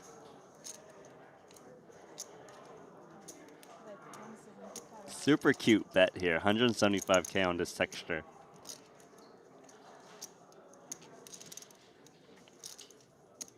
Seen him check raise a flush draw the last hand. However, that was a blind versus blind confrontation. This is much more different. Obara chose to open pre-flop, so it's a little bit stronger range. And he just hits the flush. Mehdi. Easy breezy. Second straight occasion on which it comes in.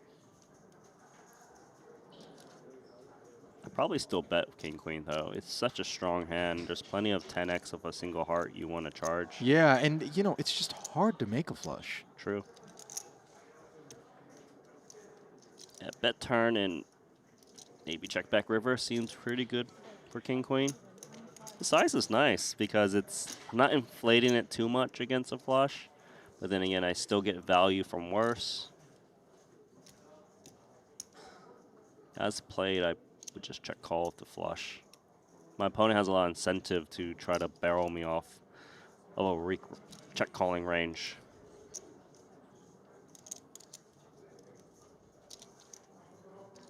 $5.25 of our 3.5. And Mehdi deciding the most prudent path forward is a flat. Has Obara drawing dead. Board pairing 3 would take quite a lot for June to produce a full house here. He might still value bet the King Queen, and I wouldn't blame him. His kicker is very relevant. And by the way, it's the flat on the turn that allows him to do that. As you see, Mehdi has really navigated this pot handsomely. This is a good river card for June, because just in case he was up against 10-7, that got counterfeited. Yeah, I don't fault him, but obviously these chips are gone.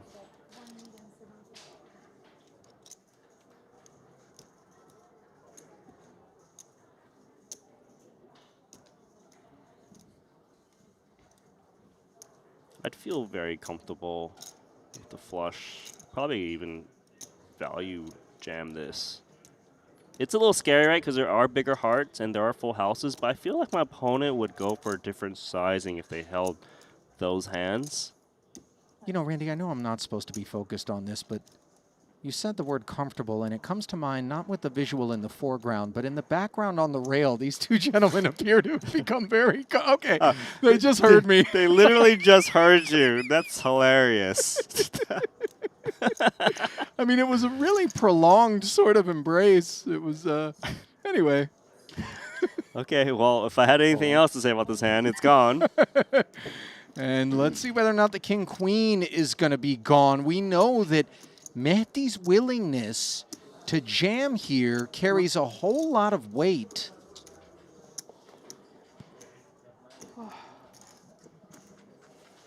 I like that Mehdi actually went all in rather than leave one chip back to try to incentivize the opponent to call and maybe collect that bounty. You know, it's a very subtle thing, but it's very important. Well, I mean, it's not as though Obara wouldn't put the rest of it in for But the I'm saying extra if the chip. opponent was bluffing, you know, he's never going to call off for the last 25K if he just had, like, I don't know, Queen Jack high, for example. Right. That's a small thing.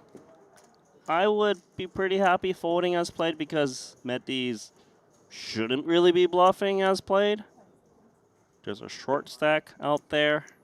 You know, a couple of things here, though. You're wondering, did the 3 make his hand, or was I already beat?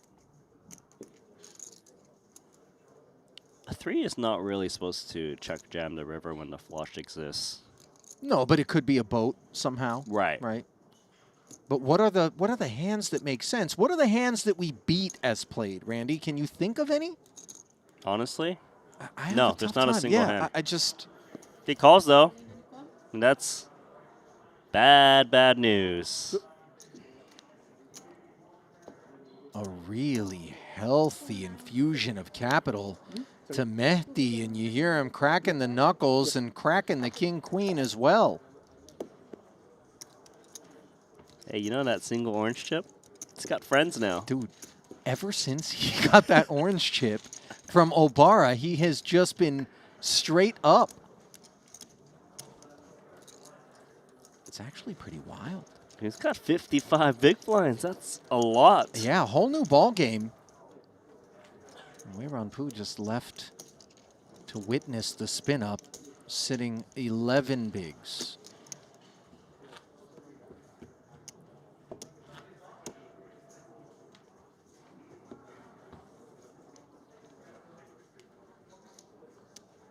That was the single best color up he's ever done in his life. Sure.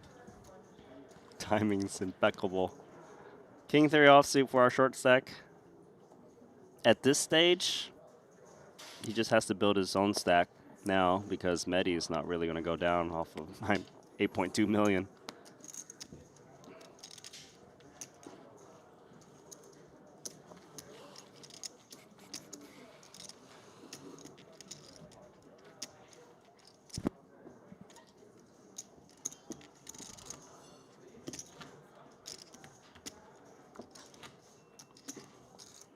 Well, once upon a time, what was a mammoth stack in front of Obara, no longer.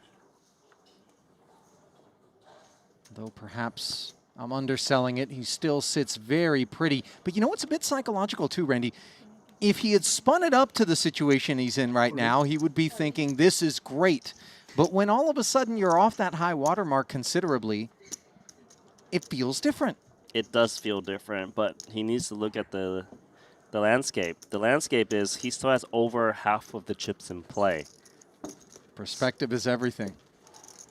But you know, he is looking back about that king-queen suited hand is This one? should he have called off and gave his opponent a few more million chips? We just got to move on. You got to shake off the disappointment and return to the matter at hand, which is the pursuit of 699K plus the final 3 envelopes, the 2 opponents plus our own, and the situation still very good for him. Like to open, He knows the middling stack needs to be a little bit careful.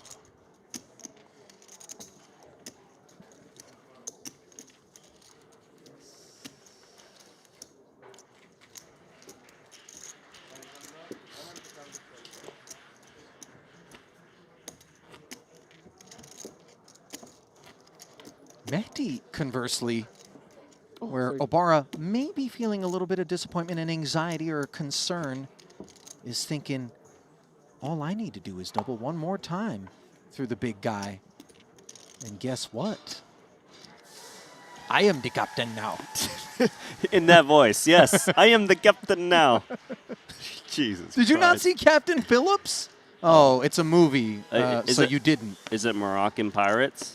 No, it's Somalian pirates, okay, bro. so like, why the voice? I mean, Morocco's also in Africa. Okay. I don't think piracy is on Mehdi's resume, if I'm being honest, but you know. Queen 10 currently on his resume, unimproved on the 9-9-3 board against the King Jack of Obara. Blinds did click up to 1, 2, and 2. Limp pot pre. Blind versus blind, king high. Still good. Yeah, I think it's actually kind of interesting that Obara checked back King Jack offsuit. He seems pretty aware that Mehdi has got some traps in the small blind. Right now it is checking down. I wonder if King Jack could value bet. It'd be pretty thin. I don't feel like Queen 10 needs to bet. King Jack won't bet. Okay.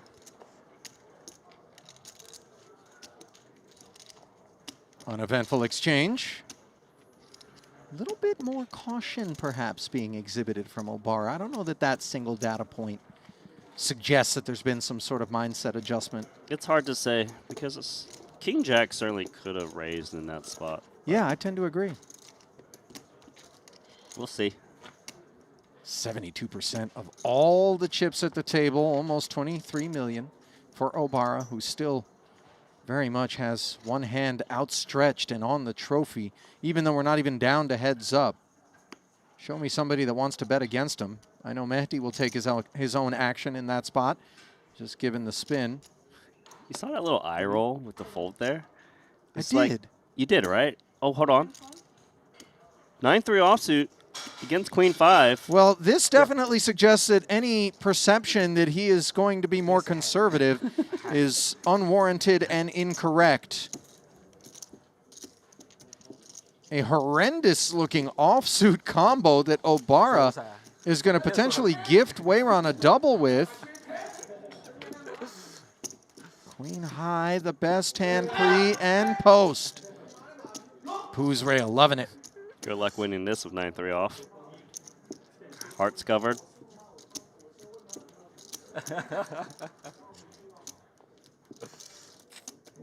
Oh my. He has a chance. Randy, this would be so dirty. Obara goes from drawing dead to picking up outs, 9s and 3s. Get him heads up with Mehdi. And instead, it's the king. So Pooh doubling up and making a contest out of this thing. 你该喊就喊，谁拦得住你吗？还拦得住你吗？ You know, I'm going to say this. In terms of just the raw dent being left, if we can even call it that, this is more of a scratch that's going to buff out for Obara. Not a big deal. However, sometimes psychologically when we get down and we can taste glory, it starts to be irritating that what was just a clear, smooth sail has choppy waters, and suddenly I'm losing flips, and, you know, people are waking up with hands, and, you know, I'm getting snacked on left and right, and they're chipping up.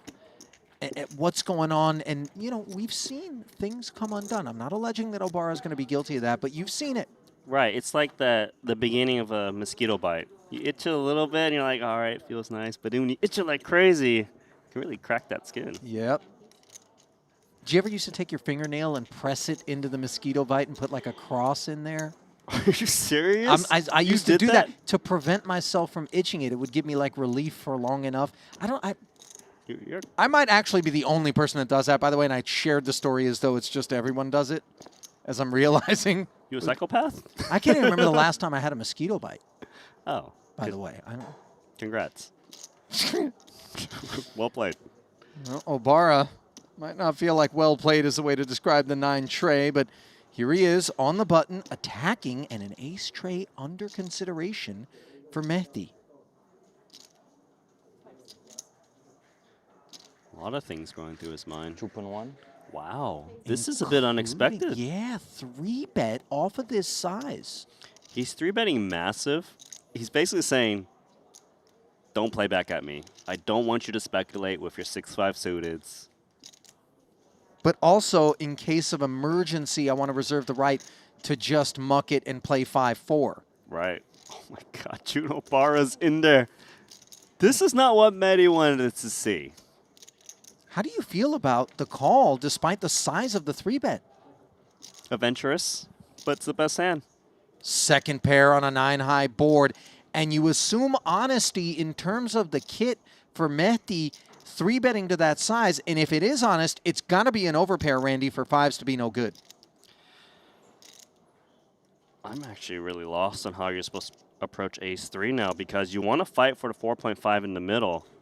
But then again, you don't want to lose so many chips when Ray Rampu's sitting there with 11 to 12 big blinds. Things are getting dicey as Mehdi bets 1.5, and you're absolutely right. He's not supposed to be in the weeds. He's supposed to be respecting some ICM. Pay ladder big enough to pay attention to it, more so than the envelope EV. Obara might even jam. There's so many chips in the middle of that massive 3-bet. You know what the one thing not to interrupt, apologies, Randy, I didn't realize the thought wasn't done. But he does jam, and what I like about it is you can't nuke it moving forward. You've jammed, if the guy calls, cool, because sometimes you flat, then he brings the rest, and you just end up in the mental microwave, and all of a sudden, you know what I mean, The into mental the bin microwave. you go. I like that one. It's a real thing, man.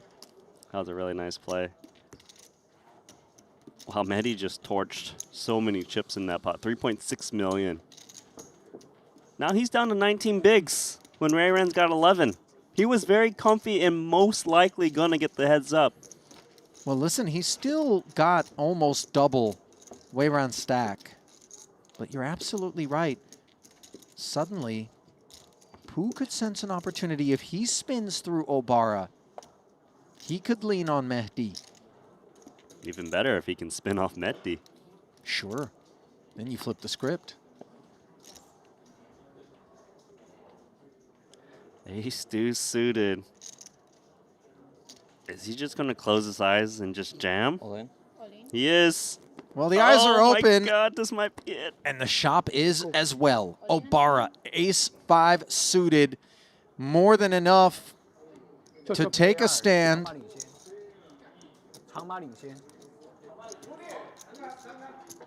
What a spot. Especially for Ray Rampool on the sidelines. This guy in white wants to assume the correct position for maximum good fortune. Banging on the rail. You love to see it. So heavily invested in the outcome.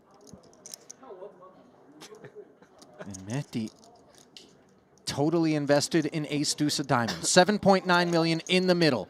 Will Wayron find the pay ladder? He's got a front row seat, and the flush draw is better than expected. Look at Mehdi's eyes. He scoop this. He sees it all. Deuce or a diamond would put him in front. Oh, and there it is. Nut flush, ace-5 draws dead. And yet again, on the third occasion, Mehdi makes a flush on the turn against the man with the big stack. Oh, he got bailed out there. Kind of brutal for Ray Ren. Potential pay jump there to get the heads up. Do you prefer something different pre-flop out of Mehdi there? I think his play is pretty solid. It's just so dangerous against Juno Obara, who is shown he's willing to call 3-bets of 2.1 million with 6-5 suited. That's right. I mean, you're not limping, are you? I think there's a case for actually Are you? limping. Okay. I actually think there's a case. I don't really know what's the optimal strategy there, but against this opponent, you got to definitely consider it. Well, he's not going to be dwelling on things, whether he was right or wrong, or there's some latitude. Results-oriented is where we're going to find ourselves as we sit so handsomely with 40 bigs on the back of that one. Trending in the wrong direction is Obara. And, you know, I don't want to suggest that the facial expression is macro and not micro, but, you know, it's been a little bit of a rough frame here for him. Okay, 30.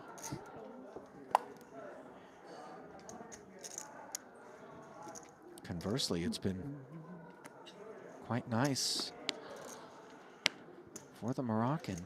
Has to be an all-in against a 10-11 big blind stack. He knows it. Oh. Wow. Wrong game. Love the smile on Obara, by the way. It's good to see people, even though the stakes are eye-watering to the average person, and pressure could certainly be the feeling that we would think is coursing through the veins, but instead just joy. Happy to be here. And why wouldn't he be?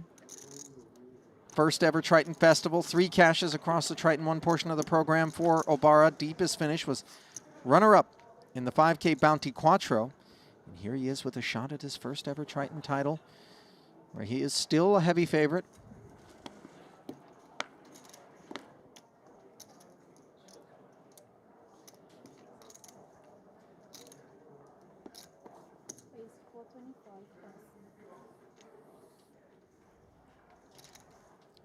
$425K deployment, courtesy of Queen 10 of Diamonds. Mehdi can play post deep enough to just defend here and see what's what. Yeah, I think he's done 3-betting the 2 million against Obara. And maybe he's done making flushes as it's Obara's turn to smash one. Diamond draw and a 10. What feels like the world. It's my turn? Okay. Your turn to bet, sir. And bet he does. Well, this is small, Randy. This is don't go anywhere. I need you. And I feel like the ace-6 has to continue. Backdoor nut flush draw. Ace-high might even be good occasionally. Sure. And it's not too costly to his stack. Wow, he's check raising. Mehdi's timing hasn't been great.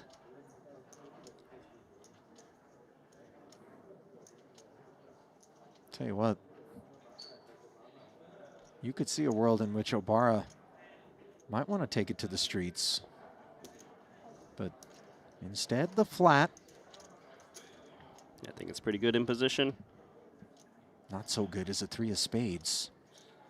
Especially if, as advertised, this is King X plus from Mehdi. But the marketing budget snipped on the turn as Mehdi checks. And you see Obara happy to check back. A little bit of pot control. 7 doesn't rate to do anything to either holding. Yeah, I think Mehdi's done with this hand. Took a shot at it on the flop. I'll tell you what, if you are going to take some of those high variance on the flop sorts of lines, you know, check raising and dancing a bit, Randy, it's important to have the discipline not to chase good money after the bad stuff.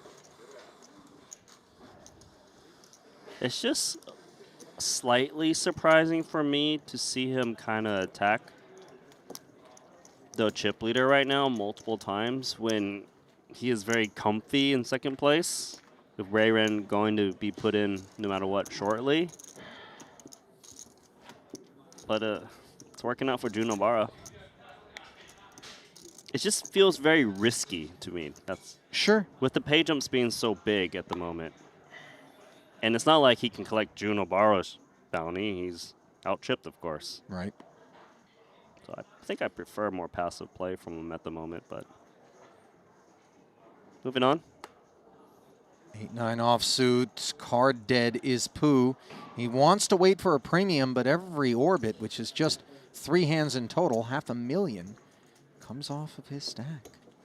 Yeah, you can see him folding king 4 offsuit in small blind now, because when you're in that 30 big blind territory, you start to get a bit worried that you might become a 20 big blind stack. Thank you. Q. So we switch dealers, and while we do, we give you an updated glimpse at how things are stacking up here in this 40K Mystery Bounty, a format that almost yielded a title during Triton 1 for Jun Obara, and perhaps today will be the day. Certainly looks like he is not far removed from that opportunity. Not to ride the broom, of course. $325,000 lockup for all three parties, $150K ladder, and the $80K envelope EV. Really the things that are influencing the decisions that we're bearing witness to. Any 2-card jamming into Ray Ren. From 7 deuce to 8 deuce. Upgrade.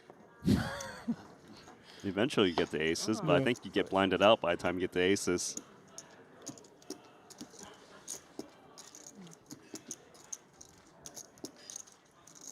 That's one of those upgrades I wouldn't pay for.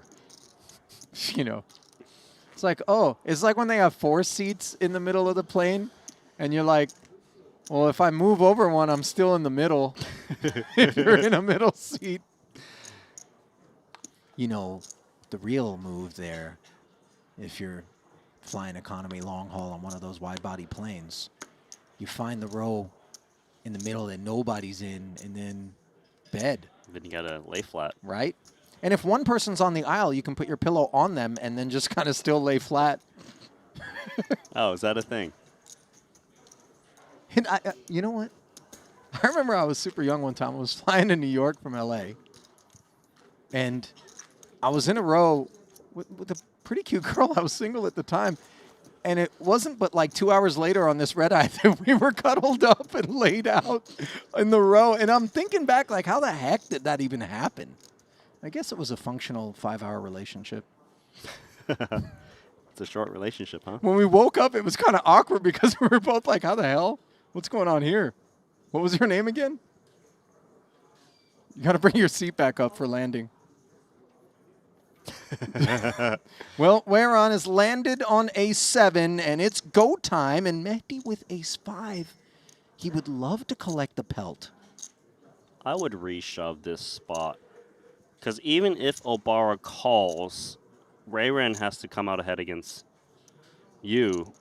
It's a pretty good spot, and you want to re-isolate this to try to get Obara out. And Obara's got Ace-4 offsuit. I mean, jam and re-jam. It's just we a lay little it bit too down. much, Yeah. A7 A5 You know what's crazy? If it was a little bit bigger, double elimination potential for Obara again. You want to call now? I have Ace4. Ace4? They joked about it. And Obara informing the boys that he had Ace4. So you still don't call. A lot of chops available here with 2.9 in the middle to Mehdi. As Weiron hopes that that 7 comes into play somehow, some way, and affords him a double. So far, so good. 6 and a deuce on board. That's helpful.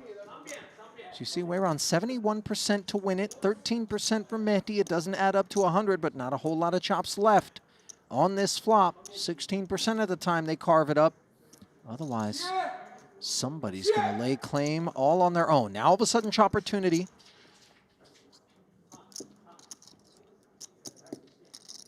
Good chop with a 6 or deuce. Show me something like a 3 or a 4. That's the thought on Weiron's mind, and instead the third queen, but that works as well. A7 plays. I overlooked that path. What a wonderful spot for Ray Ren. Especially to double off against the second place guy. Closes the gap.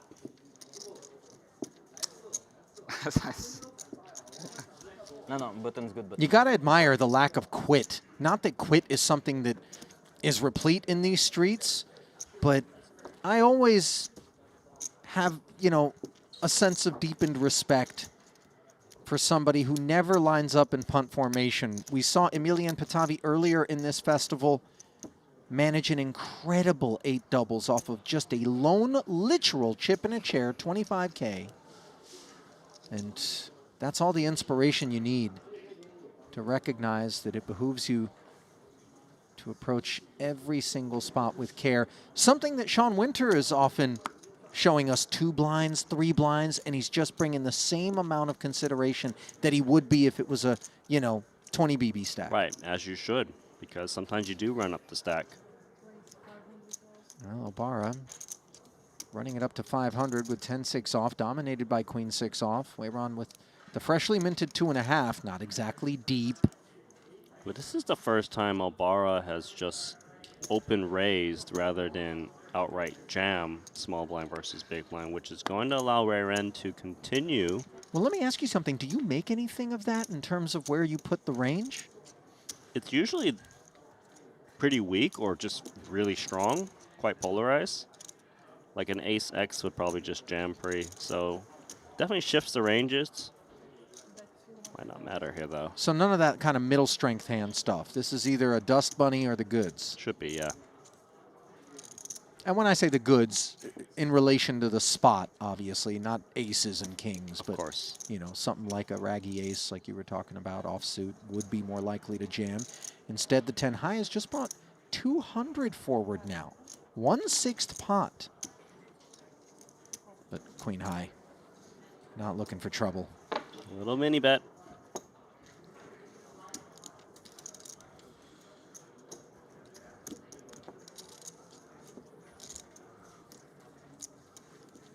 When I hear you say mini bet, I'm reminded of Aaron saying mini race. Love that guy. Yeah, I've spotted him roaming around, but hasn't gotten his feet wet in the tournament streets. I suspect that around the main event, probably. When the buy-ins get big enough to pique his interest, but until then, the cash game streets, perhaps where Aaron's being found.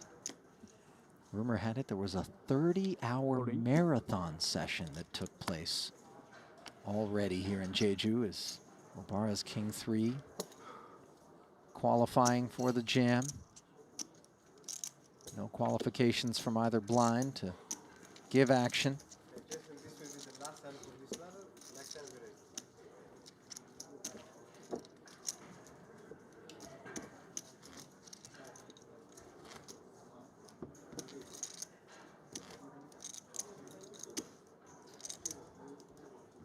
Play has been quite swift, actually. Yeah, they're not, they're not tanking. wasting time. Yeah, this is just, but to be fair, a lot of the spots and the situations when we're looking at the way things have stacked up, they've just been in this setup for long enough that they kind of understand what it's going to take in any given spot to either decide to get it in or not. And Queen 3 suited makes the decision here. King Jack for Obara, a call. What's it going to be? Another double for Weiron, or is it going to be the end of the road? He is behind. Better than 3-2 is Obara. Queen 3 was excited on the rail.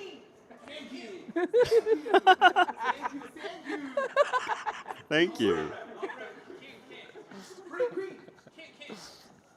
Dueling rails. Tamon Nakamura there, undoubtedly in the corner of his countryman, Jun Obara. Flop bringing focus, but no queen or tray. 6 outs 2 times. The bell tolls. No club on the board. I love you, dealer, by the way, was just deployed as a... I like this guy in white. Oh, no. That's it. King on the turn. No sweat whatsoever as Queen High gets iced. And Weiron Pu in turn. A 3rd place finish for him. Fought hard, Randy. Was covering Mehdi for a while. Then fell back. And was unable to recover. Unable to recover. But he does have 3 bounties in the 3rd place finish. Not a coin. 325,000 is the payday. And at least $120,000 will be opened Ray ran tomorrow. I think the rail didn't root hard enough. They failed him? They failed him. I don't know if I'm going to blame them when I go over to do the interview, but my button. Yeah. No, no, no. Last time I big brain call. breaking things Yeah, down he was on the button. for the camera.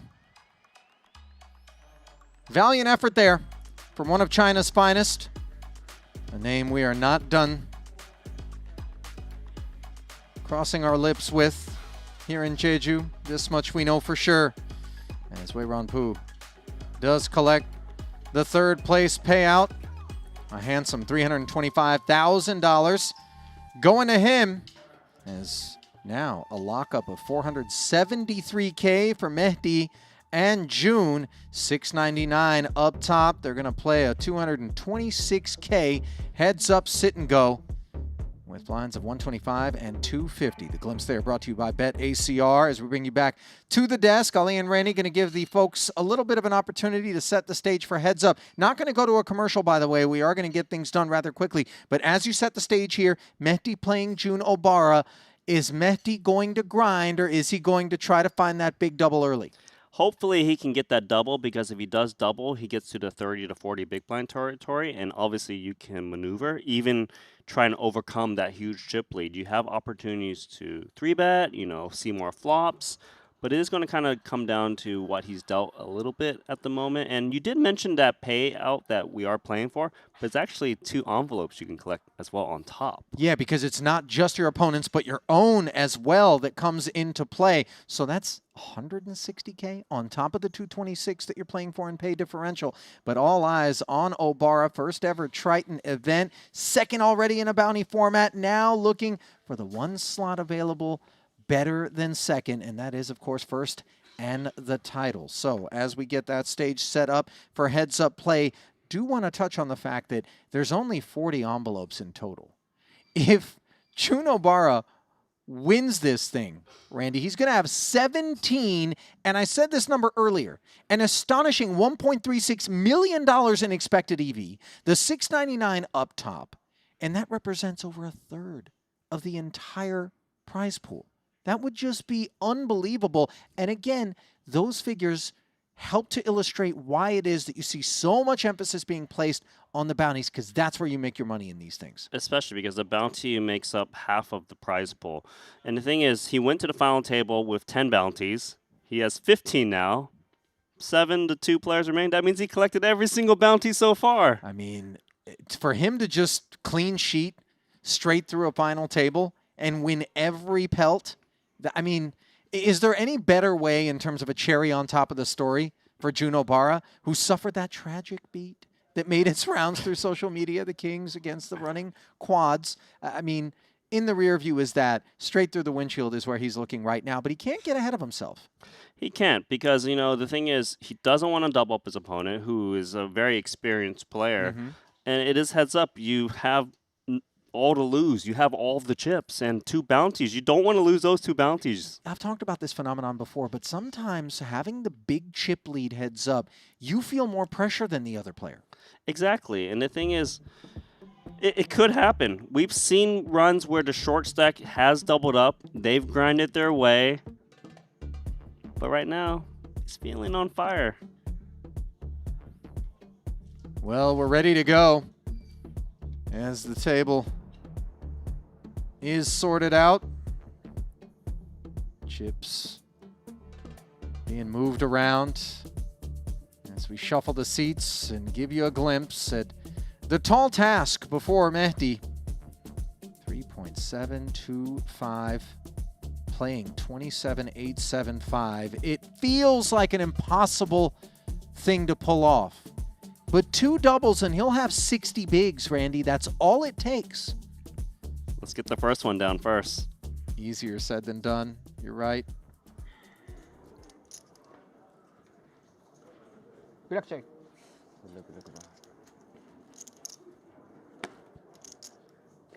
Oh, by the way. Talk to me. Mehdi hasn't gotten a bounty yet the whole tournament.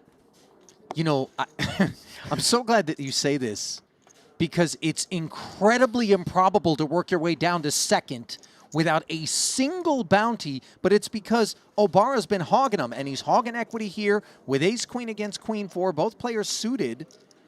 This one was limped pre.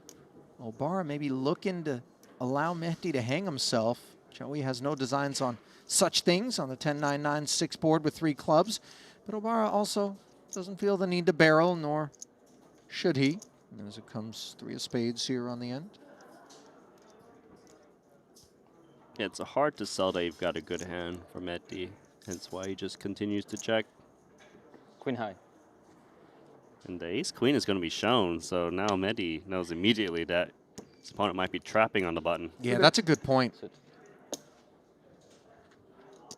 Is there any value for Obara to just putting in like a min bet on the river over there? Not just for perceived value, but in the event that there's a hand across the way they cannot make the call, I conceal what range I limped with early in this one.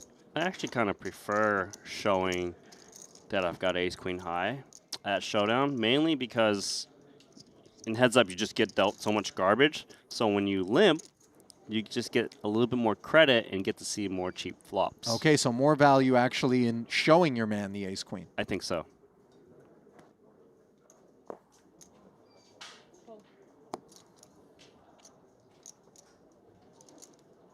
Eight, 3, far trashier than the ace-queen that preceded it. Mehdi's turn to limp. He's thinking about attacking because Mehdi is supposed to jam a lot of hands heads up off of 12 blinds. And this is very aggressive. Often it works, but for this sizing and king 7 offsuit, we should be going to a flop.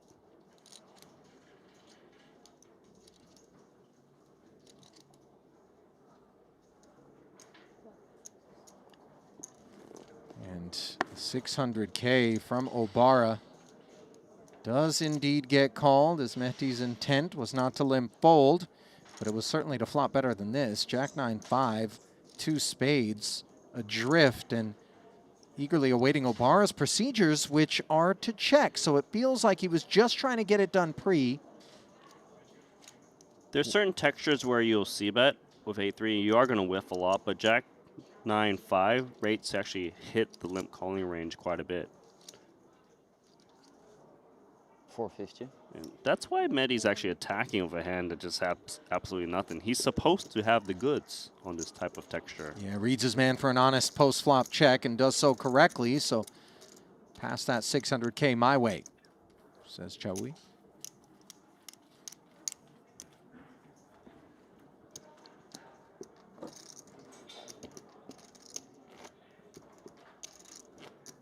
$27 million plus, still the lion's share.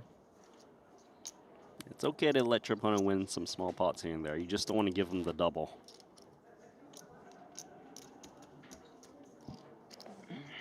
No need to rush it for Jun Obara.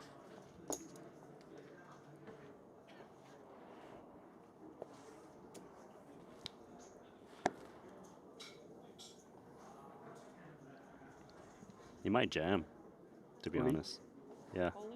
All in declared as you suspected with the 7-8 suited and nothing cooking across the way. It's a high equity hand, and the hands that call your jam usually don't dominate the 8 and 7, and you can get better hands to fold. 10, Jack, Queen high, weak King highs.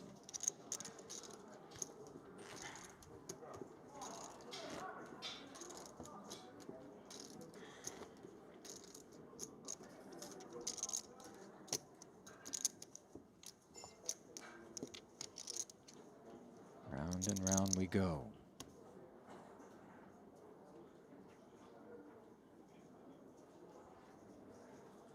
We saw him limp King 7 earlier. Makes sense to continue to do so and get it again. Yes, it does.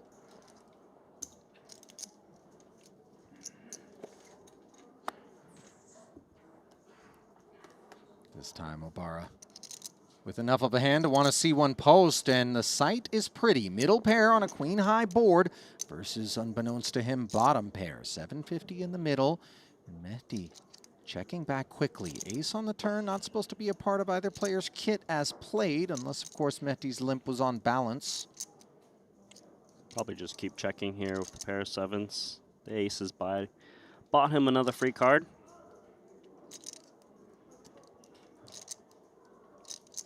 As played, I'd probably go for value now with the 9, but he's going to check it over just because I feel like a queen or ace I would have heard from already. But maybe he just thinks there's more value in inducing a bet rather than getting called by worse. 450. So 2 streets are checking, and no longer will Mehdi wait to pursue what he thinks is available value. But of course, Obara making the call, and he's going to snatch this.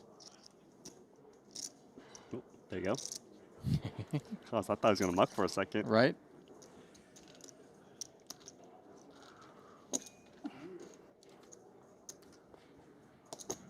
That's a thinnish value bet there. 4th pair. He probably expected a $9 bet for him, hence why he bet the king 7. Gonna need to adjust his game slightly. Yeah, got to pay attention to that one, don't you? Sure do.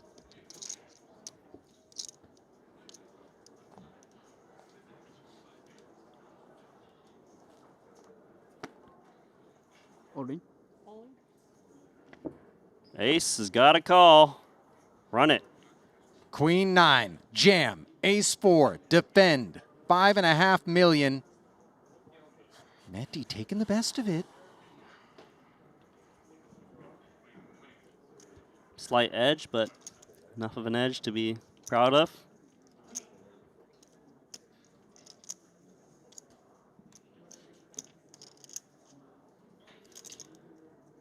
Obara hoping to put a little beat on the ace high, and it looks like he's going to do just that. A queen high board.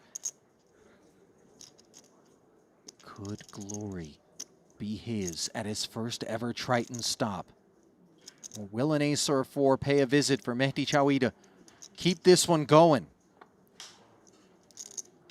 If it is, it's not going to show up on the turn. 9 of spades instead. 5 outs once for Mehdi to keep the fight alive. Anything else? And Jun Obara is going to taste victory here at Triton. What's it going to be, dealer?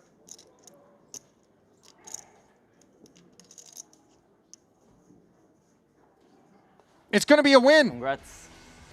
Good game, Jun Obara. Congrats. You deserve Great it. to see the Congrats. sporting embrace. Mehdi saying you deserve it. And he collected every pelt at the FT. And now the emotion flows even more freely than it did prior to this. Give me a hug, bud. Put the camera away. Your 40K mystery bounty winner, $699,000. A shocking 17 bounties collected. And a whole lot of cold, hard cash. Gonna be going to that man no matter what he pulls out of the bin tomorrow during the draw. Man. You know, tell me, Randy, what were you gonna say? I was gonna say, June just put on a clinic, 17 bounties. It's exactly where I was going to take you. I was going to ask, name a performance at a Triton final table. You've been around a long time that was more dominant than the one we saw right there. I can't name one. That's how dominant it was. Nobody's ever knocked out every single other opponent if I had to bet. I don't know for sure. I haven't been around since the onset of Triton, but I can't remember it. As we bring you back to the desk, Ali and Randy just bore witness to this incredible feat, and he looked so calm. I mean, you could see maybe some getting a touch rattled. Maybe he always had too many chips to feel that, but it's a psychological thing out there. You've got the pressure on you, and he just made it look so simple, like a hot knife through butter. And the thing is, he's getting paid for eliminating every single opponent at that final table as well as the ones before he got there. 17 bounties, 40K minimum for each bounty envelope, but obviously he has a big chance to pull the big 400K. Okay, I don't know whether or not Jun Obara's got a nickname, right? But I watched a little Star Wars. Randy, you watch any Star Wars? Yeah. Okay. Don't we have to call him Boba Fett? Boba Fett. I'm just saying, that's the bounty hunter in the cosmos, and this man put together 17 of them. I would say Boba Fett is where I'm going with Bobo Obara. No, we could go with Jun Oboba Fett. Bubble Pit. I mean, you know, you see it. Sure, we'll get there. All right, we're going to tool that one around in the lab over here. But Obara's work is not done, as he's booked a date with Henry Kilbane, who's going to be doing the winner's interview momentarily. Now, you might think, oh, okay, that's it for Triton. No. We've got bonus coverage coming your way. A 60K is in progress, and none other than the legend Bill Ivey is going to be on one of the feature tables. You don't want to miss that, so let's send it down. For the winner's interview, a quick break, and then stick with us as we're going to bring you coverage of Bill Ivey and company in the 60K. Ladies and gentlemen, multiple records being broken here in this 40K mystery bounty. The most important, perhaps, for Mr. Jun Obara is that he is the first Japanese Triton champion. Jun, firstly, congratulations, my friend. Thank you. I want to say you claimed every bounty from this final table. We called you Jun the Bounty Hunter. How are you feeling right now? It was such an incredible performance from you from this final table. Every time, only lucky only. Yeah. You're too humble, my friend. You played some very good poker. I know on YouTube, many people from Japan watching. Are we going to see more Japanese players coming to Triton? Yeah, maybe, but so expensive, maybe. But Japanese poker movement, maybe 1 year, 2 years, more Japanese people come. Yeah. I think now with your performance, hopefully you've inspired many Japanese players. They see 17 bounties, $699,000 plus. You have your bounties tomorrow, the top prize of $400,000. How was your experience at Triton?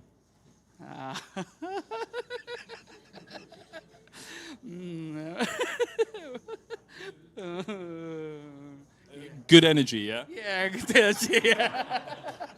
It's been fantastic energy. You were smiling, you were happy, win or lose. Everyone enjoyed playing with you. We thoroughly enjoyed having you on the final table.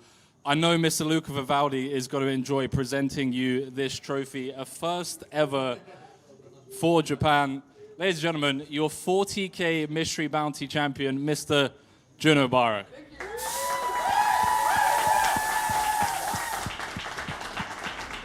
Congratulations.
I've played against the best, I've won on the biggest stage. But what if I told you, it's not just about luck or talent. It's about using the right tools. GTO Wizard is the fastest and most efficient way to study any spot in poker. This is how you level up your game. This is how you unlock your potential. Don't get left behind. Get GTO Wizard today. Beat the best, crush the rest.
That's why they say Yeah, Schweik. I mean, that's a classic American name, that.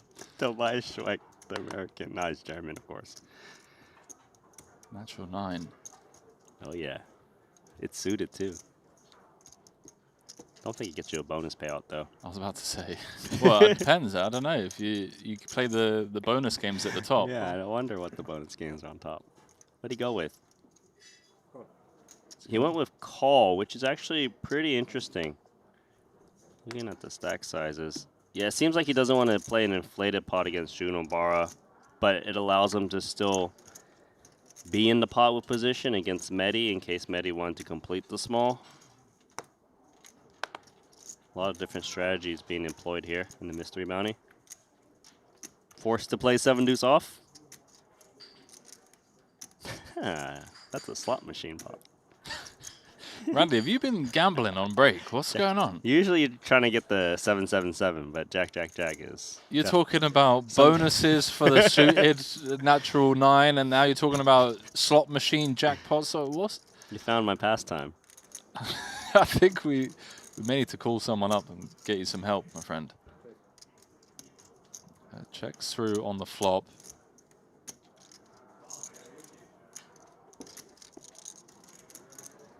Feel like the 5-4 has to stab at some point.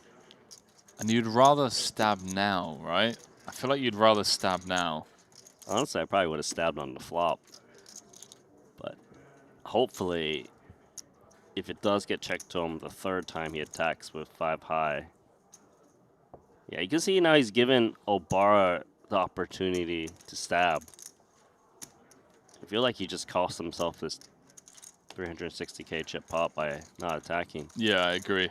Because Obara has any 2 cards. He was in the big blind. He's just going to whiff completely so much.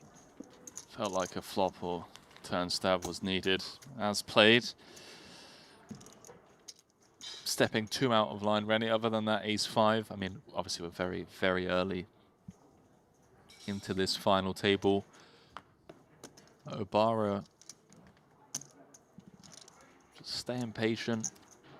It's not like trying to bluff it off with reckless abandon. Now he's just recognizing that he's got a pretty big spot in front of him.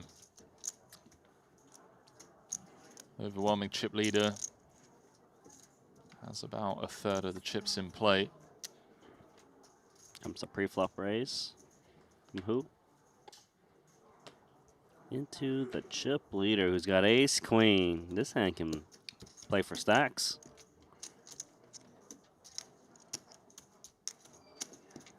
Feel like he definitely got a 3-bet this spot. Button. It's opening very wide. They will call with inferior hands.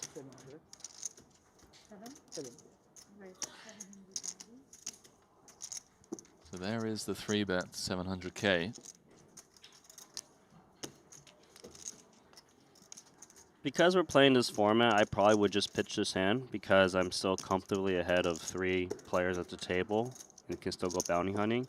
Whereas if you speculate here, which it seems like you might, This I know is dangerous. It's dangerous, right? Because now you're playing a pot where maybe you just lose the rest of your stack.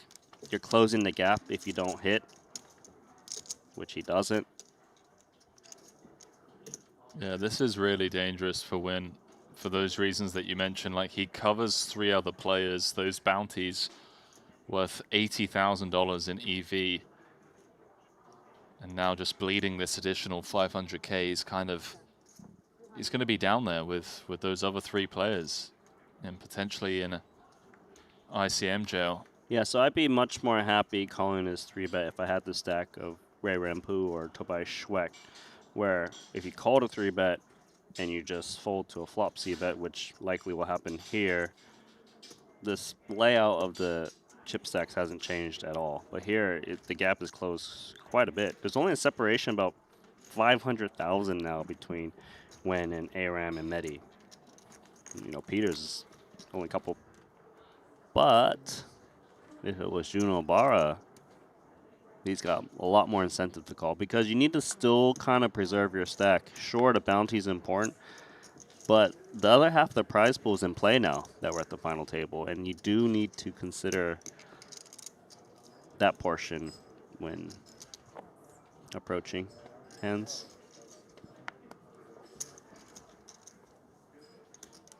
Yu Sheng saying, will we show the players draw their bounties? We will, as always at the Triton series. We will draw the mystery bounties tomorrow during the dinner break. Whoa, look at this. Slow play from Juno Obara. And I kind of like it because Schweck is so deep that Schweck's not going to randomly get in 7 million chips with an inferior hand. He has much more opportunity to gain chips from the shorter stacks behind that might squeeze. Trap set by Jun. Tobias with an interesting one. King of clubs in hand, blocking hands like King Queen, King Jack, King 10, high flush draws. I think a bet is all right here. He went large, 450, so he's trying to shake out a lot of the floats, like the weaker ones with backdoors. Trying to keep it simple. Queens are queens. Queens are queens. 1.5 million as everyone else watches on as first and second and chips go at it. 10 of hearts gives Tobias. Broadway draw. Broadway. My bad. Straight draw. It actually seems like a mandatory double barrel with King Queen in this spot. Obara's going to call for a lot of pocket pairs on the button and feel like they need to call a 9-4 deuce 2 clubs, but they probably will just fold to a double barrel, you know, 5s through 8s with another overcard showing up. Just whatever sizing you think can shake out those hands, as well as maybe some speculative ace, queen, ace, jack that called on the flop.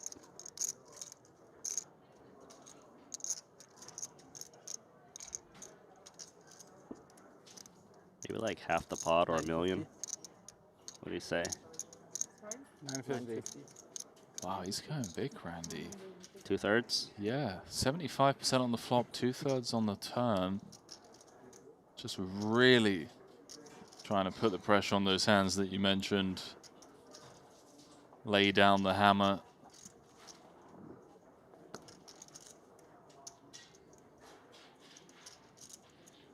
Yeah, there's just too many chips behind for Schweck to want to raise and protect what's in the middle. You don't want to accidentally run into 2 pair plus kings, aces. So you just have to call as played.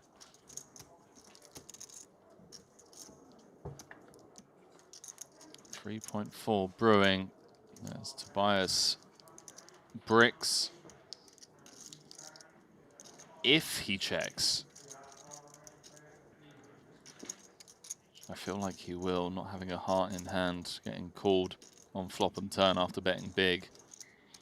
It's really going to shift things at the top of the chip counts. The bar is going to be up to more than 12 million. And second closest is going to be Shrek with 5.6. He's going to have more than double. Yeah, you can see Shrek giving up also because let's just say he fires 2 million plus here, gets called and is wrong. He'll move down to the leaderboard, and you know he just wants to keep a lot of chips to allow him to still cover most players. And Obara snap checks back to queens, perhaps fearing kings or aces. Backdoor flush did get there. Yeah, also just a bit of defense as well, right? Not many hands that he can get value from when the pot's already that big. Earned the maximum by flat calling pre, setting the trap. And that has really changed things. And also what's important there, showing down queens in that spot after flatting, everyone behind you needs to be very worried about June's flatting range, which can show up with a huge monster like that. So that actually protects June Obara's flatting 50K? Yeah. Let's see, so that's 2 15s and 2 10s. Yep, Yeah. sure. I think, it's tough. I think the line would be fair to say at 13, meaning he would collect 3 of the remaining 7, given that he's currently chip leader. I would take over on that. You would take over on that? Yeah, I would. So you want to bet? So, so if he gets 14 plus, I win. Okay, so 13 and under, you lose. Sure. 14 plus, you win.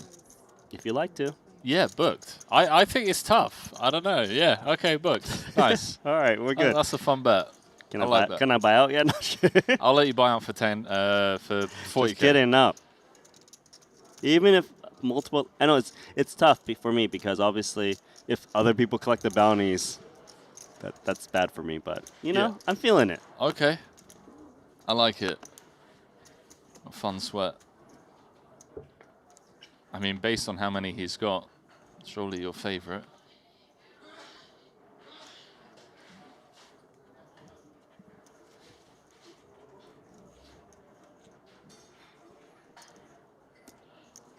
So this pot was Pure ran raising from the small blind against the shorter stack, called by 4s. Yeah, it's kind of funny how if it was a regular structure, the 4s is probably just reshoving all in pre, but now it's like, I'm getting called lighter. Really don't want to put my tournament life at risk, hence the call. And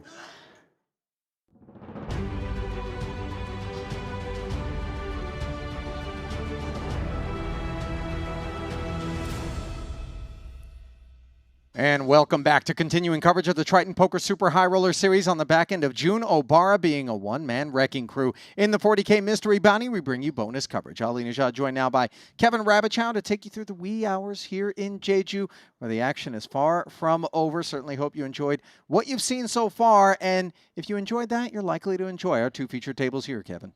Yeah, I mean, this is headlined right now by, what, the most famous poker player of all poker players. We've got Phil Ivey on the blue table. We know everyone loves to watch him. Not that there's any shortage of big names at his table and at the red table. We had a potential over there for Player of the Year from 2 years ago, Jason Kuhn.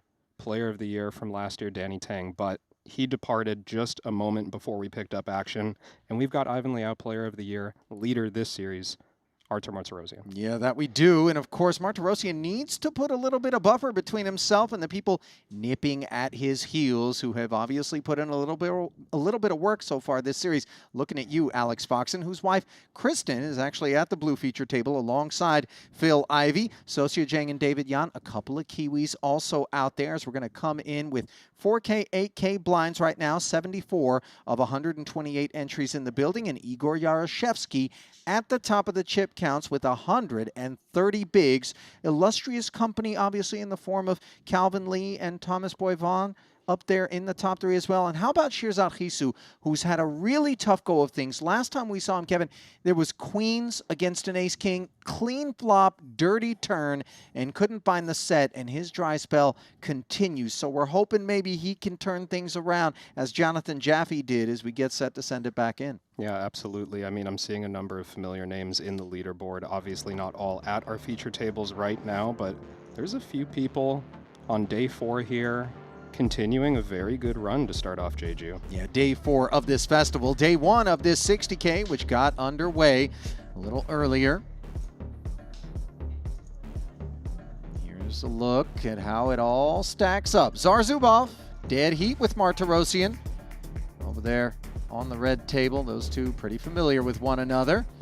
Jeju headlining with 722K at that blue table where, while Phil Ivey is the focal point, certainly is lean on tokens. 16 bigs. And how did we not get to the part of the leaderboard to mention that Aussie Katola has entered Jeju, sitting in 12th right now. Obviously making a splash with recent cash game streams. Splash is maybe a bit of an understatement if we're being honest with ourselves, Kevin. Kind of like a tsunami? Yeah, I think tsunami is actually the appropriate. You did go way past, I don't know how many things there are between splash and tsunami, but there was a little bit of. I wasn't sure if I could go straight to tsunami. For sure. What's tsunami? Oh wow. Tsunami Katola. I'll allow it. Thank you. It's the best I got, Ali. All good, my friend. Here's a glimpse at Sosia Jiang. Triton regular. 20. 20K announced. 2.5x from the cutoff. 6s for their countryman David Yan.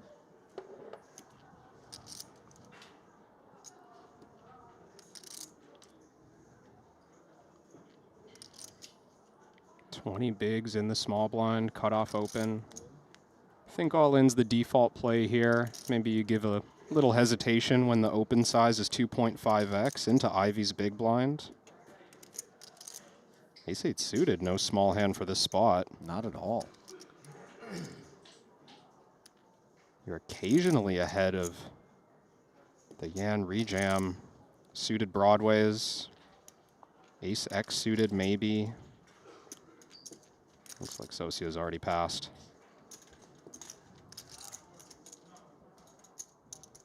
So Ivy deciding not to splash. You know what jaywalking is? Yeah. I was jaywalking once. Actually, not in New Zealand. Okay. And then the guy like stops his car and he's like, Showing some "Is that how you respect cross to the road in David's China?" range.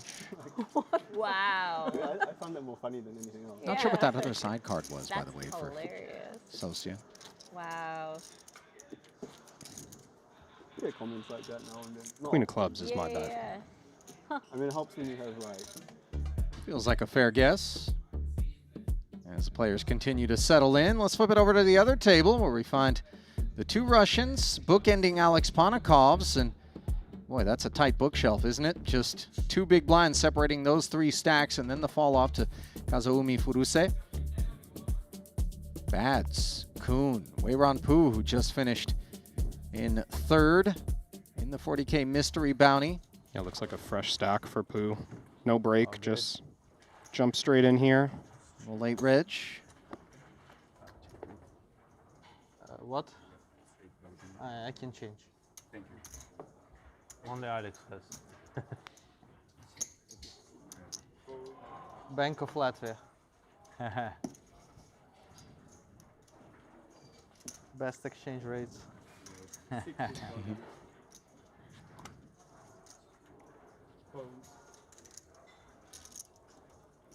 Just perhaps a marginally ambitious open here from Makita. Jack-8 suited. Not one to shy away from such a difficult table draw. Under the gun +1 does feel a bit early for this sort of holding. Queen 10 suited for the 12th time. Triton champion Jason Kuhn. Looks like all of it's going in.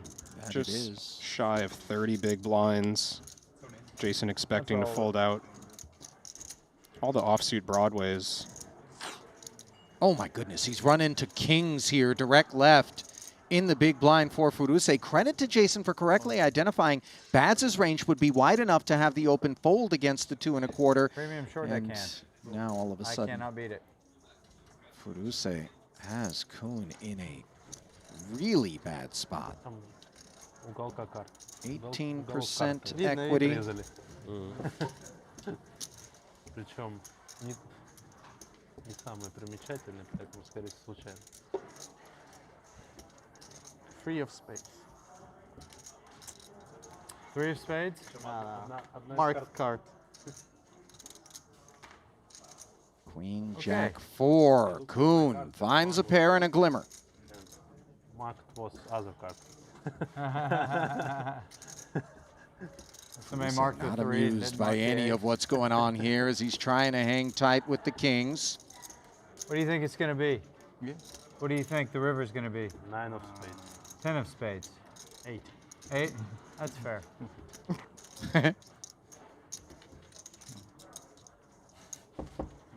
Can Jason find a queen or 10? No, the ace, which under other circumstances is the dreaded development for two kings. Not on this occasion, as Kuhn is aceless and chipless. That'll do it for him. Big pickup there for Furuse, whose One pair. countryman Obara just tasted Triton glory. Was 6 of clubs.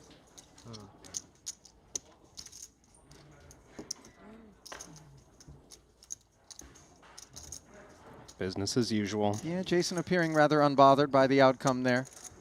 This is still early, day 1. Registration open till the end of this level. That it is. I'll maybe take a short walk around the property, jump back in at the end. He likes to stay healthy when he's out here. Never missing a workout, never breaking from his routine, and I think that sort of discipline certainly has a lot to do with why it is that he is far and away the most decorated of all Triton participants throughout the history of our tour. Раз только меня разгрузить, как бы. 110, да, на настроение? У вас где-то 55, где-то, ну где-то, да, 110. 27-28, по-моему, у вас. Там 65, по-моему.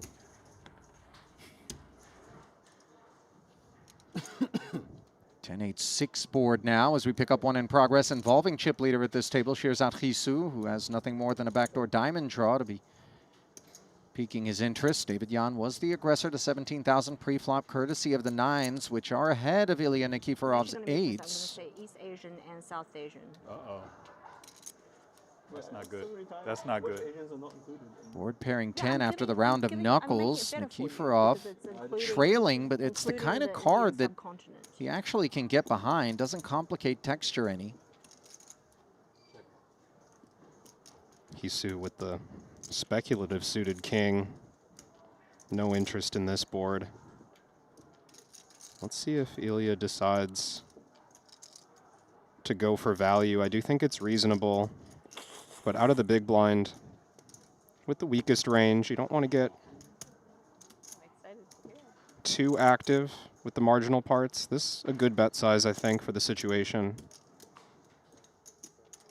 Question for Yan is, are the two 9s good enough to raise for value and try and extract from pair plus spades, pair plus gutter? Just going to play it safe. That he is. Can't blame Nikiforov for asking questions. For 18,000, Jeju out of the way. We'll take the river, which, boy, isn't the kind of thing that's going to dissuade Nikiforov, potentially. Backdoor spade draw didn't come in. He unblocks it. Yeah, this is a dangerous river card. 8-5 suited, looking like the best hand still given the action. Possibly another small bet coming in. And I don't even know if we can safely assume that it won't go bet raise call. If we're David and we've seen two small bets here in this run out, I would feel pretty comfortable ruling out 3 of a kind or better, or at least it seems rare. 25 is the number, and you see David, he is not shy on taking that thin value and pursuing it, but deliberating as to whether or not it's worth, with 165 back, trying to put the raise in. How do you feel about it off of his stack depth, Kevin? I think we go for it. Pocket nine's reasonably under-repped in this spot. The sizing on both turn and river doesn't map to a really strong hand in my mind. It maps to exactly what this is. I think we got to go for the raise. And that's exactly what he does. 85 of 165. And when a man is willing to put over half of his remaining stack in on what looks like an inconsequential river, we're interfering with 5-7. That's not supposed to be what Jan is opening with. You're sat here with the 8-5 and you're wondering, this reeks of strength. It does. And I worry that the 5 isn't even a good card to think about bluff catching with. Maybe David arrives here with the odd pocket 5s and decides to turn that into a bluff on the end. I think that's a nice clean fold from Ilya. Put in pretty much just as much as he wants to with that hand strength.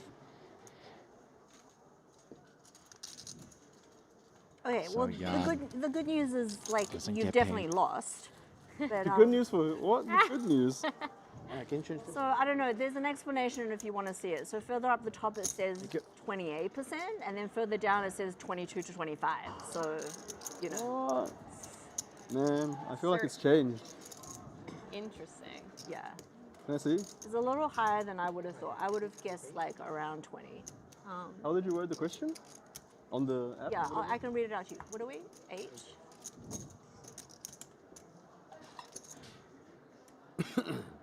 So this is how I word it. Auckland City Metro, what percentage of population is East Asian plus South Asian? What is the border of the metro? Metro is like the greater area. Yeah. Okay. I tried to help you, David. Foxen.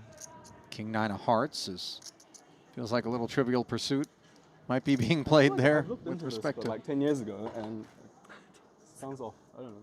public transit in New Zealand. Whatever, man. I wonder what kind She of was a teacher. demographics wagers were placed by David earlier. Right. No, but I don't know. You just Jan know stuff, you know.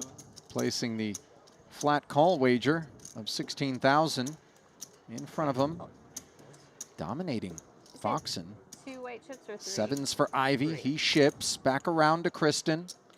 I think David's not going to be able to get away at this price. Kind of dicey spot, but with Kristen's 16K added into the pot dead, I think there's enough flips and slight advantage spots for the ace-9 suited to run it.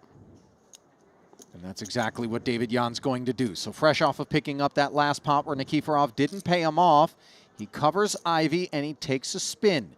246K pot. Ivy. And perhaps everybody in the chat all rooting for these 7s to hold.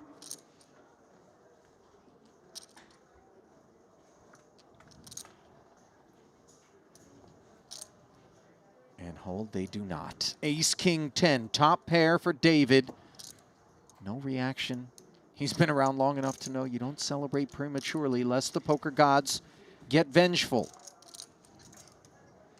No vengeance on their minds on this turn. And of course, David didn't warrant any.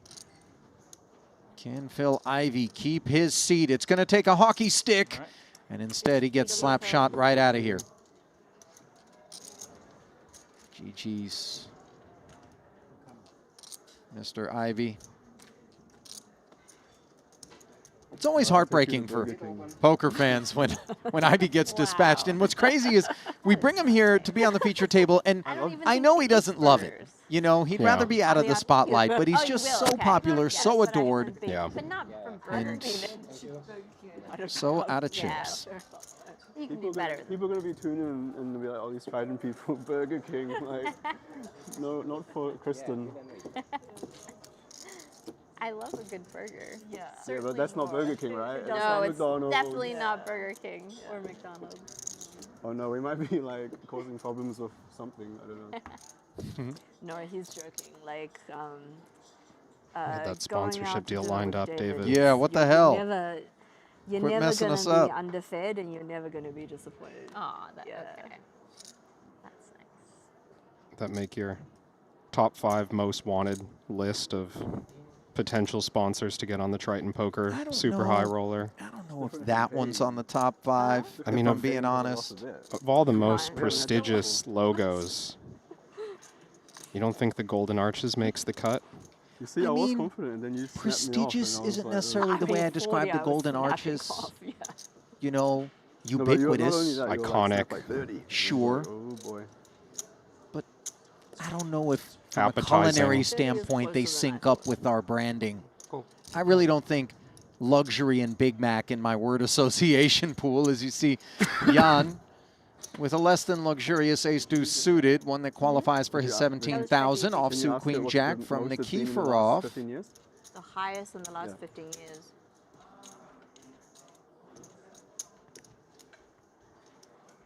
Just put it right up there next to the Nobu logo. We'll Oh, by the way, to be fair, it's basically on the last census, which show is that this is the 2018, everyman's brand. So it is a Sure. little while ago.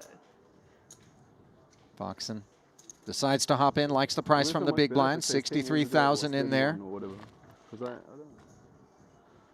She is dominated by Ilya, and it does come jack high, which is problematic for her.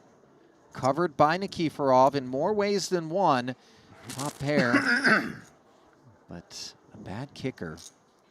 Checking it over to Jan, who has no interest in the C-bet. Yeah, thought the ace-deuce of diamonds might actually get him in a bit of trouble, but decides not to bet 3 ways. Have to think. Additional chips going in between Nikiforov and Foxen. Now, I don't think the jack-8 is so strong, 25 blinds, that Foxen's actually at risk of being all in before the river. Good chance we call 1 or 2 bets. Agreed.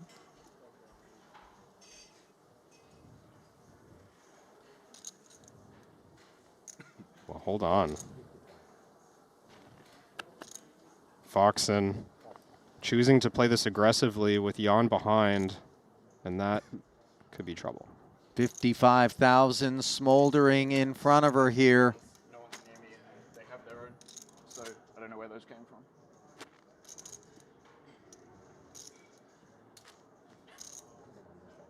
I mean, these are mine, because I came with my... If you're Nikiforov with this queen jack, you see she's got 162 back. Do you just want to get busy Estimated here at range all? In the top end of the range, 28.2. It's a wet textured board. Yeah, it's definitely crossing my mind to be all in for the last 160. I think there's a number of just like ace-high heart draws and combo heart draws between the 4 and the 7, between the 7 and the jack. We don't interfere with any of that. These are just hands that are willing to call it off. And Nikiforov sharing sentiments, keeping this to a single street of decision-making as he piles over the top of Chrissy. Now she unblocks hearts. Yeah, it's hard to have raised here and not just put the rest in. Credit to Chrissy for taking a moment here, because I think a lot of people just put their hands up in the air and think, well, I didn't raise this to fold it, but... Does having an 8 in our hand and the way in which it interferes with all of the straightiness not aid us in terms of removing some of those combinations that are maybe way out of line here from Nikiforov? I don't know that in the face of a check raise we pile it in there all that often with dust. Yeah. But I'm not expecting that either. I think it more just adds a little bit of equity in the form of a backdoor straight draw. But the problem is just that we're out-kicked so often. We're only playing the 8. We're very unlikely to chop with other jacks when the 7 and 4 are on board.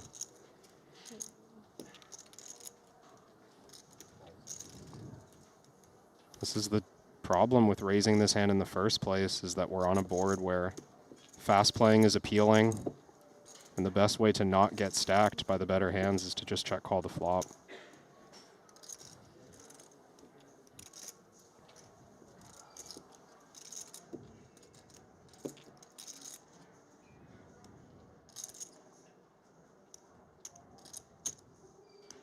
Chrissy really giving this a good long chew, and I think she's got her eyes trained on Nikiforov as well, trying to determine with what frequency Jack 8 is a winner right now. She folded. And that is a big top shelf fold, Kevin. Yeah. That's not easy. I'm going to ask you something.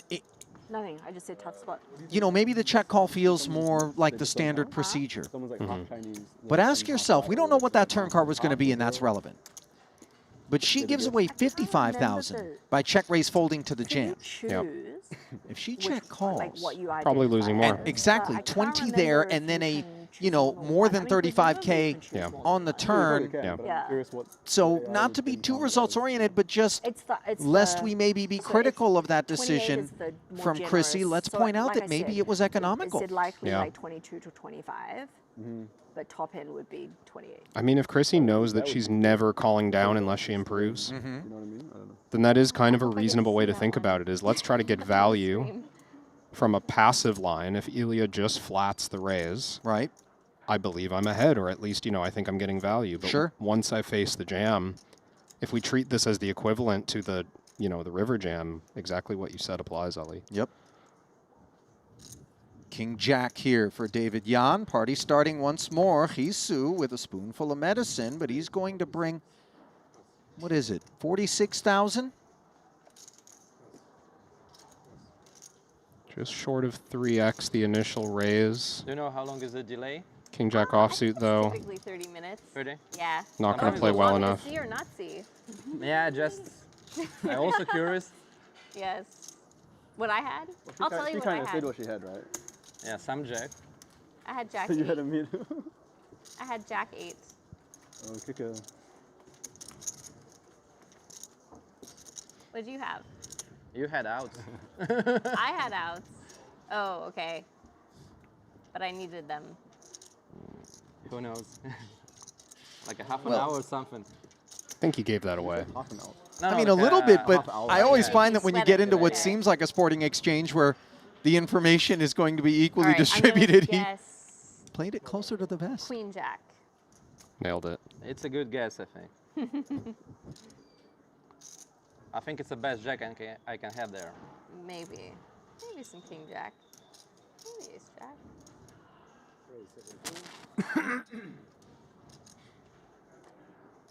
Queens now for Nikiforov as Jesu's Jack 10 offsuit. A frisky selection under the gun, but obviously he's got the chips to do some leaning here. Direct left. When Nikiforov is heard from, Kevin, we know that that hand is supposed to be quite a bit better than ours. Yeah, no continuing going to happen from the Jack 10 offsuit, one would think. And we are just playing six-handed. What we're seeing is under the gun is the low jack here. Still a bit out there when we're playing deep, but off of a shallow stack, any offsuit Broadway good enough. You go buy a hat. The lights are just really bad. Saw the and they're so bad, like, little stare down there from Jesu before Yeah. sleep afterwards. passing. He's got that intense table image. Well, if I wasn't busy slurping wontons, I would have gone to get some. The look you're going to see on your screen more often than not when Jesu's in the saddle. Yeah. You know, it's something I saw Can she get a hat? John Jaffy do the other day when he was playing heads up. Did you fix the quest with the time And it's something Jesu does really well, which is, taking opportunities, even when you know you're probably folding, I carried mine over and to gain a little bit of information for later by observing your opponent in that pause where it's like, well, the action's on me. So somebody's without 10 banks there now. No, I went I back might and see a checked showdown. before. I don't know where the other ones came from. No. Wow.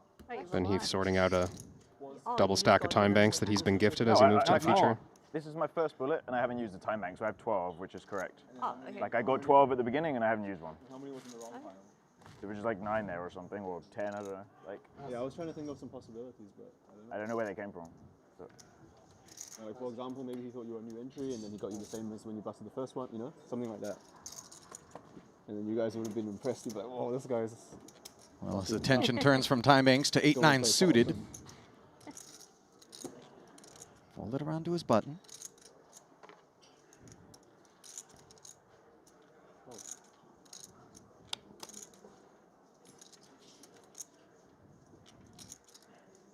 Decides to limp, and now Jan looks down at ace-queen.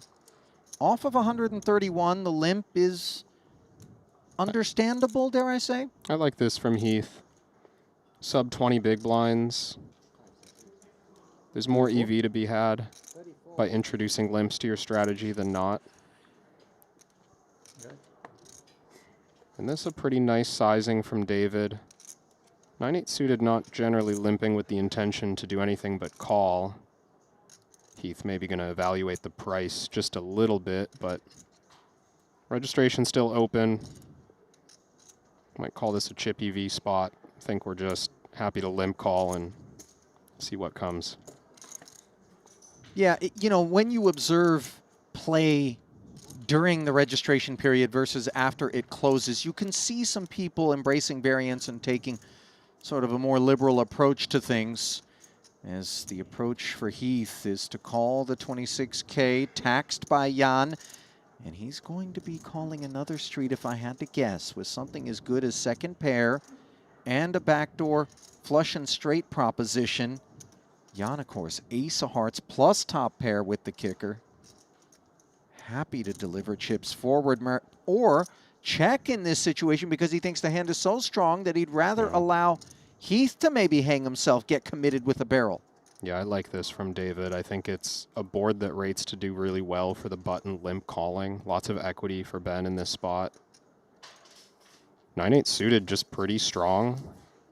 SPR 1. And when you have ace of hearts queen, of course your hand's not totally invulnerable, but not giving up much by checking this over and hoping that Heath puts some money in with a really low equity hand. 26,000 the barrel. And you can't really blame Heath for wanting to maybe sort some things out that could be shed, and instead the demoralizing announcement of all in from David Jan. Commitment was the sensation for Heath. Credit to David, by the way. You know, you feel like you need a shower on the back of those. Where, you know, bravo, you got me. Yeah. I mean, it to some extent plays itself, but there are ways where David might not have gotten the full stack here. Did well to just stick to the spot. Well, here we are on the turn where 6 pairs the board and doesn't add excitement to the 8-9. In fact, it removes the 8s. And Nina isn't home on the river. So that's going to do it for this bullet for Ben Heath. Short-lived his tenure.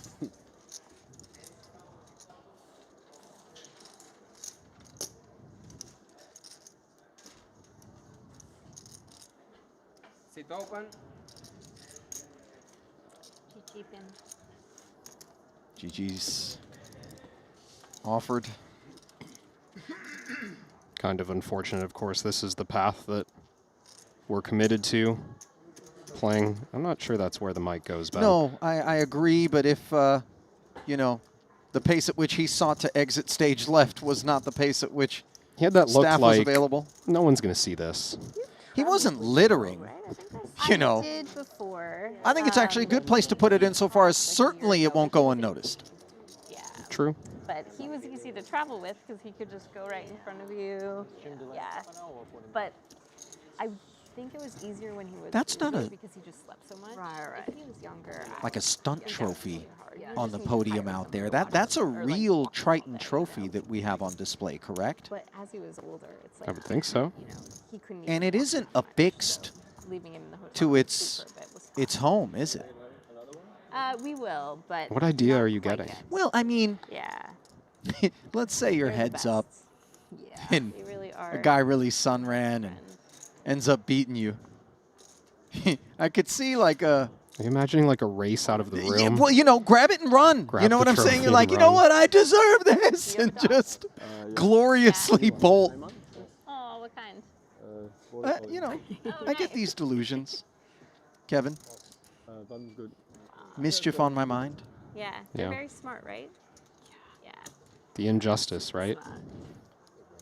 You know, justice is always a tricky one in poker, but, 12 now. you know, I like it better than So, yeah, he deserve. is- so I understand You the whole know. like sleeping quite a bit. Yeah. Jam and take there for He Sosia. doesn't act like he's 12. Yeah.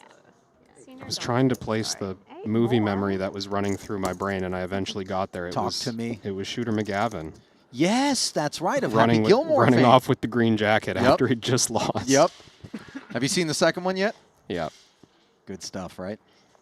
It was a nice, like, homage. Correct. It was enjoyable. You know, it wasn't Top Gun 2, which, by the way, I think was quintessential homage. And, well, this is quintessential kit here. Ace, Queen of Hearts for Jan. Raising it up.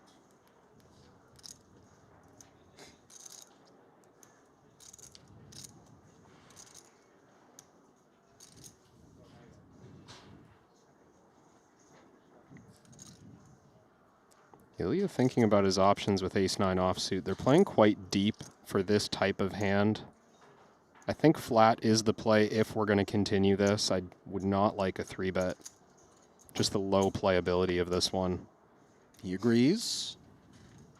Not looking to step aside, but also not looking to inflate. So 50K in the kitty. To the flop we go. The dominated ace-9 does have that ace of clubs working. The 9 dangler is above average.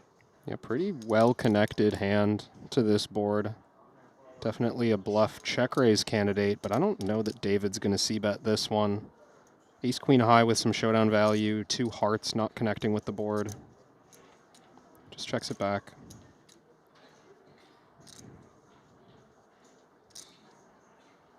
Six of diamonds turn, giving him the gut shot.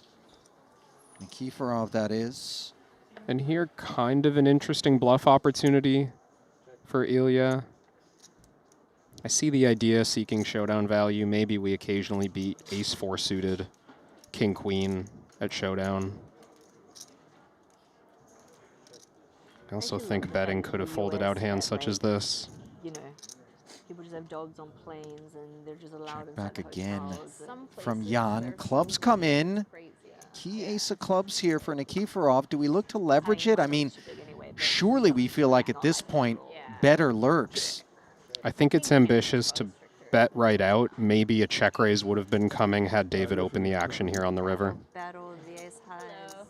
Now Nikiforov disappointingly looks over at the dominant ace. Neither party ending up with a pair.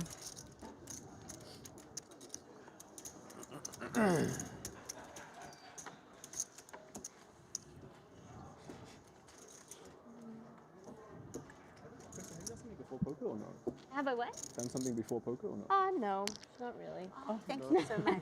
Thank you. Nope. Uni or no? No.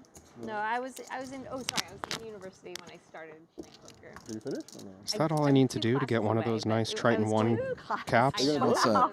Just sit at the feature and say, can I have a hat? Bachelor of Arts, I'm never going to use it. Yeah, I don't care it's if in I the have Burger it. King No. chair, right? Yeah. I could do that. I show up early enough that no one's sitting there at the feature yet. I bet you can do it. I hope it never does. Oh, perfect. I do like that hat. I saw Fabian wearing the kit yesterday and got jealous. King, queen of diamonds now for, king, queen of clubs rather, forgive me, for David. I like the Sardinia Sushi Club cap a little bit better. I mean, that suggests a man who's docked maybe down there off the coast of Italy before. I suspect the seafood is quite fresh at the Sardinia Sushi Club and quite expensive. That's what the name suggests. Yeah. Just the whole vibe is money. Yes. And by the way, that's a vibe I can get behind, as the Jack-9 of diamonds is what Nikiforov gets behind on the button to call, and he is behind the king high. David squaring off once more with the Estonian.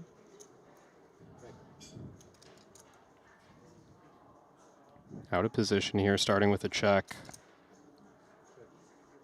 Thought the Jack-9 suited might stab, maybe. Well, now it's got a backdoor diamond draw, Kevin, and an excuse to do just that, provided that Jan allows it, which I think the deuce of diamonds is not exactly the card that one would expect Jan to be barreling on here. But the board, obviously one that favors his button flat more so than Jan's open. Yeah, I would agree. David having mostly unpaired high cards at this point. Ilya having a number of pocket pairs. But for this size, I mean, while we are representing a paired hand usually, or maybe just a very good ace high, I think David can still continue with the king queen. We certainly beat bluffs. We don't expect ace 3, ace 4 suited to bluff us here. Or do we? What are their names? He gets out of the way. So this is Brian, Brian, and then this is Lulu. Aw. Yeah. That's so cute. Do you guys live near each other? Yeah, not that far. Okay. Yeah. 17 and take it for Nikiforov as things So where are the finish dogs uneventfully. now? Or At his house. oh, perfect. That's Yeah, with perfect. Vesna, So your wife is watching them? Yeah, that's nice. The kids. Yeah. Wait, you have kids? You didn't know? No. No way. Oh, that's awesome. How many? Yeah. 2. Yeah, I mean, it's 2 or more, right? Congrats. Thanks. A boy or girl? It's been a while. One of each. Okay, awesome. So we have everything. Yeah, well, No cat. boy and a girl, you have everything. There are some other boxes that 6 and 4. people are checking Pretty these good. days. I think he was referencing the dog. Plus boy, girl. Okay, my bad. Every, you know, a complete family was the idea that he was trying to get across. Not that all genders are present and accounted for. Or My just apologies. all worldly things. Leave it to me, by the way, you know, for if there's a hornet's nest, I'm going to knock on it. That's for sure. Jiang knocking on the button with ace Boy 9 of first hearts or and girl? no Boy patrons. first. That's like exactly what I want. A boy and then a girl. Chongshan Yang, Yeah. welcomed.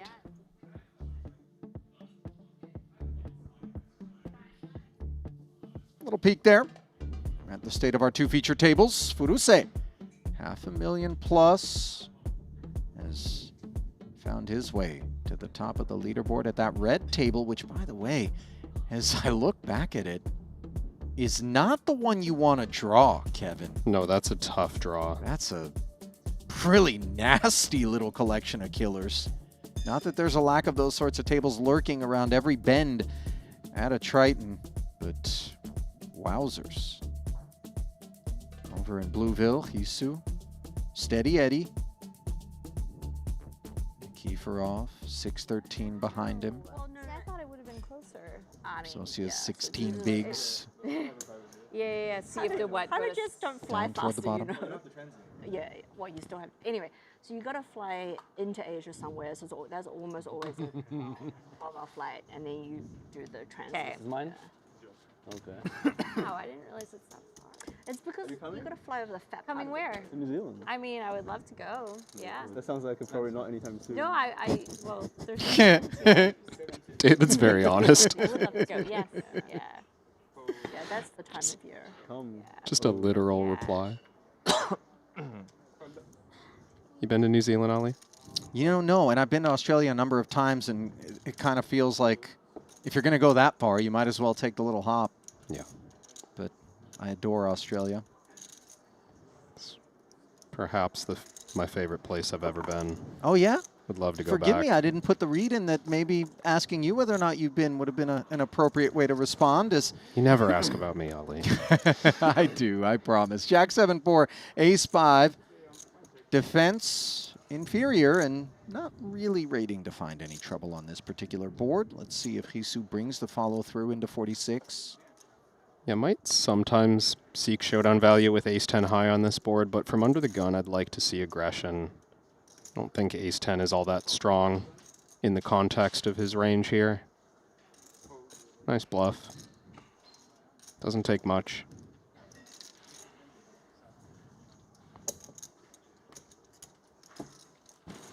Yeah, Aussie Millions coming back. Yeah, you know, but there's still Excuse to some go. weird legislative issues surrounding poker in Australia. Are there Are not there? like maximum amount that can be wagered inside of a certain time period? Oh, I'm not familiar with that. Kind of govern this, and this is in part why Aussie Millions disappeared for as long as it did. But I remember going down there, and that was my first trip to Australia. Very fond memories of Aussie Millions happening in January during the Aussie Open. Yeah, so and good. Staying at the Crown Casino, where a lot of the players would be. And sitting at breakfast, I remember once with Roger Federer and his Really? wife, and Phil Ivey and company were up there as well. And the way in which a lot of these athletes would look at the stars of poker, and this was during the boom, and fawn over them, whilst the players obviously are fawning over that's so the cool. tennis stars, was an interesting kind of dynamic to observe. But yeah, Andy Roddick gave tickets to his players box. No way. To a few of us for an early round match. Yeah, that was cool. He was a big poker fan. Jiang is a fan of King 10 offsuit. And let's see what kind of fandom is in store for the 2-8s. Obviously, a good bit of hand and a covering stack. Yeah, this a bit light from Socia. Not reckless by any stretch of the imagination, but maybe a hand that could have raised folded from the hijack. Yeah, jam and rejam in front of David. He steps aside. And so the 2 overs are off to the races. Just an 8% advantage for the 2-8s. Socia on the hunt for the spin. Dealers, in the no limit max, please complete the hand you're on and stop dealing, please. Is it in her future? Max, please complete the hand you're on and stop. Yes, indeed. As the 10 of diamonds connects and puts her well out in front.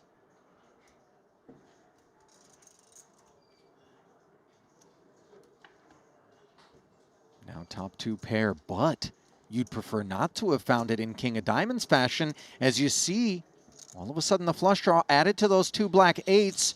Threats aplenty for Socia, but the deuce of club is not among them. 127.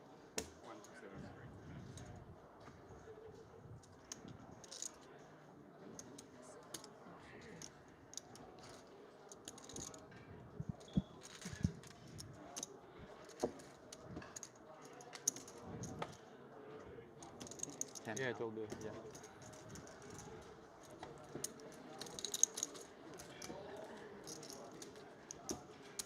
Oh, You might have saved a bullet. First time I've made it through late reg this trip. Sounds And like above we're starting. reaching the end of late reg, moving into this new level. And above starting, indeed. You know, I had an interesting conversation, I'm not going to say who with, today in fact, about strategy surrounding late regging and, you know, if you did lose your first bullet, provided that you bought in the beginning, you see the queue forming over here, people not looking to get shut out in this one. And boy, that feels like reinforcements, doesn't it? If you're out in the field. Big battalion of guys and gals, for that matter, who are standing by at the ready. But it was one of those conversations where I want to look at the field, I want to see what's going on. Maybe I hop in earlier, or I just decide I cap my potential losses by max late regging, and we're not going to be able to lose more bullets than that, as we're going to lose coverage briefly. But we'll be back shortly with the resumption of play. Stay close.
What if getting better at poker didn't mean guessing? What if strategy was an instinct, but a skill you trained? It's time to enter the poker arena. The moment you join, you begin your climb. Choose your path. Start playing. Dive into competitive mode. Play for glory, ratings, and bragging rights. Track your stats. Climb the global leaderboard. Then go back, analyze it all. Leak by leak, line by line. Play on desktop or mobile. Poker arena. Compete, analyze, rank up for free.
And welcome back to the desk. Ali and Kevin back with you for the resumption of coverage of this 60K here in Jeju. Triton Poker Super High Roller Series action rounding out on the evening as we're closing in on midnight local time.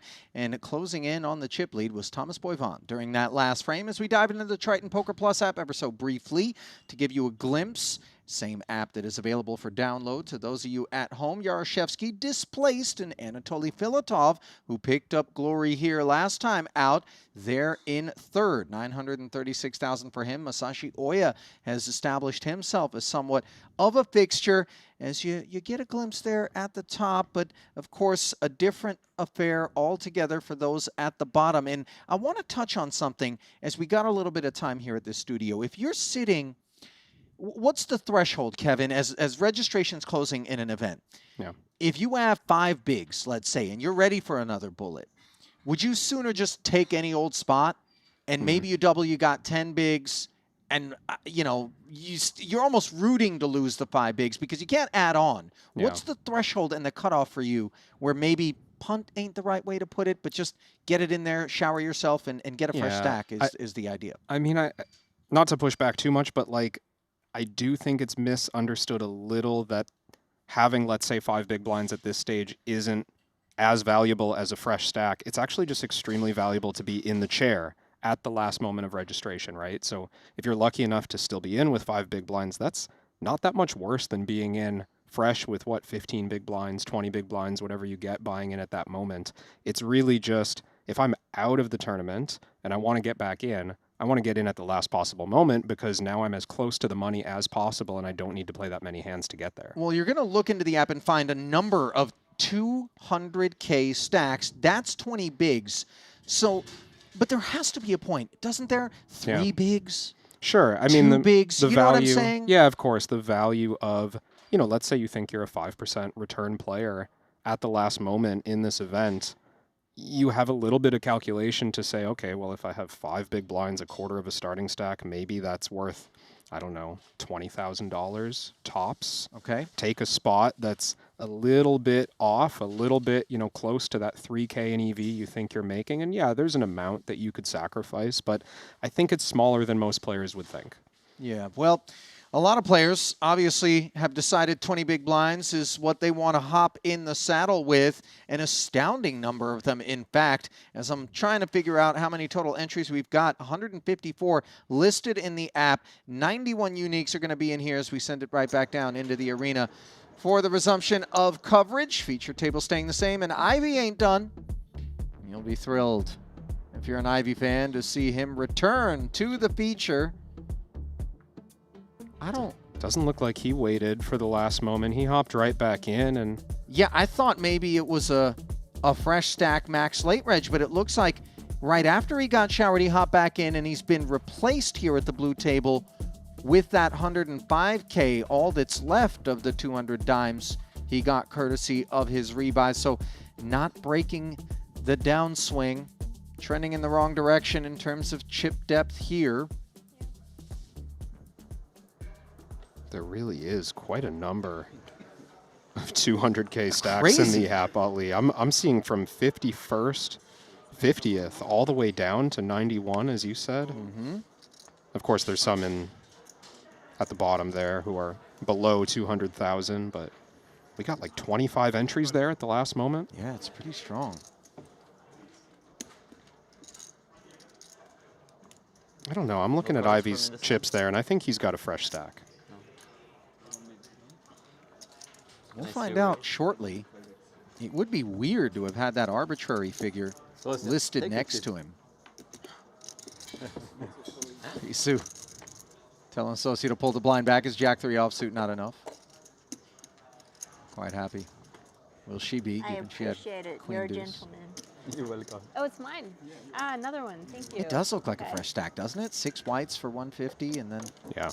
10 blues. I think we might have just held on to his old stack from Oh, before he was eliminated. Beautiful time. Sorry. I thought you won. Yeah, it did look like a familiar figure. The one that he got it in with. Likely first.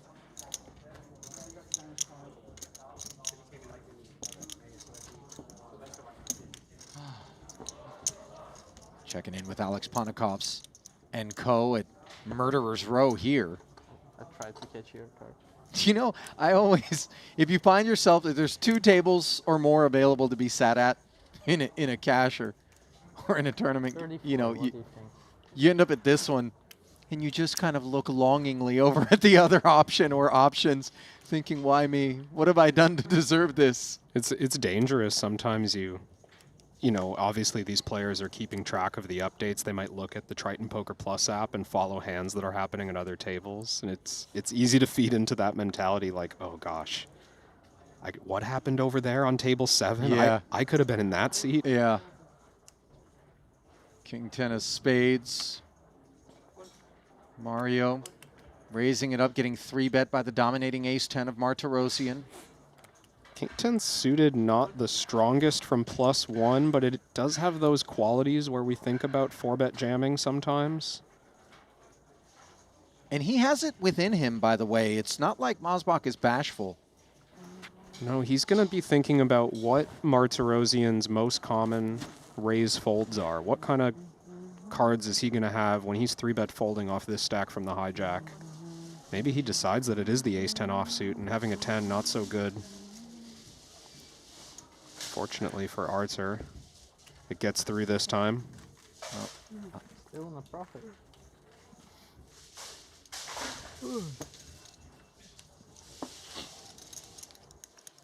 That's not good. Well, hang on a second. Phil Ivey has gotten all his chips into the middle, and this fresh stack is all but doomed. Set of 6s for Mehdi, and it's a wrap. Had to lose $60,000 in a matter of minutes by Philip Jerome Ivey. Ace-Queen was one of the ingredients, of course, and no criticism of his decision. But I don't think he planned on taking the walk this quickly. Conversely, I don't think Mehdi planned on being able to double just like that, as he was among those that paid a visit to the reg desk before closure. Fresh off of the 2nd place finish in the mystery bounty.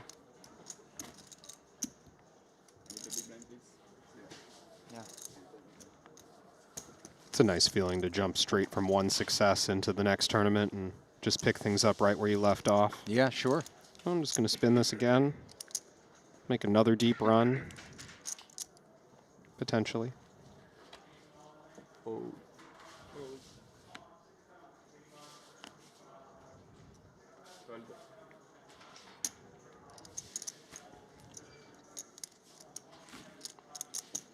Ace deuce off. Somewhat out there from the cutoff. Perhaps influenced by the very short stacks, both Fox and in the small blind. And he's getting piled on here for 105 by Chongshan Yang. And you want to be mindful of the stack depth in the big when you're choosing to kind of step out in the way in which his big stack may warrant. Yeah. Depending on kind of the climate out there, but you know, 105.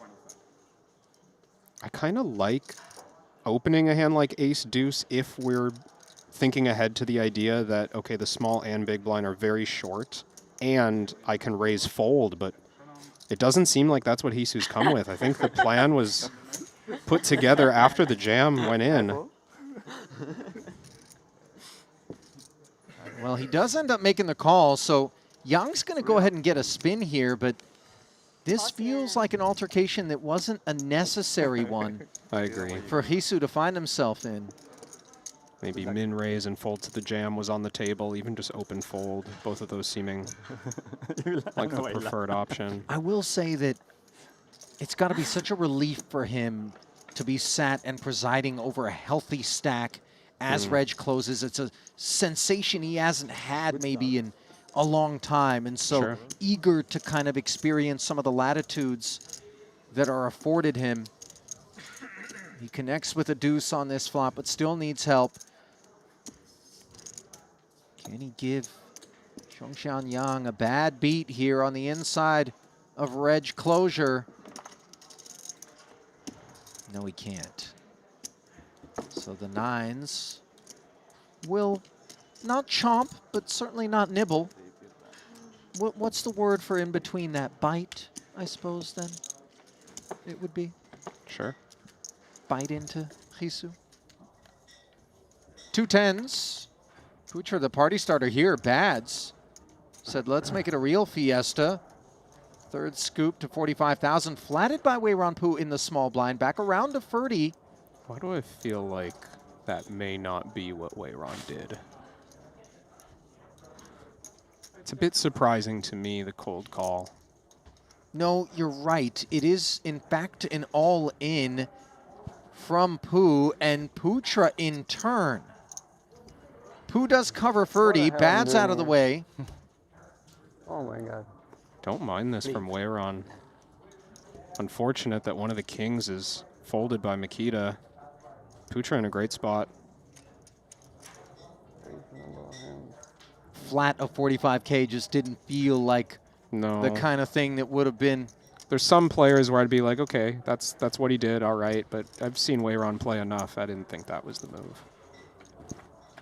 And Putra taking a fresh stack and giving it a spin. Top set is super strong, as kings and queens are not concerns, only the back door.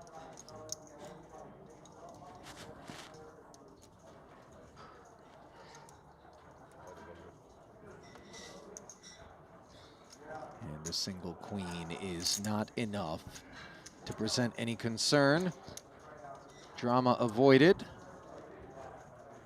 And perhaps REM cycles avoided for Makita Batsukowski. I've not seen him head in hand on rail before. Maybe in the cash game streets? I wonder.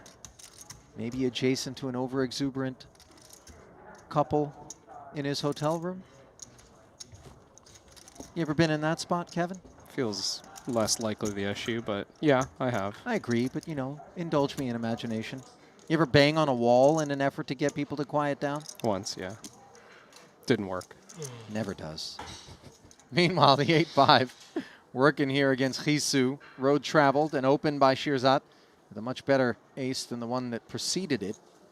Jan defended his big blind. King 6-5 board, as you can see, left him with the pair and the best hand. And now with the running threes, he's going to hunt value. 14 into 59, and you could see Hisu get curious.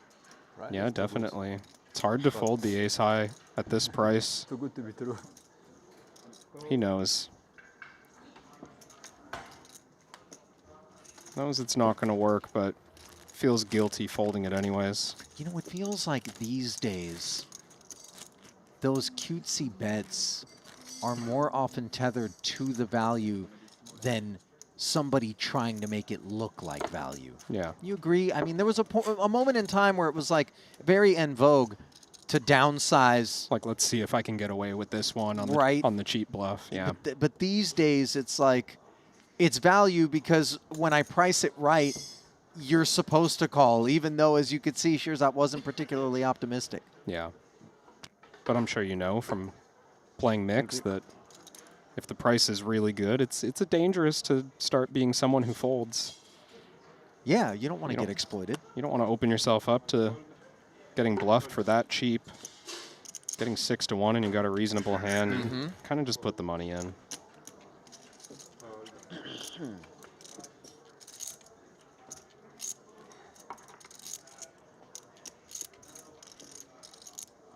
Jan putting in 5K. Limping the small. Big blind allows it. Efforting to hold cards. And there they are. Ace-5 of diamonds for David. Up in range in terms of hands that could have potentially raised it up, especially given he covers. Queen-8 failing to connect, but being given the opportunity. Somewhat favorable board for the big blind, 10-7. Kind of middle of the deck stuff, usually what the big blind checks behind. Explains why Mehdi is not only betting this hand, but also sizing up a bit. I think David might still continue this one. You've got pretty quality backdoor with your ace high. Board pairing 10 after 20 ahead bring us here. Pot having grown to 70,000. Jan checks again. If his hand was good before, it still is. Yeah, advantage David on this turn card. I would slow down in the big blind. Mehdi agrees, fails to improve.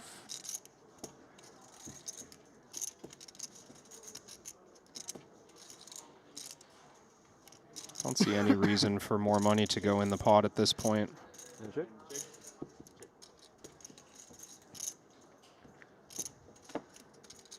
Both players concur. Jan happy to flip it over. I'm sure we never expect to win with the queen high, but it just feels like, I guess my hand's too good to bluff when everything misses. Sure.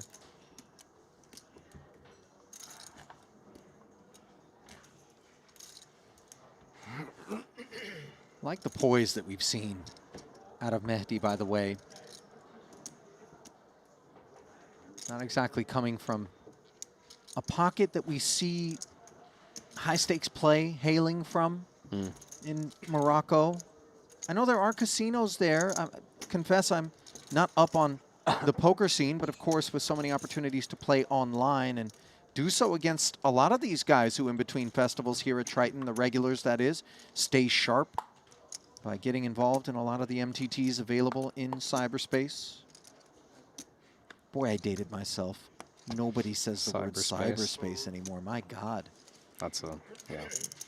I'm gonna be in a rocking chair when we come back to the desk next time. You know, have a like walker with those tennis balls on the ends. The Google search history of like different words probably before this moment was just like cyberspace was all the way at 0 searches per day. No one's doing it. No one's using that word. You know, someone's got an old grandmother somewhere maybe, but she's not doing her own typing anymore. Oh. Mystery hand time here, and we've cloaked Mehdi Shaoui's hand.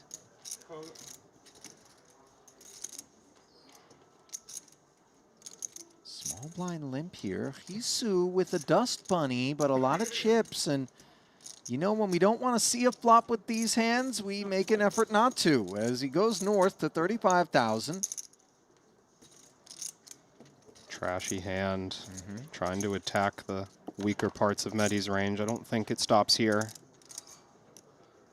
Wouldn't be quite the mystery. Let's take a flop.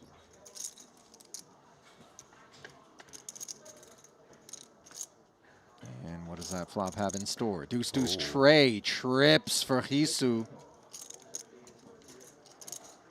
Hard to imagine a poor spot developing at any point in this hand. No flush draw on board. Just the wheel draw, and Hisu checks behind. I would have expected him to bet. Deuce, deuce, 3 very much in his favor as the pre-flop raiser. Almost looks suspicious that he's checked behind and now on the ace. I think Mehdi recognizing that there's very few weak hands left in Hisu's range at this point. You know, I will say that checking back on the flop and then barreling at this card, Mehdi well aware it's the kind of development that invites the heck out of a turn barrel. Yeah. But absent ace-x, which maybe would be more inclined to have bet the flop. You could see Mehdi putting this puzzle together in a way that leaves him thinking Jesus light. It does look like it's just some kind of ace trying to offer a good enough price to get value. Yeah, the size has a little bit to do with where we range our man there, because it wasn't exactly a big enough barrel. Yeah. Often if we arrive here with a bluff, we might have the opposite mindset. We start thinking, oh, perfect, this is my card, I'm going to rep it. And bring something a little bit heftier. Mehdi just check calls, and I think this is consistent with all of Mehdi's strongest hands up to this point, because like you said, Ali, I mean, the ace comes, we check everything over to the pre-flop raiser, just allow him to represent it. We expect this as well from basically any ace, so no urgency to raise the turn with our better hands. But how do we have a strong hand here as Mehdi? It feels like mostly just marginal bluff catchers, something like ace-6.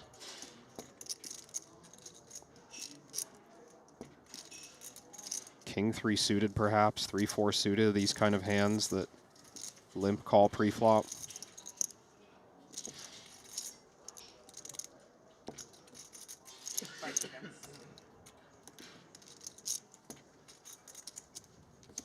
$66,000 being pondered on. This is such a dry board. I mean, it feels like the raise is coming, right? We're playing a mystery hand. Well, I try not to read into such things, but while we still have the opportunity, why don't those of you streaming us live tell us what you think Mehdi's got as he brings the check jam? I mean, can 6 deuce do anything other than snap here? I mean, if we respect our opponent's capabilities, I think it's the respectful thing to do to call it off. We've severely underrepresented our hand. It looks like we have a hand like ace-10. So when we happen to be this high up, why would we not just call it off? You know, under-repping our hand when it's as strong as this sometimes plays tricks on us in terms of us looking across the way and going, well, I know he thinks I'm light, so this increases, you know. He said 4-5 or pocket threes, and I mean, I have to agree, those hands extremely reasonable. I believe they would take this line. I mean, pocket threes certainly check initially, and then the ace comes and you realize that's a card that can induce easily. Check, your hand's so strong, don't put the raise in. And then knuckle again, hoping that the ace goes for value on such a dry river, and then you can blast 4-5, also falling into that camp. No flush draw present on the turn, no reason to be worried about gut shot straight draws. All the traps make sense, but does Mehdi recognize the availability of bluffing Hisu off of a hand like ace-jack or ace-queen in this spot? Boy, it would be so ambitious. If it isn't 4-5 or pocket threes, what is it? There was no flush draw on the turn. You know, walk me through the bluffs. He'd have to be out there with a hand like king-5 suited, right? Just relying on the idea that this is a scary play. He can get his opponent to fold some pretty big hands. And just as a little bit of backup, we've got, you know, the king blocker, the 5 blocker, but... Boy. And I really do believe that Mehdi thinks that Hisu never has better than an ace. So the fact that Hisu's sitting here with 3 of a kind makes me want to just, all right, if you've got it, you got it. I agree with you wholeheartedly.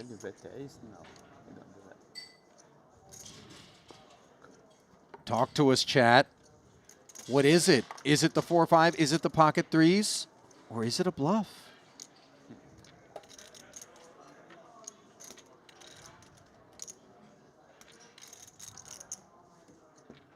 Claims of easy fold in the chat. It ain't that easy, friends. Some 6-4 submissions in there. I think he recognizes the ridiculousness of this spot. He's so finding it funny. And hoping to get a little something. Boy, Mehdi giving away nothing at all. Despite Hisu's best efforts, I think he's looking for a wrist pulse. Put me on an ace after the race.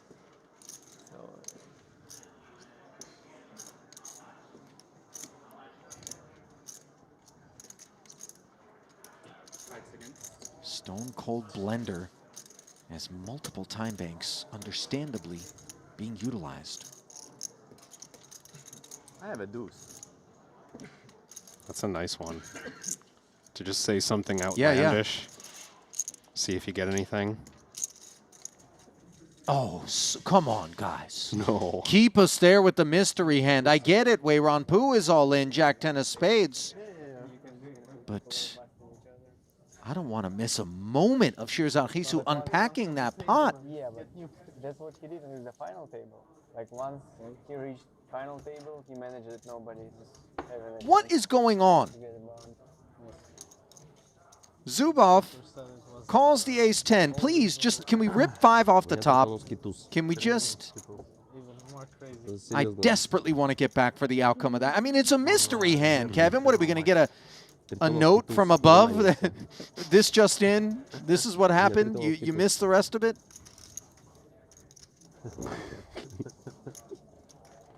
This feels like one of those where someone is abiding by policy too much to the letter of the law. They're like, no, but we had an all-in and a call over at the other feature. We got... No, we don't.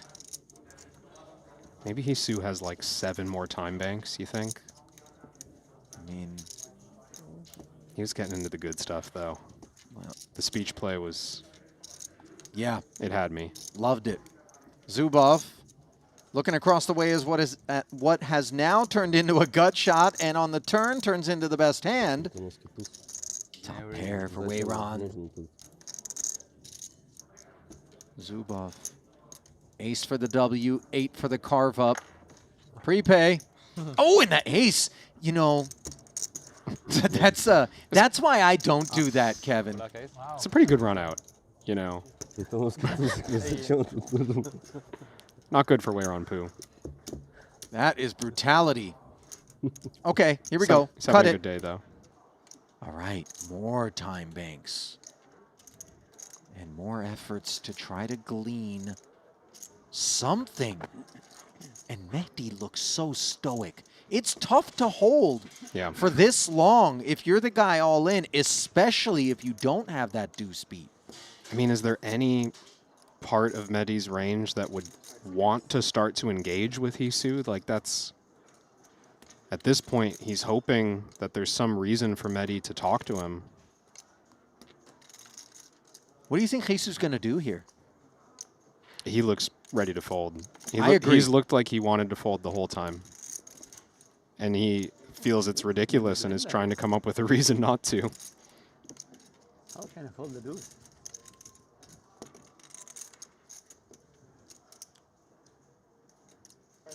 I don't think that I can.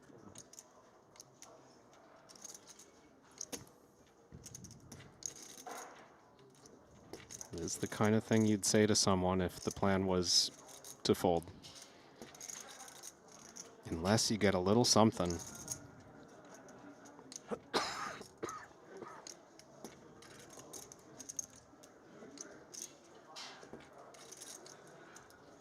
I don't see anything. Nor do I.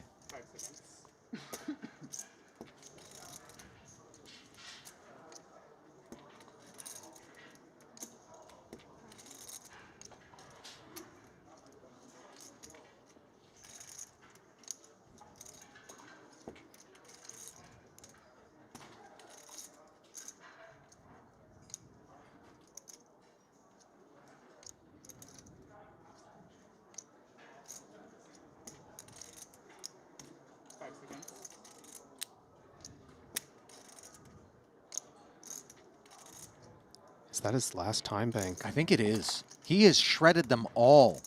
Black. Pretty heavy.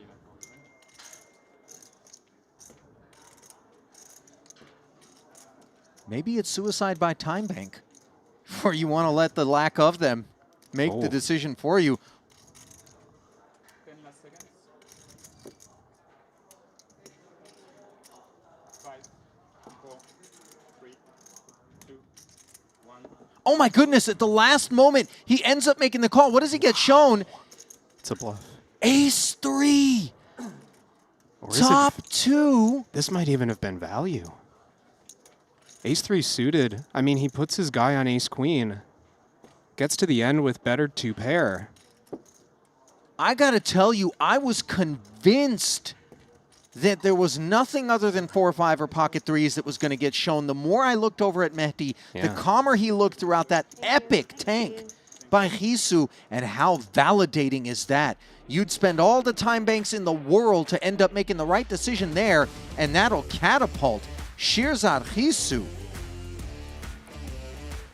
Unbelievable stuff there by the German, and unbelievable stuff coming out of Geneva from our official timekeeping partners over at Jacob & Co., who collaborate with us to create the limited edition Triton Epic X Skeleton Sports Watch, featuring the Triton logo at 12 o'clock amidst a complex open-work dial created exclusively for our main event winners. Stay tuned to see it in action. Jacob & Co., inspired by the impossible. And I got to tell you, I thought a call was impossible. The deeper we got down there, that turned into one of the most epic mystery hands ever. And you're right. You know, sometimes we'll see paired board. You've got two pair, don't have the trips. And you go, I blocked all the boats. I can That rep. was my instinct as I saw the showdown was like, oh, this is a creative bluff combo. But no, Jeju found himself in that spot, way under-repped. Nobody thought he had a deuce. I mean, until he said it out loud. Yeah, right, right. But I mean, the ace tray, as you pointed out, that could very well have been value from Mehdi. I think absolutely. I mean, he has no reason to believe that he has the worst hand on the river. That was everything consistent with a strong ace. He's just trying to get paid by ace-queen, ace-king. That was a very cool pot. King-queen. Junji Wang. Outflopped here by David Yan, who flat called. Direct left.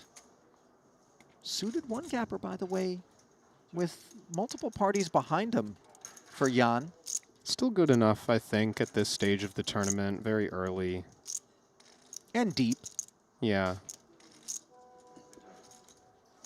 Not to mention actually just noticing Mehdi behind with 10K on the button. So David kind of playing the button. By the way, he checked back what looked like an inviting spot for him to actually barrel at. And the queen now leaves him behind and facing a lead from Junji. Uncomfortable now, but hand too good to fold at this price. I understand the flop check back. We've got kind of a modest kicker. Maybe there's some chance we get check raised on the flop. We don't want all this money to go in with just 10-8. No.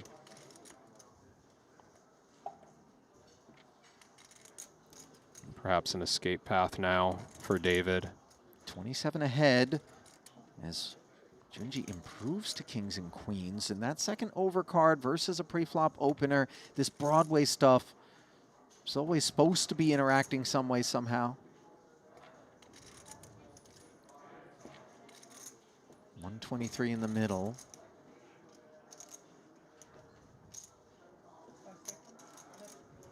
And the barrel, 61. Half pot. Tough to be bluffing on this river unless you bluff the turn with quite an airball hand. Maybe 8-7 suited or 8-9 suited come to mind, but David has an 8 in his hand. The Jack-9 gets there, Ace-Jack gets there, King-Jack. All these hands are good enough.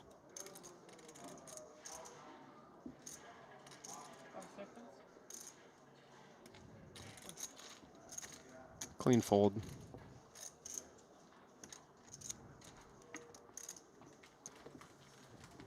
Take down there for Junji.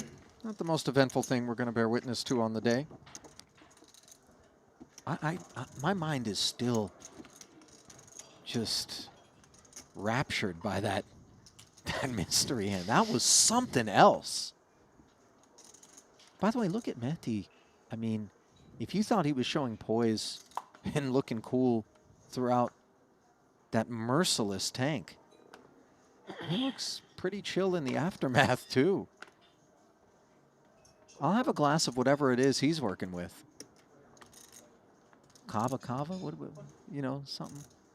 Ginkgo biloba, what, you know, St. John's wort. What are these, you know, herbal? You know what I'm talking about? Last one I recognized. It's all in play. Ace-5 also in play. Still David think Young, the opener. He's probably still kind of steamed. You don't think? He's not wearing it on his sleeve. No. I think that's game recognized game, man. I think you know that you got your money's worth. You made a play that absolutely put a man in the blender and almost worked. And then, you know, you just got to give credit where credit is due. Hisu found it. And I don't think it's because all of a sudden he picked up on a live read. I think he really wanted to force himself into a kind of reflexive last-second decision, literally. Yeah. And it's his decision here was to 3-bet to 55,000, but unfortunately that king-queen runs into a jam. 4-bet from Zhang Yu, and Hisu doesn't make a meal of it.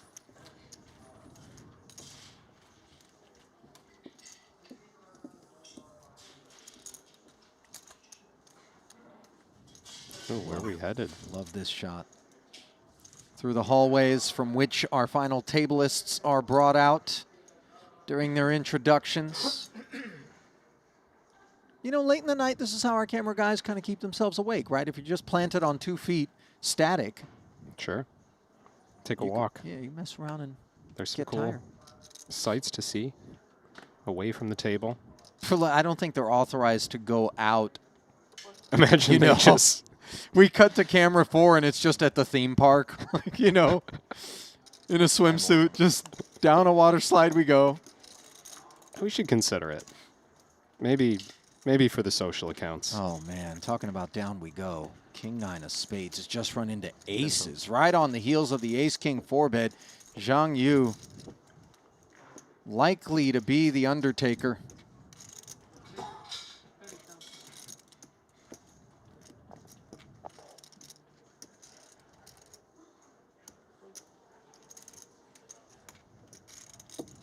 Weird one for Foxen in the big blind. Sure.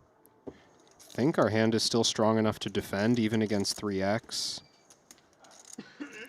We don't want to play too loose here because Mehdi being all in for a full big blind means that there's some equity stolen away from us.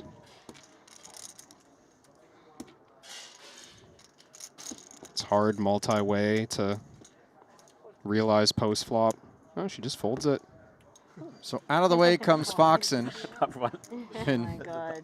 Well, this is tough. There's a smile. I thought I had a good hand. That's not a man who's steaming, Kev. It's official. I think both he and Hisu have fully internalized the ridiculousness of what they just experienced. Both of them. Decent. Just an absurd pot that has been played, and they appreciate it. And one they're not going to forget anytime soon, I'm sure. There are those that stick with you, and that one's going to be singed into their cortexes as the 9 looking to singe the aces, but it needs help. Another king, another 9. Otherwise, that mic comes off, and Mehdi checks out. And no stay of execution on the river. 7 of diamonds makes it official. We lose the Moroccan. Hisu immediately reaching over to make sure. Little fist pump shared by the 2 of them.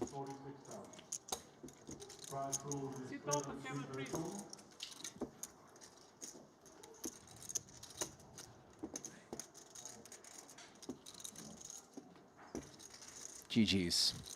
Mehdi. Thrilled us.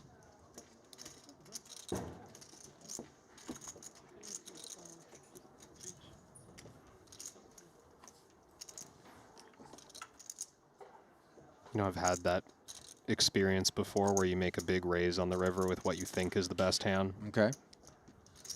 Although... So like a value jam and then... And you're saying it sticks with you. I'm remembering a hand from I don't know how many years ago in a cash game, but the reason it stuck with me is because the second nuts was windmilled face up in my direction, folding, I could not beat the second nuts in that pot. And then just the shell-shocked nature of me collecting the pot as I look at the winner just in the muck face up. I'm like, all right. Sounds like it wasn't a small one either. No, that was a big hand. It's just, it's bizarre. You don't expect, you're not in the right headspace to see that that's what's happening. And I'm sure the moment that Mehdi heard that Hisu had a deuce. Oh, God. I'd Lump love, in your throat. I'd love to just have a microphone attached to the inside of his thoughts. There was a Pixar movie, I think, that Inside Out or something like that. That'd be a good one. King Queen, a good one. Not quite as good as the Ace-9 of diamonds, as the big blind is smothered, but coming along with the price and flopping itself bottom pair, which, believe it or not, is the best hand. But note Jan with 2 overs, a working spade, and the open ender. They show continued interest here.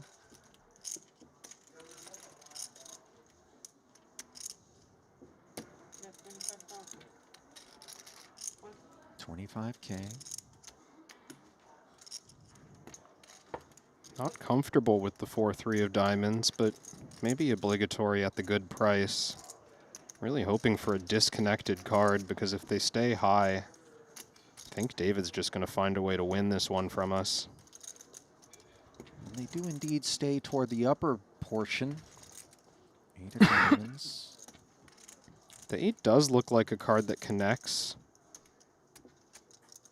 Shangjian, more often than 4-3 suited, going to have something like 10-9 offsuit.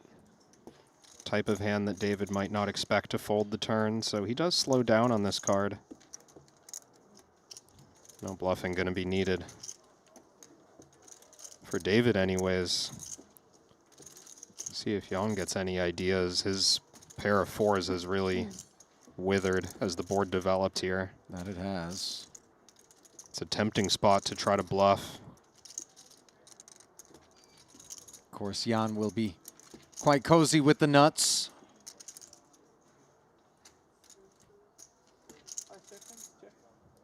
Just not an inviting spot for him to turn it into a bluff or anything. Content to check, and as soon as David so much as reaches for chips, you would think those pair of 4s are going to find the trash can.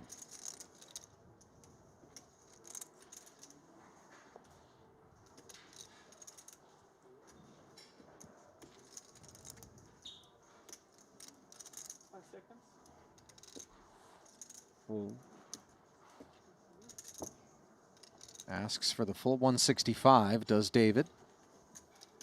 And non-compliant is Yang.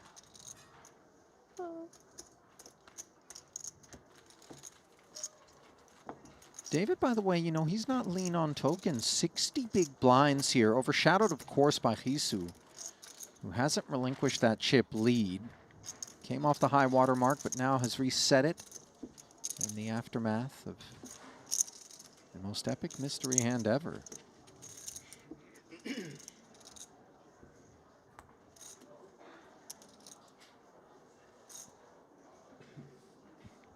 Had a look at the leaderboard, Ali, as someone referenced Foxen in the chat, and they weren't talking about the Foxen at our table. Alex Foxen has moved all the way up to 2nd in chips. 1.3 million or so. Sits just below Thomas Boyven. Just above Javid Ismailov. The only 3 to have hit 7 figures in chips. Very healthy stacks being assembled as the ace-jack healthy enough for a jam over the top of Hisu's open. VPIP has been pretty high from Shirzad. Yeah, has seemed to be involved in a lot of pots. Yeah, he sure has. And we've seen a couple of, let's say, speculative flats and opens from him, so it's not just image.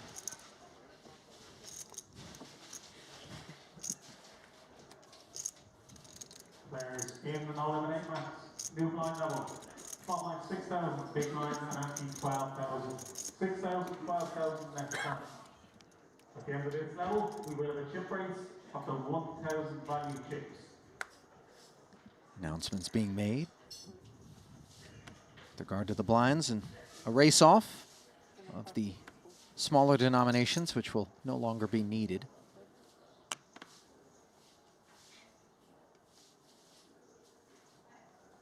Ten-7 of spades.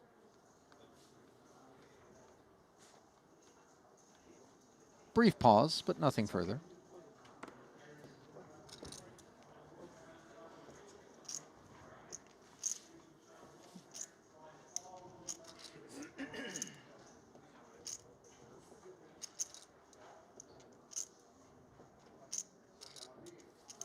Nine-4 for Junji Wang. Two levels at 8 to Small 11, blind. and then 10 Fold it 12. around. We finish after we play 10-20. 6-12 now. Yeah. And then 7-14, right?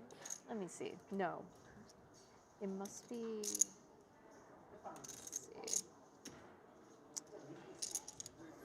10, 22,000. 10,000, 15,000, and then Ace 10, 9 for 20. David. Yeah, this one a bit bizarre out of the small blind. Nope. Yeah, which is actually kind of rare. David, not the opponent you want to Like late in the night. bloat a pot against out of position. Oh, I'm not the only one. Okay, yeah. It's going to be sticky pre-flop as well. Alex is like incredible. So the flat call brings us to a Jack 5 deuce board. No connections for either party. These spots I always find interesting when the 9-4 is just completely adrift and unimproved. Sometimes you'll see guys press, chase, continue to apply, and pursue, you know, a pot with basically no equity. Yeah. Other times you'll see people who are like, well, I took my shot pre-flop and, you know, you found something you wanted to play with. But at 22K, as the pre-flop raise sizing, you just have to expect that David Jan's always going to hang around. And more often we'll see bigger raises when it's mucked around to the small blind for precisely these sorts of reasons. If you're going to bother to do it, make it count. You have almost no fold equity in that spot, and now you have yourself an ace on the turn that you're thinking you can rep, and yet it's across the way. It's a dangerous spot now. Wang might be tempted to bluff at this card, and he has a pretty reasonable candidate to do it, although he does give it up.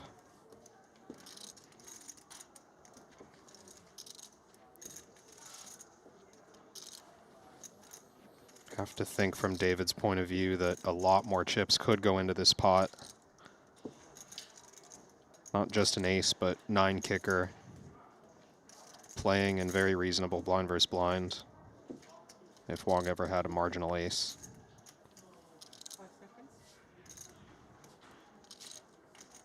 You'd think that's the end of it. Credit to Junji for not barreling at that one. I confess, it's the kind of card, more often than not, if we have barreled at the flop, we're going to fire one more time. Because the ace-high follow-through is very legitimate.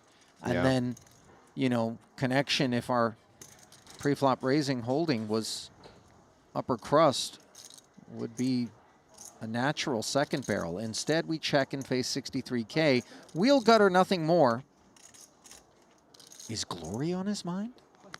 I thought for a second. I was worried there, but I do agree it's difficult not to get stuck in our bluff when we get a nice development like the ace on the turn. Yeah, I know. That's funny. Wang thought better of it. Just a public service announcement if you do find yourself at a Triton featured table, happen to be listening to the stream, sneezing directly into the mic. Yeah. Not just for our sake, and by our, I mean our eardrums. If you would, just anywhere but there.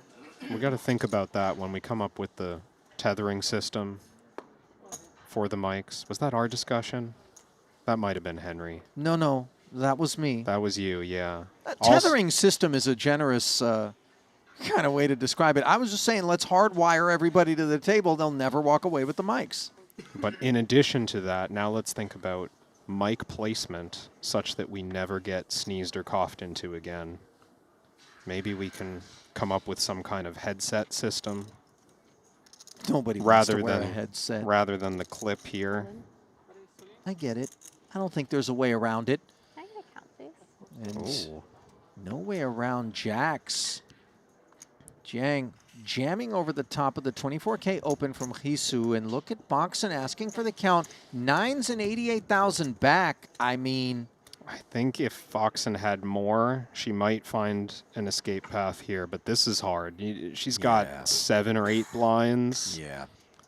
There's going to be plenty of unpaired hands in Jiang's range here.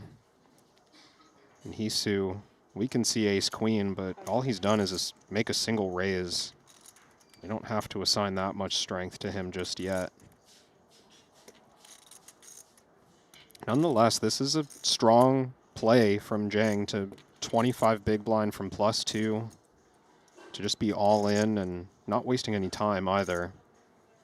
I think Chrissy knows that this is predominantly hands like 9s, 10s, jacks, ace-queen, ace-king. Still can't get away from this one. Now what do we do as Hisu? At 290. Is it 295? Oh, yeah. If he was observing Chrissy there, Ali, do you think he can surmise that she wasn't on the stronger end of this calling range? you know, a stack depth of 88,000, it feels like the array of hands that you might be willing to go with, sensing perhaps the prospects of a triple. You know, obviously, Hisu being the big boss stack under the gun doesn't have to have narrow range, right? He's shown, as we've seen, she hasn't necessarily, that his range is going to be somewhat wide. So maybe she's not so concerned about us under the gun. And Sosia could be reacting to that perception. Yeah. You know. I just think that if Chrissy wasn't in the pot, then Hisu, maybe not quickly, but calls the ace-queen for 25 blinds. I wonder how much her entering discouraged him there. Well, an awful spot here for Foxen as Jiang pulls back most of her jam and does not find any complications on this flop, which she just needs to keep a 9 away from to end the fun for Chrissy. By the way, Hisu would have hit that queen, Kevin, not to rub any salt. But did he have the club as well? I think he did. What a spot this would have been. But with Chrissy calling, maybe, as you pointed out, he was a little bit more incentivized to step aside, which is exactly what she's doing. A victim of the 60K. Don't think there's much that Chrissy could have done with that stack. We even saw Sosia make a somewhat light jam earlier. Yeah, and it might influence action. We saw that showdown. Listen, get back to me tomorrow. Hisu boss stack, You want the over? high VPIP, range broad enough that you're looking over at Sosia if you're Chrissy and thinking she could be targeting him with her stack. And so 9s are doing better than maybe they would on average versus that jam. But of course, real hands lurk from time to time, and that was one of those times they did. You know, the thought crossed my mind I have no idea what you have, you know? also that Hisu is out of time banks, Ali, and I wonder if that was a spot where he was a bit rushed, or if he's, you know, satisfied with that fold. It's a close spot, maybe one that he would have liked to have a little bit of time for. I mean, listen, he's sat with 850 plus, and he'll trade all the time banks for this opportunity, let's call it, is my guess. But you're right. Oh, they were worth it. Don't get me wrong. He made the correct call and won a huge pot, but I know how hard it is to play, especially late in the day. We've got a couple hours of play left in the night, and every decision is going to have to be fast. You're right. A lot of pressure from this point forward. And by the way, you know, Hisu is one of those thoughtful players that likes to sink his teeth into a spot. I think it could be really discombobulating if something were to develop. Ace-10, the development, played as a flat. Dominating and finding the ace on the flop. Junji Wang, 68K in the pot, squaring off with the chip leader, and he's not performing well for the time being. Doesn't come with anything too heavy. 25K.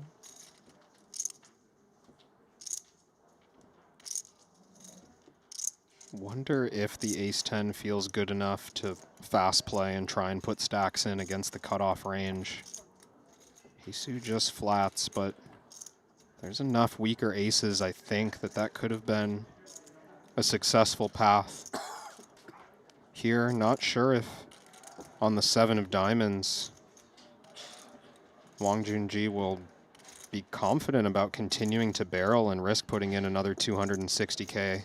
With no kicker. Oh my goodness, look at this. It goes check, check, and the gut shot slides in.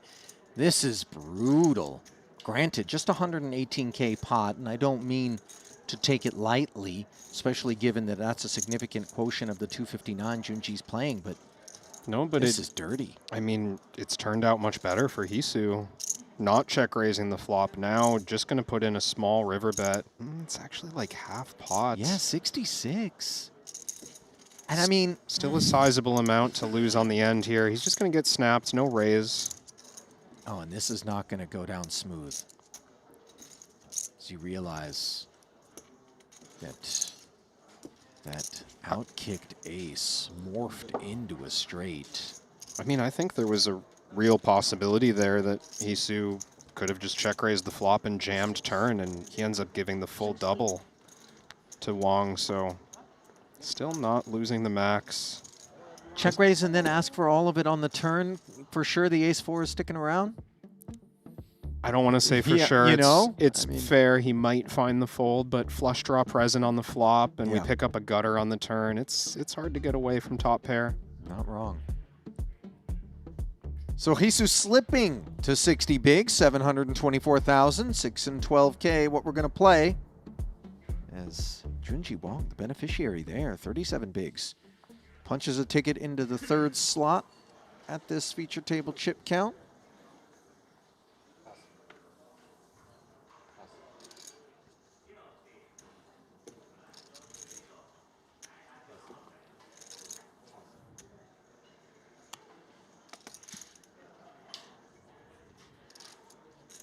I think these chips are going in for win. Ace-7. Recent arrival.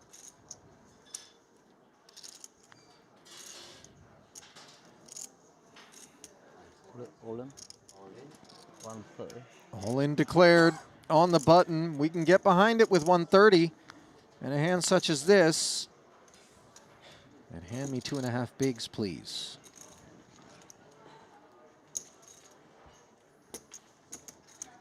You know, I know I've got a few years on you, Kevin, but Vietnam is a country that really was well represented in terms of old school poker players that had very strong performances in MTTs. You know, you want to go way back, Scotty Wynn, of course. Yep. Men the Master. Yep. Embroiled in a little controversy, maybe a little. From time we take to time. the over on that, but yeah, more than a little. John the Razor Pham. Oh yeah. Right. You have David Pham, Wait, the Dragon. I was gonna say, as you said, Pham, I was thinking of David Pham. Yeah. Saw him taking a fan photo in Vegas this summer. I didn't know he was still playing. Well, aren't every one of the pictures he takes Pham photos? Oh, you said fan photos. I did. I'm sorry. With a fan. Yes, I get it. You know what the worst part was? What? That I was asked to take the photo. That's the only reason you know. And this guy walked up so excited to take a photo with his favorite poker player, and I was like, oh, I can take a selfie. It wasn't me. Wow. Yeah. You didn't really put the read on him as thinking it was you to begin with. No, though, I did knew you? I knew immediately it was for David Yeah, Pham. come on. Your ego wasn't too bruised on the back of that. I was happy to do it. He looked thrilled. Sure. It's easy to forget that there are still people out there that really just have a huge passion for the game, and people that we rub elbows with on a day-to-day basis and think nothing of would be kind of a dream intro for some folks, including presumably some of you in the chat. Good to have you with us. King Jack squaring off with King 7 here. Domination for Jiang. No issues on the flop. Blind versus blind, limp pre.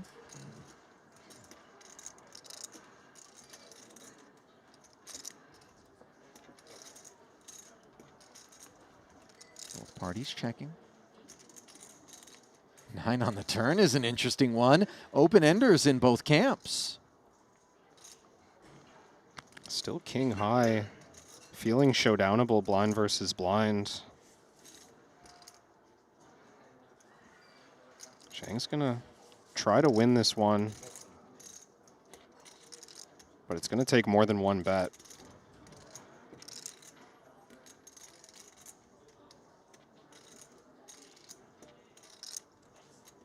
$20K. And of course, Sosia happy to make the call.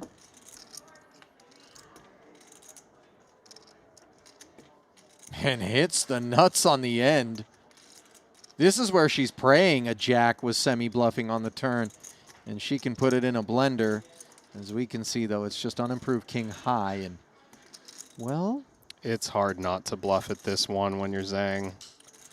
You've got the miss draw, and it looks like most draws completed. Blind versus blind, there's so many hands that Sosia can just fold on the end. Some weak pair of 8s. Something like ace-3.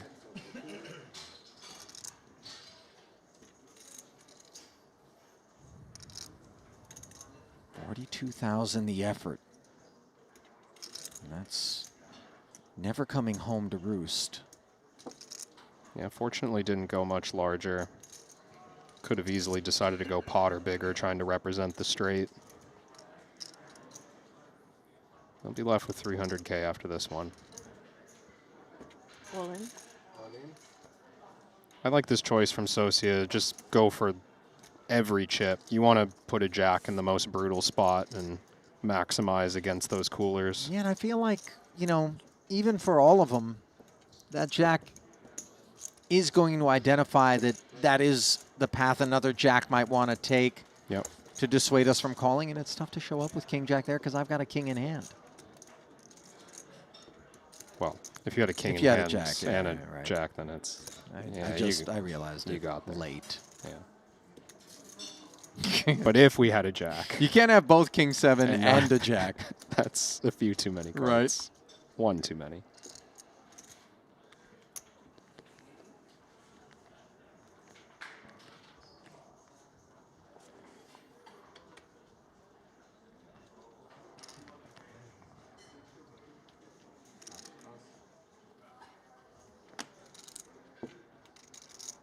Ace queen now. It was jam and take it before. 160 being played. 13 bigs. Still shallow enough to rip. Is kind of cuspy from the hijack. You don't want to do that much open jamming from this seat, but ace, queen, ace, jack offsuit, maybe some suited broadways, suited aces. These feel like the ones. A couple of pocket pairs.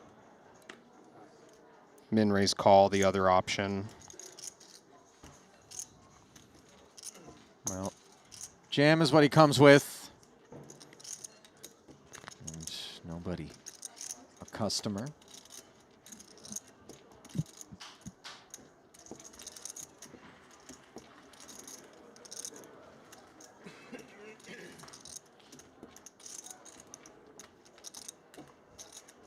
Well, good time to acknowledge those of you who are watching this stream live from some corner of this blue marble of ours. I guess corner makes it sound like I'm a flat earther, but it's a figure of speech.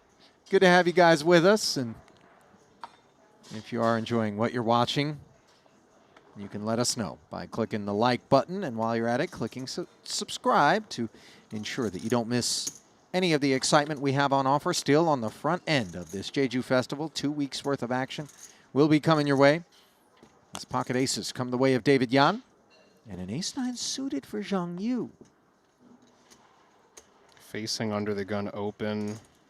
Our hand certainly could flat. Thought maybe small 3-bet might be on Zhang's mind, but this is going to serve him well, assuming that he doesn't connect with the flop, but king, queen offsuit in the small blind. I don't think Zhang's going to be seeing the flop. a flat and a squeeze. And Shongshan is going to be really demoralized by what he is soon to see, which are the needles of David Yan, potentially ready to provide a lethal injection. Don't think there's much room for any funny business here for David. We're going to be all in with any hand that we continue here. No need to flat. There's the look of a man who feels defeated before it's even gotten underway. But let us not forget Alex Fox and King Queen against Kings. Managed to win not once but twice. It's easier to beat aces than kings with King Queen. That is correct. So let us not lose hope just yet. 14% equity in a 321K pot, but optimism doesn't appear to be on Yang's mind, at least as it stands. Demiking process underway even before the flop, and maybe for good reason. Jack 5 deuce. It's going to take perfect here.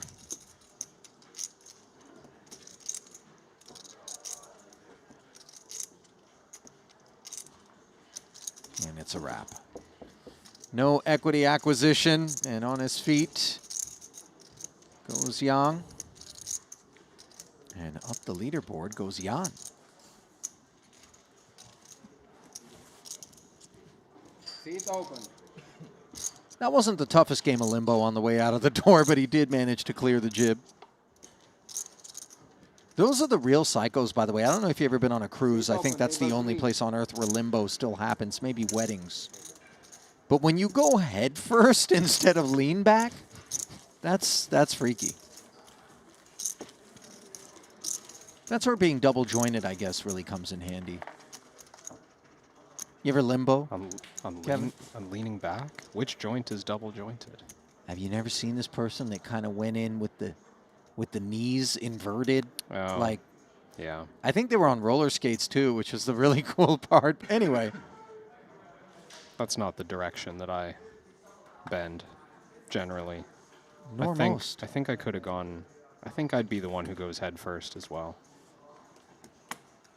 You don't look too pliable, but no, you know, just an average amount.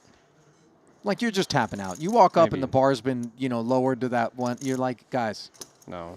You know, I know you want to see me fail here, but it's all good. Just like the first round is fine. Everyone's having a good laugh the first right, time around. You right. lower it even one rung, and I'm like, I think I'm just gonna stay at the bar. Level 2, and you're just done.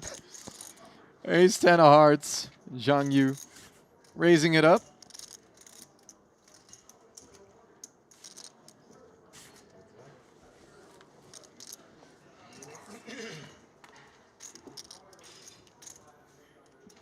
Well, how about this? After the defense from Yan, a pair and an open ender. Wheel gutter could keep Zhang Yu interested. Obviously, we have a preference for a heart to lurk, but let's see what his thoughts are. David decides to lead on this Yeah, flop. you know, I like it.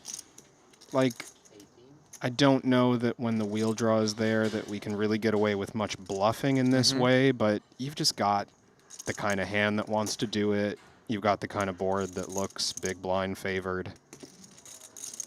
Most likely not much money was going into the pot unless David leads here, so I think this is nice. Agreed. Helps that we cover the wheel draw too. Oh, and an ace on the turn after the lead puts Zhang Yu in front. We don't like that. We know that a lot of ace-X would be peeling. And if we're going to do it, it's going to take fairly large barrel here and another one on the end where we're trying to tell the tale of a deuce. But how credibly would we be able to tell that story? That is the question. And how sticky do we think Zhang Yu would be? Understandable knuckle there from David. Yeah, feels like checking is the primary option. And we do get a look at a free river. Check back for pot control. 8. Not going to say is uncomplicated. 6, 7 could be in there. Well, 6-7 was all the way there. Yeah, you're right. Already, but so in that sense, if we're gonna, it's uncomplicated. It's uncomplicated. It's yeah. late. Feels like check the only option, and as Zhang, I think it's time to seek value. 35. 35. He agrees. Of course, there's the threat of getting check raised on the end. We saw a similar line from Mehdi not long ago when it makes sense to reach this point with your strongest hands as David and then spring the raise on the end. I don't know how credible he believes it is, or just if Zhang's the folding type once he's opened the action here on the river.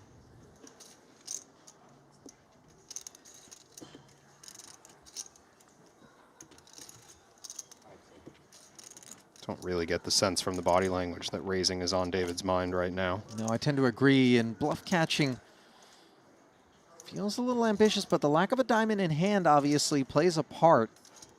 Suited combos in the cutoff would be raising, as we can see. And if it's diamonds, it could flat on the flop. Even spades. Yeah. Just something like Queen Jack of spades absolutely could be here. And sometimes you think, wouldn't my opponent be more inclined after I check turn to barrel with a semi-bluff if they had the flush draws? But on balance, you'll see players realize equity and ensure that they don't have something push them off the pot. As Jan does eventually find the fold.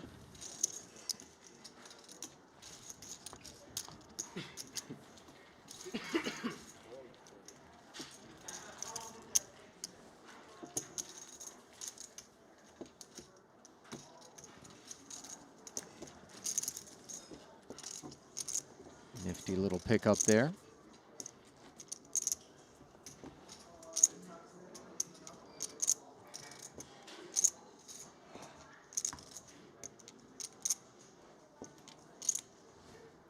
(1 a.m. local time now here in Jeju.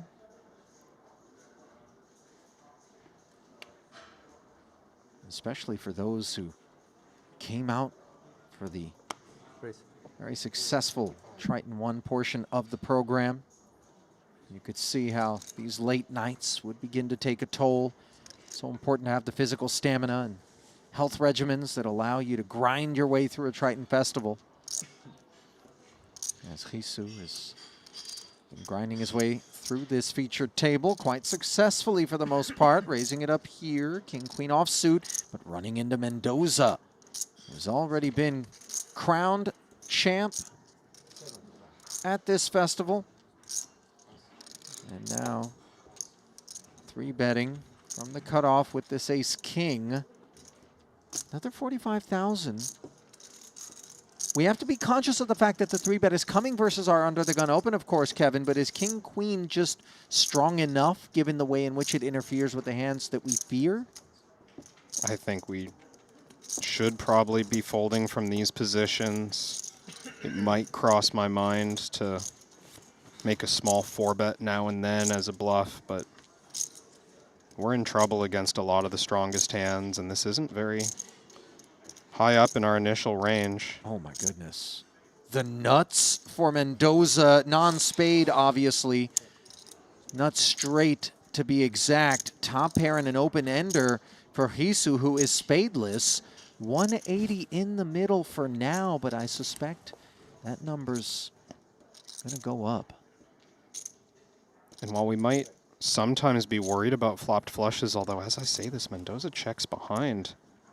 I would have the 4th spade rolls off. Why the check back? Yeah, I would have thought that we'd be kind of excited on Queen Jack 10 monotone to build a pot, because Jeju could have Queen Jack suited, Jack 10 suited, all the sets perhaps. And he's reasonably unlikely to have flopped a flush when he can't have a Queen Jack or 10 in his hand.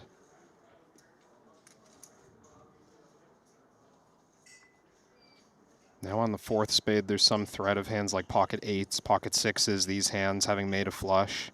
Now Mendoza decides to bet. Interesting choice. It's Without funky. a spade in hand, you would just think I hunt showdown and bluff catch after a potential river barrel into me on the river. I mean, I don't know what to expect from Sirzat with a hand like king-queen. There are ways that Mendoza could be bluffing here. Something like ace-5 of hearts comes to mind, where we've just totally whiffed the flop, and then we make a desperation bluff now. But that's a nice clean fold on the turn. Do you think Mendoza missed his opportunity on the flop to get some extra value? Yeah, I think a barrel gets called there as well. Not that that's a super hot take, but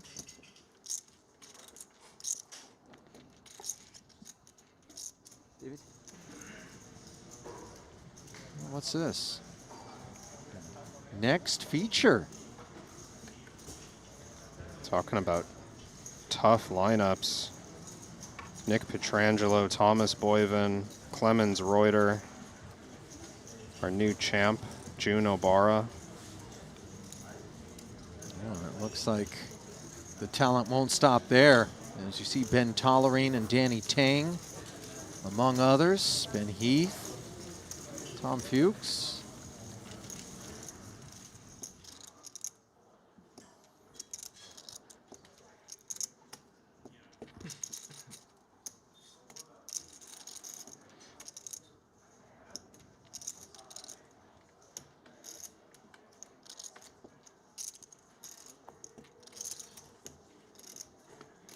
Back for now at the current feature. Offsuit ace, blind versus blind. Jam incoming.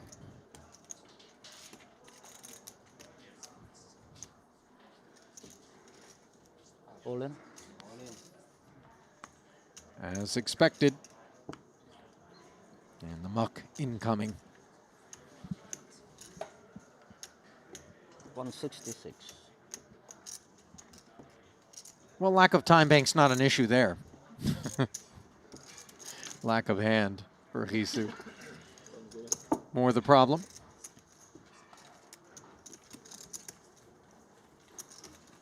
Well, talk to us, chat.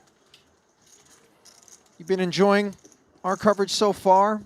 What's been the highlight for those of you who have been watching, maybe not just today, but also in the days that preceded? Where are you streaming from? What's on your mind?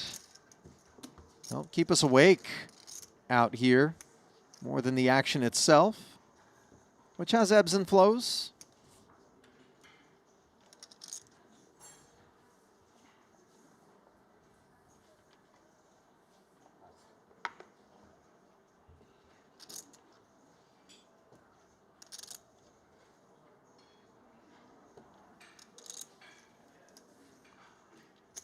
Mendoza, Queen Jack of Spades, he'll go to work. Ace 10 offsuit for Junji.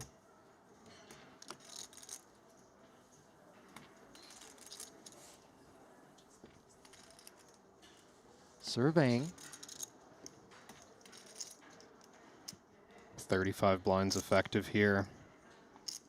Maybe the small 3-bet, our best option with ace 10 offsuit. It's quite small, this one. I don't know that it's going to be enough to convince Mendoza to release Queen Jack suited, but it was enough to get Jeju to pitch the 2 9s cold. That it was. So credit to the choice here. I do think that's the right fold with 9s, but just speedy and decisive from Jeju. Well, he doesn't really have a choice with a lack of time banks, obviously. Mendoza makes the choice to stick around, unsurprisingly, at that price point.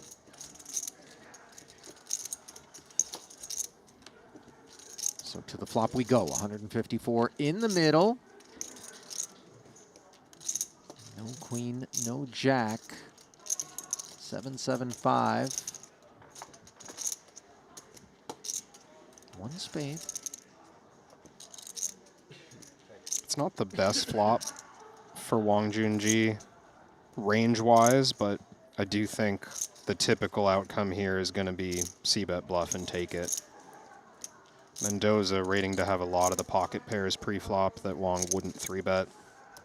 Pocket pair is pretty strong on 7-7-5. But Queen Jack suited, pretty big miss. Mendoza looks pretty checked out. And not just due to the massage that I'm quite envious of, but rather the lack of hand in which to take interest.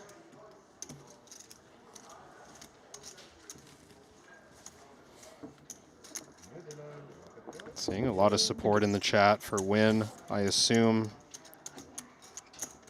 And looks like he's had a great deal of success this year on the Asian tour. Number of wins on the Vietnam Poker Tour. APT, playing in Jeju multiple times this year. Perhaps a well-known entity to those that are chiming in Vietnamese in the chat. It is remarkable to see just how much support some of the players that might be lesser known to you who are watching from a different part of the world can be. I mean, you were talking about well-known players in Vietnam. Win is number 6 on the all-time money list for Vietnam. 1.5 million in worldwide cashes. But it's easy to be in our bubble in terms of poker, not necessarily have the firmest finger on the pulse of the international game.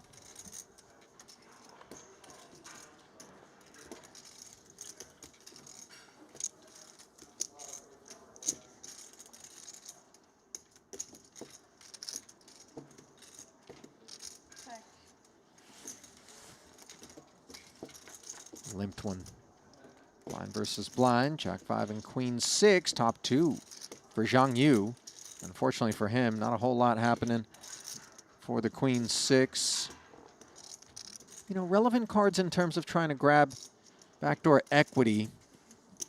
We'll see how much ambition Socia may have in the face of 12K. She's got the chips with which to float. Maybe try to take one away. Yeah, it's a pretty reasonable hand to continue against Min in position. A lot of turn cards that connect with perceived draws. She's got cards that become blockers, but dangerous choice here to raise for what I imagine are a lot of the same reasons. If Zhang continues passively, Socia can get in trouble.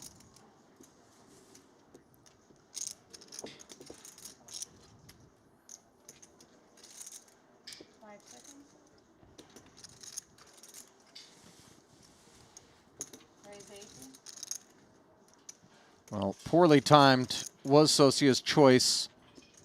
Although you can kind of get behind against the min as opposed to the peel, mixing in a little bit of this. Honestly, might have saved her money because the fast play from Zhang immediately announcing strength. Had she floated, there's a number of turn cards that he might have checked on over for her to bluff. Yeah, not to say that if she picks up that backdoor equity, which might inspire the bluff more often, she doesn't realize it on the end. A hand strong as Jackson 5 sometimes isn't looking to announce itself. Perceptions that it's outperforming well enough, but woulda, coulda, shoulda. We tried our cheap bluff. It didn't work. On to the next.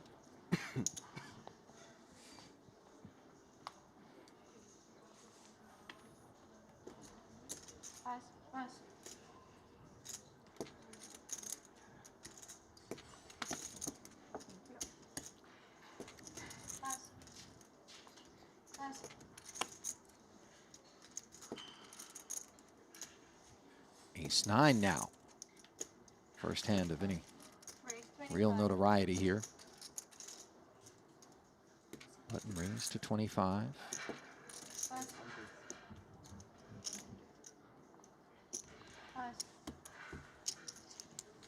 Take it.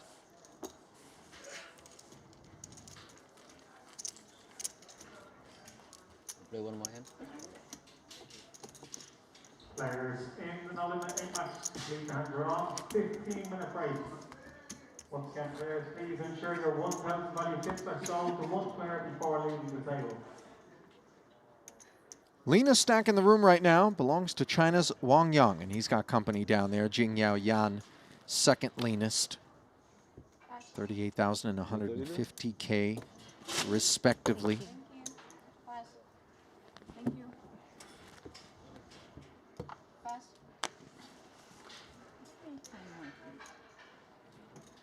Pass. Thank you. Great. So see it on the attack, courtesy of King 8.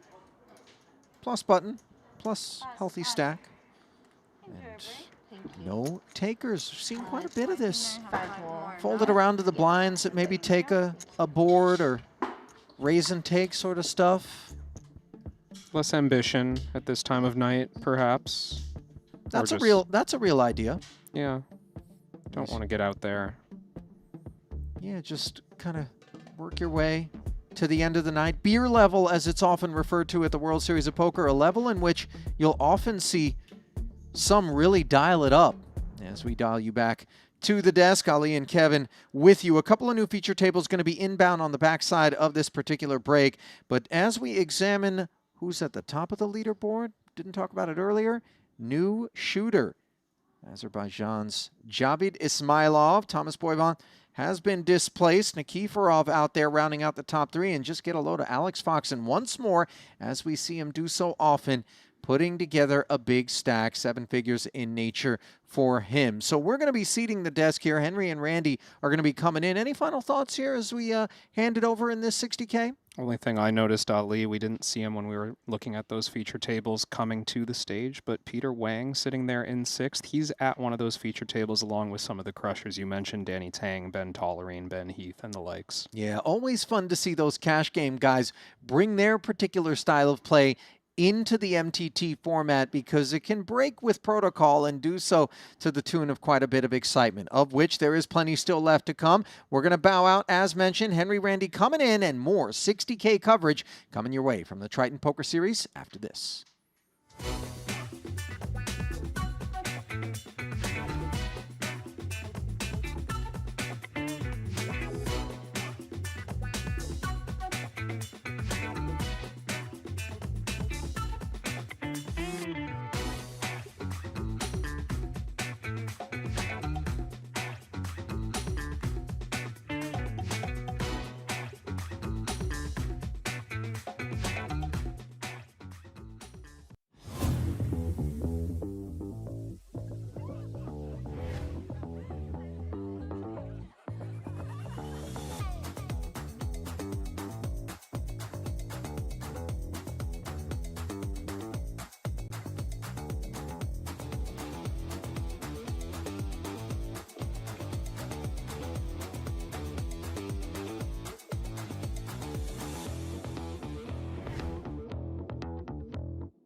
Bank of Latvia.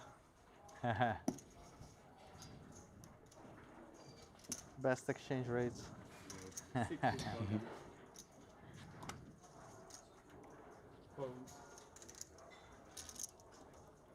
Just perhaps a marginally ambitious open here from Makita. Jack 8 suited. Not one to shy away from such a difficult table draw. Under the gun +1 does feel a bit early for this sort of holding. Queen 10 suited for the 12th time. Triton champion Jason Kuhn. Looks like all of it's going in. That Just it is. shy of 30 big blinds. Jason expecting to fold out all the offsuit broadways. Oh my goodness, he's run into kings here, direct left in the big blind for Furuse. Credit to Jason for correctly identifying Bads' range would be wide enough to have the open fold against the 2 1/4. Premium short, and I can't. now all of a sudden, I cannot beat it. Furuse has Kuhn in a really bad spot.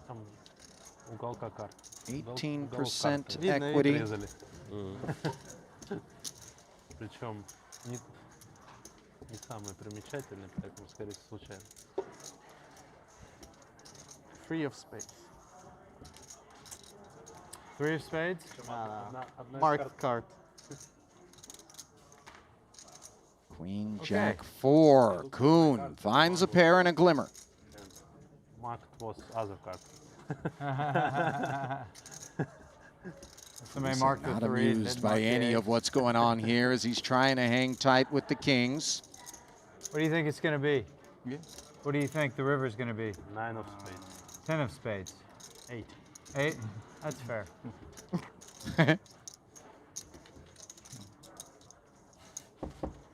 Can Jason find a queen or 10? No, the ace, which under other circumstances is the dreaded development for 2 kings. Not on this occasion, as Kuhn is aceless and chipless. That'll do it for him. Big pickup there for Furuse, whose One pair. countryman Obara just tasted Triton glory. Was 6 of clubs.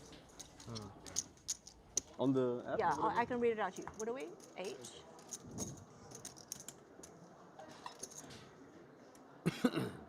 So this is how I word it. Auckland City Metro, what percentage of population is East Asian plus South Asian? What is the border of the metro? Metro is like the greater area. Yeah. Okay. I tried to help you, David. Foxen, King 9 of hearts feels like a little Trivial Pursuit might be being played there I've looked with into this, respect but to like 10 years ago, and sounds off. I don't know.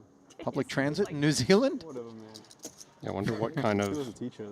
demographics wagers were placed by David earlier. Right. No, but I don't know. You just Jan know stuff, you know. placing the flat call wager of 16,000 in front of him, dominating Foxen. 2 white chips or 3? Sevens for Ivy. He ships back around to Kristen.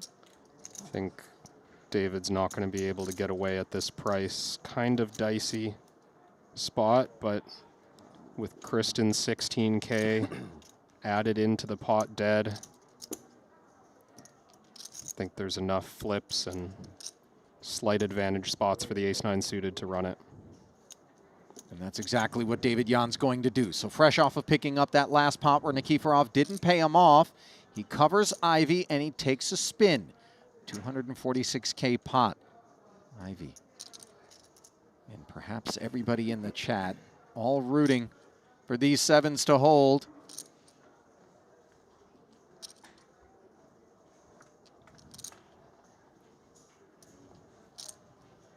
And hold they do not. Ace, King, 10, top pair for David.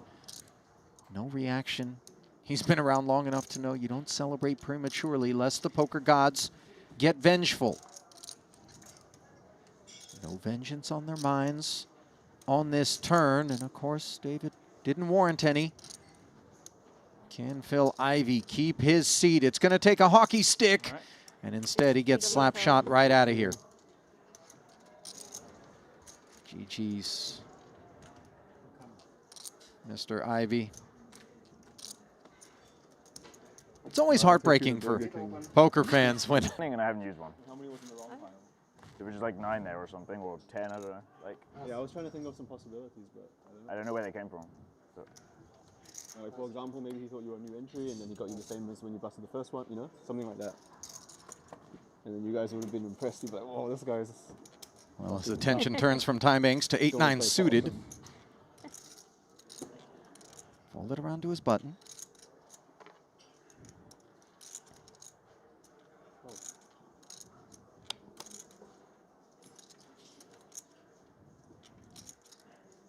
Decides to limp, and now Jan looks down at ace-queen.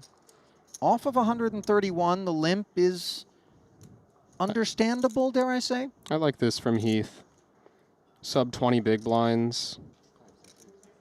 There's more EV to be had by introducing limps to your strategy than not. And this is a pretty nice sizing from David. 9-8 suited, not generally limping with the intention to do anything but call. Heath maybe going to evaluate the price just a little bit, but registration still open. Might call this a chip EV spot. I think we're just happy to limp call and see what comes. Yeah, you know, when you observe play during the registration period versus after it closes, you can see some people embracing variance and taking sort of a more liberal approach to things, as the approach for Heath is to call the 26K, taxed by Jan, and he's going to be calling another street, if I had to guess, with something as good as second pair and a backdoor flush and straight proposition. Jan, of course, ace of hearts plus top pair with the kicker. Happy to deliver chips forward or check in this situation because he thinks the hand is so strong that he'd rather allow Heath to maybe hang himself, get committed with a barrel. Yeah, I like this from David. I think it's a board that rates to do really well for the button limp calling. Lots of equity for Ben in this spot. 9-8 suited, just pretty strong. SPR 1. And when you have ace of hearts queen, of course your hand's not totally invulnerable, but not giving up much by checking this over and hoping that Heath puts some money in with a really low equity hand. 26,000 the barrel. And you can't really blame Heath for wanting to maybe sort some things out that could be shed, and instead the demoralizing announcement of all in from David Jan. Commitment was the sensation for Heath.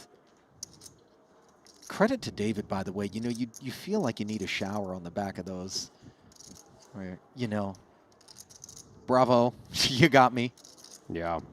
I mean, it to some extent plays itself, but there are ways where David might not have gotten the full stack here.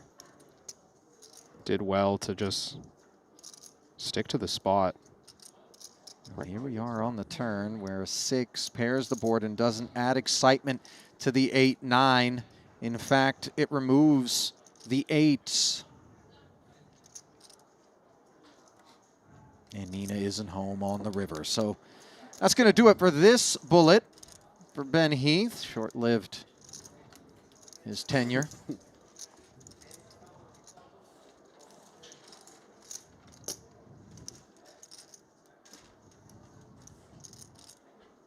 Sit open.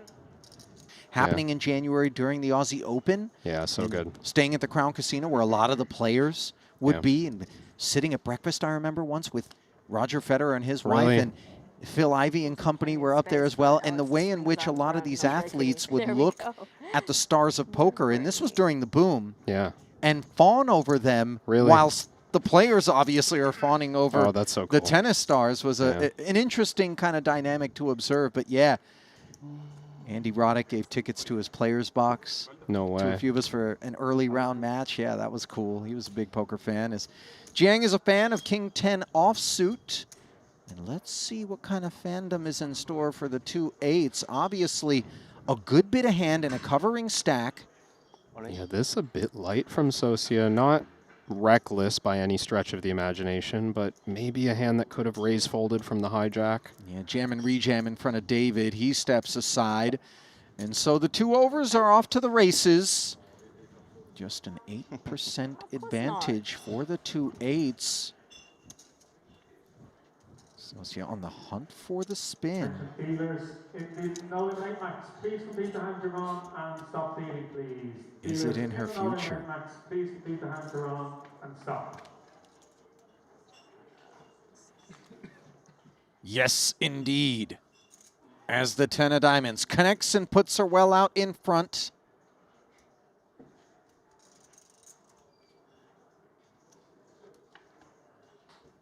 Now top 2 pair, but you'd prefer not to have found it.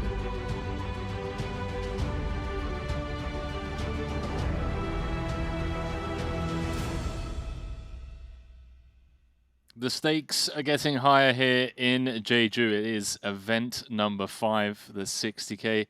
Randy, we had the pleasure of obviously covering that 40K mystery bounty earlier on, which was just complete carnage, so much fun. But now it feels like a line has been crossed. We're entering that bigger buy-in section of this series in the No Limit Hold'em part.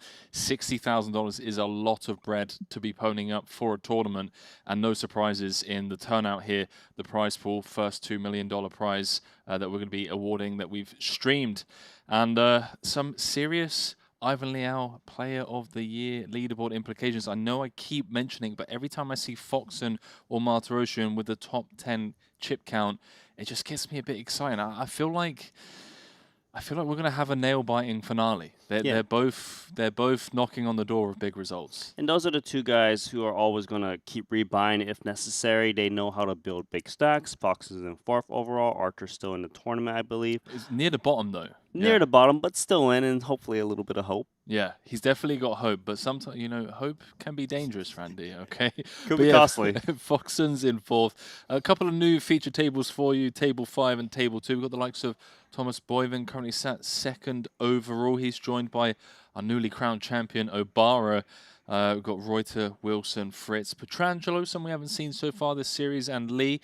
And then over on Table 5, really fun table, we've got Heath, Fuchs, Danny Tang, again, someone we haven't seen too much from this series, Ben Tollerine. So me and you, we got a couple of fun levels, my friend. $60,000 buy-in, over $2 million up top, with some legends of the game in the mix as we throw it down to the main stage.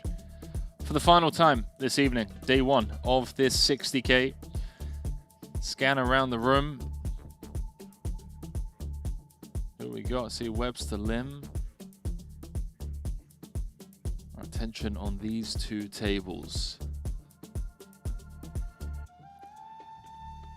Jun Obara, fresh off of that 699. I mean, we're calling it a $699,000 score. He's got 17 bounties. So if he were to be the unluckiest person alive, which he isn't, which I think we both know he isn't, and he pulled 17 min bounties of 40,000, that's still 680K, bro. It's like, it's solid. It's 1.4 million guaranteed. Anything on top of a 40K is just a bonus. He's in the mix here. First Japanese Triton champ. There's some serious short stacks over here, by the way. Yeah, 200K stacks actually. Yeah, Wang's on 100K, Choi's on 115K, Tang's on 145. And you know that all of these guys, they're not scared of putting their chips in the middle, Randy. So. 再给你一把，打工仔，差一点点。 What's he saying, Randy? That the spinner's incoming has been moved to the feature table. He's like, right, time to find the heat. Loose translation, I suppose.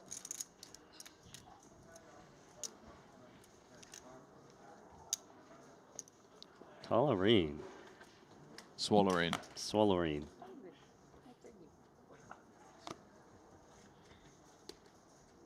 Man, Peter just always seems to be building stacks here at Triton. And perhaps this is how. I mean, he's in the mix. He's a big pot player, can I say? He really is. He's one of the most exciting players in recent years.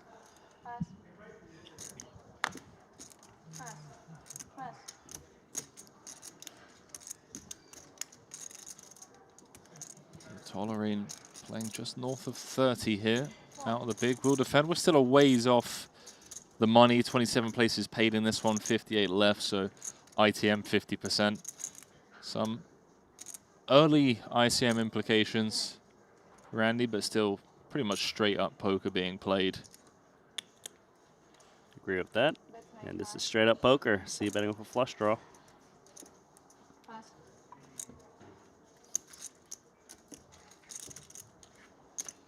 Who have we got in the field? This is my first glimpse.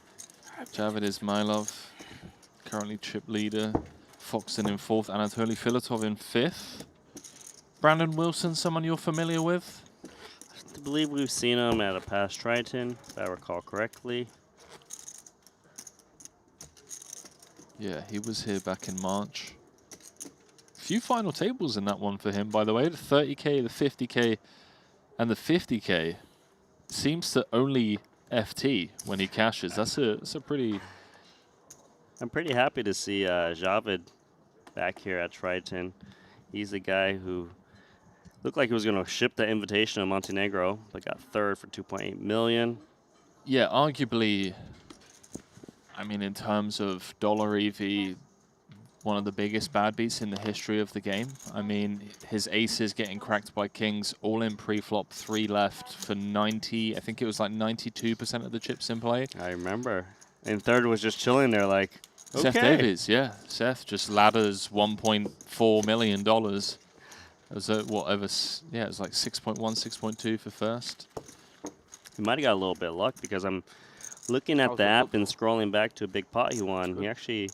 At 10-9 suited against Ace-10 of Razai, came King, Queen, Jack, 2 spades. What's the ideal? We'll flop the straight. River to flush. 4 too many? So maybe a little bit of luck 4 come or back. 5, yeah. 5 against 5? Yeah, would be best. So much variance in this game. Way better than pre because we played with Kai. And you found that on the Out updates of tab, breath Randy. You were after scrolling 5 back minutes. through some of the key hands that you've seen over on the We need Triton more Poker players. Plus app. You know it.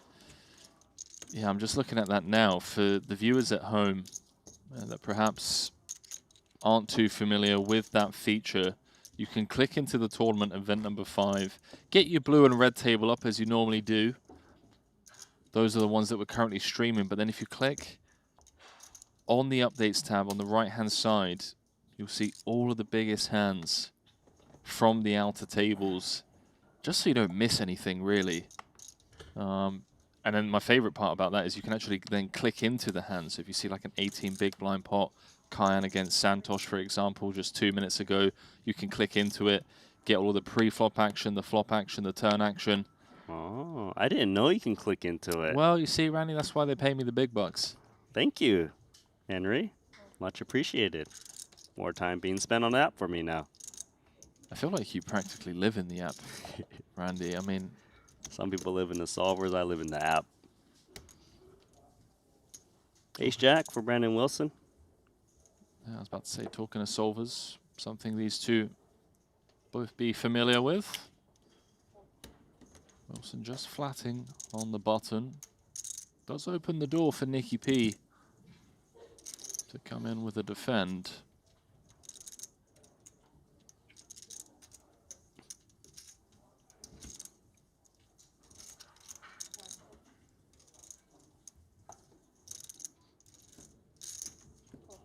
I think he was just dwelling on whether or not he wants to peel this one, but 3 ways getting laid a good price.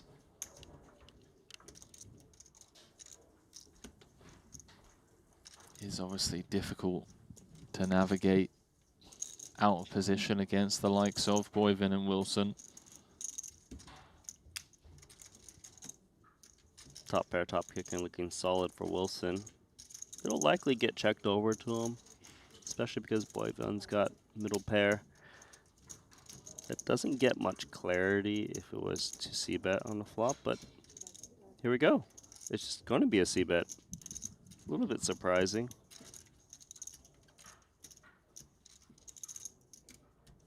You're surprised just because the flatting range on the button is going to contain like a lot of hands wrapped around this Jack-10 kind of board?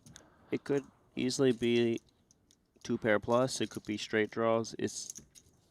I just feel like when you get continued, it's just not very clear how to approach it. But I suppose it's also very murky when you check call bet Right, too. right. So it could go either way. So he wants to just retain the betting lead here, kind of. See what happens. Yeah. Rainbow completing turn texture. See, this is where it's really confusing because he's likely to check king 10, and I would imagine ace jack's going to want to bet with top pair, top kicker, and you're just not sure. Am I up against king queen or ace queen that's stabbing, or is it just a hand that has me cooked? Does a weaker 10x ever bet, like a hand like queen 10 or 10-9, or a lot of those kind of checking behind, playing pot control? They shouldn't bet. The only reason those hands would consider betting is that they want to turn itself into a bluff and just bomb river, blocking a lot of the biggest hands, which is mainly two pair that can call you down. 175. That's big. Full pot. I love how you kind of predicted this, Randy. The discomfort.